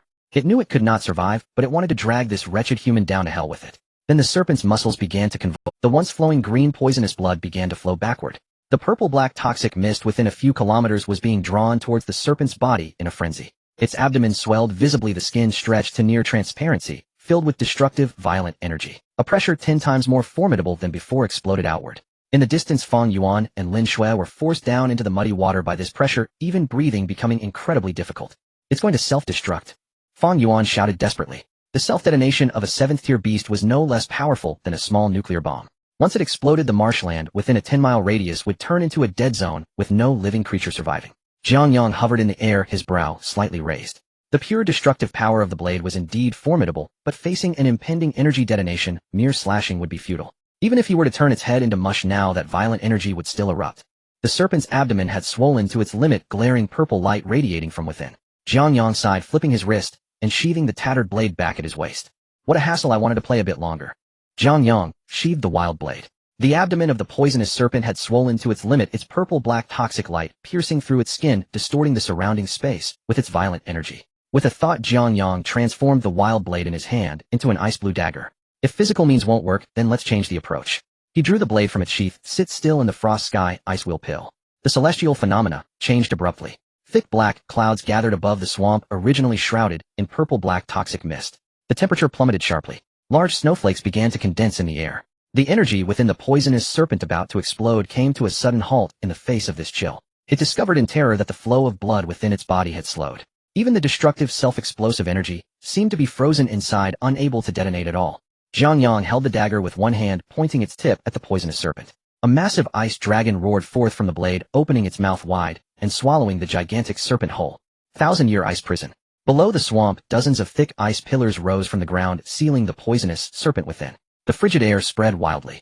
In the blink of an eye, the once formidable 7th-level mutated poisonous serpent, along with the terrifying energy within it, was completely transformed into a gigantic ice sculpture. Jiang Yang stepped forward and lightly swung his blade. Crack! Tiny cracks rapidly spread across the entire ice sculpture. With a muffled bang, the massive ice sculpture shattered into countless ice shards, gently falling onto the swamp. In midair, a crystal core emitting a rich purple light plummeted down. Jiang Yang caught it with his hand, waited a couple of times, and happily tucked it into his pocket. This thing should be worth quite a lot of good items. Outside in the central square, the atmosphere was so oppressive it was hard to breathe. The high-energy detection bar on the screen was about to hit rock bottom, and everyone knew that was a sign of the beast's self-explosion. Zhao Di's, who's crossed his arms, his face creased with a smile. Old Su, take care of yourself. He looked at the vice director of Jiangnan City, sitting on the ground, his tone mocking. This is a 7th-level self-explosion. Your precious student won't even leave a speck of dust. The vice director stared at the screen, his eyes bloodshot, his fist pounding on the ground, his knuckles scraped. The chief instructor at the judge's table anxiously slammed his hand on the table. Has the screen not recovered yet? Think of something. The technician was sweating profusely. Report the magnetic field is undergoing unknown anomalies. The temperature is dropping too quickly, and all detectors have malfunctioned. Malfunctioned? The chief instructor was taken aback. Where did low temperatures come from in the toxic marsh? Beep. Beep. Beep. Killing the 7th-level mutated poisonous serpent. Calculating points. Calculation complete. Jiangnan City representative team points 100,000. Immediately afterward, the real-time scoreboard changed. Jiangnan City, which was originally in first place, jumped to 168,000 points, breaking through the 160,000 barrier. The square fell silent, even the sound of breathing stopped. All the instructors, judges, and military bigwigs stared mouths agape at the outrageous number. Zhao Di's, whose smile froze completely, his features twisted in extreme shock. He opened his mouth to say something, but 100,000. Zhao Di's, whose eyes were vacant, nervously muttering, He killed a 7th-level mutated beast. How is that possible? Vice Director Su, who had been sitting on the ground wiping his tears, leaped up upon seeing the score. He first pinched his thigh hard, gritting his teeth to confirm it wasn't a dream, then laughed out loud. Ha ha ha. We won, didn't die, and even killed a 7th-level beast. Vice Director Su strode up to Zhao Di's, who's looking at his rival with pride. Oh, old Zhao, what are you doing? It's not even New Year's yet. Why are you making such a grand gesture? I haven't prepared any New Year's money. Zhao Di's, who's trembled all over his nails, digging into the cracks of the floor tiles, unable to say a word. The other instructors nearby erupted in chaos. 160,000 points. This must be the highest score since the National League began, right? Single-handedly killing a 7th-level beast. How much power has this kid concealed? A monster. Jiangnan City has produced a thorough monster. The chief instructor stood up and kicked over the chair in front of him. Good kid, enough guts. He was so excited his face flushed, yelling at the technician, quickly mobilize the backup detectors. I want to see his real-time footage, hurry. At the same time, in the depths of the Crimson Flame Gorge, Gu Sun had just expended tremendous effort cooperating with his teammates to kill a 6th-level Crimson Flame Tiger. He knelt on one knee, panting heavily, his clothes charred badly, looking quite disheveled. Finally took it down. Gu Sun wiped the black soot from his face, forcing himself to stand. A 6th-level beast, 10,000 points earned. This should help me surpass that Jiang Yang, right? A teammate nearby excitedly opened his wristband. Gu Xiao is mighty. If our current points have reached 14,005, we absolutely can. The teammate's voice suddenly stopped, his face turning red. He stared wide-eyed at the wristband screen, his hands trembling so much he dropped the wristband on the ground. What happened? Gu Sun frowned, a bad premonition rising in his heart. Did Jiangnan City gain points again? How much did they gain? A few thousand. The teammate swallowed hard, his teeth chattering. 10,000. What 10,000?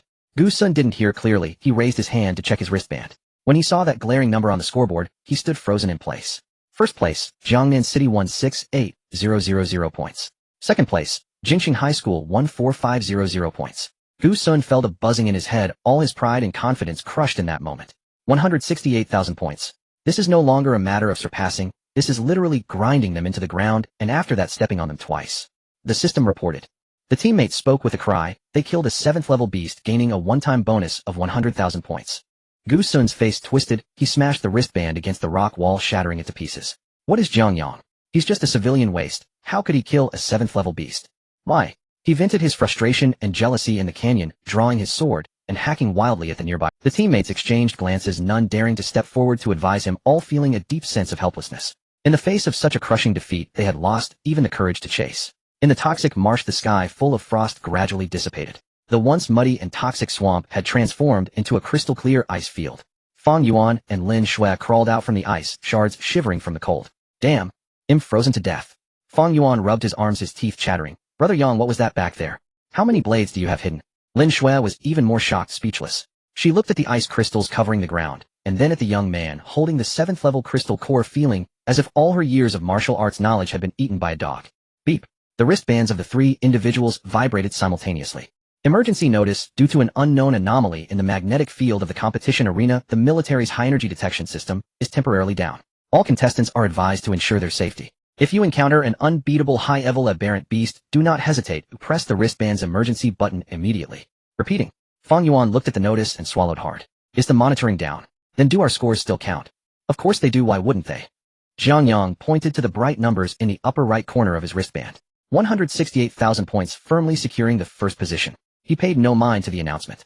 This trial ground only holds 7th-tier aberrant beasts at most, which pose no threat to him. Alright, stop dawdling. Jiang Yang stretched his neck. With others still catching up, let's gather more crystal cores. This is a national league, we can't leave empty-handed. Fang Yuan and Lin Shui exchanged glances and quickly followed. The 3 of them swaggered across the thick ice layer deeper into the marsh. The originally toxic marsh was transformed into a wide path frozen solid by Jiang Yang's ice wheel. Even the poisonous insects hidden beneath the mud were frozen into hard specimens crunching underfoot. After walking for about half an hour, the area ahead opened up and they had exited the marsh. Voices of other students could be heard. Jiang Yang stopped and squinted ahead. 50 meters away, a 5-person team was trudging toward them. They wore matching uniforms with an eagle emblem embroidered on their chests. Hey, what a coincidence, they just ran into some familiar faces. Zhao Qin, the vice-captain of Tianhai No. One high school who was pinned down by Jiang Yang using the 6 rods light prison during the Junior Abyss trial, had his crystal cores stripped away. At that time, there were military supervisors in the trial ground. Zhao Qin had threatened to break Jiang Yang's legs, but Jiang Yang only took their crystal cores without harming him. Now, Jiang Yang. Zhao Qin also spotted Jiang Yang, and instinctively took 2 steps back. The buzzcut in front halted, turned back and frowned at Zhao Qin. What are you shouting about? Captain. Zhao Qin grabbed the buzzcut sleeve, lowering his voice, sweating profusely. He's the Jiang Yang from Jiangnan City, the one who stole our crystal cores in the trial ground last time.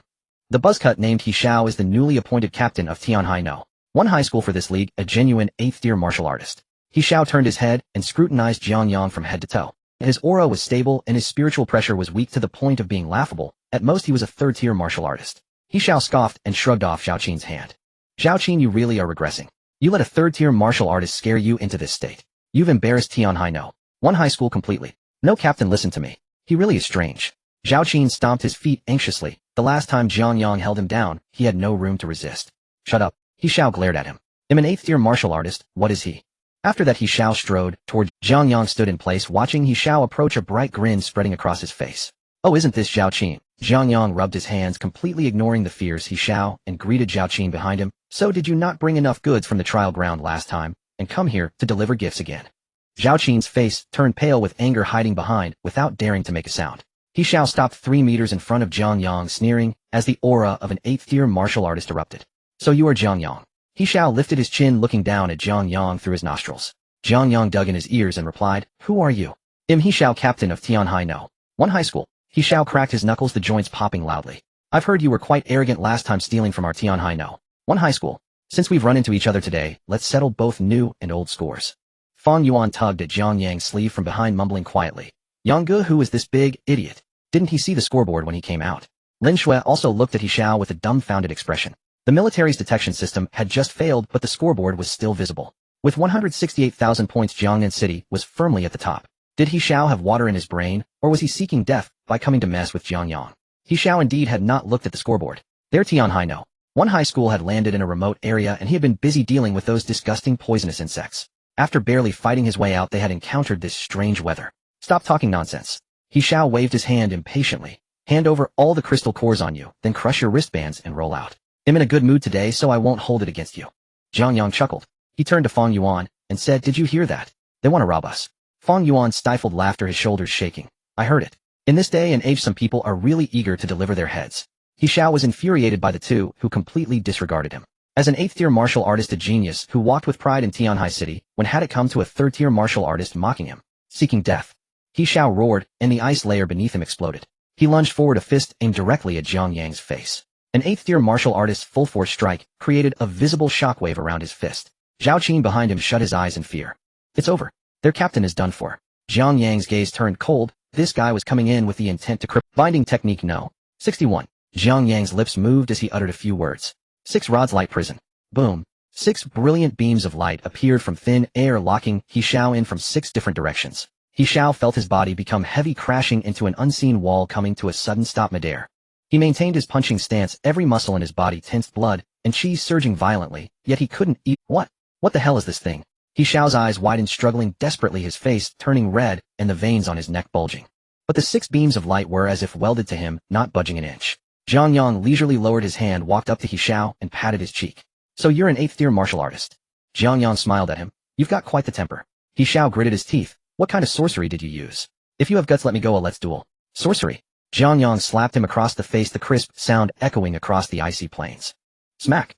He Xiao's face was turned to one side, half of it swelling up, blood oozing from the corner of his mouth. He Xiao was dumbfounded. When had he ever suffered such humiliation in his life? Smack. Jiang Yang slapped him again, making He Xiao see stars. What's wrong with hitting you? Jiang Yang shook his hand. If you're going to rob, you need to be prepared for the consequences. If you're outmatched, just take the beating. Didn't Zhao Qin teach you the rules? Zhao Qin shrank back behind, wishing he could find a crack in the ground to hide in. He had warned that this guy was strange. The captain had refused to listen, and now look. He was pinned down. The other 3 members of Tianhai No. 1 high school finally reacted and rushed forward, drawing their weapons. Let go of the captain. Jiang Yang didn't even glance at them. Destruction technique no. 4 white lightning. He didn't turn back, casually flicking out a bolt of furious lightning from his fingertips. The blue lightning swept across the ice surface with a loud bang, hurling the 3 team members several meters away. They crashed onto the ice, rolling their eyes back, their bodies charred and emitting smoke. He Xiao looked at his 3 teammates who had been instantly killed, his head buzzing, his arrogant spirit doused significantly. You? This is a military trial ground. Do you dare to kill? Jiang Yang sneered. There are no monitors. Who knows it was me who killed them? He even turned to glance at Zhao Qin. Don't you agree? Those 3 were struck by lightning. What does it have to do with me? Cold sweat broke out all over Zhao Qin's body as he knelt on the ground with a thud, skillfully removing his backpack and emptying all the crystal cores inside. Brother Jiang Yang, good, these are the crystal cores we just harvested. He moved quickly, his voice trembling. Please, you're a magnanimous person. Let me go. I didn't see anything. Jiang Yang raised an eyebrow, walking over to kick the crystal cores on the ground. More than a dozen 4th-tier cores and 2 5th-tier cores. Not bad. The efficiency of this haul is quite high. Jiang Yang unceremoniously collected all the crystal cores into his backpack. He Xiao watched his hard-earned crystal cores being taken away, his heart bleeding. You dare to steal our crystal cores? He Xiao's voice trembled. How can this be called stealing? Jiang Yang walked back to He Xiao, smiling innocently. Did you not just say to hand over all the crystal cores and leave a whole corpse, eh? He Xiao opened his mouth, but before he could say anything, a dagger was thrust directly into his mouth. He Xiao's eyes bulged wide, nearly popping out of their sockets. The short blade was buried to the hilt in his mouth, its tip piercing through the back of his skull. This 8th-rank prodigy from Tianhai No. 1 high school couldn't even let out a single scream. Only a few gasping ha-ha sounds escaped his throat. Even in death, he couldn't believe that Jiang Yang actually dared to kill on the examination grounds of the National League. He Xiao's body crashed heavily onto the ice, crimson blood gushing from the wound, and the back of his head spreading rapidly across the crystal-clear surface. Jiang Yang gripped the hilt, casually pulled the blade free, and flicked off the blood. The air fell so silent that even a pin drop could be heard. Zhao Qin knelt on the ground, his entire body trembling like a leaf, as if his bones had been drained away.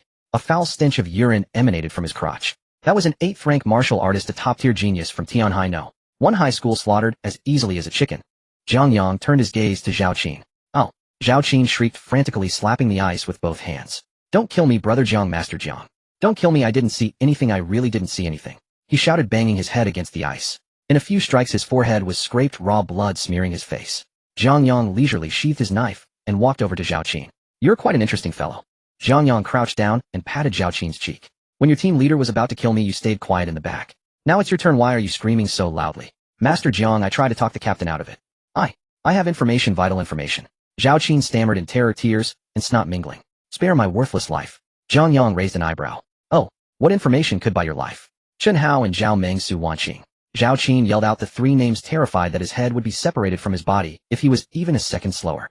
Jiang Yang paused, the smile on his face fading slightly. These three names were all too familiar to him. Zhao Meng had had an arm crippled by him in the arena, and Chen Hao's meridians had been completely severed, leaving him a useless wreck. As for Su Wanqing, that scheming woman, he hadn't had a chance to deal with her yet. These three failures should have been lying in a hospital or at home as invalids. How could they appear in the National League examination grounds? They entered the trial grounds.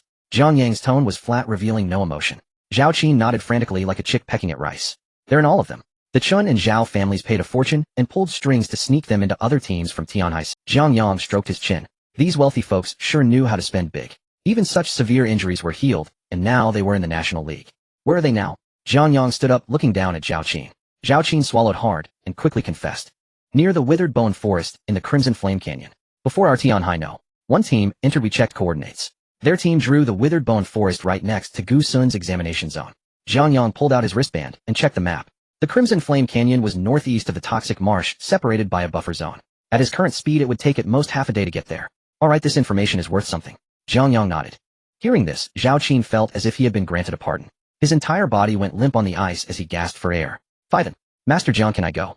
Zhao Qin asked tentatively, his voice as faint as a mosquito's buzz. Go ahead. Jiang Yang waved his hand generously. I'll let you off this time. Zhao Qin scrambled to his feet, not daring to look back, and sprinted wildly across the icy plain. He wished he had been born with more legs, his speed so great that afterimages trailed behind him. Fang Yuan watched Zhao Qin's retreating figure, slapping his thigh in frustration. Brother Yang, why did you let him go? Fang Yuan ran up to Jiang Yang and lowered his voice. He saw you kill He Xiao and the other three. Even though the surveillance is broken, if he gets out alive, Tianhai City will definitely come after us. Lin Shui also stepped forward, frowning slightly. Fang Yuan is right. Spare a tiger and you'll regret it. Tianhai no. One lost their captain. This can't be swept under the rug. Jiang Yang turned to look at the two frantic individuals and suddenly grinned. Who said I was going to spare the tiger? Fang Yuan was stunned. Huh, didn't you just let him go? I let him go. Jiang Yang flexed his wrist, producing a crisp crack from his knuckles. But I didn't say I wouldn't kill him. Fang Yuan's mouth hung open, his mind struggling to catch up. Jiang Yang patted Fang Yuan's shoulder, his tone light. I said I'd let him off this time, not that I wouldn't kill him next time. Lin Shui and Fang Yuan were both dumbfounded. Was there a difference? Jiang Yang gave them the answer. Blink step. His figure flickered and vanished into thin air. Fang Yuan stared in the direction Jiang Yang had disappeared, swallowing hard. Sister Shui, did Brother Yang go after Zhao Qin? Lin Shui crouched down to loot He Xiao supplies, replying without looking up. Kill him next time. That means now. Zhao Qin was sprinting at the edge of the swamp. His lungs heaved violently, his throat parched and burning. His legs were numb, moving mechanically, driven purely by the instinct to survive. I made it. I made it. Zhao Qin rejoiced inwardly as he ran. He swore that if he got out of this hellhole alive, he would never provoke Jiang Yang again. That guy wasn't human, he was a monster. Ahead lay a dense thicket of poisonous vines. Once he got through it, he could leave this area entirely and find a safe spot to hide until the competition ended. Zhao Qin gritted his teeth, mustering the last of his strength to leap forward. Just as his body left the ground, the air in front of him rippled like water. A tall, slender figure materialized out of nowhere, blocking his landing spot. Zhao Qin's pupils contracted, his heart nearly stopping. He was midair and couldn't change direction, hurtling straight toward the figure. A powerful hand clamped around his neck, halting his forward momentum and hoisting him into the air. Zhao Qin's legs flailed wildly as he clawed at the iron-like grip, desperately trying to pry it loose. Extreme oxygen deprivation turned his face a purplish red. Jiang Yang held Zhao Qin's neck with one hand, tilting his head to study him, a gentle smile on his face. Zhao Qin emitted a gurgling sound from his throat, his eyes bloodshot and pleading as he looked at Jiang Yang.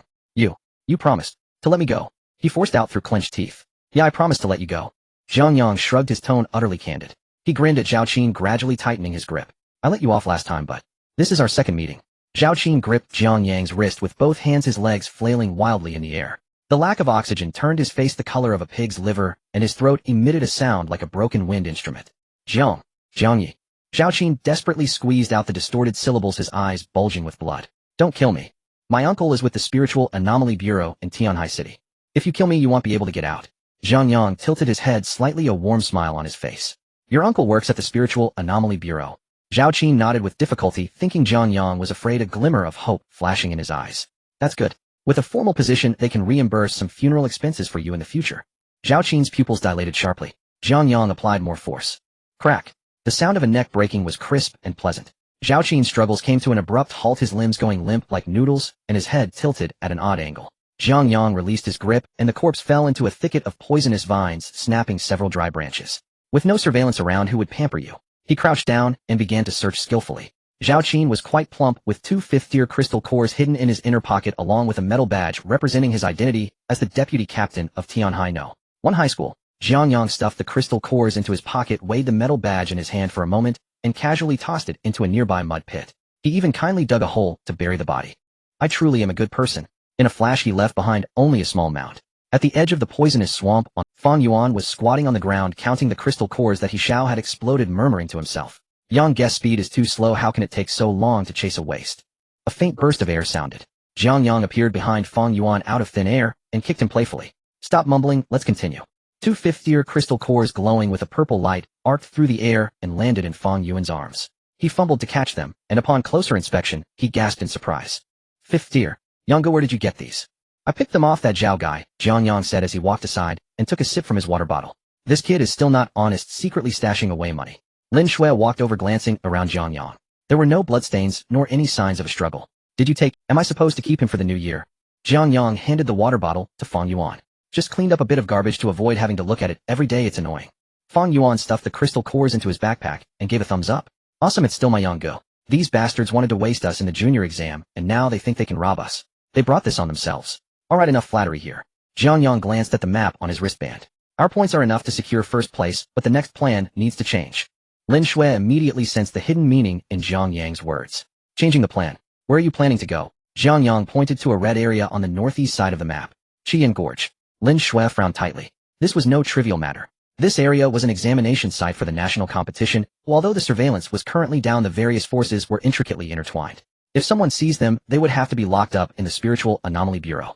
Yang, this could escalate into a big problem. Fang Yuan lowered his voice. How about we wait until the competition is over and look for another opportunity? Look for another opportunity, Jiang Yang retorted. Once we go out, there will be military oversight, and their families' experts will be protecting them. Am I supposed to go in and kill them? Now is the best opportunity, even the King of Heaven can't save them. Lin Shui directly interrupted their conversation. How do we go? Straight, or take a detour? Jiang Yang looked at Lin Shui in surprise. Aren't you going to persuade me?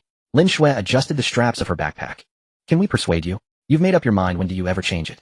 Besides those 3, surviving is a hidden danger for us. Fang Yuan gritted his teeth and threw his backpack onto his back. Damn it, let's do it. Those 3 bastards have made life difficult for us since school. It's time to settle the old and new debts together. Yang, what do you think we should do? Jiang Yang shook his head. It's not we, it's me. Fang Yuan and Lin Shui were both. You stay here to continue racking up points, or find a safe place to hide.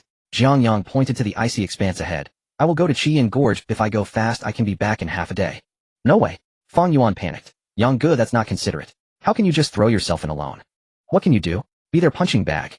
Jiang Yang ruthlessly criticized. That place is full of high-tier anomalous beasts and other teams from Tianhai City. I can't guarantee I won't be discovered. Lin Shui stepped forward, blocking Jiang Yang's path. Jiang Yang, we are a team. She knew her strength was insufficient, but her attitude remained resolute. I admit that our current strength won't be of much help, and we might even be a burden. But if something happens to you, what use is it for Fang Yuan and me to hold the first place in the country? Fang Yuan nodded vigorously in agreement. Exactly, Sister Shui is right. At worst we die together inside. Yang, don't think you can leave us behind. If you dare to run off alone, I'll stand here and yell that Jiang Yang is killing people, bringing all the nearby teams over. Jiang Yang looked at his 2 stubborn teammates in front of him. He felt a headache. Truly 2 thick-head individuals. They'll compromise, but you must follow orders. When we get there, if I tell you to run, you run back, without looking back. No problem. Fang Yuan cheerfully agreed. You can trust my speed in escaping.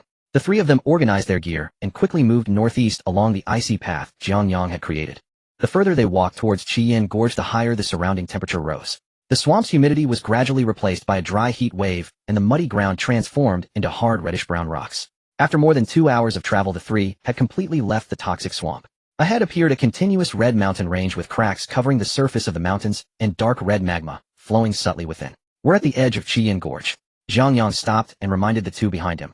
This area has dense fire, attributes spiritual energy, and the temper of the anomalous beasts here is quite volatile. Stay close to me. As soon as he finished speaking, a sudden burst of flame erupted from a pile of rocks to the side. A massive Qian magic lizard sprang out from the rubble, opening its mouth wide and spitting a blazing fireball straight at Fang Yuan's face. Fang Yuan was startled and realized it was too late to evade.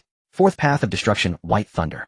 A blue lightning bolt shot from Jiang Yang's fingertips, arriving first and piercing through the fireball, then striking the Qian magic lizard's head with unyielding force. Boom! The lizard's head exploded, its massive body crashing heavily to the ground, convulsing a few times before falling still. Jiang Yang approached skillfully, using a short knife to extract a crimson crystal core and tossed it into his backpack. Fifth tier anomalous beast. It seems the resources of Qian Gorge are indeed impressive. Jiang Yang wiped the blood off the blade. Indeed, the wealthy have privileges. It's hard not to take first place when assigned here. What a shame to encounter someone like him. Crossing a dried riverbed, the terrain ahead suddenly opened up. A canyon composed of enormous red rocks appeared, and at the edge of the canyon stood a bizarre grove of dead trees, their trunks pale and twisted, exuding a chilling aura. The Grove of Bones had arrived. Jiang Yang raised his hand to signal the two to stop, lowering his body to hide behind a large rock. 500 meters ahead, a clearing was aglow with flames. Screams, roars of beasts, and the explosive sounds of spiritual energy clashing mingled together, deafening to the ears. Fang Yuan cautiously peeked out. Damn! Yanga, look over there. Jiang Yang squinted slightly as he followed Fang Yuan's pointing direction. A massive crimson giant wolf comparable in size to a heavy truck was trampling a student clad in Tianhai City's uniform, its gaping maw preparing to bite down. Blood splattered everywhere, and the student didn't even have time to crush his wristband for help before being torn in half. Behind the giant wolf, three familiar figures were scrambling frantically into the depths of the Grove of Bones. Chunhao, Zhao Meng, and Su Wanqing. Chunhao was running at the front, his face drenched in terrified tears. Zhao Meng stumbled behind him. Su Wanqing was running last, screaming as she went. Behind them, a dozen slightly smaller crimson giant wolves were hot. A sixth-tier exotic beast, bloodthirsty flame wolf. Jiang Yang looked at the leading giant wolf and sneered. Looks like our old classmate isn't having much luck today. These three were running in utter disarray. Chunhao had lost one of his shoes running barefoot on the scorching rocks, gritting his teeth in pain, but daring not to stop. Zhao Meng's arm, previously injured by Jiang Yang, flailed weakly, drenched in sweat and gasping for breath. Su Wanqing was in the worst condition, being only a 9th-tier martial artist. She hadn't even reached the entry level of a martial master, and her stamina was long depleted. Her hair was disheveled, her face covered in dust, completely lacking the delicate beauty she usually possessed. Roar! The 6th-tier flame wolf let out a roar, its limbs propelling it closer to the three. Fang Yuan was thoroughly amused, rubbing his hands together as he drew a tactical dagger from behind and prepared to charge out. Yang, this is a once-in-a-lifetime opportunity. Oh, let's strike while the iron is hot. I'll give each of them a stab. Fang Yuan lowered his voice, excitement evident in his tone. Jiang Yang firmly grasped Fang Yuan's shoulder and pulled him back forcefully. What's the rush? Jiang Yang shifted to a comfortable position against the boulder. It's a free show, why not enjoy it? Fang Yuan was momentarily stunned, then broke into a grin and squatted down again. Jiang Yang took out his phone, activated the camera function, and aimed it at the fleeing trio below. Yanga, what are you doing? Fang Yuan leaned in to glance at the screen. Jiang Yang adjusted the focus, capturing this for a memento, and also to entertain the others. Lin Shui watched Jiang Yang's actions with a helpless shake of her head, her gaze returning to the battlefield below. The chase at the canyon's bottom had reached a fever pitch. The speed of the flame wolf pack was far greater than that of the three students, and the distance between them was rapidly closing. Chunhao at the front heard the wind of death behind him, and screamed in terror, completely disregarding his two companions as he pushed forward with all his might. Zhao Meng gritted his teeth, following closely behind Chunhao, but his stamina had also reached its limit. Su Wanqing, lagging at the back, felt utterly hopeless. Her thigh muscles cramped up, her feet stumbled a few steps, and her speed slowed down. The 6th-tier flame wolf opened its bloody mouth, viscous saliva dripping from its fangs as it lunged for Su Wanqing's back. Help me, Meng, save me. Su Wanqing screamed desperately. Zhao Meng, hearing the cry for help, instinctively turned his head to look. It was this turn that cost him his life. Seizing the moment Zhao Meng slowed down, Su Wanqing lunged forward, grabbing onto Zhao Meng's clothes, using this force to pull herself ahead. At the same time, she raised her right leg and kicked hard at Zhao Meng's stomach.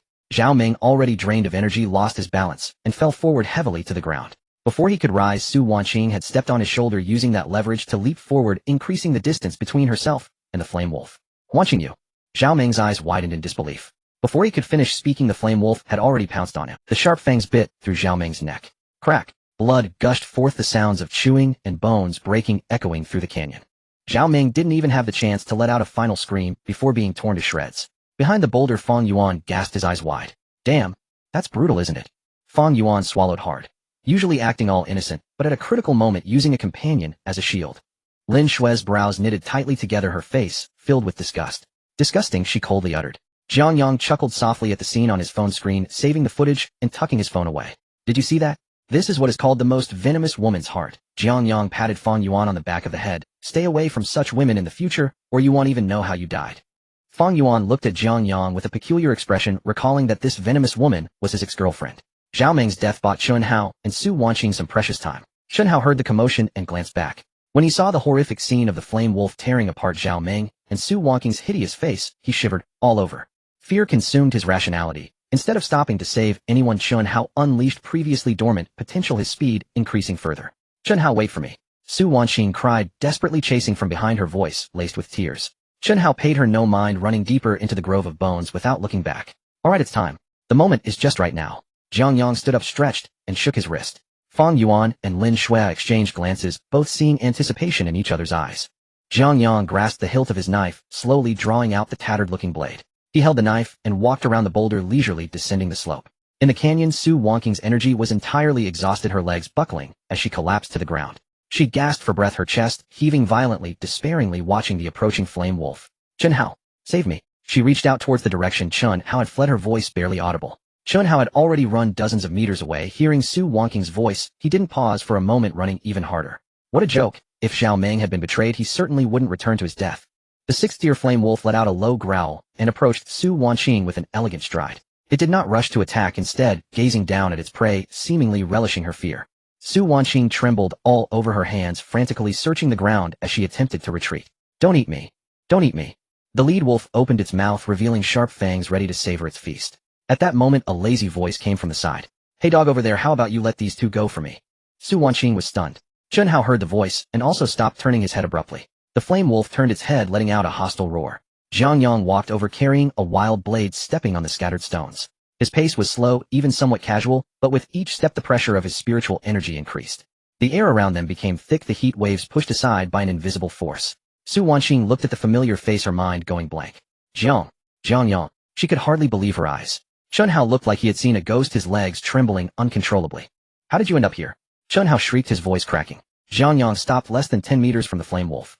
He ignored Shunpo's question and instead looked down at Su Wanxing, who was sprawled on the ground. Why aren't you running in? Jiang Yang tilted his head, a gentle smile on his face. Wasn't it quite smooth pushing Xiao Meng just now? Su Wanxing's face turned pale, her lips trembling, unable to utter a word.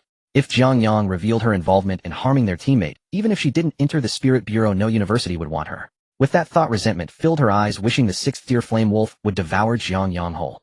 The flame wolf sensed it was being ignored, let out a roar of fury, abandoned Su Wanxing on the ground, and lunged directly at Jiang Yang. The speed of the sixth-tier beast was astonishing, its massive body creating a whirlwind. Jiang Yang barely glanced at it. With a flash step, he appeared above the flame wolf, his blade falling swiftly. The charging flame wolf maintained its forward motion, but was already decapitated. Shunpo plopped down on the ground, his pants soaked. Su Wanxing forgot to breathe, staring at Jiang Yang, her mind blank. Jiang Yang's figure flickered, the tip of his blade pricking out the crystal core, casually wiping it on his clothes before pocketing it. He lifted the wild blade again and approached Su Wanxing, looking down at her. The blade's tip pressed against Su Wanxing's chin, applying a slight pressure to force her to look up. Isn't it customary to greet an old classmate when you meet? Jiang Yang asked with a smile, the metal coolness of the blade transmitting through her skin. Su Wanxing gazed at his smiling face, her head buzzing. A sixth-tier beast. Just moments ago, the bloodthirsty flame wolf that had chased them to the ends of the earth was effortlessly slain by Jiang Yang with a single stroke. This was utterly impossible. He was clearly just in great waste. But the shock lasted only a few seconds. When Su Wanxing truly recognized that the person before her was Jiang Yang, a surge of overwhelming joy flooded her heart. Why was Jiang Yang in the Crimson Flame Canyon? The draw in Jiangnan City had clearly been the Toxic Marsh. Had he crossed examination zones just to find her? It had to be. Su Wanxing's mind raced, automatically weaving a grand narrative. Jiang Yang had always been so accommodating to her, the breakup must have left him with some lingering feelings. Now seeing her in danger, he couldn't help but come heroically to her rescue. After all, men always yearn for what they can. Moreover, given her beauty, how could he truly let go? With this thought, the fear in Su Wanxing's eyes vanished, replaced by a pitiful and aggrieved expression. Jiang Yang, you finally came. Her eyes reddened, tears swirling in her eyes, sliding down her dirty cheeks. This pitiful appearance would surely melt the heart of the former love-struck Jiang Yang. Jiang Yang's grip on the hilt was steady as he quietly observed her performance. I knew you still cared about me. Su Wanxing sniffed, extending her hands to embrace Jiang Yang's thigh, but he sidestepped. She felt no embarrassment, instead sitting down and continuing to cry. I was really scared just now. Xiao Meng went crazy and wanted to drag me down with him. I barely escaped. What a twist of truth. Dozens of meters away, Fang Yuan, hiding behind a boulder, nearly vomited upon hearing this. Damn, does this woman's skin have to be as thick as a city wall? Fang Yuan cursed in a low voice. Lin Shui crossed her arms, snorting coldly. Just the basic tactics of a green tea bitch, don't rush, let's see how Brother Yang handles it. Lin Shui rolled her eyes. Look at his expression, he's clearly waiting for these two to lay all their cards on the table. Fang Yuan laughed. Brother Yang's scheming nature hasn't changed a bit, but I like it. The farce at the bottom of the canyon. Shunpo had also regained his composure by this time. He swallowed hard, gathering his courage to step back a few paces, stopping at what he considered a safe distance. Jiang Yang, how the hell did you end up in the Crimson Flame Canyon? Shunpo pointed at the corpse of the flame wolf on the ground, his eyes nearly popping out. Did you do this? Jiang Yang didn't even spare him a glance, focusing solely on Su Wanqing. Continue your story, he chuckled lightly, his tone unreadable. Su Wanqing thought Jiang Yang was upset about Zhao Ming and quickly pledged her loyalty. Jiang Yang, as long as you take me out, we can get back together right away. Su Wanqing tilted her head, her voice sweet enough to drip with honey. I know you still have feelings for me. Once we're out, I can give you money, lots and lots of money.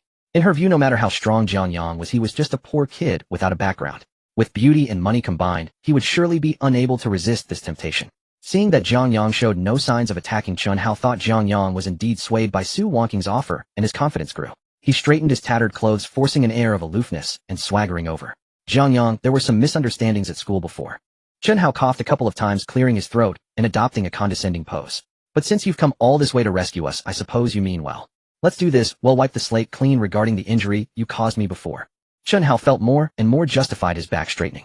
As long as you obediently act as our bodyguard and safely escort us to the exam venue exit, I Shunpo guarantee that you will enjoy wealth and honor for the rest of your life once you step through this door.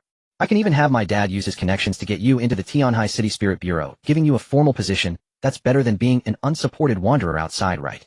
Shunpo felt that the conditions he offered were already generous enough. No matter how strong Jiang Yang was, without family support, it would be difficult to get by in this society. Having crossed examination zones to come here, he was surely trying to use this opportunity to ingratiate himself with the Qin family. Jiang Yang twisted his wrist, retracting the wild blade from Su Wanqing's chin. He rested the long blade on his shoulder, watching the two of them banter with great interest. Your conditions sound quite tempting. Jiang Yang stroked his chin. Su Wanqing, mistaking Jiang Yang's silence for hesitation, hastily scrambled to her feet and brushed dust from her clothes, reaching out to hook her arm through his. Jiang Yang, you agreed, didn't you? I knew you were the kindest of all. Don't touch me. Jiang Yang took half a step back, widening the distance between them. Filthy. Su Wanqing's hand froze midair. The smile on her face stiffened into a mask. Shunpo frowned, his tone edged with irritation. Jiang Yang, don't spurn generosity. Wanqing has already lowered herself enough. What arrogance are you still clinging to? You know exactly what standing my family holds in Tianhai City. Miss this chance, and it won't come again. Shunpo puffed out his chest, attempting to intimidate with familial prestige. Your family's standing. Jiang Yang idly dug a finger into his ear, flicking away a speck of dust with languid disdain. Is it truly impressive? Nonsense. Shunpo snorted coldly. The Qin clan ranks among the top-tier conglomerates in Tianhai City. You, a nameless commoner with no lineage, are blessed beyond measure just to stand near us. Oh, I see. Jiang Yang sighed softly, then spoke with deliberate calm, his gaze sweeping slowly over the two. I've been genuinely curious. Do you both leave your minds behind when you step outside? Su Wanqing froze. Shunpo blinked, stunned. What do you mean? Shunpo instinctively retreated, half a step wary. Jiang Yang pointed toward the headless flame wolf lying on the ground. This creature, a sixth-rank aberrant beast. I severed its head with a single stroke. He gestured next to his own immaculate uniform, the official attire of the Jiangnan City delegation. I am a candidate from Jiangnan City, having carved my path alone through the venomous mist swamp all the way to this crimson flame canyon. Jiang Yang lowered his hand, the faint smile on his lips faded, vanishing like mist under noon sun. By what right do you presume a man capable of crushing you like dry twigs would covet your paltry offerings? The air turned. Only the howling wind threading through the grove of bleached bones broke the silence. Su Wanqing's face drained of all color, her lips trembled uncontrollably. Shunpo's facial muscles twitched violently, betraying raw terror. At last they grasped the fatal truth. The surveillance systems had failed. They stood within the abyssal rift, and the man before them had not come to rescue them. What do you intend to do? Shunpo staggered backward, voice quavering, legs buckling beneath him. Su Wanqing collapsed onto the ground, once more palms scraping against stone as she frantically dragged herself backward. Jiang Yang, don't act rashly. My uncle is. Your uncle serves at the Tianhai City Spirit Beast Bureau, correct? Jiang Yang cut her off. Su Wanqing lifted her head, eyes wide with shock. How did you know? Jiang Yang bared his teeth in a grin, sharp, white, and utterly chilling. Because another man named Zhao Qin said precisely the same thing moments ago. Where is he now? Shunpo blurted out, very, two light words. Yet they struck Shunpo and Su Wanqing like thunderbolts from a cloudless sky. Zhao Qin was dead. That 8th-rank martial master, the lead instructor from Tianhai No. 1 high school, had truly fallen beneath Jiang Yang's blade. Terror seized their throats, choking breath from their lungs. Brother Jiang, I was wrong. Utterly wrong. Shunpo dropped to his knees with a thud, snot and tears streaming down his face. Everything I did before, it was all wrong. Please spare me. Sobbing, he raised his palm and began slapping his own cheeks, each sharp crack echoing hollowly across the canyon. Su Wanqing too lost all composure, banging her forehead against the jagged rock until blood welled and ran freely. Jiang Yang, remember our past closeness. Spare me, and I'll serve you as ox or horse for the rest of my life. Just spare my life, and I'll do anything you demand. In desperation, she clawed at her tattered clothes, tearing fabric in a final grotesque bid for survival. Jiang Yang gazed down upon the two groveling wretches. No need to become ox or horse. I find such servitude unclean. Slowly he raised the field scythe in his hand. Its blade caught the firelight flashing with a piercing glacial gleam. Truth be told, I came here today to deliver one message. Jiang Yang leaned forward slightly, lowering his voice to a whisper. When you descend, apologize to Zhao Meng. Chen Hao pointed a trembling finger at Jiang Yang, voice shrill with bravado. I am the sole heir of the Chen clan of Tianhai City. Harm even a single hair on my head, and my father will hunt you without mercy. Not even all of Jiangnan City can shield you. Your entire family will perish alongside you. Jiang Yang dug idly at his ear expression board. Same lines over and over. You're running out of words, aren't you? What is the Chen clan truly? Merely dust beneath my boot. Hardly worthy of threat. Seeing Jiang Yang unmoved, Chen Hao's panic surged. He raised his arm, jabbing a finger at the black wristband strapped to his forearm, the last thread of hope.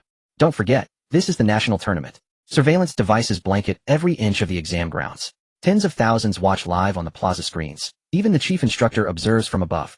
Kill us here, and you'll face execution the moment you step outside. The Spirit Beast Bureau will convene a military tribunal and execute you by firing squad. His voice rose shrill and frantic, desperate to drown out his own terror. Su Wanqing joined in shrieking. Yes, everyone is watching. Jiang Yang, stop now, it's not too late. If you escort us out safely, we'll pretend none of this ever happened, and I swear never to trouble you again.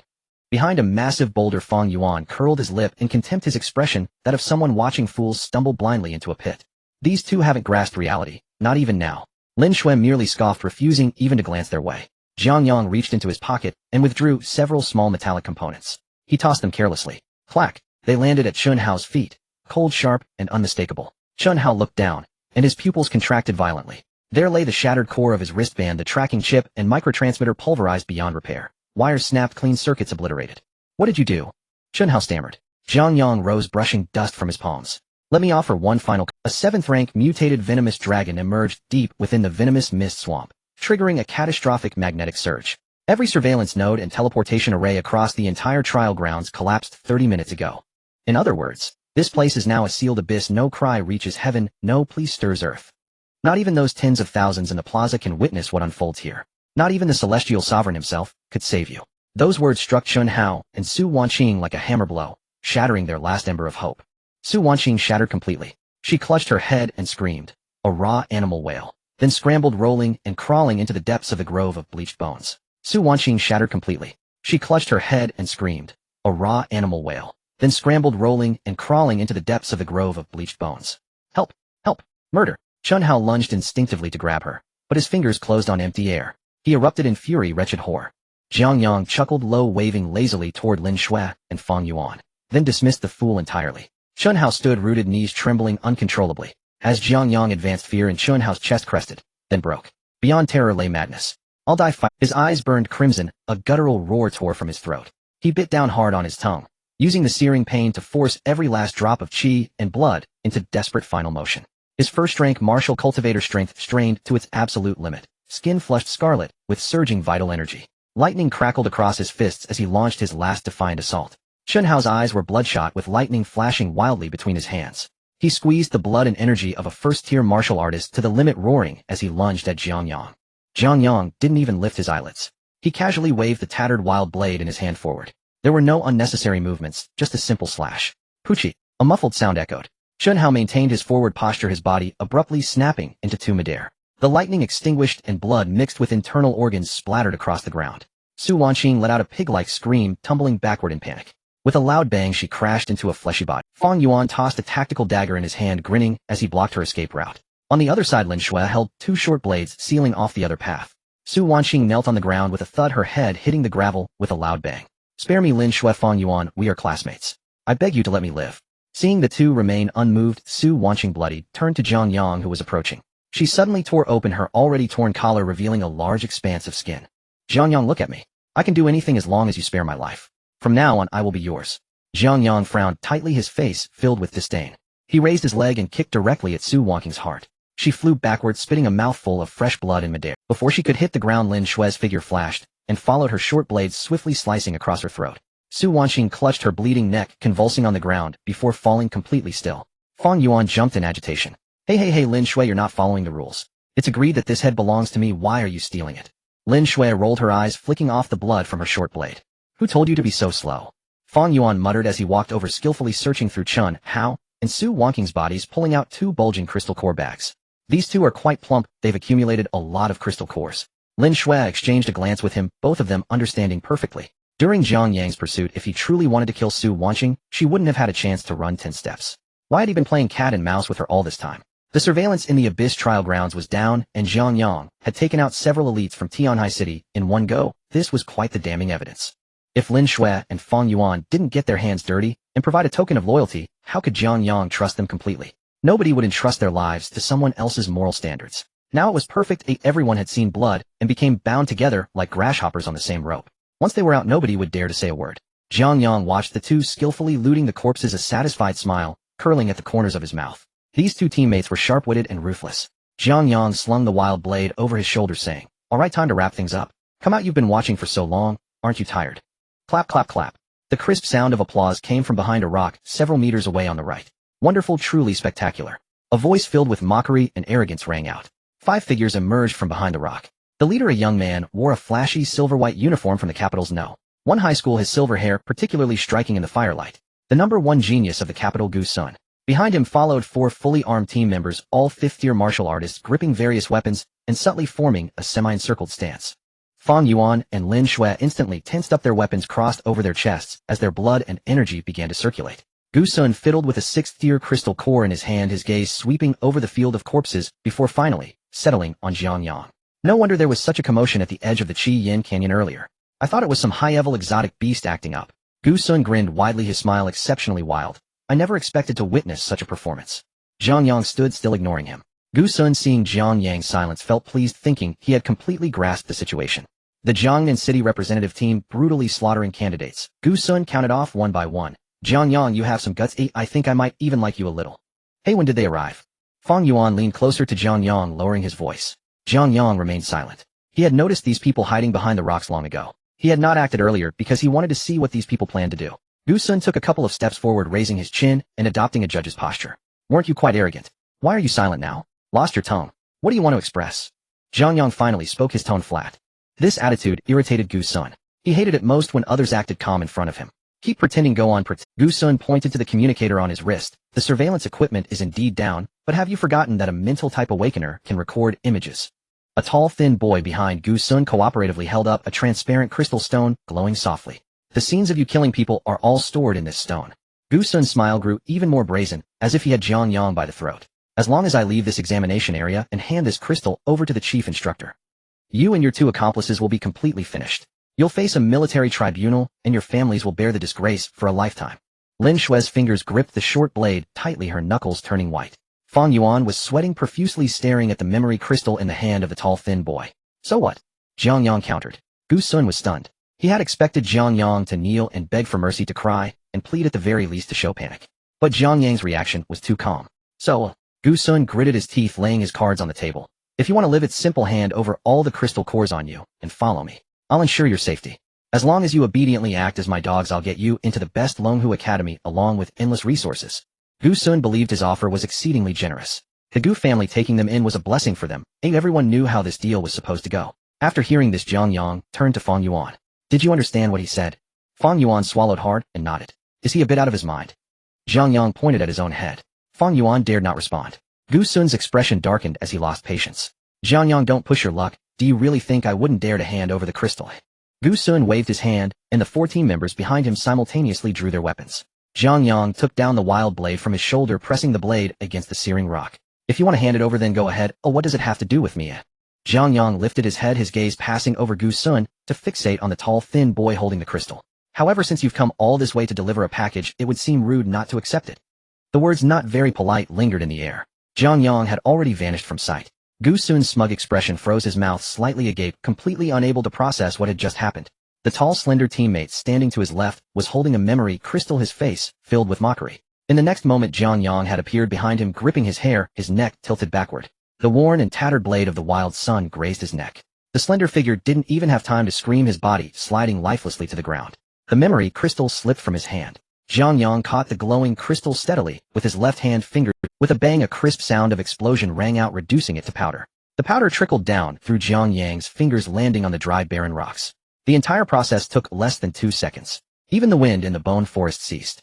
Fang Yuan swallowed hard, twirling the tactical dagger in his hand, almost slicing his own finger. Lin Shui took a deep breath, gripping the short dagger tightly. They knew Jiang Yang was ruthless, but they never expected him to be this ruthless. In front of the capital's #1 genius, without uttering a single superfluous word, he directly killed and destroyed evidence. Gu Sun stared blankly at the corpse on the ground. That was his Gu family's carefully cultivated confidant, a fifth-tier martial artist who had just been silently killed with a Gu Sun's facial muscles twitched violently. Pointing at Jiang Yang, suppressing his rage, he said, "Are you crazy? How dare you kill my people?" Jiang Yang brushed the crystal powder off his hands and turned to look at him. His expression remained unchanged. "Wasn't it you who had him threaten me with something? I already said refusing a delivery that comes to your door is impolite." Gu Sun trembled with anger, his knuckles cracking. Throughout his life he had always been pampered and flattered. With the halo of the capital's #1 genius and the support of the Gu family, who dared to contradict him? Today he had initially approached with a cat mouse mentality, intending to trample Jiang Yang, the dark horse from Jiangnan City, underfoot and turn him into his dog. Yet not only did the other party refuse to kneel, but he also flipped the table over and rubbed Gu Sun's face against the ground. "Jiang Yang, you're asking for death." Gu Sun shouted angrily, "Do you really think that by killing a useless person you can be invincible? Get him, break him, and leave him breathing. I want to personally smash his bones." Gu Sun took half a step back and the three teammates behind him moved simultaneously. These three were all elites from Capital No. 1 high school, carefully selected companions of the Gu family. All were fifth-tier martial artists with extremely rich combat experience. The three didn't even need to communicate. They spread out, forming a triangular formation that surrounded Jiang Yang. Boom. 3 powerful blood energies erupted simultaneously, red qi swirling around their bodies. One on the left wielded a heavy sword, gripping it with both hands, infusing it with violent blood energy as he swept toward Jiang Yang's lower body. The one on the right held 2 short daggers, moving quickly to target Jiang Yang's upper body.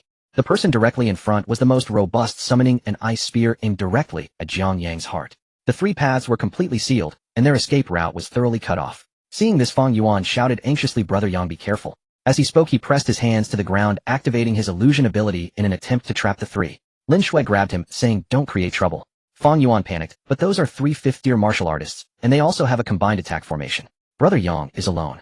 Before he could finish, his words caught in his throat. Jiang Yang, surrounded by the 3, hadn't even moved his feet. He raised his right hand, holding the still dripping wild sun. He drew his blade. His arm muscles surged, the violent death energy wildly flowing into the blade. The previously chipped blade erupted with a terrifying aura. Jiang Yang didn't use any fancy techniques. Facing the combined attack that sealed their escape, he held the sword with one hand and executed a sweeping strike from below. The raging death energy formed a visible storm sweeping outward. Boom. A tremendous explosion echoed through the bone forest. There was no crisp sound of weapons clashing, only the sound of overwhelming destruction. The Agrade Spirit weapon-level heavy sword was the first to make contact with the wild sun. Without any stalemate, the heavy sword broke in half, the wielder's hands splitting open, blood gushing out. Next came the dual daggers and the ice spear, all shattering into countless fragments. The violent energy storm continued unabated, crashing hard into the protective chi of the 3. Bang bang bang. 3 dull thuds rang out almost simultaneously.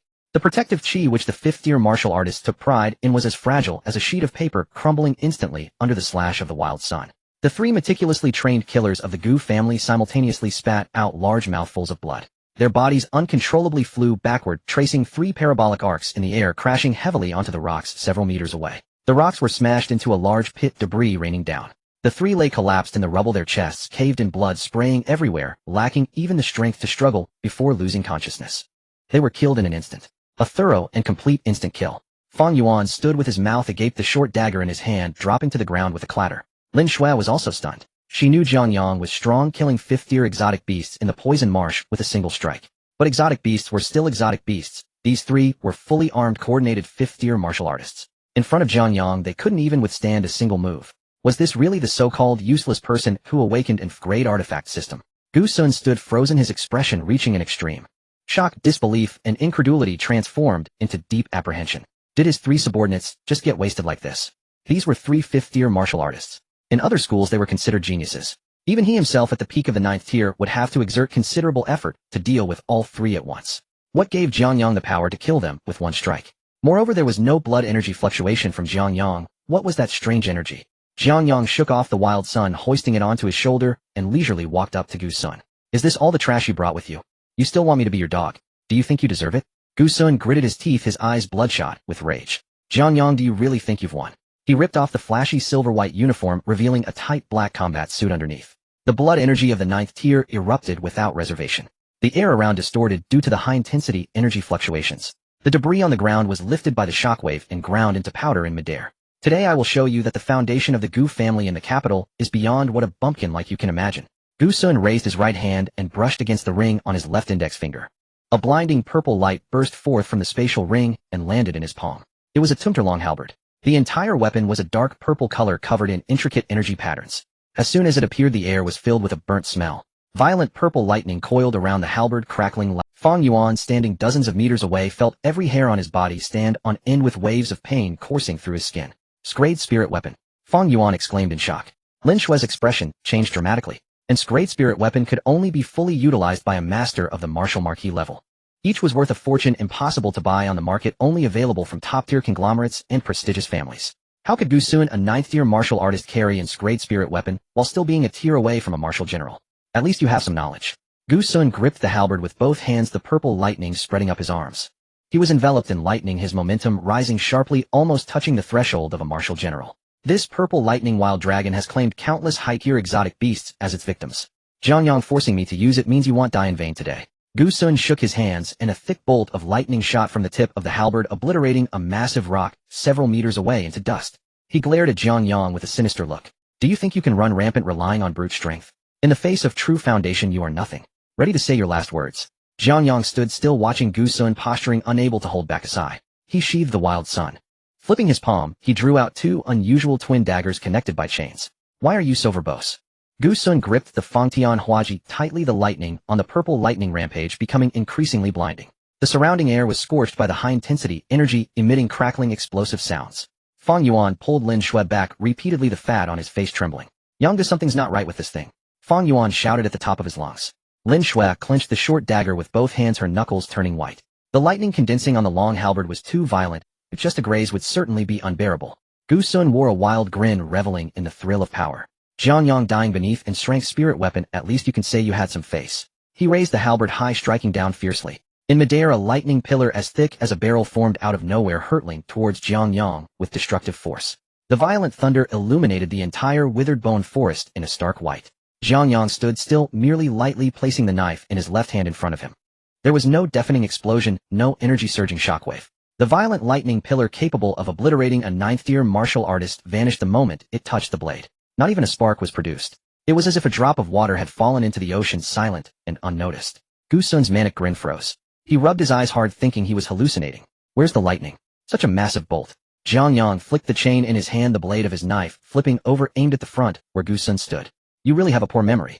Jiang Yang flicked his wrist. Here you go, double, don't be polite. Just as his words fell, blinding purple light erupted from the blade in his right hand. A lightning pillar twice as thick as the previous one, deeper in color and more violent in aura, thundered forth. Gu Sun felt his scalp tingle, every hair on his body standing on end. He couldn't even think about how Jiang Yang accomplished this, instinctively placing the purple lightning rampage horizontally across his chest, desperately channeling all his chi and blood. The red protective chi had just manifested when the doubled lightning pillar arrived. Boom! A thunderous sound erupted in the withered bone forest. This strength spirit weapon, the purple lightning rampage, lasted less than 2 seconds before the intricate spiritual energy patterns on its surface began to shatter. With a crack, the long halberd snapped in two. The violent thunder struck Gu Sun without obstruction. His protective chi was torn apart, as if made of paper. Gu Sun was blasted away, trailing a line of black smoke through the air, crashing through a dozen sturdy withered bone trees before heavily smashing onto a large rock. The rock was smashed into a deep pit, debris clattering down. The scene fell into a deathly silence. Jiang Yang sheathed his dual fish blade and leisurely walked towards the pile of rubble. Fang Yuan swallowed hard, jogging along behind him. Lin Shui quickly followed. In the pile of rubble, Gu Sun lay at the bottom of the pit, his black combat suit now in tatters. His body was charred black, emitting the smell of roasted meat. A large section of his chest had caved in, and he didn't know how many ribs were broken. Blood mixed with chunks of internal organs poured from his mouth. His once proud pinnacle of 9th-tier cultivation had been completely ruined by this strike. Hearing footsteps, Gu Sun struggled to turn his head. Seeing Jiang Yang's calm face, the defenses in Gu Sun's heart completely crumbled. Fear gripped his heart. This impoverished kid from Jiangnan City was no longer human. Don't kill me. Gu Sun's voice was hoarse like a leaking bellows. He struggled to crawl backward, his hands grabbing frantically at the ground. Jiang Yang, you won. He'll give you the... Seeing Jiang Yang silent, Gu Sun thought he might have a chance, quickly revealing his trump card. I'm the only son of the Gu family from the capital. You can't kill me. My grandfather is a war god. My father is a martial hero. If you kill me, the Gu family will never let you go. Your whole family, including those two, must die. He pointed at Fang Yuan and Lin Shui behind him, his voice growing louder, as if grasping at a straw for survival. Let me go and today's events will stay buried in your stomach. They'll give you money, the best techniques, and ensure your admission into Longhu Academy. Hearing the words war god and martial hero, Fang Yuan's face turned pale. He leaned closer to Jiang Yang and whispered, Yang Gu, the Gu family's power in the capital is indeed great. How about we just kill him quickly? Lin Shui said nothing, but the short dagger in her hand had already been drawn. In their view, incapacitating Gu Sun might feel satisfying, but once they left the trial grounds, the Gu family would certainly not let them go. Jiang Yang glanced appreciatively at Fang Yuan, then turned back to Gu Sun in the pit. Are you done talking? Gu Sun was taken aback, nodding vigorously. I'm done, as long as you let me go. I'm the most polite person. Jiang Yang interrupted him.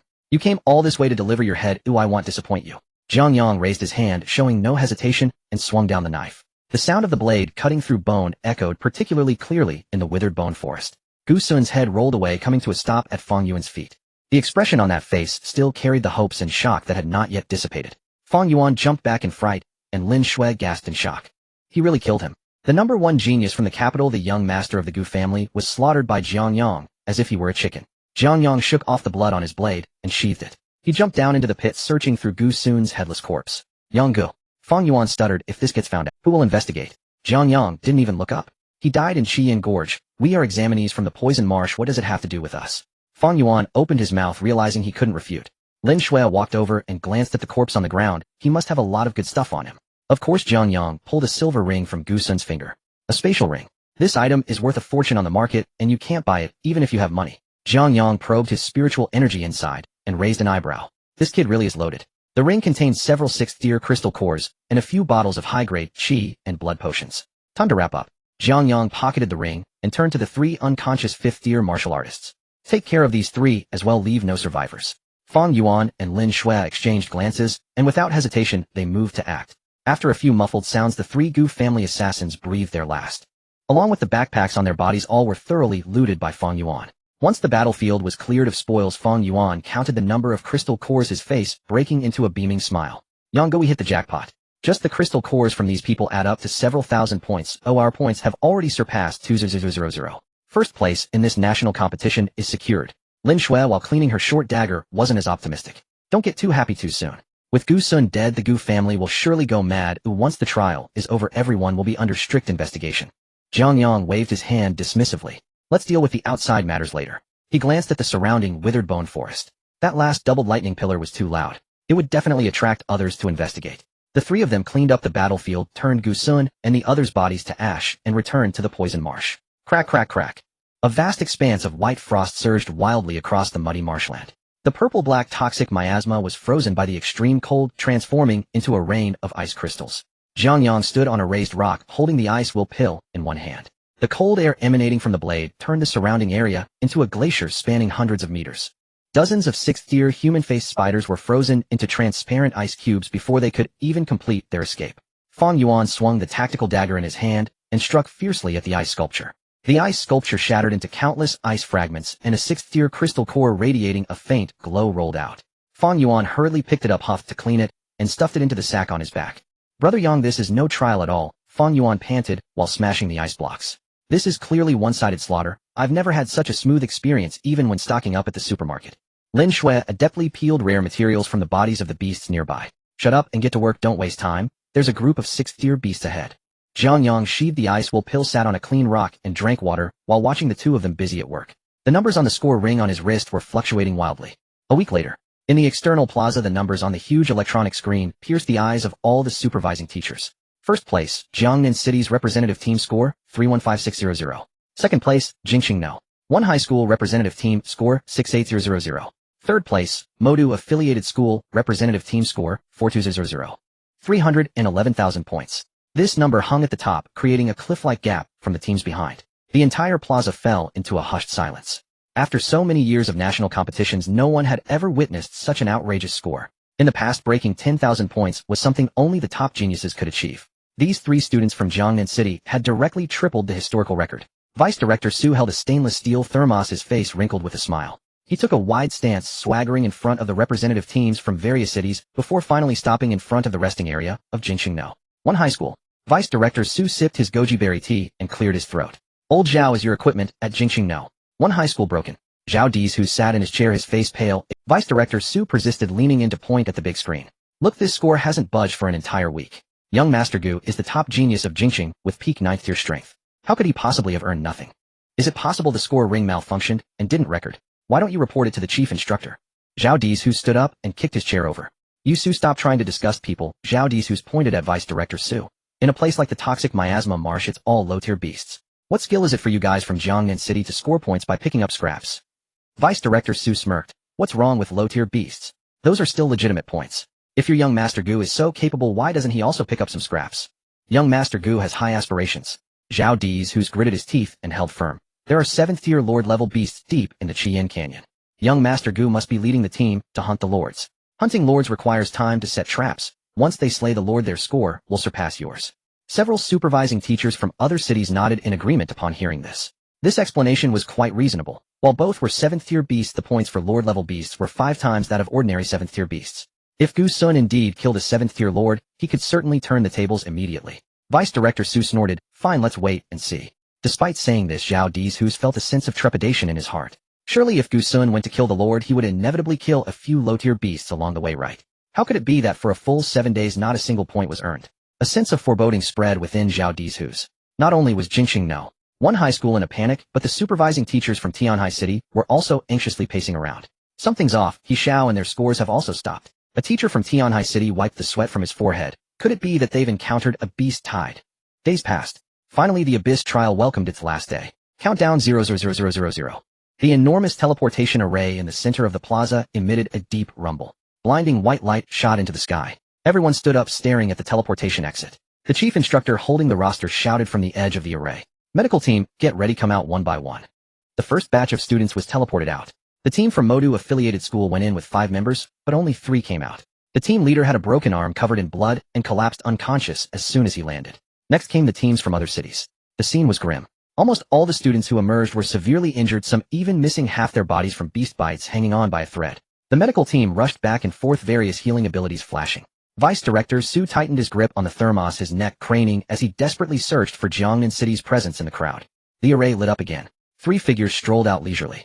Jiang Yang, walking at the front, had his hands in his pockets, his casual attire spotless, not a speck of dirt on him.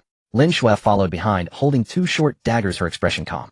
The most exaggerated was Feng Yuan. This chubby guy had gained a significant amount of weight and was carrying a specially made snake skin bag taller than himself on his back.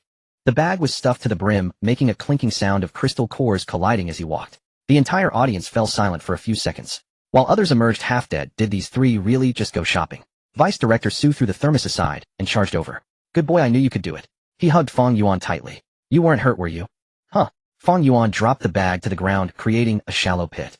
Director Su, I wasn't injured, but after eating only compressed biscuits for days, I've lost weight. Feng Yuan rubbed his belly. Vice Director Zu's eyelid twitched. This figure had obviously gained a noticeable amount of weight. Surrounding supervising teachers gathered around, their eyes gleaming green as they stared at the 3 snake skin bags. Without needing to look, it was clear that they were packed with high-tier crystal cores and rare materials. Jiang Yang City had truly struck it rich this time. Zhao Dizhu had no time to care about these. He pushed through the crowd, squeezing to the front of the teleportation array. His eyes widened, staring intently at the exit of the array. The light dimmed increasingly, and fewer students emerged. The team from Tianhai City did not come out, nor did the team from Jingxing No. 1 high school. Where is young Master Gu? Zhao Dizhu grabbed a nearby staff member, his voice trembling. Where are the people from Jingxing No. 1 high school? The staff member glanced at the instrument in his hand, looking uneasy. Teacher Zhao, please don't panic. How can I not panic? Zhao Dizhu roared, spitting saliva all over the staff member's face. Gu Sun is the only heir of the Gu family. If anything happens to him, everyone in this examination hall will pay the price. The chief instructor approached, shoving Zhao Dizhu aside. Zhao Dizhu, mind your words. This is the examination hall for the national competition. With a cold expression, the chief instructor turned to the staff member. Report on the situation inside the examination hall. The staff member wiped the sweat from his face and glanced at the screen of the instrument.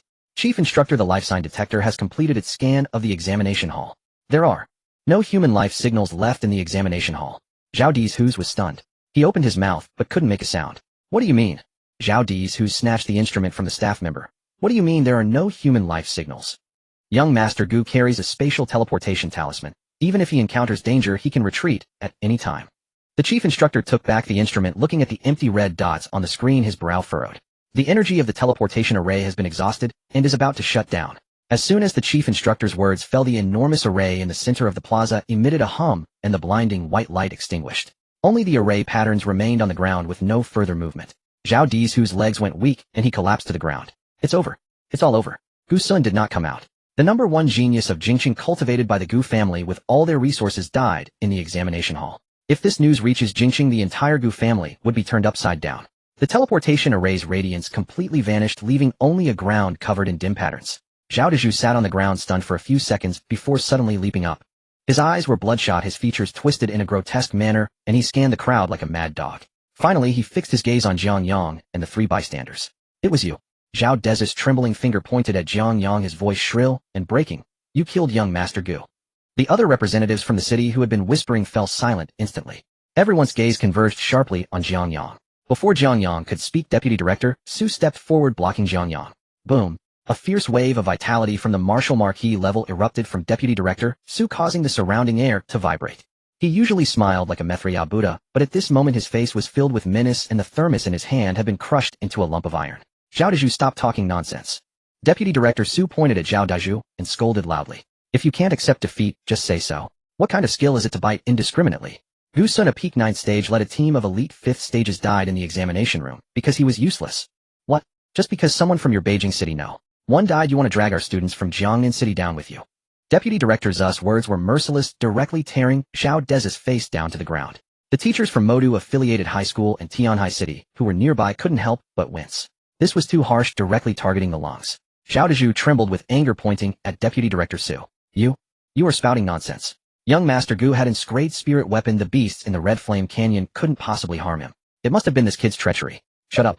Deputy Director Su retorted, spitting as he spoke. Your young master has an great spirit weapon, but still gets treacherously killed. That only shows he is even worse than trash. The atmosphere in the venue dropped to freezing point, both sides on edge, ready to clash. Enough. A furious shout echoed across the square. The chief instructor with a dark expression stepped forward, unleashing the full vitality of a 9th stage martial marquis, forcefully pushing back Deputy Directors Su and Zhao Dezhu. This is the National League's competition ground, not a marketplace. The chief instructor surveyed the surroundings with a stern tone. Gu Sun's disappearance is of great importance. We are now initiating the highest level of investigation. He turned to the two inspectors in black uniforms behind him. The two inspectors approached Jiang Yang with expressionless faces. Student Jiang Yang. The left inspector presented his credentials. According to regulations, we need to conduct a lie detector test and inspect all equipment belonging to your team. Deputy Director Su panicked. Why are you only checking us? The people from Tianhai City haven't come out, why not check them? Director Su, this is routine. The chief instructor interrupted him. The points from Jiangnan City are too abnormal, a verification is essential. Everyone's attention once again focused on Jiang Yang. Fang Yuan nervously swallowed his palms, sweating profusely. Lin Shui's fingers also stealthily moved towards the short dagger at her waist. Gu Sun's storage ring could be in Jiang Yang's pocket. If this were discovered, no one would be able to leave today. Jiang Yang patted Fang Yuan's shoulder, signaling him to relax. He looked up at the two inspectors, his face showing no signs of panic. You can check, Jiang Yang said calmly, but you'd better step back a bit. The inspector frowned. What do you mean? Jiang Yang did not explain, directly turning around and yanking open the drawstring of the oversized snake skin bag on Fang Yuan's back. Clatter. The harsh sound of clashing echoed in the square. Hundreds of sparkling crystal nuclei poured out like a waterfall. One after another they rolled onto the ground. The rich odor of toxic crystal nuclei, mixed with a stench, spread throughout the square. The entire venue fell silent. The teachers who had been clamoring just a moment ago stood with their mouths agape, staring dumbfounded at the mountain of crystal nuclei. 6th stage venomous spider crystal nuclei, 6th stage venomous toad crystal nuclei, 5th stage mire crocodile. All materials from the toxic swamp's native beasts. The sheer quantity was simply appalling. Jiang Yang kicked a 6th stage venomous spider crystal nucleus at his feet, looking at the dumbfounded Zhao Dezhu. Teacher Zhao, did you just say, I killed Gu Sun? Jiang Yang scoffed. Our Jiangnan city drew the toxic swamp, while Gu Sun was in the Red Flame Canyon. The two examination areas are separated by several hundred kilometers of high-level beast zones. The magnetic field in the examination area went haywire, rendering the teleportation array and monitoring useless. Explain to me how I crossed several hundred kilometers to kill your young master in 7 days, and then returned to continue killing beasts. Jiang Yang took a step forward, staring down Zhao Dezhu. How impressive does your young master have to be to make me run such a long distance to kill him? Zhao Dezhu was pressed back a half step by Jiang Yang's imposing manner, his face changing colors. You are arguing without basis. Zhao Dezhu gritted his teeth. You might have used some special teleportation tool. A good brain is a valuable thing, but unfortunately you don't have one. Jiang Yang rolled his eyes. The magnetic field disturbance can paralyze even the competition's teleportation array. What tool could withstand that? The chief instructor ignored the two's quarrel and signaled the inspectors with his eyes. The inspectors immediately approached, taking out professional detection equipment to scan the crystal nuclei on the ground and the point devices on Jiang Yang and the others. A few minutes later, the inspector looked at the data on the device, frowning tightly. Report to the chief instructor. The inspector raised his head, his tone revealing an unmistakable shock. Verification is complete. What are the results? The chief instructor asked. The timestamp on the point device for Jiang Yang's team shows that they receive points almost every 10 minutes over the past 7 days. The inspector displayed the device's screen for everyone to see. The dense records were all points earned from killing toxic beasts. The energy residue from these crystal nuclei and the time of death completely matched the records on the point device. The inspector took a deep breath. This means the Jiangnan City team has been continuously hunting beasts in the toxic swamp for 7 days. This is impossible. Zhao Dezhu shouted uncontrollably. In an environment like the toxic swamp, how could they possibly kill beasts continuously for 7 days? Even iron wouldn't last. Jiang Yang yawned lazily. That's your weakness. Our Jiangnan City folks are fit and efficient. Isn't that enough? In fact, Jiang Yang's speed in killing monsters far exceeded the records on the point device. He could kill a group with one slash, and the points on the device were settled in batches. Plus Fang Yuan and Lin Shui were slowly collecting the crystal nuclei behind him, effectively smoothing out the time difference, forming a perfect, uninterrupted point record. At this point, even the chief instructor had nothing to say. The data was indisputable, and evidence lay before them. Jiang Yang had a perfect alibi. Teacher Zhao, do you have anything else to say? Deputy Director Su crossed his arms and coldly stared at Zhao Dezhu. Zhao Dezhu trembled all over, pointing at Jiang Yang, his lips quivering for a long time, but not able to utter a single word. He understood in his heart that Gu Sun must have died in the examination room, but he couldn't produce any evidence to prove that Jiang Yang did it. All clues pointed to the fact that these three from Jiangnan City had just been crazily hunting low-tier beasts in the toxic swamp for 7 days. Who? In a fit of rage, Zhao Dezhu spewed a mouthful of blood, his body falling straight back. Teacher Zhao. Several staff members from Beijing City know. One rushed forward to support him. Zhao Dezhu clutched the staff member's clothing, his eyes rolling back, and he fainted. The scene was chaotic. The chief instructor rubbed his forehead, glanced at the mountain of crystal nuclei on the ground, then looked at the composed Jiang Yang, and waved his hand. The Jiangnan City team has passed inspection, no violations detected. The chief instructor announced the results, and turned to arrange a medical team to rescue Zhao Dezhu. The blood debt of the Gu family has now become a complete unsolved mystery. Jiang Yang stood beside the pile of crystals with his hands in his pockets, watching Zhao Dezhu's being carried away, and he whistled. With such poor psychological quality, how can he be a teacher? Fang Yuan chuckled beside him. Brother Yang, this is what we call self-inflicted misfortune. Deputy Director Su stood tall, his entire demeanor radiant, with all the wrinkles on his face smoothed out. The chief instructor held the roster, standing on the high platform as he cleared his throat. The aura of a 9th-stage martial general surged through the venue, suppressing all the noise. I now announce the final results of this National Abyss Trial League. The champion is the Jiangnan City representative team with a total score of 315,600. The runner-up is the Jingxing No. 1 high school representative team. No one paid attention to the rankings that followed. Everyone's focus was entirely on this unprecedented score of 315,000. 315,000. In previous years, achieving a score of 100,000 was already considered extraordinary, yet this year it had tripled. Deputy Director Su was so excited that his face turned red, shaking the team leader from Mordor-affiliated school beside him vigorously. Only did you hear? Our Jiangnan City is the champion with 315,000 points. The team leader from Mordor-affiliated school was shaken dizzy, only managing to respond with a dry laugh. The awards ceremony soon began. As the champion city, Jiangnan City would receive preferential resources from the Federation next year. When Deputy Director Su went up to receive the certificate, he walked with an air of confidence. The chief instructor approached Jiang Yang and the others, handing over 3 gilded admission letters. These were the reserved spots for Longhu Academy. Fang Yuan quickly grabbed one, looking at the intricately written characters Longhu with trembling hands. Brother Yang, Longhu Academy, the top academy in the Federation, are we really going in? Lin Shui took her own letter. She had participated in the league with all her might for this. Jiang Yang casually tucked the admission letter into his pocket, looking at the chief instructor. Instructor, is that it? Just an admission spot. No tangible rewards. The team leaders from the nearby cities gasped in shock. That was inscribed direct admission to Longhu Academy. How many aristocratic youths had fought tooth and nail for such an opportunity, yet this kid still found it lacking. The chief instructor paused for a moment before breaking into a bemused smile. You won't miss out on anything. The chief instructor pulled out a delicate black box from his pocket and handed it to Jiang Yang. This is a special reward for this year's MVP. Jiang Yang opened the box. Inside lay a dark silver ring and a high-tier chi vitality potion. A high-tier spatial storage ring. Jiang Yang raised an eyebrow. This was indeed a good item. Spatial storage rings were practically unavailable on the market, and Gu Sun's ring was only 30 cubic meters, which was already considered exceptional. What the officials provided was of a higher tier, thus the space would certainly be larger. Thanks. Jiang Yang slipped the ring onto his finger, feeling it, and smiled even broader. In Jingxing, at the Gu family manor, the air pressure in the hall was frighteningly low. Gu Zhenhai, the head of the Gu family, sat in a grandmaster chair, the aura of a war god's chi colliding chaotically in the room, instantly reducing valuable antique porcelain to dust. 2 men in black knelt on the ground, trembling all over, unable to lift their heads under the oppressive atmosphere. Say it again. Gu Zhenhai's voice was deep. Head of the family, the young master's life token has shattered. The person on the left stammered as he reported, news from the National League states that there was a magnetic field disturbance at the examination site causing the teleportation array to fail, and the young master was unable to come out. Unable to come out. Gu Zhenhai stood up, kicking the informant in the chest. With a crack, the man's sternum shattered, and he flew back, crashing into a pillar and spitting blood. Sun had a spatial teleportation talisman and 3 fifth-tier death warriors with him. Gu Zhenhai roared, pointing at the man on the ground. The official trial site's mutant beasts are at most 7th tier. How could he not escape, even if he couldn't defeat them? The remaining person was so frightened that he kept bowing his head. Head of the family, please calm down. The official conclusion from the league is that the young master may have encountered a 7th-tier Lord-level mutant beast, and due to the magnetic field disturbance, he couldn't call for help. Bullshit. Gu Zhenhai smashed the coffee table in front of him with a slap. Investigate, find out what happened at the examination site. Reporting to the head of the family, all monitoring equipment was destroyed, and it cannot be investigated.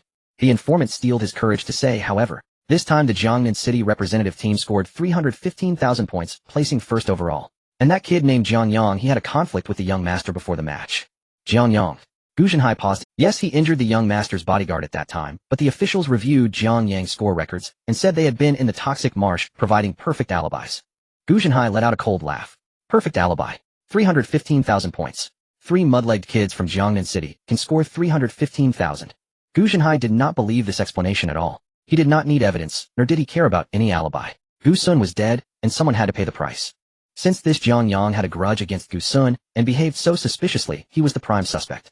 Better to wrongfully kill 1,000 than let one escape. Gu Zhenhai turned to look into the shadows of the hall. Shadow. A figure cloaked in black emerged from the shadows, his face hidden, only the nauseating scent of blood spreading through the air. Head of the family. The shadow knelt on one knee. Gather the blood shadow guards. Gu Zhenhai tossed out a black token. Go to Jiangnan City and bring me Jiang Yang's head before that kid reports to Longhu Academy. What about the other 2 students? The shadow asked. Kill them all, and take care of the team leaders from Jiangnan City as well. Gu Zhenhai spoke casually, not regarding human lives at all. People from the Gu family cannot die in vain. Understood. The shadow stood up and merged back into the darkness.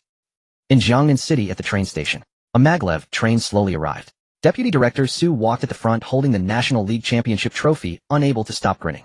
Outside the train station, the director of Jiangnan City's Education Bureau personally led a welcoming team. The red carpet stretched for over 100 meters, flanked by flowers and banners. A warm welcome to the heroic representative team of Jiangnan City on their triumphant return. Jiang Yang walked down the red carpet feeling so awkward that he could dig out a 3-bedroom apartment. Jiang Yang. The director of the Education Bureau shook Jiang Yang's hand vigorously. Well done. You have brought glory to Jiangnan City this time. The city has decided to reward you personally with 10 million federal coins plus a standalone villa in the city center. Fang Yuan gulped at the side. 10 million. Plus a villa. Director, what about us? Fang Yuan leaned over to ask. Everyone gets rewards. The director laughed heartily. You 2 will each get 5 million and a large flat. This treatment is simply filled with sincerity. Jiang Yang pulled his hand away and nodded to the director. Just transfer the money to my account, give the villa keys to Fang Yuan. I have something to do, so he'll leave first. After saying that, Jiang Yang turned around and called a taxi to leave, leaving the director and a group of others in disarray. This kid really has a personality. The director chuckled awkwardly, trying to find a way out. Deputy Director Su quickly smoothed things over. Director, please don't take it to heart. He's a genius after all, and has a bit of a temper. Jiang Yang is just anxious to return to his cultivation. In the taxi, Jiang Yang sat in the back seat, his thoughts stirring, as Gu Sun's spatial ring appeared in his hand. Aside from the obvious beast crystal cores they had killed, this ring contained the rewards of the team from Beijing No. 1 high school. It's a pity about all the crystal cores handed over to the authorities. If he had known that the cores could be exchanged for points, he would have. But he still had to submit them. After all, they were going through official channels. It seems he would have to rely on the black market in the future to avoid having his spoils confiscated. The driver glanced at Jiang Yang several times through the rearview mirror before finally speaking up. Little brother, looking at your outfit, are you a student from the martial arts exam? Just back from the competition. Jiang Yang casually responded. How did it go? I heard that this year the team from Jiangnan City won the championship, and the team leader, named Jiang Yang, truly brought us glory. The driver enthusiastically shared gossip he had heard from somewhere. Jiang Yang did not respond, turning his head toward the window. The sky had darkened, and the streetlights began to flicker. The car turned into a secluded street in an old district where not a soul could be seen. Several streetlights were broken, flickering intermittently. Jiang Yang suddenly sat up straight. He keenly sensed something was off. A faint smell of blood lingered in the air. Driver, pull over. Jiang Yang suddenly spoke. We're not there yet, and this place is pitch black, the driver said, stepping on the brakes with some confusion. Right here. Jiang Yang scanned the payment and pushed open the car door to get out. The driver muttered something about it being nonsensical before driving away. Jiang Yang stood in the dimly lit street, twisting his neck with a cracking sound. Come out, he said, looking toward the corner ahead. Hiding in the stinking ditch from so far away, don't you feel ashamed? From the shadows at the end of the street 5 figures slowly emerged. All were dressed in matching black stealth gear, wearing half a Shura mask and holding dark red standard long knives. Not bad for awareness, the leading man said in a hoarse voice, but unfortunately you've provoked someone you shouldn't have. The overwhelming aura of a martial general sealed off the entire street. Jiang Yang looked at the 5 men and suddenly smiled. You guys from the Gu family. Jiang Yang reached for his waist, gripping the hilt of his weapon. The Shura-masked man snorted, not responding. Attack, quick battle, quick resolution. 5 shadows instantly disappeared from their positions, their dark red long knives slicing towards Jiang Yang's vital points from 5 directions. Jiang Yang stood his ground, lightly pushing his guard. Buzz! A violent surge of spiritual pressure erupted, and the long knife was drawn. He reversed his grip on the weapon, and facing the foremost masked man swung down fiercely. In the night, a blinding white light illuminated the entire street. Boom! A shockwave rolled through, carving a deep trench over 10 meters long into the old district's ground. The masked man, along with his weapon, was sent flying, crashing heavily against the wall and creating a large dent. The remaining 4 black-clad figures hesitated, their faces displaying shock. They exchanged glances. The intelligence had clearly stated that the target was a student, a 3rd-tier martial artist. What 3rd-tier martial artist could send a 7th-tier martial general flying over 10 meters with a single strike?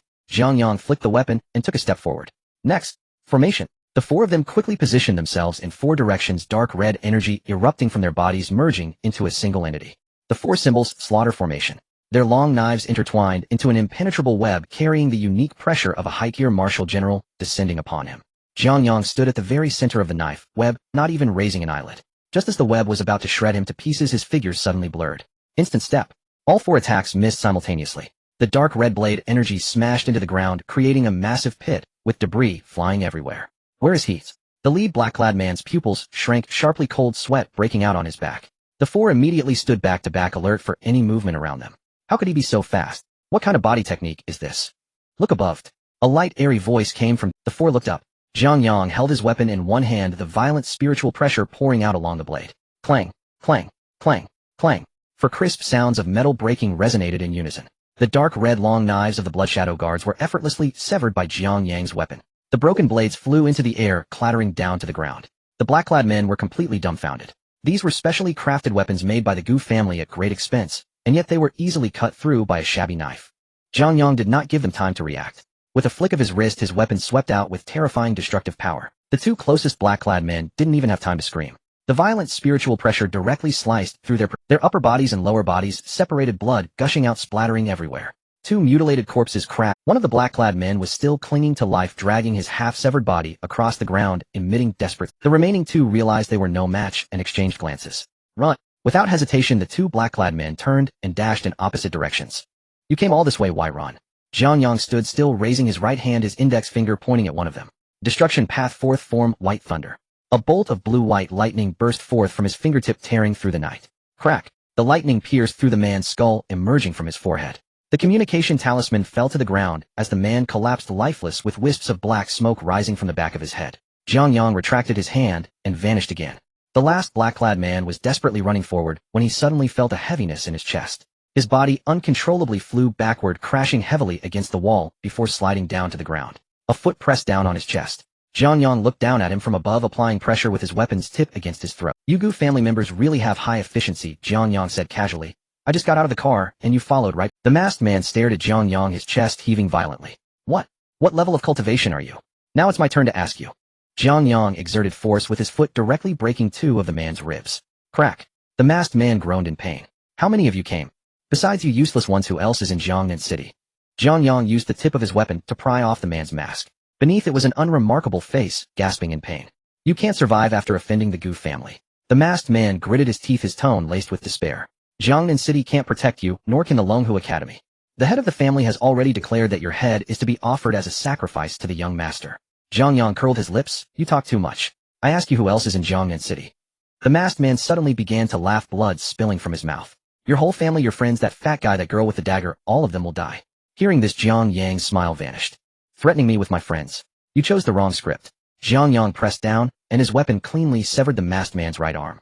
Blood gushed out as the masked man let out a piercing scream. Just as Jiang Yang prepared to continue questioning, the masked man's jaw suddenly went slack. His body convulsed violently, twice his head lolling to the side, completely motionless. Jiang Yang frowned, withdrew his foot, and kicked the corpse on the ground. Quite decisive, with a poison pouch hidden in the molars, a standard feature for death warriors. He hoisted his weapon onto his shoulder, glancing at the chaos around him. 5 7th-tier martial generals, just like that, wiped out. Jiang Yang squatted down, searching the masked man. Aside from a black iron plate engraved with the word shadow, he found nothing. Jiang Yang tossed the iron plate into the air and caught it steadily. The Gu family really spares no expense. He tucked the plate into his pocket and turned to leave the alley. Jiang Yang tucked the black iron plate into his pocket and took out his phone to dial Fang Yuan's number. A mechanical female voice came from the receiver. Sorry, the number you dialed is temporarily unavailable. He called 3 times in a row, and each time he heard the same line. He dialed Lin Shue's number again, and the result was exactly the same.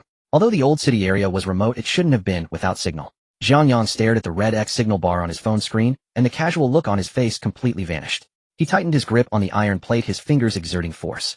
With a crisp crack, the black iron plate was crushed into iron filings, falling down through his fingers. Seeking death. A violent spiritual pressure erupted beneath his feet, and Jiang Yang transformed into a fleeting shadow, soaring up along the walls of the old city, heading straight for the path that Fang Yuan and Lin Shue would take home. On the other side, at the south ramp of the Jiang Bridge, Fang Yuan was carrying a large metal box filled with rare materials they had secretly stored in the toxic swamp. Sister Shue, how do you think we should spend this 5 million? Fang Yuan walked while happily calculating. I plan to buy a few high-level blood-enhancing potions, aiming to reach the 2nd rank of martial artist before school starts. Lin Shue walked beside him, not responding. Fang Yuan didn't feel awkward and continued to chatter on. Yanggu is really something, $1 million plus a standalone villa, and he just walked away without even taking a look, just like him, such a freak. Before he could finish his sentence, Lin Shue suddenly stopped. She pressed down on Fang Yuan's shoulder, drawing out a short dagger and positioning it across her chest. What's wrong? Fang Yuan was momentarily stunned. The air around them suddenly became thick and sticky, making even breathing feel laborious. The once bustling ramp was now devoid of vehicles, and the streetlights flickered twice before completely extinguishing. 6 figures clad in night gear emerged from the darkness surrounding the two. They wore uniform Shura masks and carried dark red standard long knives. The martial general level blood pressure was unleashed without reservation, causing Fang Yuan's bones to creak under the pressure. A martial general. Fang Yuan swallowed hard, the box in his hands dropping to the ground. Who are you? Without any further words, 6 dark red long knives slashed toward him from different directions. Fang Yuan let out a roar, his plump body exploding with astonishing speed as he clasped his hands together to activate an illusion. However, the opponents seemed unaffected, kicking Fang Yuan squarely in the chest. He was sent flying, crashing heavily against the guardrail, spitting out a mouthful of blood. The gap in strength was too vast. He was merely a first-rank martial artist facing a martial general with absolutely no chance to retaliate. Lin Shue moved quickly, trying to circle behind one of the attackers using the cover of night. But the combat experience of the Blood Shadow Guards was extremely rich. The 2 bystanders filled the gap, crossing their long knives to seal off her escape route. One long knife was aimed straight at Fang Yuan's neck. Having just been struck heavily, Fang Yuan could not muster the strength for a blood defense. Fatty. Lin Shue gritted her teeth, forcibly twisting her body and throwing herself at Fang Yuan to knock him aside.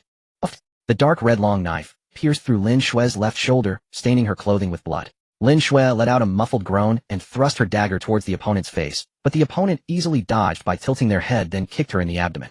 Lin Shue staggered back, clutching her shoulder as she half knelt on the ground, gasping for air. Sister Shue. Fang Yuan's eyes turned red as he struggled to get up. The leader of the Blood Shadow Guards flicked the blood off the blade and approached the two. Quite loyal, aren't you? The leader sneered. I wonder if Jiang Yang will be moved when he sees you down there. Upon hearing this, Fang Yuan became completely anxious. His blood surged violently, and his skin flushed an abnormal red. He was burning his blood energy. Fatty, don't be impulsive. Lin Shue shouted. Fang Yuan ignored her. Sister Shue, wait, I'll hold them back, you run. The leader shook his head disdainfully. You overestimate your abilities. He didn't even use his knife, directly lifting his right leg, tearing through Fang Yuan's illusion with a violent burst of energy. Crack.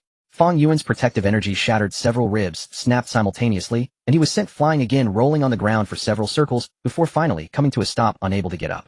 So much unnecessary talk, let's get to it. The leader impatiently issued his final command. The 6 long knives were raised simultaneously, aimed at the fallen Fang Yuan and the half-kneeling Lin Shue. Lin Shue closed her eyes. It was over. Just at this critical moment, a deafening thunderclap suddenly echoed through the night sky. Lin Shue closed her eyes. It was over. Just at this critical moment, a deafening thunderclap suddenly echoed through the night sky, moving so fast that there was no time to react. The thunder struck with a bang, piercing through the chest of the Blood Shadow Guard leader, and without losing momentum, it blasted a massive pit into the pavement of the ramp behind. The leader didn't even have time to scream as he froze in place. A hole the size of a barrel appeared in his chest, and the edges of the flesh had completely carbonized. A gust of wind swept by, and the leader fell straight down, turning into a pile of charcoal. The remaining 5 Blood Shadow Guards were horrified, quickly retracting their knives and looking warily toward the direction of the incoming lightning. Who? Fang Yuan lay on the ground, coughing blood as he laughed. Cough, cough. You're done for. My brother Yang is coming. Lin Shue also breathed a sigh of relief and struggled to stand. However, what happened next was completely beyond everyone's expectations. Jiang Yang's figure had not yet appeared. An even more violent and terrifying aura descended upon the entire ramp without warning. This aura was entirely different from Jiang Yang's sharp spiritual pressure. It carried an extremely heavy and irresistible suppressive force. Bang! The remaining 5 Blood Shadow guards didn't even have the chance to see who was coming and were directly pressed to the ground by this aura. The 5 men lay flat on the ground, their bones cracking under the overwhelming pressure, unable to move even a finger. Marshal King. One of the Blood Shadow guards squeezed out 2 words through gritted teeth, his face filled with horror. Not Brother Yang. Fang Yuan was stunned. At the end of the ramp, the sound of high heels striking the asphalt echoed. Tap, tap, tap. The sound was neither hurried nor slow. A tall woman slowly walked into the light of the street lamp. She held a slender woman's cigarette, her red lips slightly parted as she exhaled a puff of white smoke. The woman didn't even glance at the fallen Blood Shadow guards and walked straight up to Lin Shui. You are Jiang Yang's teammates. The woman's voice was pleasant with a slightly lazy nasal tone. Fang Yuan, gripping his short knife, warily asked, who are you? But Lin Shui's eyes turned red as she said, sister, why are you only just arriving? Alright, you're grown up, now still crying, aren't you afraid of being laughed at? The woman said, lifting her head to look at the sky. Hey, you're quite fast, if I had known I wouldn't have come. As soon as her words fell, a shadow appeared on the bridge. Jiang Yang stood there holding a wild sun, his expression. He first glanced at the injured Fang Yuan and Lin Shui, confirming that they were not dead before shifting his gaze to the woman in red, completely frozen in place. Jiang Yang stood on the gangway holding a wild sunshade. He was momentarily taken aback by the woman in red high heels not far away. It wasn't because of the overwhelming pressure emanating from her, which was on the level of a martial king. Rather, he recognized this woman, Lin Shuang. He never expected to run into her at this moment. The air was thick with the scent of blood and charred flesh. The 5 Blood Shadow guards immobilized on the ground felt the terrifying pressure weighing down on them ease slightly. The leader of the Blood Shadow guards struggled to lift his head, staring at Lin Shuang with a face full of trepidation. Martial King. He gritted his teeth and forced himself to prop up his upper body. Since you are a Martial King realm expert, I assume you are aware of the reputation of the Gu family in the capital. Today we, the Gu family, are handling a matter concerning the murderer of the young master of the Gu family. If you are here to stand up for these 2 little brats, the Gu family will naturally show you some respect and let them go. But if you intend to protect Jiang Yang. The leader of the Blood Shadow guards fixed his gaze on Lin Shuang, his tone laced with a hint of threat. The head of the Gu family, Gu Zhenhai, is a god of war. For the sake of just one student, offending the entire Gu family in the capital is something you should carefully consider the consequences of. Gu Zhenhai. Lin Shuang paused, her finger holding the cigarette momentarily still. She raised an eyebrow, the red lips exhaling a puff of white smoke. Lin Shuang let out a light laugh. Who does he think he is? Just as her words fell, a flicker of crimson fire ignited at her fingertips. The violent fire elemental spiritual energy sucked the moisture from the air around her. Just as she was about to incinerate these noisy flies into ashes, a swishing sound sliced through the air, brushing against the hem of Lin Shuang's skirt. Jiang Yang didn't give the dead soldiers a chance to finish their words, nor did he intend to hand over the head to Lin Shuang. With a twist of his wrist, he transformed into an afterimage and charged into the midst of the Blood Shadow guards. The glint of the blade shimmered. It carved a glaring white crescent in the night. Pooh! Several crisp sounds accompanied the cracking of bones being forcibly severed. The 5 Blood Shadow guards didn't even have time to scream, they only felt a chill in their lower bodies. Their legs were cleanly severed from the thighs by the wild sunshade. Up! The piercing scream finally shattered the night sky. Jiang Yang flicked the blood from the blade, not even lifting his eyelids. He directly bypassed the 5 writhing and wailing masses of flesh on the ground, and strode towards Fang Yuan and Lin Shui. Lin Shuang watched Jiang Yang's decisive back, a hint of surprise flashing in her eyes as the firelight at her fingertips quietly extinguished. Jiang Yang squatted down in front of Fang Yuan. The chubby man lay on the ground, a large dent in his chest, blood frothing from his mouth. You're not dead, right? Jiang Yang rummaged through his pocket and pulled out a healing potion, stuffing it into Fang Yuan's mouth. Fang Yuan struggled to swallow and grinned. Cough, cough. I almost bought it here. Brother Yang, that chop to the leg you did earlier was so satisfying. Lin Shui, holding her bleeding left shoulder, forced herself to stand straight. Her eyes were red as she glanced at Lin Shuang, then at Jiang Yang. Jiang Yang, this is my sister. Lin Shui sniffed, preparing to introduce the 2. Her name is Lin Shuang. Sister Shuang. Jiang Yang stood up, shouldering the wild sunshade, and casually, Lin Shui's words got stuck in her throat. She stared wide-eyed at Jiang Yang, then turned to look at Lin Shuang and read. You guys know each other. Fang Yuan, ignoring the pain in his chest, stared with his bean-sized eyes back and forth between the 2. Lin Shuang walked up to them, casually flicking the cigarette, but into the river. Not just know each other. Lin Shuang looked at Jiang Yang with a half-smile. You've gained some skills, Jiang Yang. Went to participate in the Abyss trial, and took down the Gu family's sole heir. Now they've sent the Blood Shadow guards to take your life. How do you plan to end this? They ran all this way to deliver their heads. Is that my fault? Jiang Yang shrugged. Besides, Gu Sun wasn't killed by me. Oh, everything needs evidence, got it. Be careful, I accuse you of defamation. Lin Shuang shot him a glare. Enough with the act, what kind of person is Gu Zhen? Better to kill 1,000 innocents than let one guilty person go free. As long as he thinks you did it, you won't be able to escape. Lin Shuang, tired of arguing with Jiang Yang, took out her phone and dialed a number. South section of the Cross River Bridge, come and take these people back. Within 10 minutes, a vehicle bearing the insignia of the Supernatural Bureau roared onto the scene. When they saw the 5 blood shadow guards on the ground who had lost their legs and were still gasping for breath, everyone gasped in shock. The team leader jogged over to Lin Shuang and saluted sharply. Captain Lin. Lin Shuang pointed to the 5 individuals on the ground. These are the blood shadow guards of the Gu family in the capital. Take them back and pry their mouths open. Find out how many more infiltrators the Gu family has in Jiangnan City. The team leader's expression hardened. Understood. The personnel from the Supernatural Bureau swiftly dragged the 5 nearly dead blood shadow guards into the vehicle. Jiang Yang kindly reminded them that these individuals had poison hidden in their mouths, cautioning them against letting them commit suicide. Fang Yuan and Lin Shui were also lifted onto stretchers by the medical personnel from the Supernatural Bureau, preparing to be sent to the hospital for treatment. Once Jiang Yang saw that things were more or less handled, he sheathed the wild sunshade. By the way, Sister Shuang, it's getting late. I need to go to school tomorrow to collect my graduation certificate, so I'm heading back to sleep now. Having said that, Jiang Yang turned to leave. Being around Lin Shuang always made him feel as though she could see right through him. Stop right there. Lin Shuang's crisp voice rang out behind him. Jiang Yang halted his steps, turned around, and sighed. Is there something else? An off-road vehicle had somehow parked by the roadside. Lin Shuang opened the driver's door and nodded towards the passenger seat. Get in or I'll give you a ride. Jiang Yang glanced at the imposing off-road vehicle, then back at Lin Shuang. No need to trouble yourself, it's easy to hail a taxi here. Let's talk. Lin Shuang sat in the driver's seat, started the engine, and the vehicle roared to life. Get in by yourself, or I'll break your legs and throw you in your choice. Jiang Yang's lips twitched a couple of times. This woman's temper hadn't changed at all. He opened the passenger door and obediently sat down. The door closed and the off-road vehicle zoomed away. Jiang Yang leaned against the back of the seat, watching the street scenery fly by outside, not initiating any conversation. Lin Shuang drove with one hand, the car speeding at a rapid pace, overtaking several vehicles in succession. That earlier display of Thunder Element's spiritual energy along with the destructive power of the knife in your hand. Lin Shuang suddenly spoke, breaking the silence in the vehicle. Do you still want to deny that you were the one who killed the alien beasts back at school? What is it now popular to play the pig, to eat? Jiang Yang yawned, casually adjusting his seat backward. Sister Shuang, it's late at night. Can we skip the interrogation? I just have a bit of strength and trained in some special martial arts. It's not as complicated as you think. Lin Shuang pressed down on the accelerator, and the off-road vehicle emitted a deafening roar. I can't be bothered with whatever secrets you have hidden. However, the trouble you've stirred up this time is much larger than you imagined. That old fox Gu Jinhai, since he used the blood shadow guards, it means he has completely torn apart any pretense. These people are merely cannon fodder for him to test the bottom line of Jiangnan City.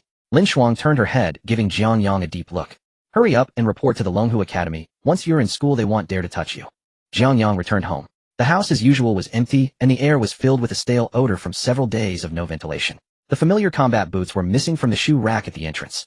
Jiang Yang turned on the light and walked to the dining table. A note was pressed down on the table. A new abyss rift has emerged. The advance team is assembling urgently with an uncertain return date. Qingyu. Jiang Yang crumpled the note into a ball and casually tossed it into the trash bin. His sister had such a decisive personality, as a member of the advance team being away for months was normal. He wasn't too worried. With Qingyu's strength as a martial king, as long as she didn't encounter a major void, she would generally be safe. Jiang Yang walked over to the sofa and flopped down. After reporting to the Longhu Academy, his primary goal was to find a way to blend in with the Academy's advance team. The soul points from ordinary exam venues and peripheral areas were just too few. Only by following the advance team into the unknown abyss rifts could he encounter higher-level monsters, or even the true. One soul point from a Jillian beast was equivalent to killing hundreds of fifth-tier exotic beasts. If he wanted to unlock more Zanpakutō, he could only take this path. Jiang Yang sat up straight and summoned the system panel. The soul points accumulated from this journey into the poisonous swamp had just reached the threshold for drawing a blind box. Without any hesitation, Jiang Yang directly clicked the draw button. The soul points on the panel reset to 0.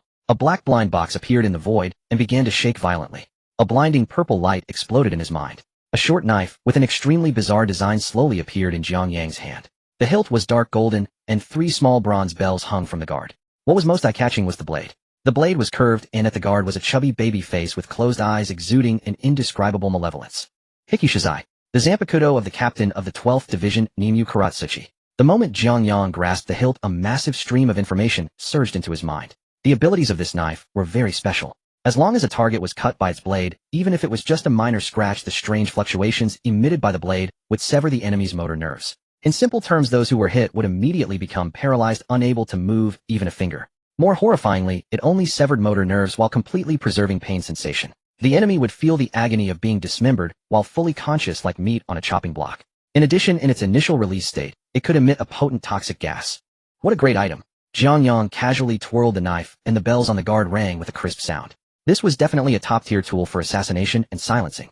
With the unlocking of the new Zanpakutō, a reciprocal energy surged forth. Jiang Yang's spiritual pressure inside his body boiled like boiling water. His bones crackled with a dense popping sound, and his vitality surged at a visibly rapid pace. The fatigue from continuous high-intensity battles was swept away. Successfully promoted to a senior officer, his vitality had also skyrocketed, crossing into the intermediate tier and reaching the 8th tier martial master. After playing with Hiki Shizai for a while, he returned to the form of Yes-Hai before heading to shower and sleep. The next morning, at the city's first central hospital in the special care ward, Jiang Yang pushed open the door of the ward carrying a basket of fruit as he walked in. Fang Yuan lay on the bed by the window, his chest wrapped like a mummy, straining to reach for the cup of water on the bedside table with his good right hand. Lin Shui sat on another bed, her left shoulder heavily plastered, and she was looking at her phone. Yang Gu!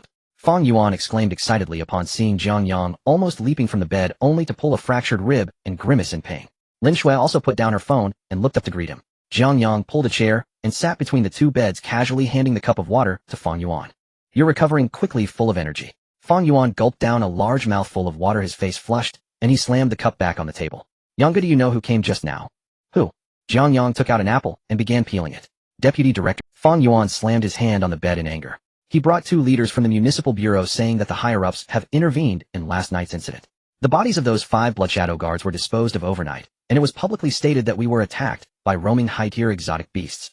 Jiang Yang continued peeling the apple, without stopping the peel, forming a long string. And then, oi! Lin Shui sighed, and picked up the conversation. The official compensation was 10 million for each of us, plus 3 high-tier vitality potions. The only condition is that we sign a confidentiality agreement.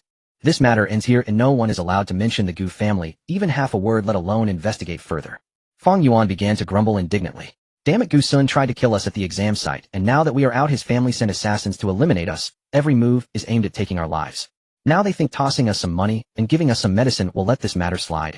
Jiang Yang handed the peeled apple to Fang Yuan. Fang Yuan took it angrily and bit down on half of it. Lin Shui looked at Jiang Yang with a tone of deep resignation. Deputy Director Su privately revealed some information to me. That elder of the Gu family, Gu Jinhai, is a genuine god of war-level powerhouse. Not only that, but the Gu family has deep roots in the capital with extensive connections in the military, politics, and business sector. The higher-ups are unwilling to completely tear faces with a god of war who holds significant power for the sake of a few students who haven't even grown up yet. The higher-ups advocate for stability, and being able to obtain this compensation is already the best result my sister fought for, by slamming the table and cursing. The ward fell silent. Only the crisp sound of Fang Yuan chewing the apple could be heard. Jiang Yang pulled out a tissue to wipe his hands and leaned back against the chair. It's pretty good. Jiang Yang's tone was flat, revealing no emotional fluctuations. Fang Yuan was taken aback, nearly choking on the apple in his mouth. Yang Gu, what are you saying?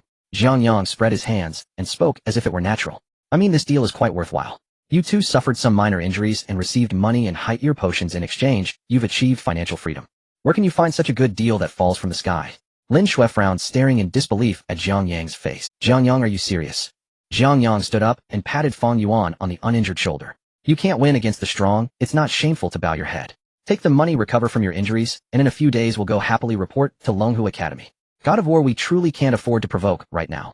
Fang Yuan opened his mouth to refute, but found himself at a loss for words. He felt that today's Jiang Yang was like a completely different person from last night's unhesitating executioner who had severed the legs of the Blood Shadow guards. Jiang Yang didn't linger any longer after reminding them to rest, while he turned and walked out of the ward. The moment he closed the ward door, the easygoing, carefree expression on his face vanished completely. The cold wind from the window at the end of the corridor ruffled the loose hair on his forehead. He took out his phone and glanced. He had just received a text message from his bank card. The 10 million hush money had been deposited. The officials wanted to smooth things over. The Gu family wanted to use money to avert disaster. Did they really think that by tossing him a few bones he would wag his tail like a dog and act as if nothing had happened? So what if he was a god of war?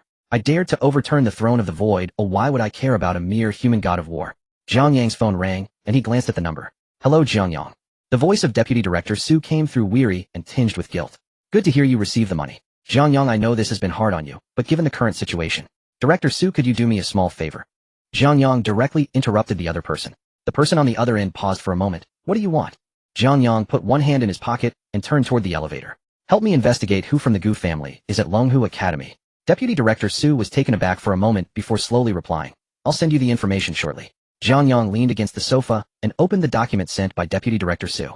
The names were densely arranged according to grade and position, detailing their cultivation levels and backgrounds within the academy. At the top was Gu Changming, the executive vice president of the Longhu Academy. Further down was Gu Fei, the vice chairman of the student council for the junior class. Next was Gu Tianyu, the chief of the tactical command department for the sophomore class. Below were dozens of students from other families who relied on the Gu family or directly wielded its resources to dominate the academy. Jiang Yang scrolled through the list of dozens of names from start to finish. The Gu family truly deserved its reputation as a top-tier aristocratic clan capable of commanding respect in the capital. This list encompassed all levels of the academy, forming a complex web of interests. Jiang Yang saved the document, renaming it Hunting List. 3 days later, at the exit of the high-speed railway station in the capital, Fang Yuan was carrying 2 oversized suitcases, struggling to catch his breath due to the tight bandage around his chest. Brother Yang, slow down. My ribs aren't fully healed yet, Lin Shui said, walking beside him. Her left arm was out of the cast, wearing only a light protective brace, holding a lightweight travel bag. Jiang Yang walked leisurely ahead with his hands in his pockets, not even carrying a backpack, just a mobile phone tucked into his pocket. Once we register at the academy, you should head to the infirmary to get admitted and rest.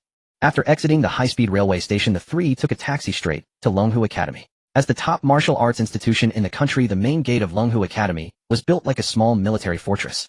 The towering gate, over 20 meters high, stood wide open with a bustling square filled with new students and booths welcoming them, all adorned with banners.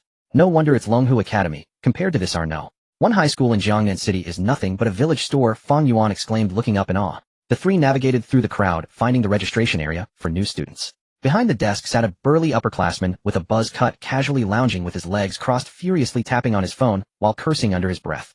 Are you blind? The top lane got ganked, and you're still farming the red buff. Fang Yuan set down his suitcase, leaned closer, and handed over the admission letters for the three of them. Hello, senior. We are new students from Jiang Yang City, here to register.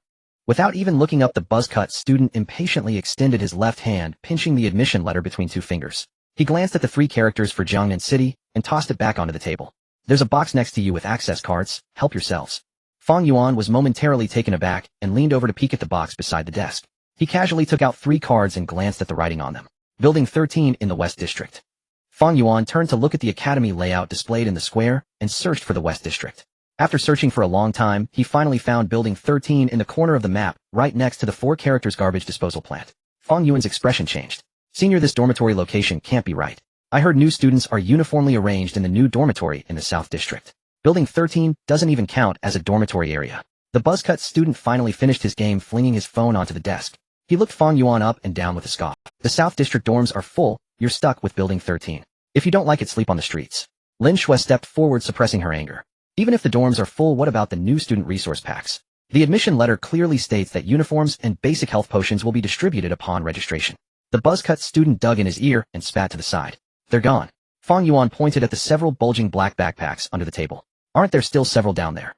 The buzzcut student kicked one of the backpacks into the table. Those are reserved for the students from Tianhai City. As for you Jiang Yang City students, resources are tight this year. Your district has historically performed poorly, so the academy has reduced your quota accordingly. If you want resources, buy them with your credits at the logistics office. Fang Yuan was completely enraged and slammed his hand on the table. Bullshit. Historically performed poorly. This year we are the National League champions, breaking records with 31000 points. And you tell us we have no quota. His voice was loud, immediately attracting the attention of several nearby new students. The impatience on the buzzcut student's face vanished, replaced by unabashed mockery. He stood up, supporting himself on the table, and looked at Fang Yuan. Jiang Yang stood a few steps away, his gaze fixed on the buzzcut student's chest. There a silver school badge was pinned beneath, which hung a small goose sleeve badge. Song Qian, a rank awakened. His name was placed 33rd on the hunting list. Champion. Song Qian raised his voice as if hearing the biggest joke. Relying on luck to exploit a loophole and pick up some trash crystal cores, do you really think you're something special? He sneered. In the capital, you rural bumpkins have the audacity to think living next to a garbage station is a privilege. Boom. A violent surge of qi erupted from Song Qian's body. A 6th-rank martial general. The overwhelming pressure bore down on Fang Yuan and Lin Shui like a physical force. Fang Yuan, already heavily injured, stumbled back 2 steps under the pressure, his face turning pale. Lin Shui gritted her teeth, barely managing to stabilize herself by gripping the edge of the nearby table. Nearby new students retreated in fear. These Jiang Yang City folks are doomed. They offended a senior right after arriving. That senior is wearing the Gu family sleeve badge. He's obviously looking for trouble. Better stay away. Song Qian looked at the two with displeasure, sneering repeatedly. 2 first-rank martial artists, worthless trash, think they can shout at me. Today I'll teach you the rules of Longhu Academy. He reached out, intending to grab Fang Yuan by the collar and throw this clueless fat boy out. Just as his hand reached halfway, a figure suddenly appeared in his line of sight. Jiang Yang had appeared in front of Fang Yuan without warning. Song Qian was momentarily stunned, not yet reacting. Jiang Yang raised his right hand and casually waved it forward. Without employing any martial skills, he relied solely on the peak physical strength of an 8th-rank martial artist combined with a barely perceptible wave of spiritual pressure. Bang! The martial general level pressure released by Song Qian shattered like glass struck by a heavy hammer cracking and then exploding. A dull explosion echoed in the air. Song Qian felt a tightness in his chest, a metallic sweetness rising in his throat, and he found himself uncontrollably stumbling backward. Jiang Yang's hand had already seized his neck. His 5 fingers tightened like iron pincers. Song Qian's burly frame of over 180 pounds was effortlessly lifted off the ground by Jiang Yang, his feet dangling. Ugh! Song Qian grasped Jiang Yang's wrist with both hands, trying to break free, but found that the other's arm didn't budge at all. The sensation of suffocation surged in his brain, turning his face into a shade of liver red. Everyone's eyes widened as they watched this scene. A new student who had just arrived was lifting an upperclassman off the ground. Jiang Yang looked up at the struggling Song Qian. Rules. I detest it the most when someone tries to lecture me about rules. As soon as he finished speaking, Jiang Yang swung his free left hand. Smack! A crisp and loud slap echoed across the square. Several bloodied teeth flew out of Song Qian. Dazed from the blow, Song Qian's ears rang. Before he could recover, smack! Another heavy slap landed on the other side. What did you just say about where we should live? Jiang Yang slapped him again. Smack! What happened to our resource packs? After 3 consecutive slaps, Song Qian's face was covered in blood, unable to scream, only able to emit muffled whimpers. Feng Yuan stood behind, stunned, forgetting the pain in his ribs. Lin Shui opened her mouth, thinking how brutal this was. Jiang Yang casually tossed Zhao Chang onto the ground like trash. Song Qian rolled on the ground, spitting out a mouthful of blood mixed with broken teeth. Jiang Yang lifted his foot, stepping on Song Qian's fingers and applying some pressure. With fingers connected to the heart, Zhao Chang convulsed in pain. Now can we talk properly? Jiang Yang looked down at him. Where's the dormitory? Song Qian in pain shed tears, desperately pointing at the box. South District. The card for the South District is at the bottom of the box. Jiang Yang kicked the box aside and pulled out 3 brand new metallic access cards from the bottom, which were marked South District Premium Apartment. He turned back to look at Song Qian.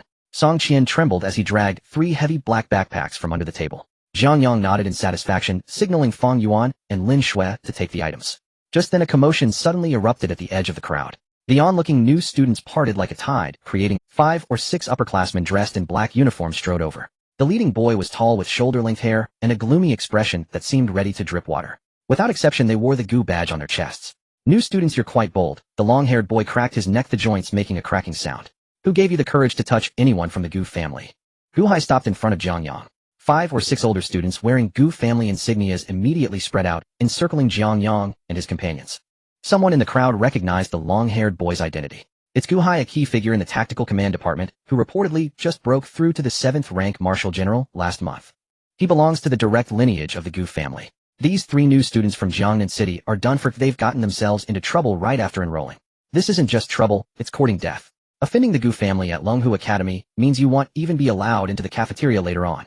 Feng Yuan listened to the discussions around him, feeling a sharp pain in his chest as he stepped forward to stand beside Jiang Yang. Lin Shui's right hand tightened around the zipper of her backpack, which contained her weapon. Jiang Yang raised his hand, pushing Feng Yuan back behind him. He glanced at Song Qian, who was still twitching on the ground, and kicked up the collar of his shirt with his right foot. Weighing over 180 pounds, Song Qian flew up into the air, crashing straight towards Gu Hai. Gu Hai's expression changed dramatically as he quickly reached out to catch him. The immense force caused him to stagger back 2 steps. Song Qian was covered in blood, half of his teeth gone, and he had already lost consciousness. Gu Hai threw Song Qian to the people behind him, his face turning an extreme shade of pallor. You have some nerve, Gu Hai shouted. Attacking a senior in public, severely injuring a fellow student. According to Longhu Academy's rules, I can dispose of you on the spot right now. Gu Hai's aura erupted violently, the pressure of a 7th rank martial general being unleashed without reservation, causing the surrounding air to resonate with a deep roar. Jiang Yang dug at his ear, not even sparing Gu Hai a glance. Enough with the theatrics. Did the Gu family send you here to bite people without even providing a decent script?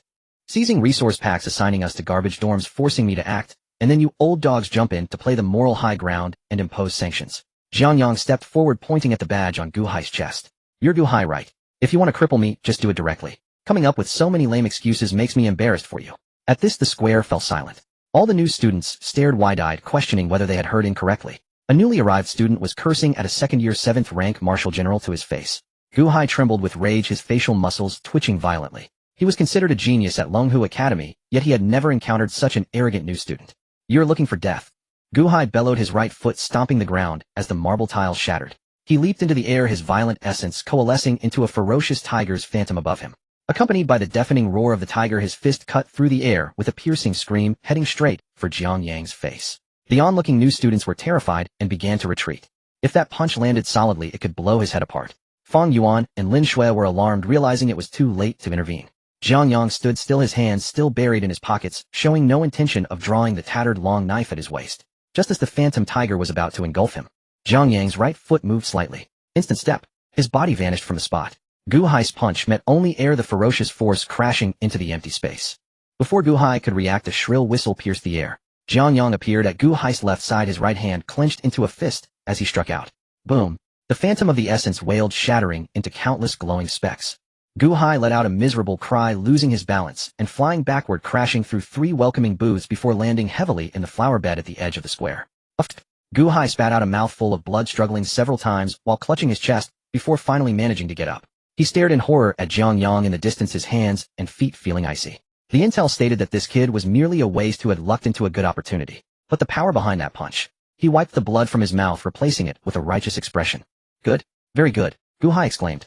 On the very first day of school, not only did you severely injure a senior, but you also dared to commit violence in public.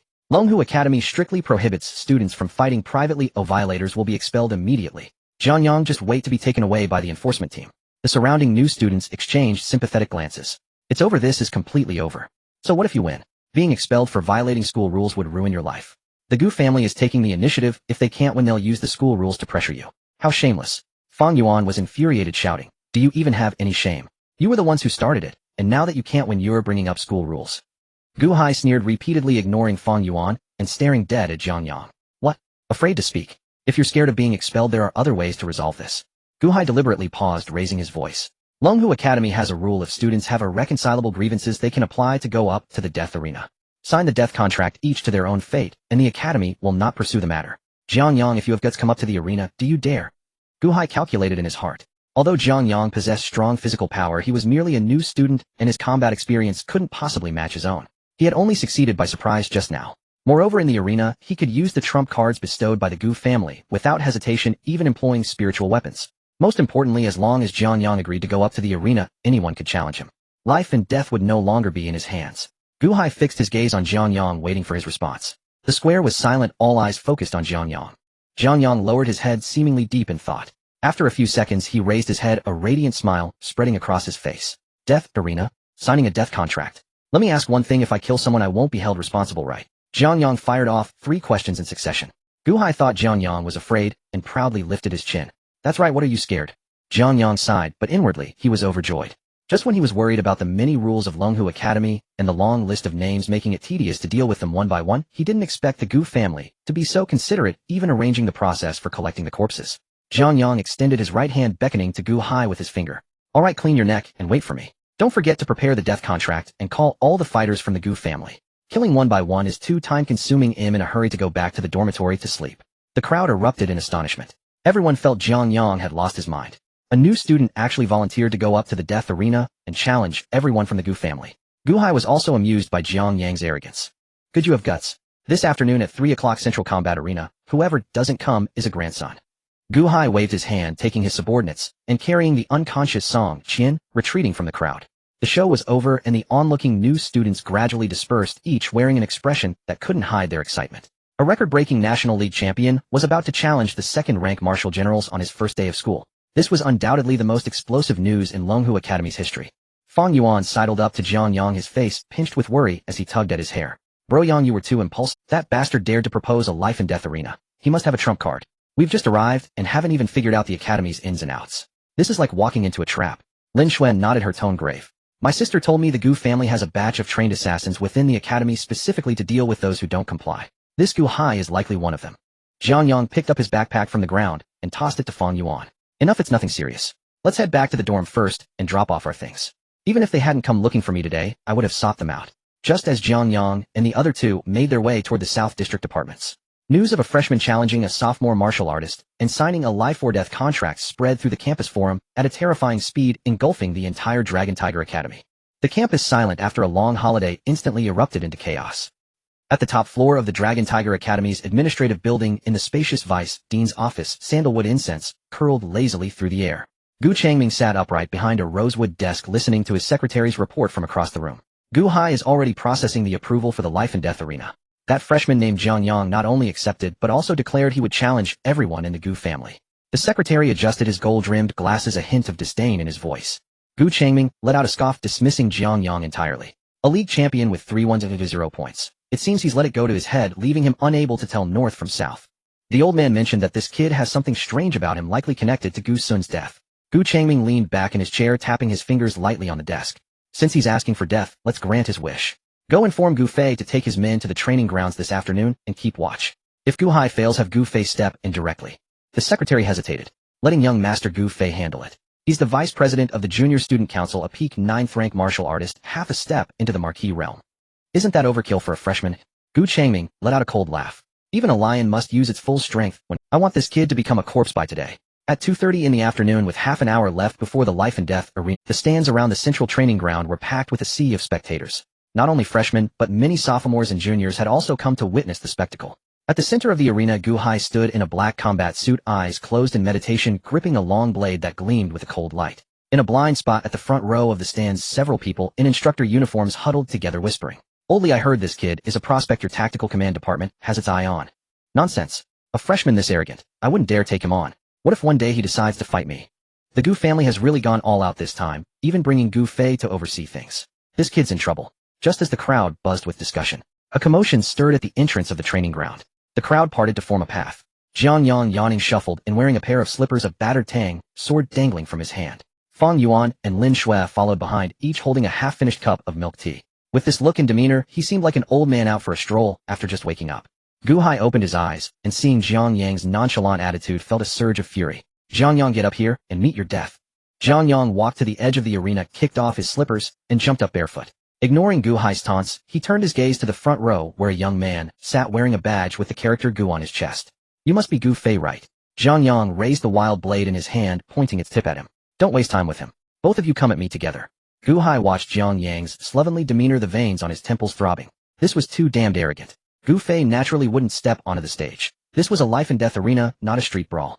He gave a thumbs up, then turned it downward. Beat him first, then talk. Jiang Yang shrugged, indicating he didn't care. Gu Hai laughed in fury, his 7th rank martial artist's blood energy erupting violently. Gripping the sword handle with both hands, he madly channeled his surging blood energy into the blade, conjuring a phantom tiger. The blade's radiance tore through the air, emitting a piercing shriek. The hard marble floor of the arena was gouged into deep furrows, with fragments of stone flying everywhere.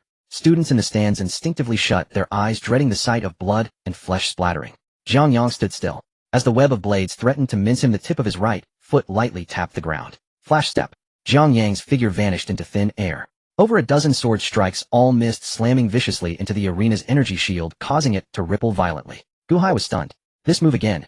Too slow. A voice came from behind. Gu Hai's scalp tingled as he spun around, swinging his long blade in a horizontal arc. Again it struck nothing. Jiang Yang had already appeared 3 meters to his left, hand still in his pockets. Is that all the speed you've got? Does the Gu family skimp on meals, leaving you this feeble? The entire arena fell into dead silence. Everyone's eyes were wide. No one had seen how Jiang Yang moved. What kind of footwork is that? Does Jiangnan City's martial arts library even have a technique of this level? Gu Changming's fingers tightened around his purple clay teapot. Gu Hai was completely unhinged. He, a dignified 7th rank martial artist, was being toyed with by a freshman. He'll kill you. Gu Hai's eyes turned bloodshot, pushing his blood energy to its limit. He transformed into a raging gale, wildly swinging his wind-splitting blade in pursuit. Blade light flashed everywhere, enveloping the entire arena in a cyan storm. 1 slash. 10 slashes. 50 slashes. Gu Hai was panting heavily, his sword arm trembling uncontrollably. Jiang Yang strolled leisurely amid the blades, each time evading at an eerily oblique angle, just as the edge was about to strike him. Not even a corner of his clothes was touched. Gu Hai stopped, gasping for air. What kind of skill is just dodging? Fight me, Heathen, if you dare. Jiang Yang halted, and final grant your wish. He finally pulled his right hand out of his pocket. Gu Hai's spirits soared as he mustered his remaining strength, raising the wind-splitting blade high. The cyan light on the blade reached its peak intensity. Raging wind decapitation strike. Gu Hai poured every ounce of his blood energy into this single slash, charging forward with an unstoppable momentum, bringing the blade down toward Jiang Yang's head. The power of this strike had already touched the threshold of an 8th rank martial artist. Gu Fei curled his lips. Victory was assured. Just as the wind-splitting blade was less than half a meter from Jiang Yang's head, Jiang Yang raised his right hand. His index and middle fingers pressed together, the tips aimed at Gu Hai midair. His lips parted slightly. Path of rupture number 4, white lightning. A blinding blue-white lightning bolt erupted from Jiang Yang's fingertip with a sharp crack. The lightning struck Gu Hai's protective aura in an instant. With a sharp crack, the 7th rank martial general's aura shattered. Not even lasting a single second, scattering into countless shimmering motes of light. Unabated, the lightning surged onward, striking Gu Hai's right shoulder. A piercing scream tore across the martial arena. His entire right arm, the one gripping his sword, was obliterated by the lightning, reduced to charred, mangled flesh. The colossal impact hurled him backward. His Class A spirit artifact, the gale-splitting saber, flew from his grasp, spinning wildly midair before clanging heavily into the corner of the arena. Gu Hai crashed onto the marble floor over 10 meters away, skidding violently for 5 or 6 meters before coming to rest. His body convulsed uncontrollably, blood gushed unceasingly from his mouth. Senior students gaped in utter disbelief, faces pale, as if witnessing a specter. Fang Yuan dropped his bubble tea cup, pearls scattering across the floor. "Brother Yang, he's grown even stronger." "Indeed, far stronger than before," Lin Shuem murmured, swallowing hard. In the stands, Gu Fei shot upright, fists clenched tight. He had never imagined that Gu Hai, a 7th-rank martial general, could fall to a mere martial artist. That gap represented an entire major cultivation realm. Gu Changming crushed his purple clay teapot in his grip, scalding tea spilling over his hands. He remained oblivious, rising slowly from his seat. A lightning-based ability. But intelligence reports listed him as an frank artifact manipulator. Where did this thunder originate? His secretary trembled violently. I'll investigate immediately." On the arena platform, Jiang Yang flicked his fingers and strolled leisurely toward Gu Hai. Gu Hai lay drenched in blood, eyes wide with terror, as he scrambled backward on broken limbs. You concealed your true strength." Jiang Yang spared no words, lifting his foot and planting it squarely upon Gu Hai's intact left hand. He pressed down hard. The sickening crunch of shattering bone echoed clearly across the arena. Gu Hai's eyes rolled back, utterly deprived of even the strength to scream. Jiang Yang bent low, slapping Gu Hai's blood-smeared face twice. "You insisted on signing that life and death pact. Now you may die?" Jiang Yang raised his right foot, poised to crush Gu Hai's skull. "Halt!" A thunderous bellow exploded from the front row of the stands. Gu Fei launched himself skyward, vaulting over 10 meters before crashing onto the arena with earth-shaking force. The overwhelming pressure of a 9th-rank martial general at peak cultivation surged forth unchecked. His gaze locked onto Jiang Yang, murderous intent blazing in his eyes. "You dare slaughter a fellow disciple during sparring. Today I shall purge this academy's disgrace." Jiang Yang turned, flashing Gu Fei a feral grin, and stomped down. Gu Hai's skull burst like a watermelon, splattering crimson and ivory across the entire arena floor. Students in the stands stood frozen, stunned into silence. He just killed him. And in such brutal, unflinching fashion. Unbelievably ruthless. Jiang Yang pivoted, meeting Gu Fei's furious glare with a wide, toothy smile. "Took you long enough to come down." He slid his hand into his pocket, retrieving his phone and opening the hunt list. Scanning the names, he slipped the phone back into his pocket and rested his right hand atop the hilt of Yeshai, his saber. "Gu Fei, vice president of the 3rd-year student council, correct?" He drew half the blade, its metallic rasp reverberating across the arena. "Since you've climbed up here, don't bother. The next to die is you." Jiang Yang's voice hung in the air, casual, effortless. Gu Fei laughed, a choked, venomous sound, as thick cords of fury pulsed along his neck. "Arrogant fool." With a deafening boom, Gu Fei's vital energy detonated outward in full force. The arena's surrounding energy barrier groaned under strained fissures, spiderwebbing visibly across its surface. Then, blinding violet lightning erupted from Gu Fei's body. Yet it did not disperse outward. Instead, it recoiled inward with violent intensity, surging back into his very flesh. A dense, crackling storm of electricity enveloped him. Violet sigils bloomed across his skin, his entire form wreathed in wild, untamed thunder. In the front row instructor's gallery, a senior mentor nodded approvingly. The Gu family's strength ability, overclocked. Gu Fei has already forced lightning stimulation into every neural pathway, even at the martial general stage, transcending human limits in speed and explosive power. This boy, deploying such a trump card against a freshman. Gasps rippled among the faculty. From the seniors section, a deafening roar of cheers erupted. Brother Fei is invincible. Crush this arrogant rookie. Gu Hai's death had humiliated them all. Now seeing Gu Fei unleash his true might, the Guklin disciples surged with frenzied pride. Gu Changming sat in the VIP section, nodding with quiet satisfaction. Once the overclocked thunderbody activates, no one below the rank of Marquis of Martial Sovereignty can match Gu Fei's velocity. Call logistics. Prepare to collect the corpse. His secretary bowed repeatedly, already dialing frantically. On the arena platform, Gu Fei rolled his neck, joints snapping like bursting beans. Jiang Yang, killing Gu Hai proves you possess real, but the game ends here. Before the final syllable faded, the marble beneath Gu Fei's feet imploded, and he vanished. His movement defied visual tracking. Jiang Yang arched a brow, sliding his right foot half a step left. Shunpo. His body blurred sideways 3 meters. Almost simultaneously, a fist wreathed in violet lightning punched through empty air, halting precisely where Jiang Yang had stood moments before. Shockwaves laced with lightning detonated outward. Jiang Yang hadn't yet regained balance when Gu Fei's afterimage dissolved once more, too fast, surpassing the absolute threshold of human perception. Jiang Yang wove Shunpo, relentlessly trailing ghostly afterimages across the arena. Boom, boom, boom. Thunder-laced fists pursued him, without pause, relentless as fate itself. Freshmen below staggered dizzy and disoriented, unable to parse individual movements, only hearing deafening sonic booms and thunderclaps tearing the air. Thud! Jiang Yang dropped from midair, boots carving twin furrows deep into the ground as he slid backward, halting only at the arena's edge, barely holding his stance. His sleeve had been ripped open, its scorched edges still dancing with faint violet sparks. For the first time, Jiang Yang had been outpaced. Brother Yang! Fang Yuan cried out, gripping the railing. Lin Shuai clamped a firm hand on his shoulder, but her own lips were clenched tight, fingers already wrapped around the hilt of her weapon inside her travel bag, ready to rush in. He's incomprehensibly strong. This isn't even the same tier of combat. Jiang Yang's speed was already monstrous, yet Gu Fei moved several times faster. Is this the true caliber of the top 10 third years? A 9th-rank martial general wielding and strength ability. How could any martial artist possibly contend? Whispers spread among freshmen, their earlier fervor extinguished cold. Before absolute power, all bravado crumbles, pale, hollow, and utterly meaningless. In the center of the arena, Gu Fei halted his steps, the purple lightning on him growing increasingly wild. He looked provocatively at Jiang Yang, a cruel smile playing on his lips. What happened to the speed at which you killed Gu Hai? Why aren't you dodging? Gu Fei advanced step by step towards Jiang Yang, the pressure around him rising with each move. Is this the confidence you have to provoke the Gu family? Too slow, so slow that it fails to arouse any interest. I thought Jiangnan City might produce a remarkable genius, but it turns out you're just a lucky waste who won the championship. Jiang Yang patted the lightning on his sleeve and looked up at Gu Fei, baring his teeth. The power of your electric therapy device is just mediocre, isn't it? Gu Fei's expression darkened as he raised his right hand. The violent purple lightning gathered frantically towards his palm, compressing endlessly. Moments later, a long blade formed entirely of lightning appeared in his hand.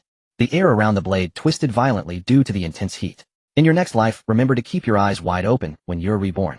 Gu Fei gripped the thunderblade with both hands, pushing off the ground, and his entire being charged towards Jiang Yang with blinding purple lightning. With this strike, he aimed to reduce Jiang Yang to ashes. Faced with this earth-shattering blow, Jiang Yang remained rooted in place. Not only did he show no intention of dodging, but he suddenly burst into laughter. With a clang, Jiang Yang sheathed the tattered Tang knife he held.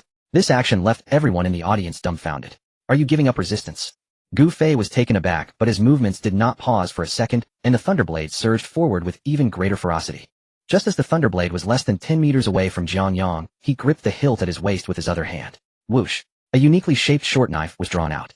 The blade wasn't long, and looked rather unremarkable. Jiang Yang pinched the back of the blade with his left hand, and lightly dragged his fingertip across the edge. A drop of fresh blood oozed out, instantly absorbed by the short knife. He raised his head, looking at the approaching Gu Fei, and softly uttered a phrase, "Unleash your claws, Yichang Dizang."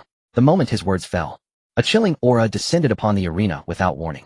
This aura had nothing to do with vitality or blood, sending a shiver from the depths of one's marrow. The previously unremarkable short knife underwent violent distortion and transformation in Jiang Yang's hands. The blade widened, splitting into 3 curved sharp edges at the top. At the junction of the 3 blades, the body of the knife grotesquely protruded, morphing into a vividly lifelike infant face. The infant's eyes were tightly shut, its mouth slightly agape, even letting out a faint, weak wail. The temperature in the entire martial arts arena dropped by several degrees. The new students in the front row couldn't help but shudder and retreated in haste. What kind of ghostly thing is that? Why do I feel like that knife is a living thing? The faces of several mentors in the judges' seats also changed. They had lived for so many years, yet had never seen such a bizarre weapon. Gu Fei's charge remained unimpeded, the thunderblade already at Jiang Yang's face. You think swapping for a broken short knife will turn the tide? Stop pretending, he shouted. Die! Gu Fei roared with fury, the thunderblade carrying the might to tear everything apart stabbed straight towards Jiang Yang's heart. Jiang Yang stood in place, not even assuming a defensive stance. With the Yichang Dizang in his right hand, he stepped forward, advancing towards Gu Fei's thunderblade. The light blade, wrapped in violent lightning, met the eerie short knife in midair. The two brushed past each other. Sizzle! The sound of the blade slicing through flesh echoed sharply in the quiet martial arts arena. A large spray of blood erupted in the air, falling in a dazzling cascade onto the tiles below. The two stood back to back, and the entire venue fell into silence. Everyone craned their necks, fixated on the two at the center of the arena. Gu Fei maintained the posture of stabbing, with both hands gripping the blade, the thunder blade hovering in the air, the purple lightning still flickering around him. Jiang Yang stood 5 meters behind him, the Yichang Dizang in his right hand pointed diagonally at the ground. A drop of thick blood slid down the edge of the 3 curved blades. Drip! The sound of blood hitting the arena floor rang clearly in everyone's ears. A gust of wind blew by. Suddenly, the thunderblade in Gu Fei's hand flickered twice before shattering into countless glowing particles. The protective energy around Jiang Yang also suffered a breach from the thunderblade, his clothing scorched black in a patch. The senior student section erupted with deafening cheers. Fei Gu is amazing. Kill him. But for a long while, Gu Fei remained motionless. His expression was contorted, unable to even maintain the most basic supportive stance. Bang! His face hit the ground. The once invincible top 10 of the junior year was now just a dog lying on the ground utterly defeated. The cheers of the crowd abruptly ceased. Everyone in the stands gaped in astonishment. Fang Yuan rubbed his eyes and grabbed Lin Shue's arm. What's going on? Is this brat faking it? Lin Shue shook her head, her hand still on her weapon, not daring to relax. The veteran mentors at the judges' table were also taken aback. Did Gu Fei suffer a backlash from his spiritual energy? Impossible. The backlash from the supercharged lightning body only causes blood vessel ruptures. How could he not even stand? Gu Changming sat in the VIP seats, his expression darkening. The secretary beside him dared not breathe. On the arena, Gu Fei lay on the ground, his mind buzzing. He desperately tried to get up. Move for me. He roared inwardly, but his limbs were completely out of control, not even able to lift a single finger. What terrified him the most was that his sense of pain remained intact, even more acute than usual. The places where Jiang Yang's eerie knife had wounded him sent waves of pain crashing through his brain. With his entire Buddhist vitality unable to mobilize, had he become a vegetative state, with only consciousness and pain. What's happening? What did you do to me? Gu Fei opened his mouth, his voice muffled and filled with undeniable panic. Jiang Yang turned around, looking down at Gu Fei, who lay at his feet, the Yichong, Dizong, pointing diagonally at the ground. He lifted his foot and stepped on the back of Gu Fei's head, pressing that once proud face back into the marble floor. Unexpected. Jiang Yang raised the short knife in his hand.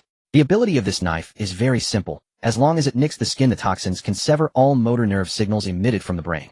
The faster your nerve reactions, the more thoroughly they are severed. Yours class ability is practically the perfect nourishment tailored for my knife. Jiang Yang's words echoed through the arena's sound system.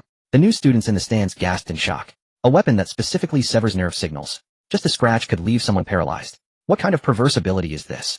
Gu Fei lay on the ground, his heart sinking to the bottom of the valley. He finally understood why Jiang Yang hadn't dodged just now. The opponent never intended to block that lethal strike. He was merely trading his own injury for an opportunity to break through Gu Fei's skin. Jiang Yang, you lack honor in your victory. If you have the guts, give me the antidote, and let us fight fair and square. Gu Fei screamed in despair. Jiang Yang let out a sneer. Fair and square. You, a 9th-tier martial general, surrounded me, a mere freshman, and even forced me to sign a death contract. Now you speak of fairness. Am I not allowed to use my abilities, and must simply stand there for you to kill? Is your brain filled with excrement? Jiang Yang moved his foot off Gu Fei's head, and stepped onto his right hand. Puchi. The blade of the shiksha pierced directly into Gu Fei's right thigh. 3 curved blades twisted violently within the flesh. Up. A heart-wrenching scream echoed throughout the training arena. Gu Fei's eyes were bloodshot and the veins on his forehead bulged. The toxin of the shiksha not only severed motor nerves, but also amplified pain receptors to an infinite degree. The pain of a single stab was now magnified 100-fold. This agony struck directly at the brain, utterly unresistible by sheer willpower. Jiang Yang withdrew the knife, splattering blood everywhere, and stabbed it into Gu Fei's left leg. Kill me. Kill me. Gu Fei's features contorted in pain, tears and mucus, mixed with blood streaming down to the ground. His body could not even twitch in instinctive response, merely enduring the torturous torment. The arena fell. Everyone looked at the young man on the stage, stabbing Gu Fei again and again, feeling chills run down their spines. It was too ruthless.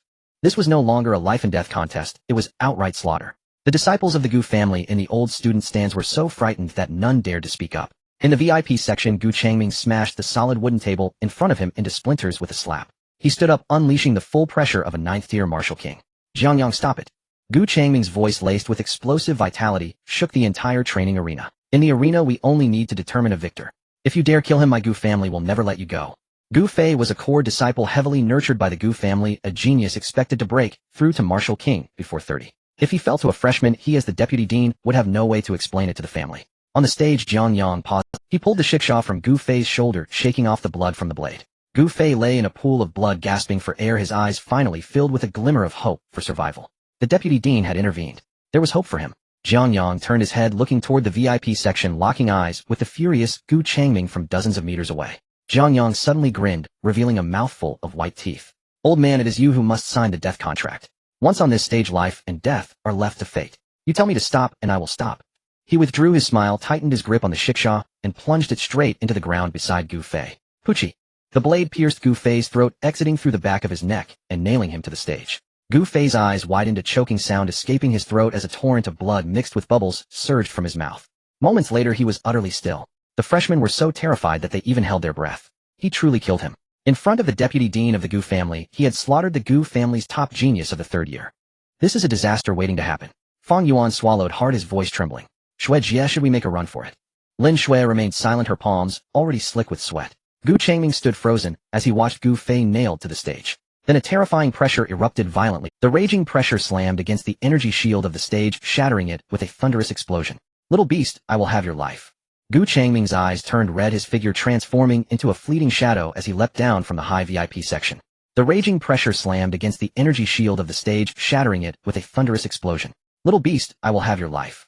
Gu Changming's eyes turned red, his figure The air was compressed and deformed by this violent force, producing a grating sound that made one's teeth ache. Crack. The already cracked energy shield of the stage completely shattered, dispersing into a myriad of light particles.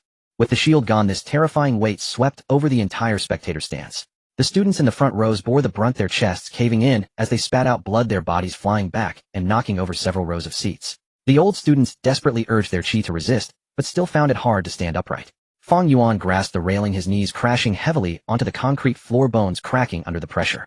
Lin Xuan knelt on one knee, gritting her teeth, attempting to rise, but was firmly pressed down by an invisible force. The ground of the stage at the epicenter of the pressure began to collapse. Yet Jiang Yang did not kneel. The stone slabs beneath his feet had turned to powder, yet he stood upright. Old man, sending a young one to deal with an old one, is this the extent of the Gu family's prowess?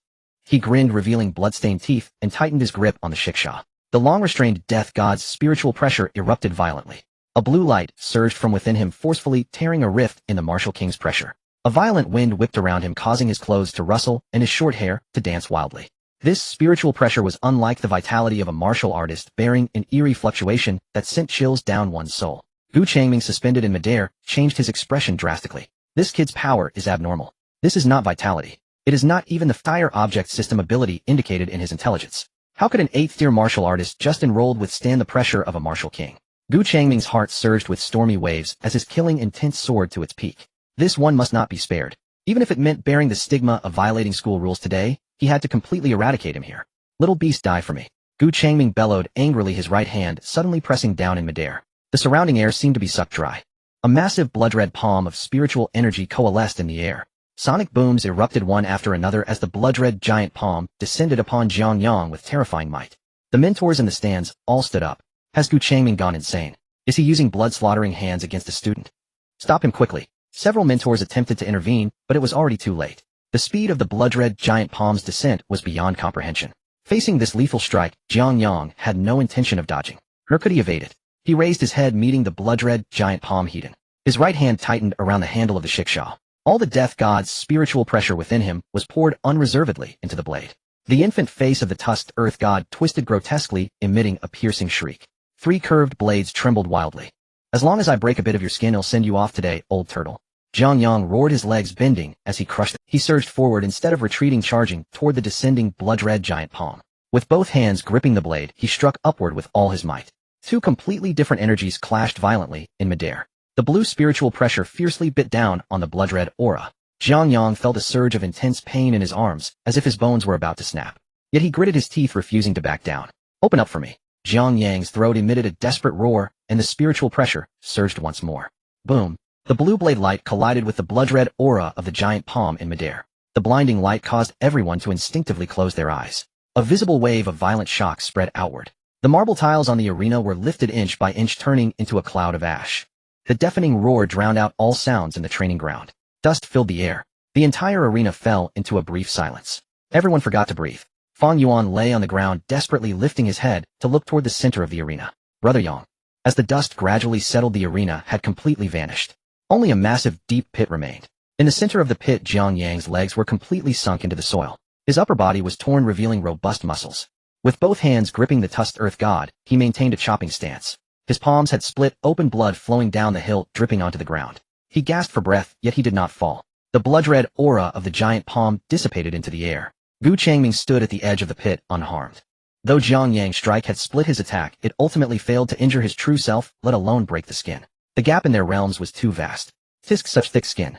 Jiang Yang spat out a mouthful of blood, looking up at Gu Changming by the pit's edge. The audience was silent, no one spoke. Everyone stared in shock at Jiang Yang at the bottom of the pit. Did he block it? A mere 8th-tier martial artist faced the furious strike of a 9th-tier martial king Heaton. Is this a dream? The divide between martial artists and martial kings is 2 full major stages, a chasm of strength. Let alone newcomers, even the prodigies from the Longhu Academy wouldn't dare claim they could take a hit from a martial king and survive. The students in the stands were in uproar. Impossible. This can't be happening. That's the Blood Butcher's signature move, Gu Changming's infamous technique. Thousands of high-tier exotic beasts have died under this move. He's just an 8th-tier martial artist. How could he possibly withstand a martial king?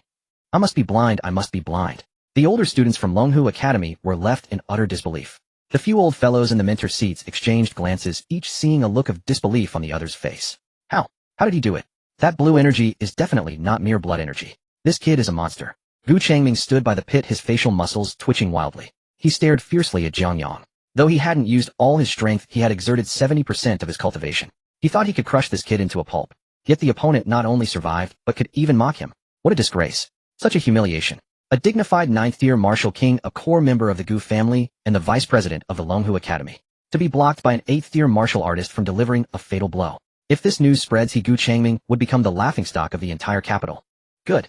Very good. Gu Changming laughed with rage, his voice carrying a chilling menace. He slowly raised his right hand, gathering a more violent blood energy in his palm. The temperature of the air around him dropped suddenly. If you can take my blow and survive, you can be proud, but this is where it ends. Gu Changming's expression twisted, his fingers splayed wide. With his right hand grasping emptily, the violent blood energy spun rapidly in his palm, compressing continuously. A long sword entirely crimson adorned with flowing blood red runes gradually took shape. As soon as the sword appeared, the surrounding air emitted a piercing explosion. Jiang Yang attempted to move, but his legs felt as heavy as lead. His instantaneous movement was completely sealed off. This is the realm of a martial king. Under absolute power suppression, there was no room to display flashy movements. To die under my life-bound spirit weapon, the blood cry sword, you can consider it a worthy death. Jiang Yang spat a mouthful of bloody saliva and sheathed the tusked earth god. Run? Not a chance. He had never intended to run. Since he couldn't dodge, he would meet force with force. What of being an 8th-tier martial artist? The power system of death does not abide by the rules of martial realms. Jiang Yang took a deep breath, slowly raised his left hand, fingers spread palm, facing Gu Changming in midair. The remaining spiritual pressure within him boiled like boiling water, crazily converging toward his left hand. The blue light grew ever more radiant, even overshadowing the blood cry sword in Gu Changming's hand, vaguely revealing murky patterns. Jiang Yang's lips moved slightly, his deep voice echoing across the training ground. Rebellious and arrogant talent. As these bewildering words fell from his lips, the space around Jiang Yang's palm began to twist violently. Streams of pure black energy seeped out from the void. Gu Changming frowned. He couldn't understand what Jiang Yang was muttering, but the pure black energy instinctively filled him with dread. That was not blood energy. It wasn't even elemental power. It was a pure, destructive, unknown force. Playing trick. Gu Changming stopped wasting words, gripping the blood cry sword with both hands, his form transforming into a streak of blood-colored lightning darting directly toward Jiang Yang's face. Tide surge, deny, paralyze, instant, obstruct, eternal slumber. Jiang Yang's speech quickened, his face paling as the spiritual pressure drained rapidly. Black energy rapidly wove in front of him, faintly outlining the silhouette of a massive black rectangular barrier. A terrifying aura of destruction enveloped the entire training ground. The mentors in the stands changed faces dramatically. What is that thing? Such a sinister power, my blood energy. Get back. Several seasoned mentors fled backward without regard for their image. At the bottom of the pit, Gu Changming's blood cry sword was less than half a meter from Jiang Yang's forehead. The bloodlight flickering on the sword's edge had already cut through Jiang Yang's forehead. Yet the black barrier in front of Jiang Yang still needed a final push to completely close. Crawling iron princess, the continuously self-mutilating clay doll. Jiang Yang stared unblinkingly at Gu Changming, madness flashing in his eyes. Even if it leads to mutual destruction today, he must peel this old turtle skin off. Die for me. Gu Changming's face contorted with rage as he exerted force in his wrist, the blood cry sword accelerating once more. The spiritual pressure within Jiang Yang has been suppressed to its limit. Although he has been promoted to the 3rd seat of the court guard's 3rd division, using this forbidden technique still feels somewhat forced. Blood has already spilled from the corner of his mouth, cold sweat pouring down as his meridians constantly fracture and reassemble. Just as the tip of the sword was about to pierce Jiang Yang's forehead. Boom. A thunderous roar suddenly echoed above the training ground. Gu Changming, do you dare to move him? The voice was crisp and pleasant, yet mixed with a terrifying and violent pressure. It was even stronger than Gu Changming's aura. Peak 9th rank martial king. Before Gu Changming had time to react, a white figure descended like a meteor, crashing straight into the deep pit in the center of the arena. The woman was tall, her ponytail tied high, and her stunning features bore an unabashed ferocity. She didn't even glance at Gu Changming, casually raising her right leg. Her long straight legs kicked the spine of the blood-weeping sword. Gu Changming felt an overwhelming force surge through the sword into his arm. The blood-weeping sword slipped from his grip, embedding itself at an angle into the distant soil. Who are you? The woman ignored him and swiftly grabbed something with her other hand. Ripples appeared in the air. A uniquely shaped spear was drawn out by her. The spear shaft was long with a spiral tip. The tip branched out into 3 sharp blades resembling a trident. The surrounding air grew humid, faint sounds of waves crashing against rocks could be heard. Jiang Yang at the bottom of the pit was desperately maintaining his chant. Upon seeing the weapon in the woman's hand, he was completely stunned. The forbidden technique he was about to condense suddenly dissipated with a bang into the air. The backlash from the spiritual pressure made his throat taste sweet, nearly spitting out a mouthful of blood. Jiang Yang's eyes widened as he stared at the trident spear. This thing. Isn't this the Zanpakutō Hana no Kage of the vice-captain of the 13th Division of the Court Guard? Why is it in her hands? Sister. Jiang Yang tentatively called out. No one did this sister acquire a Zanpakutō. Moreover, it's in its Shirkai state. Hearing the voice, Chin-yu turned her head. The fierce expression from a moment ago was replaced with a cold demeanor. She wiped her hand across Jiang Yang's bloodied face. Stinky boy, how did you get yourself into such a miserable state? Can't even defeat an old waste, how embarrassing. Jiang Yang's face twitched. Old waste. That's a 9th rank martial king, sister. I'm just an 8th rank martial master who just enrolled. Oh, being able to fight him like this is already quite impressive, okay? Alright, step aside and rest. He'll take care of the rest. Chin-yu patted Jiang Yang's shoulder and turned back to face. Her expression turned to one of icy coldness. Chin-yu, as the captain of the Tianlong Academy's advanced team, you dare to strike at me. Are you going to be an enemy of the Gu family? Gu Changming gritted his teeth, suppressing the pain in his wrist as he yelled. Smack! Chin-yu retaliated with a From a distance of several meters, a furious surge of blood energy coalesced into a clear palm print that struck Gu Changming squarely in the face. Instantly, half of Gu Changming's face swelled up, several bloodied teeth flying out. What are you? What is the Gu fa- I don't care who you are, harm my brother, and even if the king of heaven comes, he will die. Chin-yu, holding the trident, stepped toward Gu Changming. Gu Changming completely went mad. In front of all the faculty and students, he was slapped by a young girl. This was more unbearable than being killed. Bitch, I want you dead. Gu Changming roared, casually summoning the blood-weeping sword that was embedded in the distance. Blood slaughter in the sky. Without hesitation, Gu Changming ignited his vital blood. The aura of a 9th rank martial king surged wildly. The blood-red runes on the blood-weeping sword erupted with blinding crimson light.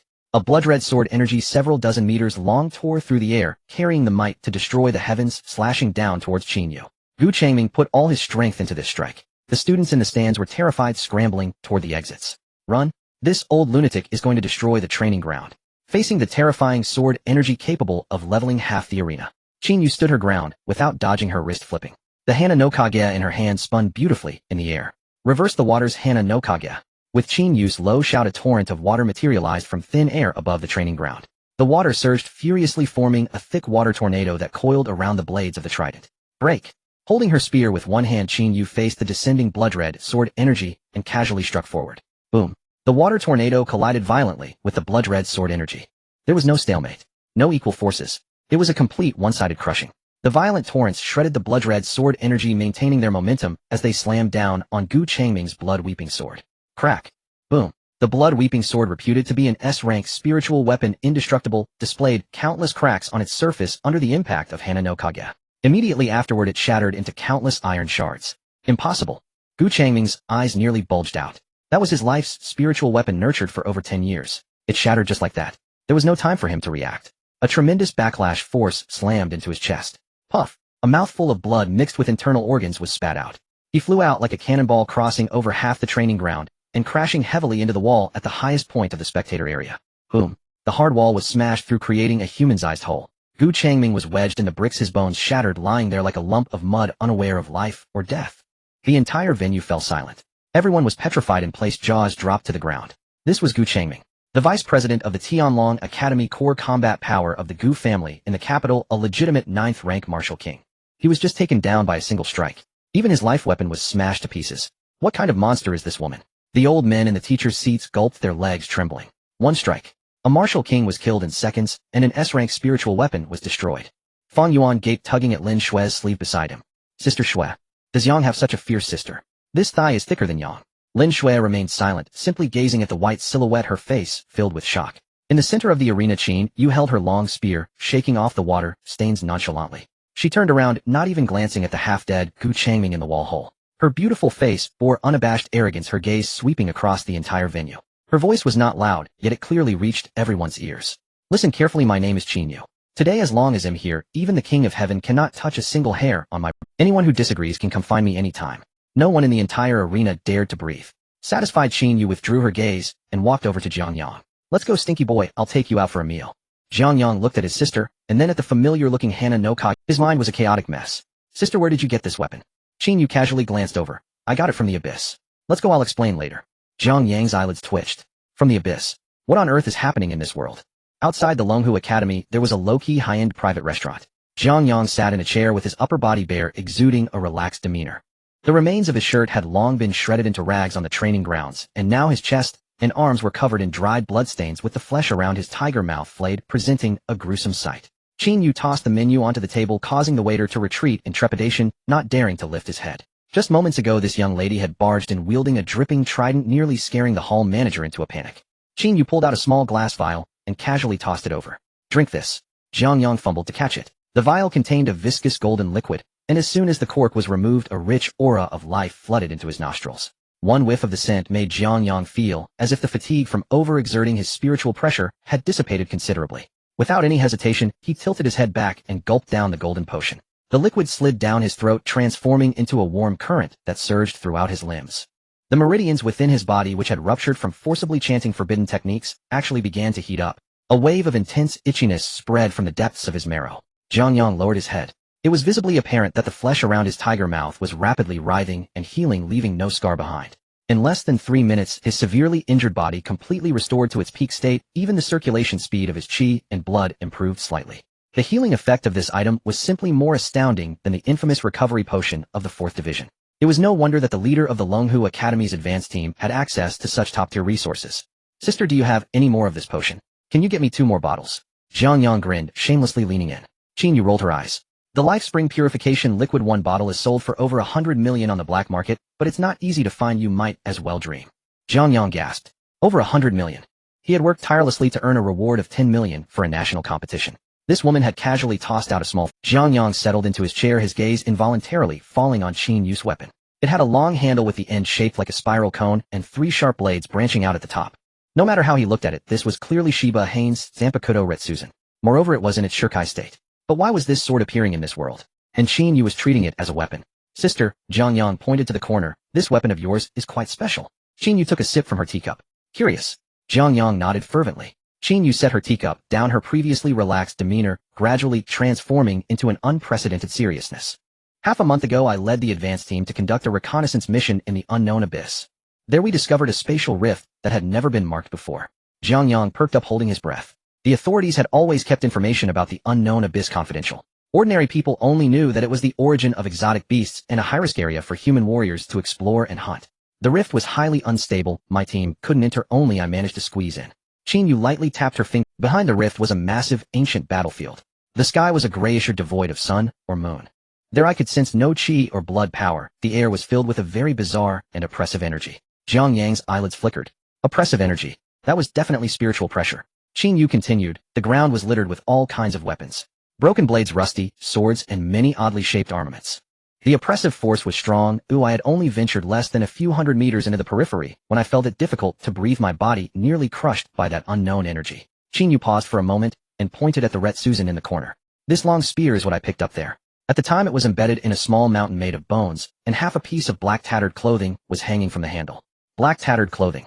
Jiang Yang's hands clenched tightly under the table, his nails almost digging into his flesh. It was the death god attire. There was no mistaking it. An ancient battlefield behind the abyss rift strewn with broken blades and swords along with remnants of the death god attire.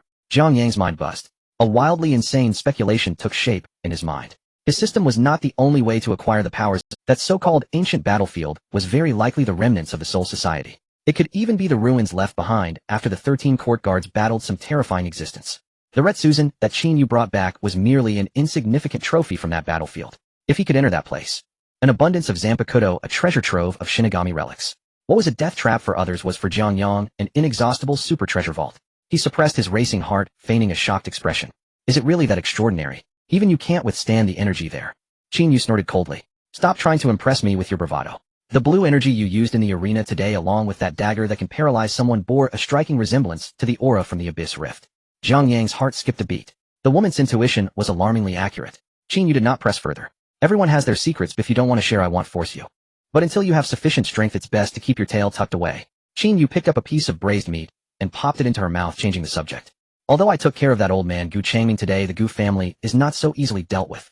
Jiang Yang scoffed. It's just the Gu family. They can't openly kill me in the academy, can they? Qin Yu swallowed her food with a cold laugh. Openly kill? You underestimate that old fox Gu Jinhai too much. Gu Changming is merely a branch of the Gu family. Gu Jinhai is a genuine martial god-level powerhouse. If he gets really desperate, even the rules of Longhu Academy won't protect you. Qin Yu pulled out a black and gold token from her spatial ring and slapped it onto the table with a bang. The token was neither metal nor wood engraved on the front with the intricate character for Abyss, while the back bore several intersecting blood red patterns. Take this. Jiang Yang reached out to pick up the token, finding it heavy and slightly cool to the touch. What is this? The captain's order token of the Abyss Advanced Team. In Longhu Academy, seeing this token is like seeing me in person. If anyone dares to trouble you again, just slap this token on their face. If someone from the Gu family dares to pull any tricks behind the scenes, just take this token to the Advanced Team's base and call for help. Jiang Yang played with the token, feeling a warmth in his heart. Having a strong ally to rely on felt quite nice. The siblings had barely finished their meal. Qin Yu received another mission and hurriedly left Jiang Yang behind. It was only after Jiang Yang finished eating that he realized what had happened. What about the promised treat? Why am I the one paying in the end? Jiang Yang strolled back to the academy after settling the bill. Upon returning to the apartment, Fang Yuan had already cleaned everything up. After a brief chat, he lay on the bed and summoned the system panel. Host Jiang Yang, current spiritual pressure, third seat of the Godii, 13 skills, owned White Thunder, Azure Flame, Fall 6, Rod Light, Prison Black, Coffin, Zanpakutō, Divine Spear, Shurkai, Wild Sun, Unreleased Pisces, Principal Shurkai, Ice, Will Pill Shurkai, killed by the Earth God Shurkai. Soul points 418. Jiang Yang felt a pang of pain at the glaring 418. During the day at the training grounds facing Gu Changming's lethal strike, he had no trump cards to withstand it. Pressed into a corner, he grit his teeth and threw all his accumulated soul points into the blind box prize pool. It was truly thrilling. Several consecutive guaranteed draws yielded nothing but low-level recovery potions. Until the last 10 consecutive draws, golden light erupted forcefully, revealing the broken path. No. 90. Black Coffin. But this thing was not something he could casually play with right now. Even forcing a chant just starting it caused his internal spiritual pressure to drain away like a flood released from a dam. Meridians shattered, internal organs bleeding profusely. If not for Qin Yu arriving in time and smashing Gu Changming with a spear, forcibly interrupting the chant, he would have been drained dry by his own high-level Keto today. This gambling dog really can't be trusted anymore. Jiang Yang rubbed his chest, which still ached faintly. He had almost lost his life. From now on, he had to tread carefully and accumulate soul points. He had long coveted Senbonzakura. As long as he accumulated enough points, he could exchange directly. Isn't that better than drawing from a blind box? The problem was how to get soul points. Or rather, how to get crystal cores. Although the academy had plenty of resources, he couldn't just rob everyone. Jiang Yang stroked his chin, pondering whether to explore the black market in the capital city. Perhaps he could be thrown into the void. In the capital city, at the Gu family ancestral home. In the ancient and elegant conference hall, the atmosphere was tense. Several top-tier healers were sweating profusely, retreating to the side, not daring to take a breath. In the center of the hall, on a carpet, lay a stretcher. Gu Changming was sprawled on it, like a broken doll. Over 70% of his bones were shattered and his meridians had been completely torn apart by the violent water energy. The worst part was that his dantian was ruined. A dignified 9th-rank Marshal King Vice President of the Longhu Academy was now even less than an ordinary person. At the main seat of the hall sat an elderly man wearing a traditional Tang suit. The current head of the Gu family, a martial god realm powerhouse, Gu Zhenhai. He was rubbing 2 iron coins in his hand, the clacking sound resonating painfully in the quiet hall. Who did this? Gu Zhenhai's voice was low, yet it shook the chandelier above, making it hum. A black-clad shadow guard knelt on one knee, nearly pressing his forehead to the floor. Replying to the head of the family, it was the captain of the advanced team, Qin Yu. The vice president intended to deal with a new student named Jiang Yang on the arena, but unexpectedly Qin Yu appeared and used just one move. Gu Zhenhai crushed the iron coin in his hand into a disc. Qin Yu. The name made Gu Zhenhai's eyelids twitch violently. If it were anyone else who had crippled Gu Changming, he would have already gone to the Longhu Academy personally to retrieve him. But it just had to be Qin Yu. That woman was not only an unparalleled prodigy rarely seen in a century at Longhu Academy, but also had the backing of top military officials. The Abyss Advanced Team was a spearhead unit directly responsible to the highest alliance of the human race. Although the Gu family held immense power in the capital, if they truly broke ties with the military, they would not come out unscathed. Moreover, Qin Yu was a peak martial king, already half a foot into the martial emperor realm. Sending a martial king to assassinate her, they wouldn't stand a chance. Sending a martial emperor, the commotion would be too great, and it wouldn't escape the military's eyes. Gu Zhenhai threw the iron disc onto the ground, his chest heaving violently a few times as he forcibly suppressed the urge to go kill at the academy. What is the relationship between that kid named Jiang Yang and Qin Yu? According to investigations, Jiang Yang and Qin Yu are siblings. Jiang Yang's father Jiang Haichao and Qin Yu's mother Qin Yang formed a blended family. They are not biological siblings, but Qin Yu takes good care of Jiang Yang. Gu Zhenhai sneered. Good, very good. You killed my grandson Gu Sun, and now you've crippled one of my family's martial kings. Do you really think that hiding behind Qin Yu and Longhu Academy means my Gu family can't do anything about you? Gu Zhenhai gestured. From the shadows of the hall stepped a man wearing a ghost mask. Shadow Kill. What movements has Longhu Academy made recently? Gu Zhenhai asked. The man in the ghost mask bowed slightly. In half a month, the academy will open the Abyss Forward Base as a special training ground for this year's new students. That place is on the edge, controlled by the military. Although there are dangers, the outer-level beasts are not high-level, mainly used to hone the combat abilities of newcomers. Gu Zhenhai stroked his beard, a look of malice flashing in his eyes. The Abyss forward base. That's the unexplored abyss, not fully controlled by the authorities, right? Yes, head of the family. Entering the secret realm requires passing through a specific teleportation array set by the academy. Gu Zhenhai stood up, walked to Gu Changming's stretcher, glanced at the pile of mud on the ground, and turned to look at Shadow Kill. Use our infiltrators in the military and the academy's logistics to tamper with the teleportation array. Shadow Kill was momentarily stunned, then quickly understood. Do you mean, to alter Jiang Yang's teleportation coordinates? Gu Zhenhai waved his hand casually, and Gu Changming's eyes widened, losing all breath. He turned and returned to his main seat, speaking casually. I want him to vanish without a trace. Shadow Kill nodded and silently retreated into the shadows. The true unknown abyss. Not to mention a new student just starting school, even a high-ranking martial marquis, would have a 10% chance of dying if dragged in. Even if Qin Yu investigated later, she could only trace it back to an accident with the teleportation array. Transport errors caused by fluctuations in the spatial magnetic field occur several times each year, and no one could find fault. Gu Zhenhai leaned back in his chair and closed his eyes. Jiang Yang, you won't live for another half-month. Jiang Yang was lying in bed studying how to acquire soul points. Suddenly the phone by his pillow vibrated. It was a mass text message from the Academy's academic office. Notice all first-year students, please note that in half a month the Abyss Forward Base Special Training Secret Realm will be opened. Performance during this training will count towards personal credits and serve as an important assessment criterion for resource allocation. Please prepare for battle in advance. Jiang Yang looked at the words Abyss Forward Base on the screen and sat up straight. He had to go. Not only did he have to go, but he also needed to find a way to delve deeper. The sound of crashing echoed as Jiang Yang sat up in bed, emptying out the crystal cores he had seized from Gu Sun. He channeled the spiritual pressure within him, extracting the energy from the crystal cores. Soul points 20. Jiang Yang's face darkened. A 6th grade crystal core only granted him 20 soul points. This is even worse than killing a 2nd grade beast. Useless, too low level, Jiang Yang said, brushing off the dull powder from his hands. Fang Yuan was anxious. How is this low level? This could be exchanged for a set of second-ring housing. Jiang Yang replied. To me now it's just a pile of worthless stones. Jiang Yang stood up, sweeping the crystal cores back into his spatial ring. Let's go to the black market. What for? To clear out my stock in exchange for some life-saving hard currency. The Abyss training in half a month won't be easy. In the western suburbs of the capital, a black market converted from an abandoned air raid shelter. Here it was a mix of all sorts, and Jiang Yang and Fang Yuan had called Lin Shui to join them as they entered a general store. The owner was a one-eyed bald man lounging in a rocking chair listening to opera. Buying or selling? Jiang Yang approached and knocked on the counter with his fingers. Selling. You understand the rules, right? Only high-grade goods are accepted. If it's below grade 3, turn left and go set up a stall outside. Jiang Yang said nothing further and flipped his wrist. Crash. Hundreds of crystal cores spread across the counter. The crystal cores from Gu Sun's ring were all top grade, none below grade 4. The colorful glow illuminated the dim general store. The owner jumped up from his rocking chair with a swift motion. He grabbed a lightning-type crystal core, his single eye widening. A 6th grade purple lightning mad lion crystal core. Where did you get so many high-grade goods? You don't need to know where I got them. Are you buying or not? Jiang Yang pulled over a stool and sat down. The owner wiped the sweat from his forehead. Of course I will buy. What does the young brother want? Money or resources? Exchange everything for high-grade blood vitality potions, and with the rest, give me 10 high-grade spatial charms. The owner was stunned. Spatial charms. Those are used to resist rifts in space. You guys still look like students. Are you going to participate in the outer abyss training? You won't need these. Jiang Yang leaned back in his chair, less probing. Do you have them or not? Yes. The owner nodded repeatedly and hurried to the back storage to check his inventory. Minutes later, Jiang Yang received 2 full boxes of high-grade blood vitality potions along with 10 spatial charms engraved with intricate patterns. He distributed the potions to Fang Yuan and Lin Shui. You two take these and drink them like water. Raise your levels in the next half month. Fang Yuan held the box, his hands shaking. This is all money. Boss, let me ask you something else.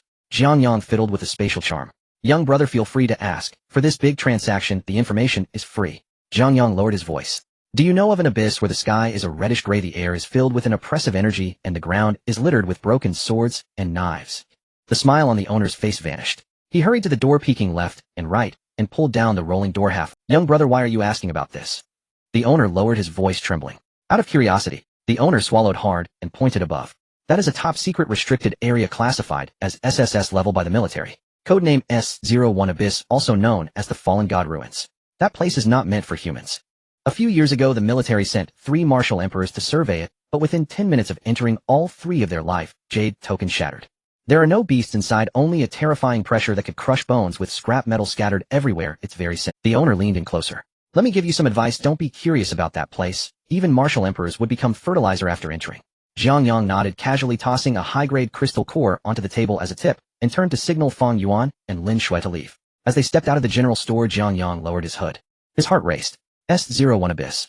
Fallen God Ruins. It was undoubtedly the ruins of the Soul Realm. The pressure that even martial emperors couldn't withstand. What else could it be but the pressure of a team leader's spiritual energy? As long as he could get in, those broken blades stuck in the ground would provide him with endless soul points and soul-cutting blades. The problem was that was an SSS-level restricted area controlled by the military. How could he sneak in? At the same time, Longhu Academy Array Control Center. This was the hub for controlling the various teleportation arrays of the academy. At 2 in the morning, the control room was filled only with the sound of keyboard typing. Instructor Lee, responsible for maintaining the arrays, was sweating profusely, his fingers flying over the control panel. Behind him stood a man wearing a ghost mask. Sha. Hurry up, Sha urged. Instructor Lee shuddered. It'll be ready soon. I'm currently modifying the teleportation coordinates for the freshman Jiang Yang. The coordinates for the Abyss outpost are fixed, and I need to extract his student number to redirect it. Sha remained expressionless, his tone flat. I don't care what method you use, the master said. He wants Jiang Yang to go to that place. As Instructor Lee operated the virtual screen in front of him, the final step was completed. A string of codes representing Jiang Yang's student number was highlighted in red, then connected to a hidden coordinate. Instructor Lee wiped his sweat. The coordinates have been changed to an unknown rift. As soon as he steps onto the teleportation array, he will be directly transported there. Instructor Lee turned around, his face pale. You're putting his life at risk. If the school finds out, the Gu family will definitely protect me. Sha pulled out an unnamed black card from his pocket and placed it on the control panel. Don't worry, as long as you obediently help us, you won't be treated poorly. Just as Instructor Lee breathed a sigh of relief and reached for the card, Sha's finger suddenly tapped lightly on Instructor Lee's shoulder. A needle as thin as a cow's hair silently pierced into Instructor Lee's neck. Instructor Lee's eyes widened in shock. His throat made a choking sound as he fell straight down, not even twitching a few times. Sha put away the black card and glanced at the blinking red dot on the screen. Jiang Yang, good luck. Sha's figure gradually blended into the darkness and disappeared. Half a month passed in the blink of an eye. The day for the Abyss outpost training had arrived. Longhu Academy's central square. The enormous teleportation array radiated a ghostly blue light. Thousands of freshmen were fully armed, queuing to enter. Fang Yuan and Lin Shui stood behind Jiang Yang, and after half a month of high-grade potion infusion, their blood vitality surged, and their strength had made a qualitative leap. Brother Yang, why is my eyelid twitching? Fang Yuan touched the spatial charm at his chest. It's a sign of wealth. Stay close to me once we go in. Jiang Yang patted Fang Yuan's shoulder and stepped onto the teleportation array. The instructor in charge of registration scanned Jiang Yang's student card. Beep. The system's prompt tone was normal. However, Jiang Yang keenly noticed that the array pattern beneath his feet flickered with a barely perceptible dark red. At the moment it verified his identity. His spiritual pressure was extremely sensitive to spatial fluctuations. This array felt wrong. Jiang Yang did not retreat. Instead, he grinned. Someone had tampered with the array. It was obvious it was the Gu family. Want to play tricks? Just what I wanted.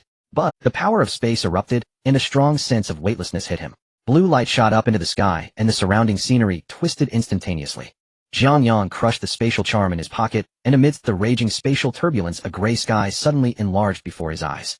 The tearing force of the spatial turbulence finally vanished. Jiang Yang crashed heavily onto the hard ground, his internal organs churning violently, and a metallic taste of blood rose in his throat.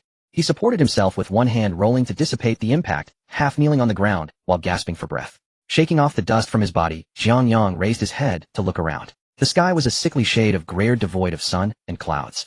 The air was oppressively heavy, with each breath accompanied by a coarse rasping sensation. The oppressive force surrounding him was overwhelming. Jiang Yang circulated his qi and blood, but it was utterly futile. Just as he gathered his energy, it was crushed. That's quite ruthless. Jiang Yang clenched his fist, the joints cracking audibly. The dark red glow from the teleportation array indeed suggested something was amiss. Surely the Gu family had bribed someone at the school, altering the teleportation coordinates. This was far from a freshman's outpost at the Abyss. Combining the intel from the black market boss with the deadly pressure surrounding him, the answer became apparent. SS-level restricted area S01 Dead Zone, Fallen God Ruins.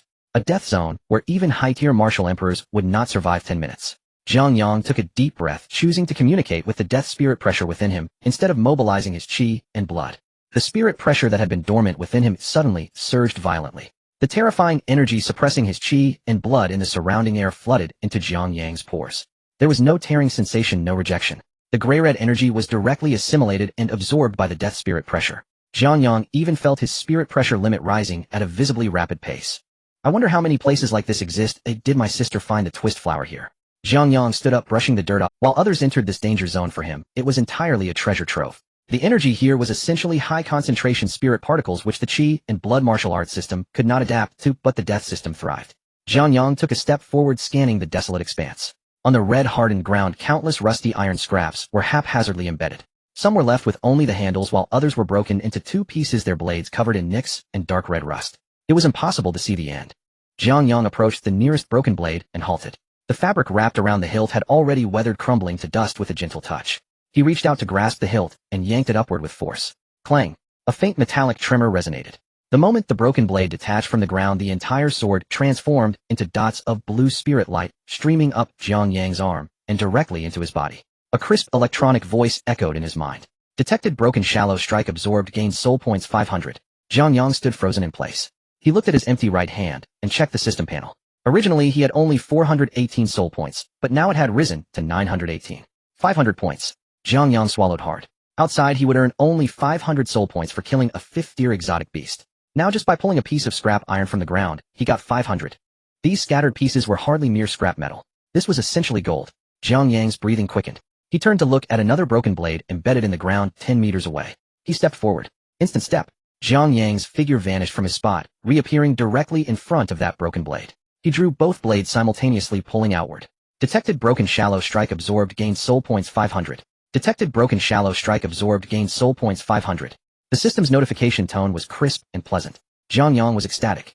Guzhenhai, I truly thank your ancestors for 8 generations. He completely transformed into a relentless harvesting machine. In this restricted area where even martial emperors feared to tread, Jiang Yang dashed around using instant step. Everywhere he passed, not a single blade of grass survived. Any iron weapon he encountered was uprooted. Gain soul points 500. Gain soul points 500. The notification sound was frantically flooding his mind. A continuous stream of numbers danced before Jiang Yang's eyes, nearly making him drool with happiness. He couldn't stop. His hands moved so quickly that they left after images. Draw blade, absorb, search for the next target. His movements flowed seamlessly. Time ticked away. An hour later, Jiang Yang, panting heavily, stopped on a small hill and plopped down. Within a 1-kilometer radius, all the broken blades had been completely uprooted. He opened the system panel. Current soul points 18400. Jiang Yang stared at the number, grinning widely. Struck it rich. He had truly struck it rich. Previously he had drained his entire inventory to barely secure a black coffin, almost exhausting himself. Now with nearly 20,000 points in his pocket, he felt an unprecedented sense of confidence. With so many soul points, he could afford to not only open blind boxes, but even exchange for some mid-tier ghost path items directly. However, Jiang Yang also noticed a problem. After so long of harvesting, everything he pulled out was merely broken shallow strikes. Not a single named blade had he touched. The outer area was filled with common goods. The good items were likely deeper within. His sister's twist flower was definitely not found in the edge zones. Jiang Yang stood up, patted his rear, and prepared to venture deeper. Just then the gray-red mist ahead suddenly began to thick waves of mist began to recede inward. Roar! A dull, strange roar penetrated the fog. The sound bore a piercing sensation that struck at the soul. The sand and stones on the ground trembled under the shockwave. Jiang Yang's smile vanished, and he instinctively placed his right hand on the hilt at his waist. The mist was forcibly torn apart by a violent wind. A colossal figure slowly emerged, standing over 10 meters tall, cloaked in tattered black robes that obscured its body. On its long neck sat a pale mask. The mask bore no features, only hollow eyes and a long, sharp nose. Hello, Jillian. It slowly turned its head, the pale mask fixing its gaze on Jiang Yang. The surrounding air instantly, a palpable soul pressure, slammed down upon him. For any other martial artist, even a high-tier martial general, this pressure could lead to a mental collapse, rendering them an idiot. No wonder the martial emperor squad that entered earlier was completely wiped out. With their chi and blood sealed, and facing a monster specializing in soul attacks, physical attacks would have no effect. It was a miracle if they survived. Jillian slowly opened its mouth beneath the mask. The surrounding red-gray energy began to surge violently into its mouth, condensing into a blinding red energy sphere. Phantom flash. A devastating wave of energy rippled through the air. Jiang Yang tilted his head back, staring at the behemoth. The oppressive sensation was indeed intense. Jillian slowly opened its mouth beneath the mask. The surrounding red-gray energy began to surge violently into its mouth, condensing into a blinding red energy sphere. Yet Jiang Yang did not retreat. Instead, he loosened his grip on the hilt. He opened the system panel, gazing at the over 8,000 soul points. Jiang Yang grinned, revealing his white teeth. Martial emperors can't defeat you. They'll just use you to test my new blade. The red light beneath the mask of Jillian grew increasingly bright. The surrounding gray-red mist was forcibly drained by this energy, forming a visible vortex. Jiang Yang stood still, his gaze fixed on the system panel. 18,400 soul points. This vast fortune was enough for him to accomplish many things. Opening the system shop, he directly scrolled to the exchange interface for the Zanpakutō. Gamblers meet a bad end. Jiang Yang still obediently exchanged for Senbonzakura. Ding. Consumed 100 soul points, successfully exchanged for Shunpo Senbonzakura. As the successful deduction sound faded, Jiang Yang felt a weight in his palm. A knife hilt of light pink color with a square cross-shaped blade appeared out of thin air, resting in his palm. The moment he grasped the hilt, the spiritual pressure within Jiang Yang completely spiraled out of control. The previously steady flow of spiritual pressure transformed into a flood at the instant he obtained Senbonzakura. The raging spiritual pressure erupted, forming a visible light halo of pale blue around Jiang Yang's body. The gray-red energies attempting to approach were forcibly repelled by this spiritual pressure. Vice Captain level. Jiang Yang tightened his grip on the hilt, feeling the exponentially increasing power within him. Prior to this, his spiritual pressure had just barely reached the level of a third seat. Unexpectedly, with just Senbonzakura, his spiritual pressure directly crossed a significant threshold. Roar. Jillian seemed to notice the change in this insignificant human before him and let out a deafening roar. The red light ball condensing beneath the mask had swollen to its limit. A virtual flash erupted and a thick red beam tore through the air, heading straight for Jiang Yang's face. Wherever the beam passed, space twisted and deformed, even revealing faint black tiny cracks. This power would make even a ninth-tier martial emperor suffer defeat on the spot. Jiang Yang raised his head, facing the incoming beam of destruction, showing no intention of dodging. He positioned Senbonzakura in front of him. The blade reversed, its tip pointing to the ground. Then he let go. The blade did not fall to the ground, instead it directly sank into the hard rock layer. Countless petals burst forth from the ground, swirling madly under the gray-red sky, enveloping Jiang Yang within. Jiang Yang raised his right hand and casually pointed forward. The flurry of cherry blossoms converged into a pink torrent, colliding heat-in with the red virtual flash. The cherry blossom torrent surged upstream, forcibly shredding the virtual flash into nothingness. In the hollow of Jillian's mask, disbelief seemed to seep through. It didn't even have time to close its mouth. The pink torrent had already rushed up to it. Chhch. The dense sound of cutting echoed in the air. The gigantic black body under the onslaught of the cherry blossoms was ground to the finest powder, flesh, bones, and mask. Countless bone powder drifted down, covering the ground around. Jiang Yang lowered his hand, looking at the white powder on the ground. He smacked his lips. 10,000 points were not spent in vain. Senbonzakura truly lived up to its reputation as the most magnificent Zanpakutō Dao. Jillian left no body behind, only a black crystal core remained. This is a good item. Jiang Yang hurriedly approached and picked up the crystal core. Ding. Congratulations, gained 2,000 soul points. Refreshing. He had just managed to gather another 1,000 soul points. Just as he was about to spend the remaining soul points, a sudden wave of dizziness hit him in the mind. The scene before his eyes began to warp. The gray-red sky vanished, replaced by a misty grayish-white. In the depths of the mist, an extremely large shadow of a city vaguely emerged. Towering city walls, unevenly distributed buildings, and in the center, a white tower piercing the clouds. The spirit court. Jiang Yang's breath momentarily stopped. In his past life as a diehard fan of the death god, he knew very well what this iconic building represented. This place truly was a relic of the Soul Society. Before he could take a closer look, the shadow began to flicker violently. Deep within the city, it seemed something sensed his presence. A weak yet extremely familiar wave penetrated the endless space, directly affecting Jiang Yang's spiritual pressure. It was a call. It was calling him over. Jiang Yang opened his eyes, the dizziness fading away. Surrounding him was still that gray-red wasteland with bone powder still scattering in the wind. He looked down at Senbonzakura in his hand. The spiritual pressure on the hilt was resonating with a direction far away. There's still good stuff inside. Jiang Yang tightened his grip on the hilt, his heartbeat quickening. The perimeter was littered with shallow hits. Any big virtual that casually appeared was of Jillian's level. What could be hidden in the center of the spirit court? A captain-level Zanpakutō Dao, or some other good item? Jiang Yang did not hesitate and focused his thoughts. The flurry of cherry blossoms quickly shrank, reassembling into the blade and returning to his hand. He sheathed Senbonzakura at his waist and identified the direction from which the resonance had come. He stepped forward, activating Shunpo. Jiang Yang's figure transformed into an afterimage, charging directly into the depths of the gray-red mist.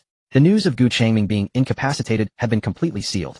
The head of the Gu family, Gu Jinhai, sat on the sofa, his face ashen. Have we confirmed that he was sentient? Standing opposite him, Yingsha lowered his head and respectfully replied. Rest assured, Patriarch. The array coordinates have been completely locked. The moment he stepped onto the teleportation array, he was already inside. S01 Abyss the military sent in 3 9th-tier martial emperors, and they couldn't endure even 10 minutes. A freshman in his first year definitely cannot come out alive. Gu Jinhai let out a cold snort, seemingly still unsatisfied. That crazy woman Qin Yue, relying on the military background, dares to incapacitate even my Gu family's people. This Jiang Yang must die. Gu Jinhai stood up and walked to the floor-to-ceiling window, looking at the bustling street below. Send someone to keep a close watch on Qin Yue. The moment she returns to Longhu Academy, report immediately. Yingsha nodded. Understood, I will handle it right away. Wait. Gu Jinhai turned around. Clean up the array control rooms, oldly, leave no traces behind. Already handled heart attack and sudden death, no traces can be found. Only then did Gu Jinhai nod in satisfaction, waving to dismiss Yingsha. He walked to his desk, opened the drawer, and took out an encrypted document. The cover of the document prominently displayed a topographic map of S01 Abyss. The fallen god ruins. Gu Jinhai tapped his finger on the map. A place that even the martial gods would not dare to enter lightly, or what could a mere rookie use to survive? Deep within S01 Abyss, Jiang Yang sped across the wasteland with Shunpo. The further he went in, the higher the concentration of spiritual particles, and the stronger the sense of pressure in the air. The originally gray-red mist gradually transformed into a rich purple-black. The broken blades on the ground also became scarcer. But every blade plunged into the ground emitted waves far superior to those shallow hits outside. Jiang Yang walked while drawing blades. Gained 1,000 soul points. Gained 1,000 soul points. The system's notification echoed in his mind from time to time. Although the quantity had decreased, the quality had improved. His current soul points balance had already surpassed 20,000. Huff. Jiang Yang paused, catching his breath. The high-intensity Shunpo combined with the terrifying spiritual pressure around him had drained his stamina significantly. He lifted his head, looking ahead. The violet-black mist ahead was abruptly cut off. A massive black chasm lay before him. The chasm was bottomless, within it rolled thick black mist. The wave calling to him emanated from the depths of the chasm. Jiang Yang approached the edge of the chasm and peered down. The gigantic skeletal hand exerted force with its 5 fingers, and with a series of cracking sounds 5 deep pits were directly grasped from the hard rock layers. A colossal figure squeezed itself up from the depths of the chasm. It was wrapped in tattered black cloth strips, and a gray-red resentment swirled around it. This mask was a size larger than the previous one, with several bone spikes protruding from the chin. The complete Jiang. As soon as it appeared, the surrounding air began to tremble violently. The space could not withstand this immense pressure, emitting a series of compression sounds, and several thin black cracks faintly appeared in midair. Jiang Yang stood still, looking up at the giant. Not a small size. Jiang lowered its head, its hollow eye sockets locking onto Jiang Yang, letting out a deafening roar. The sound waves transformed into tangible shock waves, directly lifting the rubble from the ground. Jiang Yang raised his hand to shield his face. Why shout so loudly? Showing off your vocal strength. He lowered his hand, using his thumb to push aside the blade pattern of Qianbenning. This Jiang was clearly different. The spiritual pressure emanating from it was stronger, and even mixed with traces of deathly energy. It seems this place indeed has many treasures. Even a mindless monster like you has overindulged. Jiang Yang drew Qianbenning. The violent spiritual pressure of a vice-captain level burst forth, a faint blue halo swirling around his body. 2 distinct spiritual pressures collided in the air, producing a series of explosive sounds. Jiang seemed to be enraged. It opened its mouth, its jawbones stretching long. The surrounding gray-red resentment and purple-black spiritual particles frantically converged into its mouth. The red energy sphere rapidly expanded, but at its center a strange blackness seeped through. It was a black-red distortion infused with deathly energy. Jiang Yang raised an eyebrow. Looks like you can play tricks too. He chose not to evade. The blade of Qianbenning reversed and directly stabbed into the ground. Scatter Qianbenning. The moment the blade sank into the rock layer, countless pink cherry blossom petals soared into the sky. Boom. The black-red distortion crashed down at that moment. A destructive energy beam tore through the air, smashing towards Jiang Yang with an overwhelming force. Jiang Yang raised his right hand. The swirling cherry blossoms quickly converged, forming a massive pink shield in midair. The distortion violently collided with the cherry blossom shield. The deafening explosion reverberated across the entire wasteland. The violent energy shockwaves spread outwards, directly carving the surrounding ground down to a depth of half a meter. The cherry blossom shield trembled violently under the impact of the distortion, its edge petals continuously ground into powder. But soon more cherry blossoms replenished the shield, forcefully blocking the destructive beam midair. Quite strong. Jiang Yang felt the pressure in his right hand and swung back. The cherry blossom shield disintegrated, transforming into 2 pink dragons that flowed upstream along the energy beam, heading straight for Jiang's face. Jiang closed its mouth, cutting off the distortion. It raised its 2 gigantic skeletal palms and slammed down hard at the oncoming cherry blossom dragons. Bang! The cherry blossoms were scattered, turning into a rain of petals. Just as it prepared to locate Jiang Yang, a shadow appeared at the side of its neck. Instant step. Too slow. Jiang Yang hovered in midair, lightly slicing with his fingers. The scattered cherry blossoms quickly reformed in the air, turning into millions of tiny pink blades. Sizzle, sizzle, sizzle. The piercing sound of cutting filled the air. The pink cherry blossom vortex completely enveloped Jiang's massive body. Jiang struggled frantically, its gigantic arms flailing in the air. But it couldn't even touch the hem of Jiang Yang's clothes. Jiang Yang, stepping on instant step, weaved through the cherry blossom rain, changing the direction of his fingers with every pause. The cherry blossom blades crazily drilled into Jiang's joint gaps. Its proud steel skin under the onslaught of Qianbenning couldn't hold up even for a second. Large chunks of black flesh were sliced away, and the white bones were covered with countless cuts. Roar! Jiang let out a painful howl. It tried to mobilize the spiritual pressure within to resist, but the cherry blossom blades had already severed its spiritual power circuits. It's over. Jiang Yang paused in midair, clenching his right fist fiercely. All the cherry blossom petals instantly contracted. Boom! Jiang's massive body exploded from within, turning into countless points of spiritual light. A black crystal core larger than the previous one fell to the ground. Jiang Yang landed back on the ground and picked up the crystal core. A clear prompt sound immediately rang in his mind. Ding! Congratulations, you have gained 5,000 soul points. 5,000. Jiang Yang looked at the number on the system panel and smiled. A complete Jiang and gave the same amount of soul points as a critically injured Akukas. This deal is worth it. He stored the crystal core, now he could draw another Zanpakutō with the soul points. But now was not the time for that. Jiang Yang walked to the edge of the chasm. The Jiang from earlier had climbed up from here. He looked down. The purple-black mist rolled below, obstructing his view, making it impossible to see the situation down there. But he could feel that the wave calling to him was growing stronger. What exactly is down there? Jiang Yang crouched down, placing his right hand on the rock wall. The spiritual pressure extended down along the wall. After probing about 100 meters down, the spiritual pressure touched something hard. It was neither rock nor soil. The surface was very smooth. Jiang Yang stood up, and with a thought the petals of Qianban gathered in midair to form a long sword. He gripped the sword hilt and swung it towards the dense mist below, releasing a sword pressure. The faint blue sword pressure tore through the purple-black mist heading downwards. After a few seconds, bang! A dull impact sound came. The spiritual pressure seemed to have struck something but through the light of the dissipating sword pressure, Jiang Yang saw the situation below. It was a staircase paved with massive blue stones. The staircase was wide with each step more than 2 meters high, extending downwards into the depths below. At the end of the staircase, an ancient and colossal city could be vaguely seen. In the center of the city, a white tower emitted a faint glow. The wave calling to him was emanating from that tower. There really is a path. Jiang Yang stroked his chin. This place was filled with strangeness. The surroundings were all shallow hits, and randomly appearing were complete GLANS. This city below was highly likely the ruins of the Soul Society. Let's go take a look. Jiang Yang did not hesitate. He sheathed Qianban back at his waist. With a step, he jumped directly from the edge of the chasm. The wind whistled past his ears, and the purple-black mist. Jiang Yang adjusted his posture in midair, landing steadily on the blue stone staircase. Bang! The moment his feet touched the ground, the surrounding dense mist suddenly roiled violently. Jiang Yang's feet pressed firmly against the ground. Beneath him lay a cracked bluestone path, emitting a faint crunching sound as he stepped on it. The surrounding purplish-black mist had slightly dissipated, revealing a much clearer view. He lifted his head, surveying the environment around him. This was a severely dilapidated ancient architectural complex. The wooden houses had collapsed significantly, with tiles scattered across the ground covered in dark moss. A few crooked wooden pillars stood on either side of the street, many of which had corroded down to mere stumps. One relatively intact pillar bore a half-decayed wooden sign. Jiang Yang stepped closer to take a look. 3 large characters were carved in ancient script on it. Flowing Soul Street. Jiang Yang reached out and touched the sign. With a crack, the wooden board crumbled into a pile of dust, slipping through his fingers. It seems this place has been abandoned. Jiang Yang brushed the dust off his hands. Standing in the center of the street, he took a deep breath. The concentration of drifting spiritual particles in the air was absurdly high, almost solidifying into substance. With each breath, these spiritual particles penetrated his pores, directly assimilated and absorbed by the death energy within him. This place is simply a natural training ground. Jiang Yang grinned widely. Just by breathing, he could grow stronger without doing anything else. The Gu family had gone to great lengths to alter the teleportation coordinates, casting him into this SS-level forbidden zone.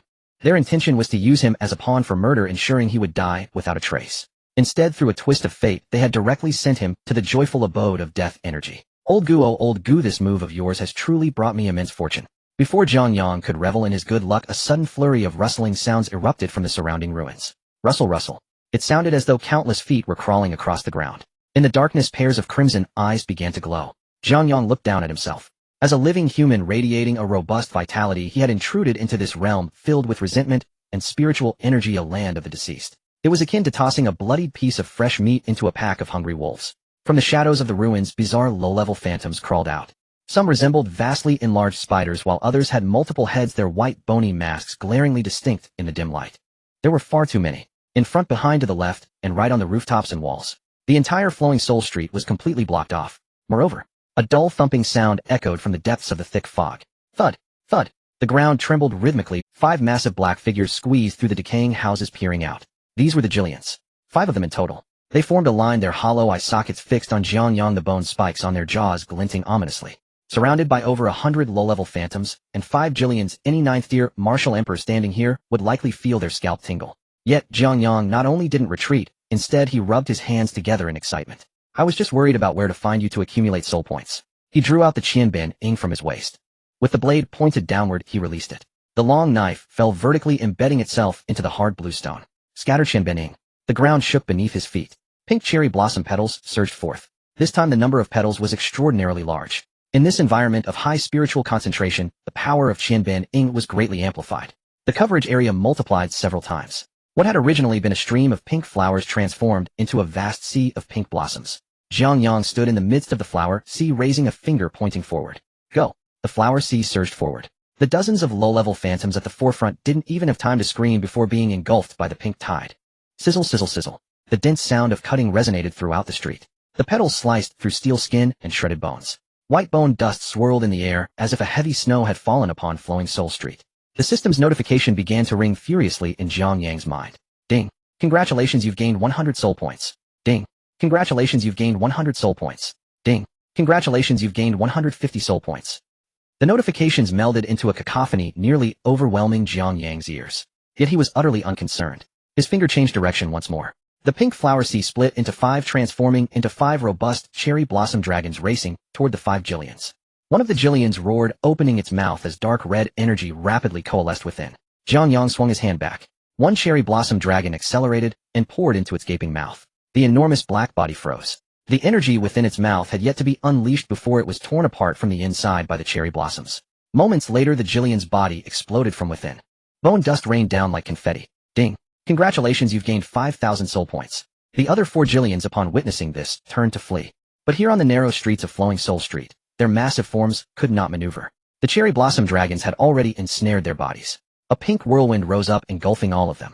In just a few seconds, the 4 Jillians were stripped down to bare skeletons, then collapsed with a crash. Ding. Congratulations, you've gained 5,000 soul points. Ding. Congratulations, you've gained 5,000 soul points. The entire battle process took less than a minute. The once crowded and noisy flowing Soul Street fell silent once more. The swarming cherry blossoms rapidly shrank back, reassembling into blades, returning to Jiang Yang's hand. Jiang Yang sheathed the qianbening back at his waist. A thick layer of white bone dust covered the ground, crunching softly beneath his feet. Among the bone dust lay countless black crystal cores. Jiang Yang stepped forward, bending down to pick up a Jillian's crystal core. It felt warm in his hand, containing extremely pure energy. He continued to walk forward while picking them up. From the street's beginning to its end, he didn't overlook even the low-level crystal cores nestled in the corners. After thoroughly sweeping the area clean, Jiang Yang opened the system panel. Host Jiang Yang, current spiritual pressure level Vice Captain Zanpakutō. Shingen Yashai, Xuanyu Liais, Wilmaru Hiki Shikazu, Qianben, Ing available soul points, 3450. Looking at the figure exceeding 30,000, Jiang Yang clapped his hands in satisfaction.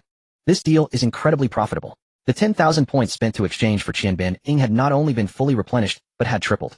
With these over 30,000 soul points as a cushion, Jiang Yang's confidence grew even stronger. He closed the panel and continued deeper along the bluestone path. The dilapidated houses around him gradually became sparser.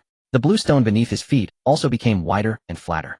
The purplish-black mist ahead began to dissipate. A massive white city gate unexpectedly blocked the end of the street.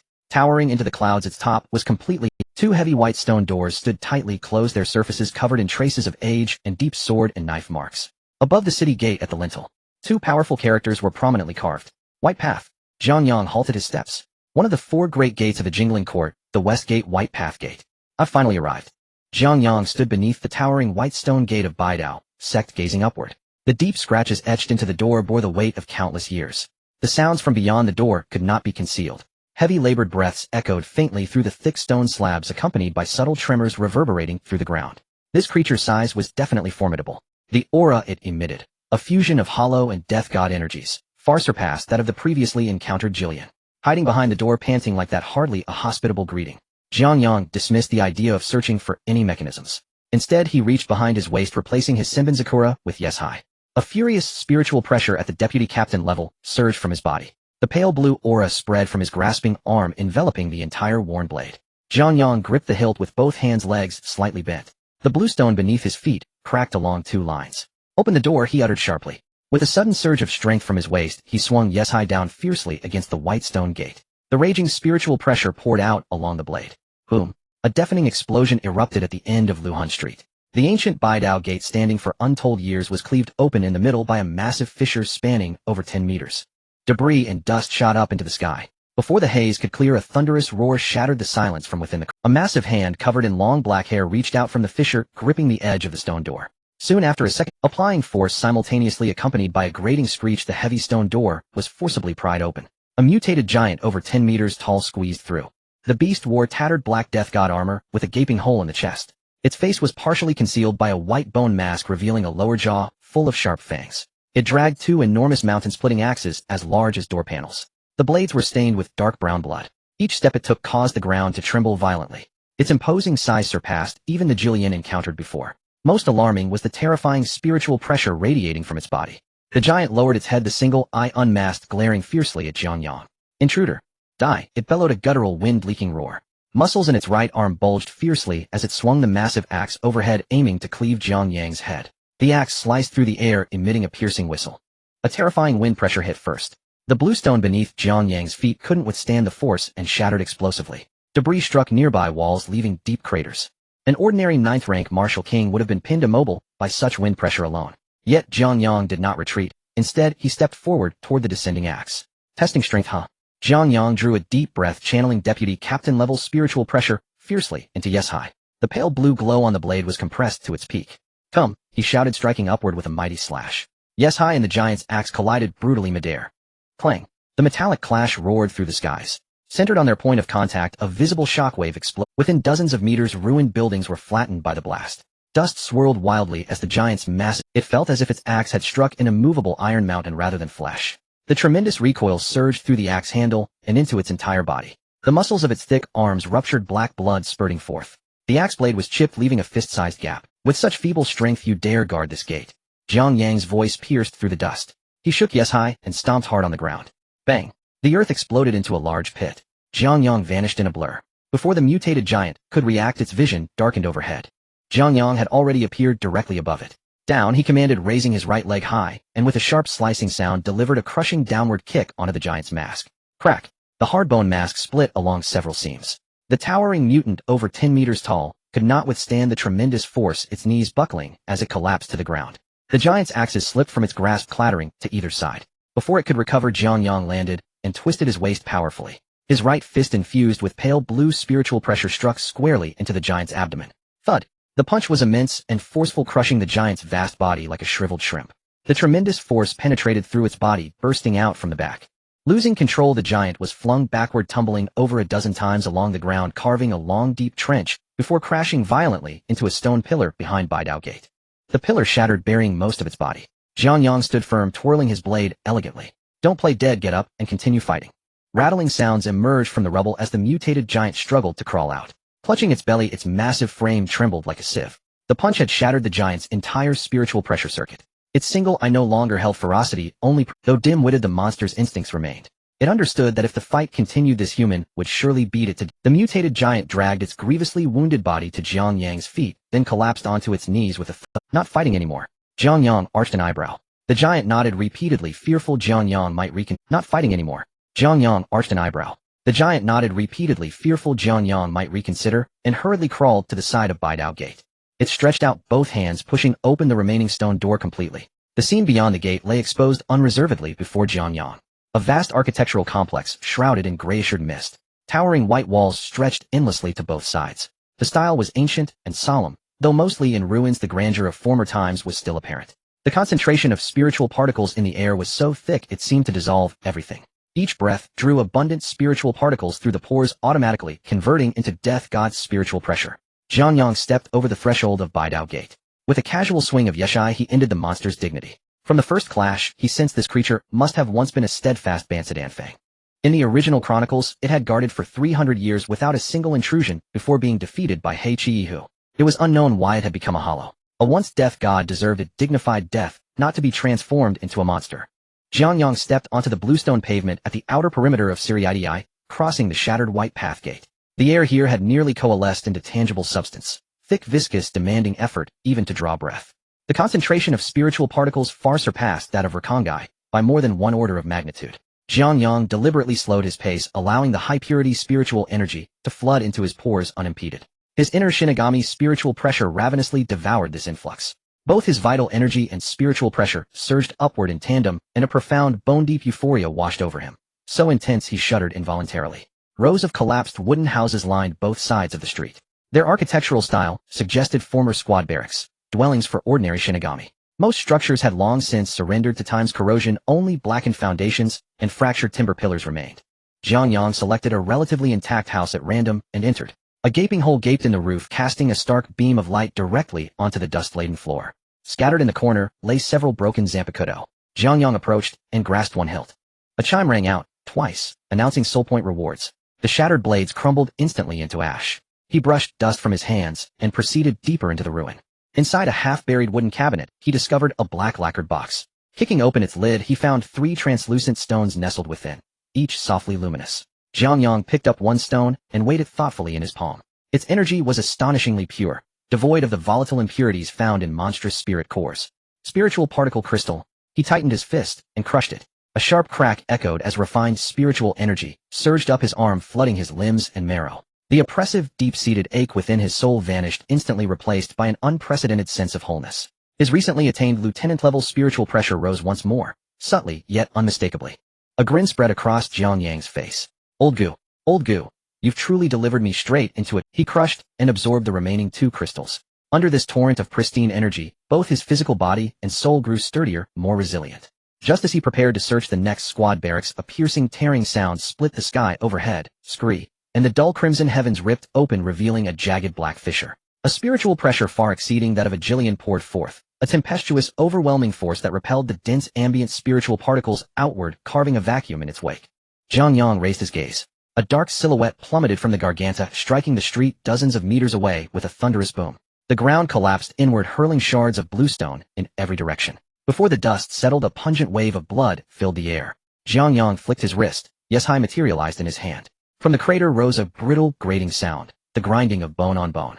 A lithe leopard-like creature slowly rose to its feet. Its entire body was encased in gleaming white bone armor, its slender limbs coiled with explosive power, and razor-sharp bony spurs jutted from its joints. Most arresting was its face, a white bone mask split vertically down the center, its left half already peeled away, exposing a human eye and half a human face beneath.